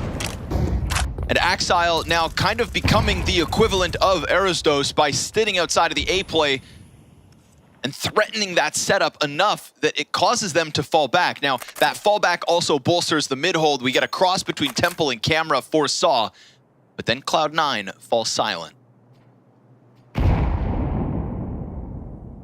It's a massive amount of information exchanged, but it's the CTs that are left with less, right? Because they don't get the opening, and they tried an aggressive play now on one extremity. Took a peek on bridge.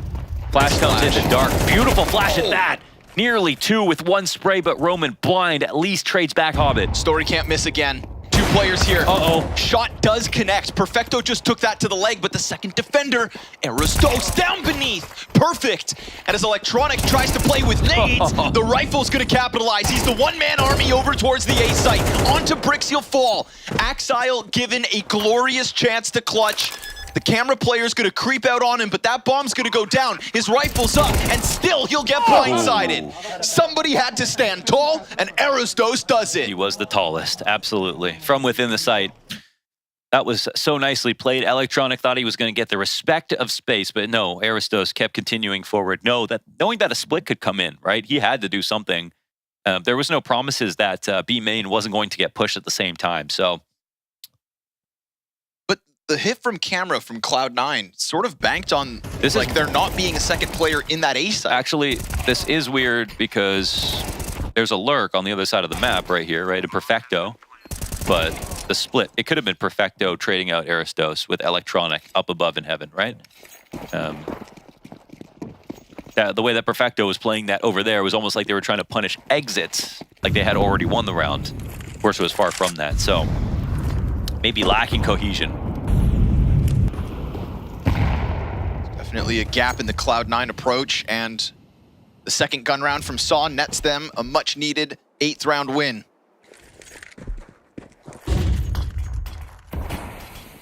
Trying to unravel what has been this forward A setup.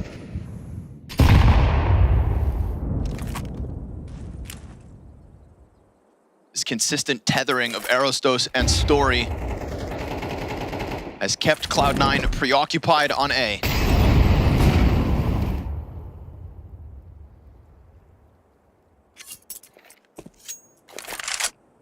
That nade set is what makes it so difficult for the CTs to do anything to counter bridge presence. And for the Ts, well, all they're trying to do is get in their heads, hey, we might take it.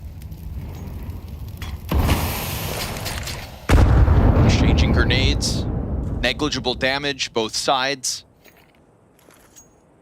Time is still good here for Cloud9 for the split. 3 CTs is also going to create a formidable defense. It's another nade off the mark, but this one's been cranked down to the final 30 seconds, and they flood out the Dark players. Perfect fire! That burns them back, softens them up, and makes Ujurk's job so easy. Boomich with the return frag, but Roman wins his duel, and then a second out of Boomich. He gets baited. The Ob's coming alive, 15 to the clock. They fall back, and Story holds this off. Boomich is the only player to get anything going this round. Yeah, no, he's got to get away. As you mentioned, it's that late Molotov. No fallback. Nowhere to run, nowhere to hide. Boomich is locked in, and time's about to expire. Yeah. He's lucky he goes down first. He's honestly better off just even not getting that kill, I think. But they can go ahead and grab that up. The split had almost everything, but the late molly was the key counter. But one piece of utility that the Ts could not withstand on this approach, after working very hard to draw out all the utility that they could, right? Every little bit of utility that comes out in the middle of the round is to draw out utility for the final attack. And the CTs are always trying to guess whether or not it's a bluff. That's the whole reason you hold and wait for as long as possible. And with dropping grenades, it becomes very hard to count. Oh my god, and Boomich continues on. All right. Somehow into another op after losing that. I think he saved a little more money than they expected. That's a perfect way for him to stage the round. This is a fight for 10th. Saw thinking this was a perfect moment to go back for one of those early prods, but look at that A site completely evacuated. And the consistency of the two-player A setup is not going to be felt when they round this corner. And that could very well just turn into this quick train of players from Cloud9 swarming into a bomb site that's certainly understaffed. Aerostos comes in! What? A second! And then that coverage out of Boomich. He is going big. The AWP impact was felt by Hobbit on Nuke, and now Boomich is hitting his shots here on Anubis. He's doing a fantastic job. 19 and 8. 19 and 8 for Boomich. I think the map that they nearly lost to Ecstatic on Ancient was like a rough map for Boomich, but they still won. And now he's back not only as a caller, but an individual. And they saw right through the whole map as soon as that opening tactic took place. You could see that they organized so quickly to go forward with the contact explode into the A site.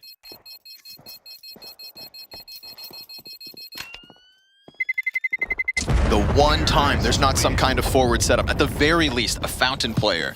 Because they know that they aren't doing two things at once. They go for a double E-box swing. No one's pushing A this time because last round they did a double A swing. So not only do you get the kill, but it illuminates the rest of the map. Great read by Boomich. Great shots by Boomich.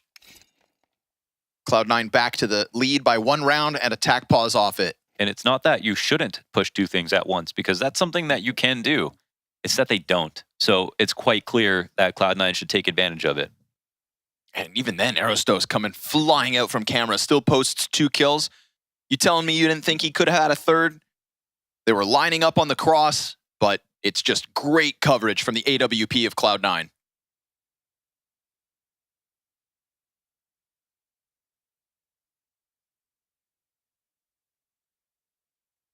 It's not the match streak that's on their minds. It's the elimination spot. But both can go down at once.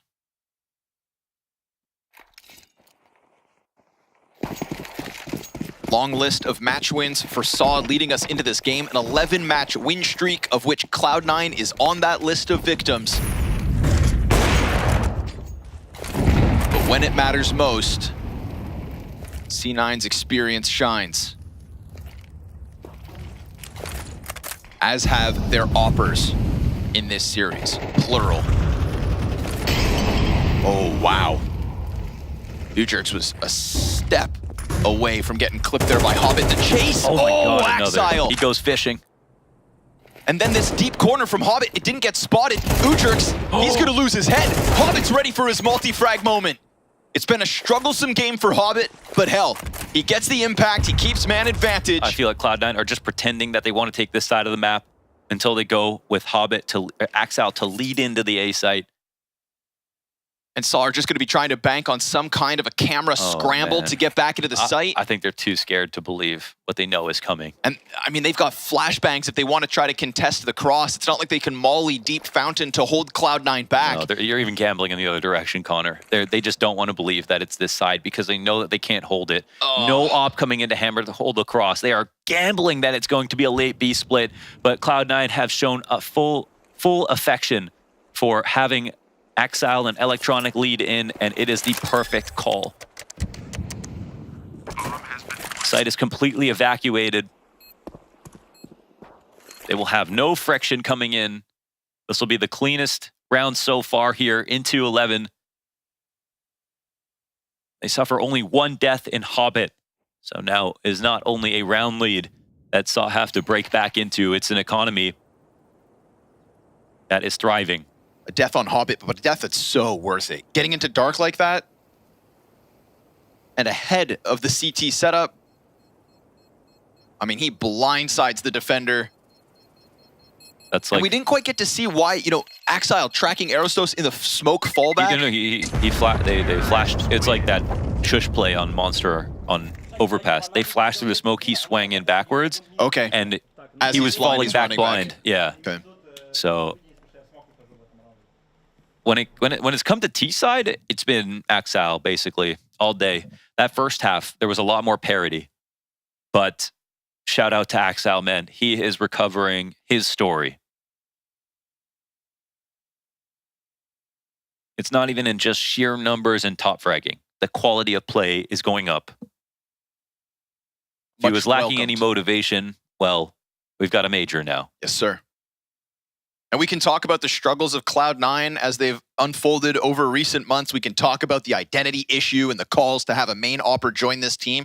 But we have to look at the major run itself and say C9 have not dropped a match since starting at the RMR. They are one of the teams that went 3-0 over top of Vitality, 2-1. must I add. Oh, yeah. And now here they are in the first stage of the major itself. And 2 rounds away from going flawlessly through yet another segment of this major. And considered favorites to do it, fed a few opening games, but if you let Cloud9 power up in Copenhagen, then the Elimination Stage teams may very well have their hands full. Right now, Saw do towards A again with early pressure, but there are bodies in place. Oh, what a call out. This layer of addition, right? This slow creep out through mid. You've got these camera players so fixated over towards long. This is perfection.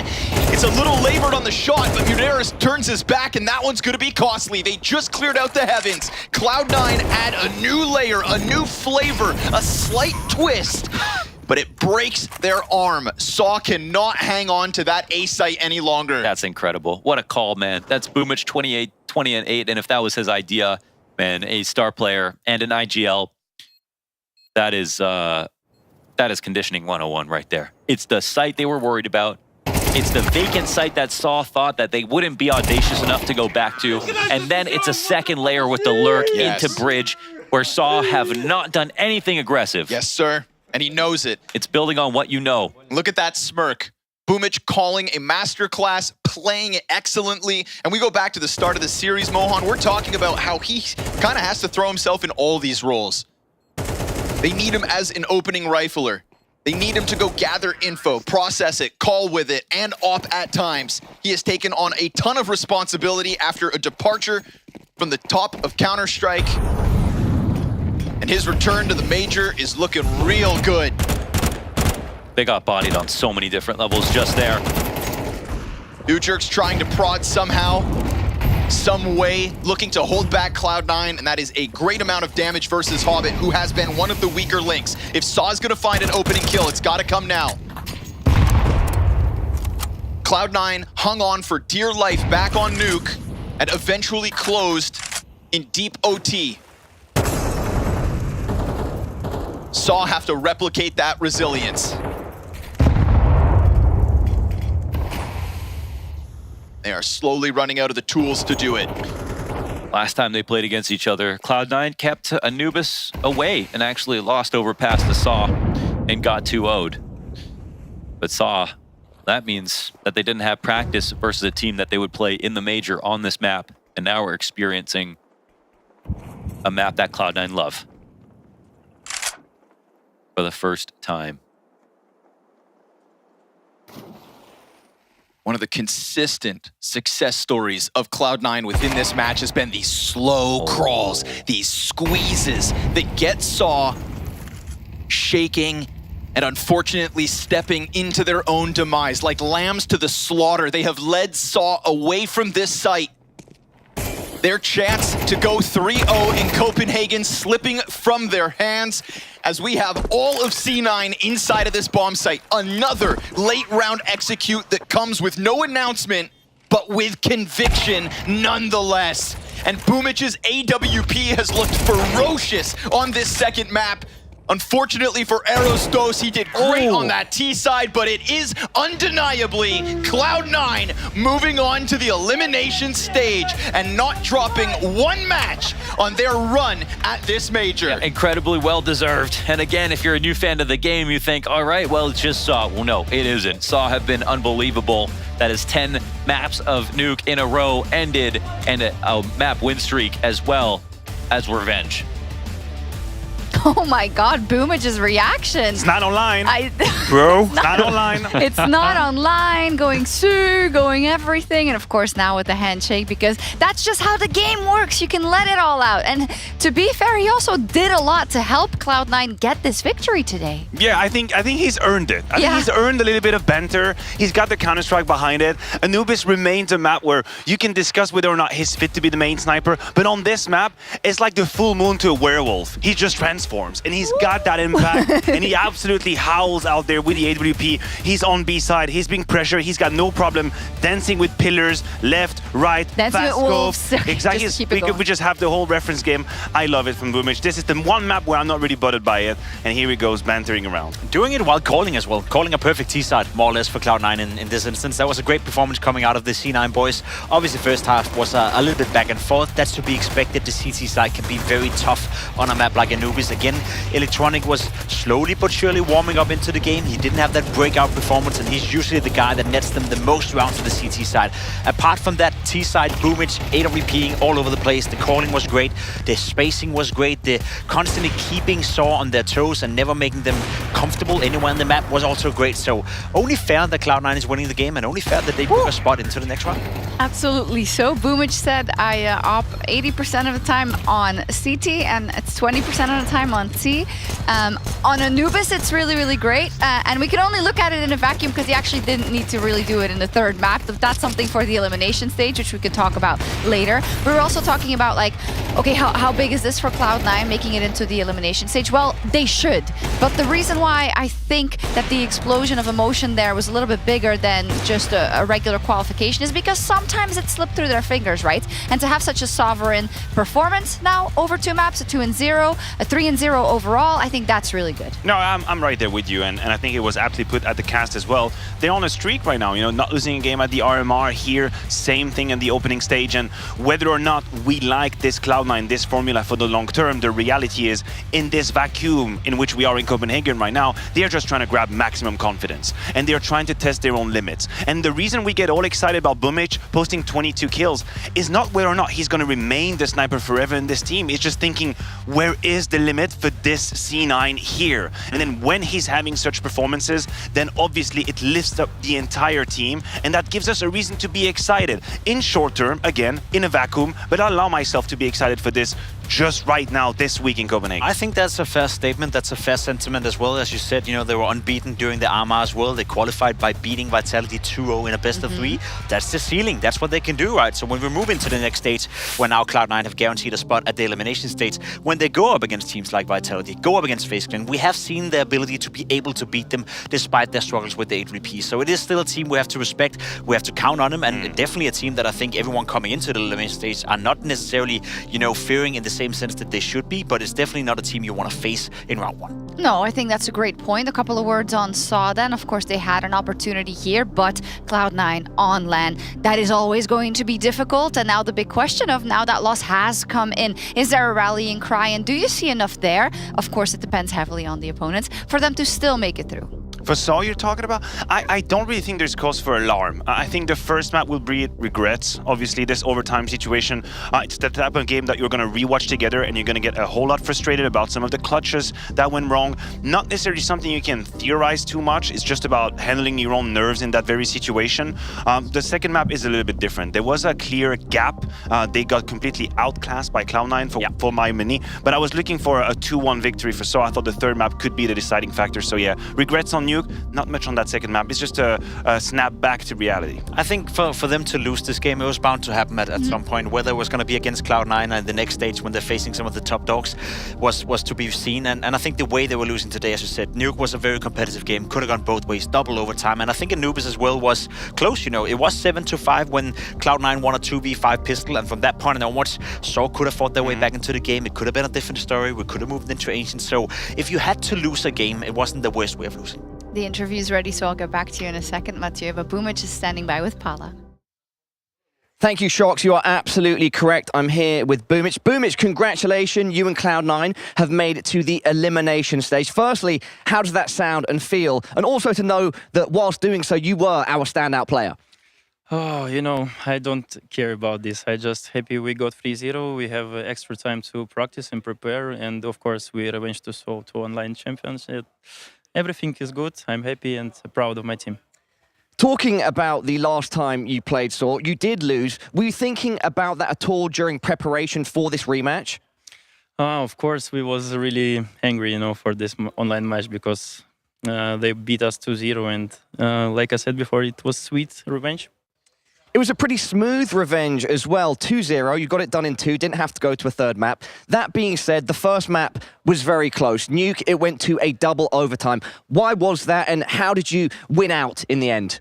I think it was a lot of clutches and really, you know, crazy rounds on the first map. And I think it was a little bit luck on our way. And we got it, 19-17. And, you know, first map was crazy. But like I said before, luck was today with us.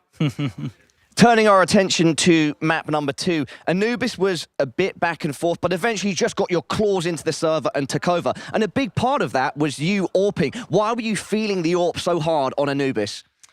You know, I was at 3-0, then I picked Con with AWP and we lost Eco. I was really angry on myself, and I think I just wanted to prove like we can beat them still, because they was back, I think, to score 7-4.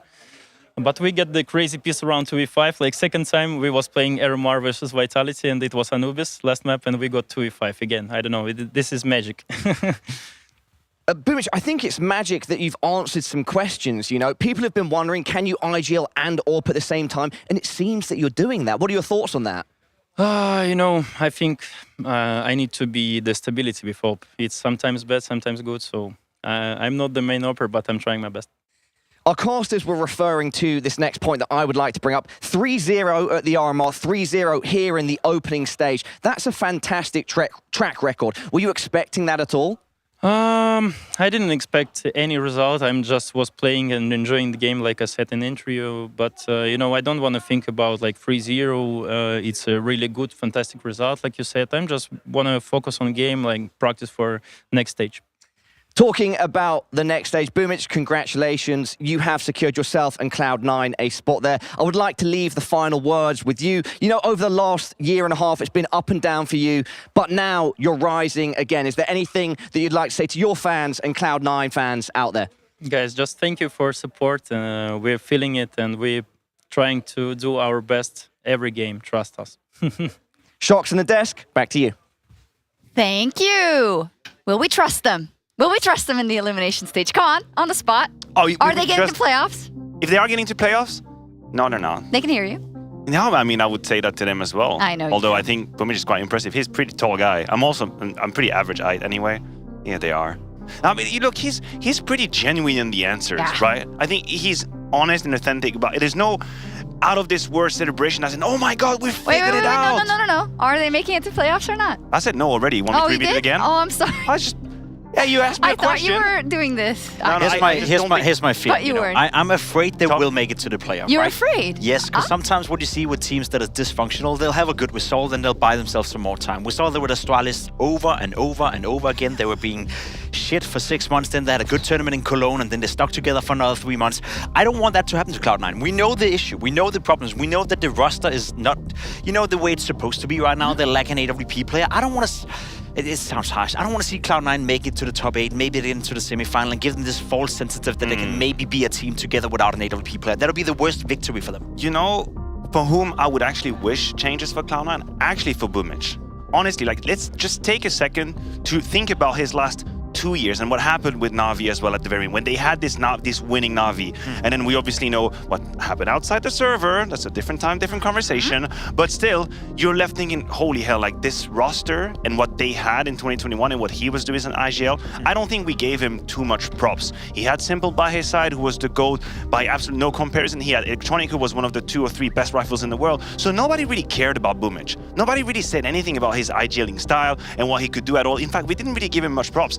And within this dysfunctional Cloud9, I think we find ourselves time and time again referring to him. Okay, he's saving us with the AWP. He's saving them. They needed a leader. He comes back. I really think he would deserve an actual functional roster where he can show us again what he can do, because I do think he is undervalued as a leader. We don't give him enough praise for that. I agree with that 100%. The narrative was always when he was playing with Blade that it was more Blade leading. Sure, we didn't care about him. On the server. Exactly, and I don't think that was fair back then. I don't think it's fair now. I would also say in the context of Cloud9, how dysfunctional that lineup is on paper. He's making the most out of it. You know, as you said, they won 7 out of the last 8 games. They did beat Vitality in a best of 3 in the RMR qualifier. They go into the elimination stage as a 3-0 team. I think right now Cloud9 is making the absolute most out of what they have to work with. Yeah, I think that's it. We can only kind of judge the results that they are getting as of late. And also in this one, you could say, oh, Saw, that's not... I think Furia That's Furia. won. That's Furia won. Yeah, that's Furia. I Yes. think I recognize the voice. Do people get mad if you say on A stream what happened on B stream? Oh, it's too You can late. say whatever you want. You can say whatever you want. Okay, all we right. own the place. Anything? Yeah, anything. No, just kidding. But that Cancel. means that we will be generating our schedule for tomorrow very soon. So Hell that's yeah. cool. We can look at it. So maybe let's talk about a little bit of kind of the teams that went through today and maybe some of the situations that could arise. Of course, we had Heroic and Cloud9 locking their spot in the next stage. I think I'm looking at an Eternal Fire, for instance, who could have done it, but that didn't, etc. I was personally mortified by the Eternal Fire that we saw. Yeah. Not that it was impossible or unthinkable for me that they would lose to Heroic. I think it was a peak matchup, main card today, with 2 teams that I would label as potential playoffs attendee, definitely. But it was this whole like sort of capitulation that we witnessed from Eternal Fire that I didn't really like at all. And I do wonder how they're gonna just internally deal with it, because I have no question about the quality of Counter-Strike. I know the CS they can play. They've proven it time and time again, but the vibe was really not here on that last map. So I hope there's no long-lasting damage. Here's my issue with Eternal Fire. We heard from Major coming into the matchup as well that he talks about the fact that they struggle beating the better teams. They struggle beating the G2s. They face the Navis of the world. I saw the same tendency against Heroic as well. They were supposed to win the first map and then they bottled it completely. They had a fantastic T side. I believe they're up 12-9, you know, at that point as well. First map? First map, yeah. Yes. And then they couldn't close it out. And we've seen that so many times. They did it against FaZe, they did it against Navi during Katowice, they've done it against G2 It's as a problem. well. It's a problem and it keeps reoccurring. So that's my only issue with Eternal Fire. As long as they're playing teams on their own level, they'll win, no doubt.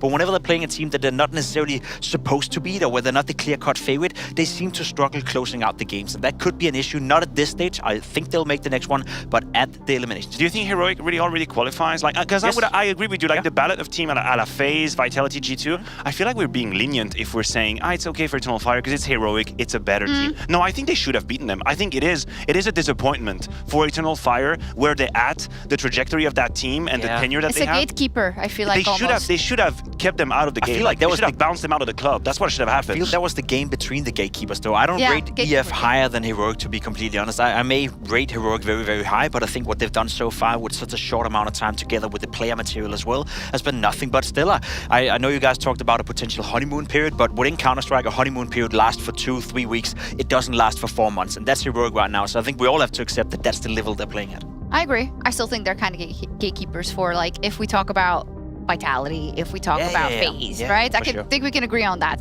The results from the B stream are ready because we could update them now with Furia winning over Koi. So avoiding disaster. Yeah, there we go. Unfortunately, that does mean that Movistar Koi is out. Yeah. And same for Amco. Well, the story for Movistar Koi was that yesterday they played against ENCE, and I believe they're up 12-7 on Nuke on the CT side or something like that. And then they bottled the game and lost in overtime. Yes. Massive comeback. Then they get a bit of an unfair draw, some may say, against Furia, lose 2-0. No big surprise in that one. I think Movistar Koi, despite going 0-3, deserve a bit of credit. Not only did they make it here, which was a big surprise in itself, but they probably should have beaten ENCE as well yesterday. And ENCE in particular, who was struggling massively, losing 13-3. What is going on with What's going on there? You predicted it, actually. Well, listen, I'm not gonna take praises that I don't think I deserve. I knew, or I had a feeling, that the ends we had seen in Katowice would be much more tempered here, because just where they're at in their trajectory as a team, it's not just, hey, let's make the best out of a complicated situation, no stress, no pressure, we're gonna be fine, we're gonna do this together. They've left this sort of area now. Now they're in, let's work into our playbook, let's try and fix our mistakes, what is not working for us. And this is a completely different mindset you need to have, and it's hard as a team sometimes to maintain result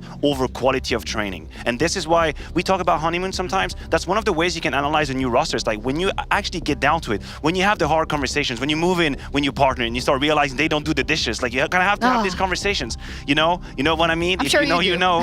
Both of you know, yeah, apparently.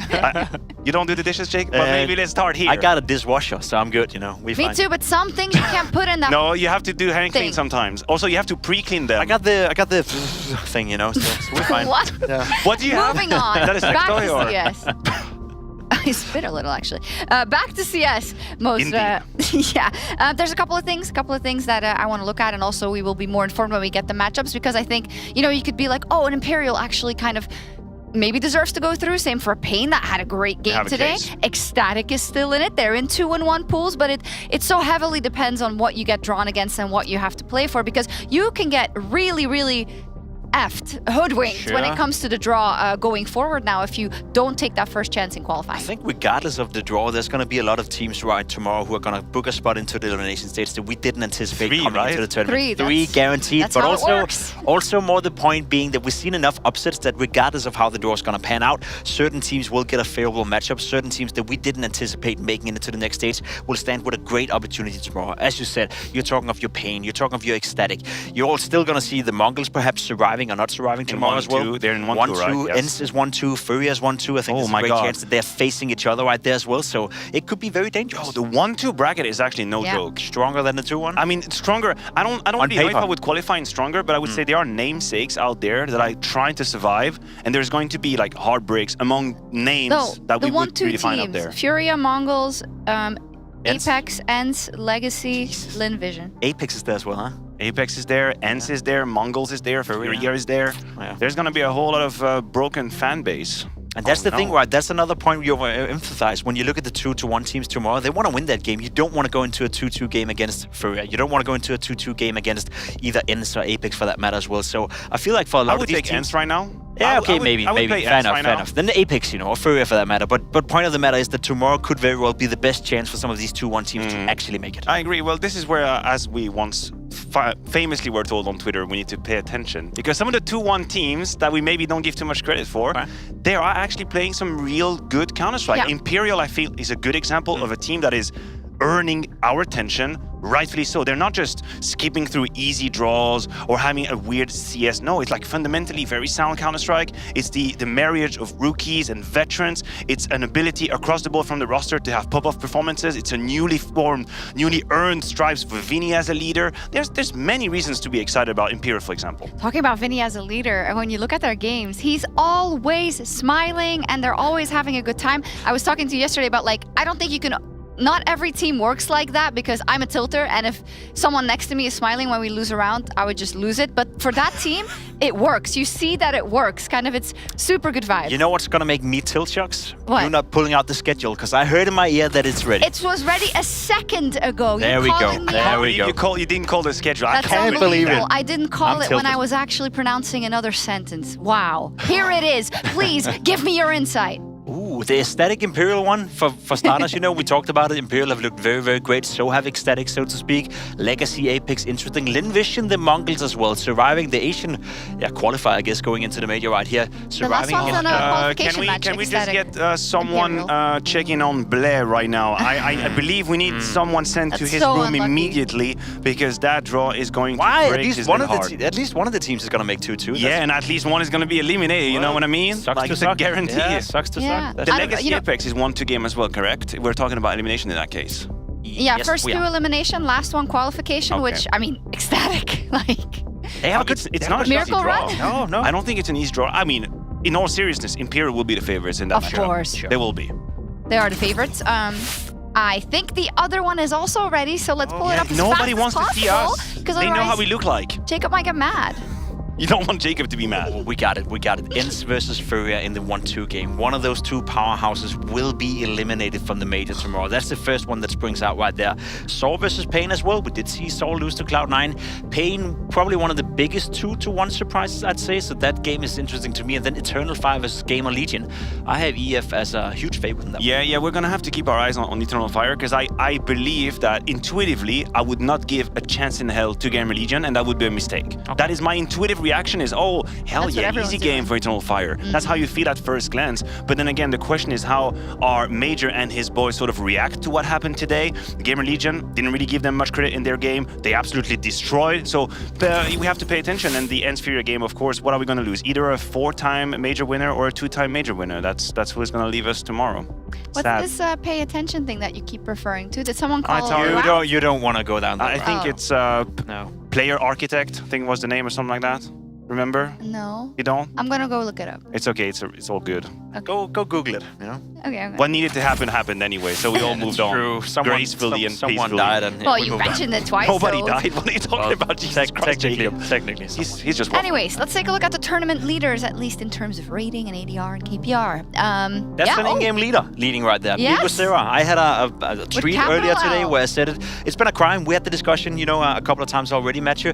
Fact of the matter is, Bigo Zero is paying for Pain Gaming. He's not playing for Furia. He's not playing for a better team right now. They're doing well, Pain Gaming. They're in a prime position to perhaps make it to the elimination stage. But for an in-game leader to play that well with a team that is clearly, you know, on paper overperforming, that's a massive, massive result coming in for Bigo Zero right now. Yeah, I agree with you, and I feel like I'm in a Finding Dory movie because I keep on forgetting about Bigo Zero, and then I see him again, and I'm like, oh my god, he is amazing, and then I forget about him, and oh my god, he is amazing, and I have this sort of cycle where you wonder why hasn't he not been signed at some point in a different team. But for now, it doesn't matter at all. For now, he's leading the charge with Pain Gaming, and he's got this whole mentor era to him where people are fitting with him as well. Hey, Serato snuck in there at the very He didn't bottom sneak of the graphic, but how hard does he have to be fragging to still make it over other teams that have gone 3-0 to still be there? The man has had a team since back for what, 3 years, 4 years? He's I mean, been I'm the sure he hardcore could carry. power lift with Paula and he would be fine. 'Cause he's got them squad. I If you think got it's nothing new under the sun for him, so No. he'll be fine.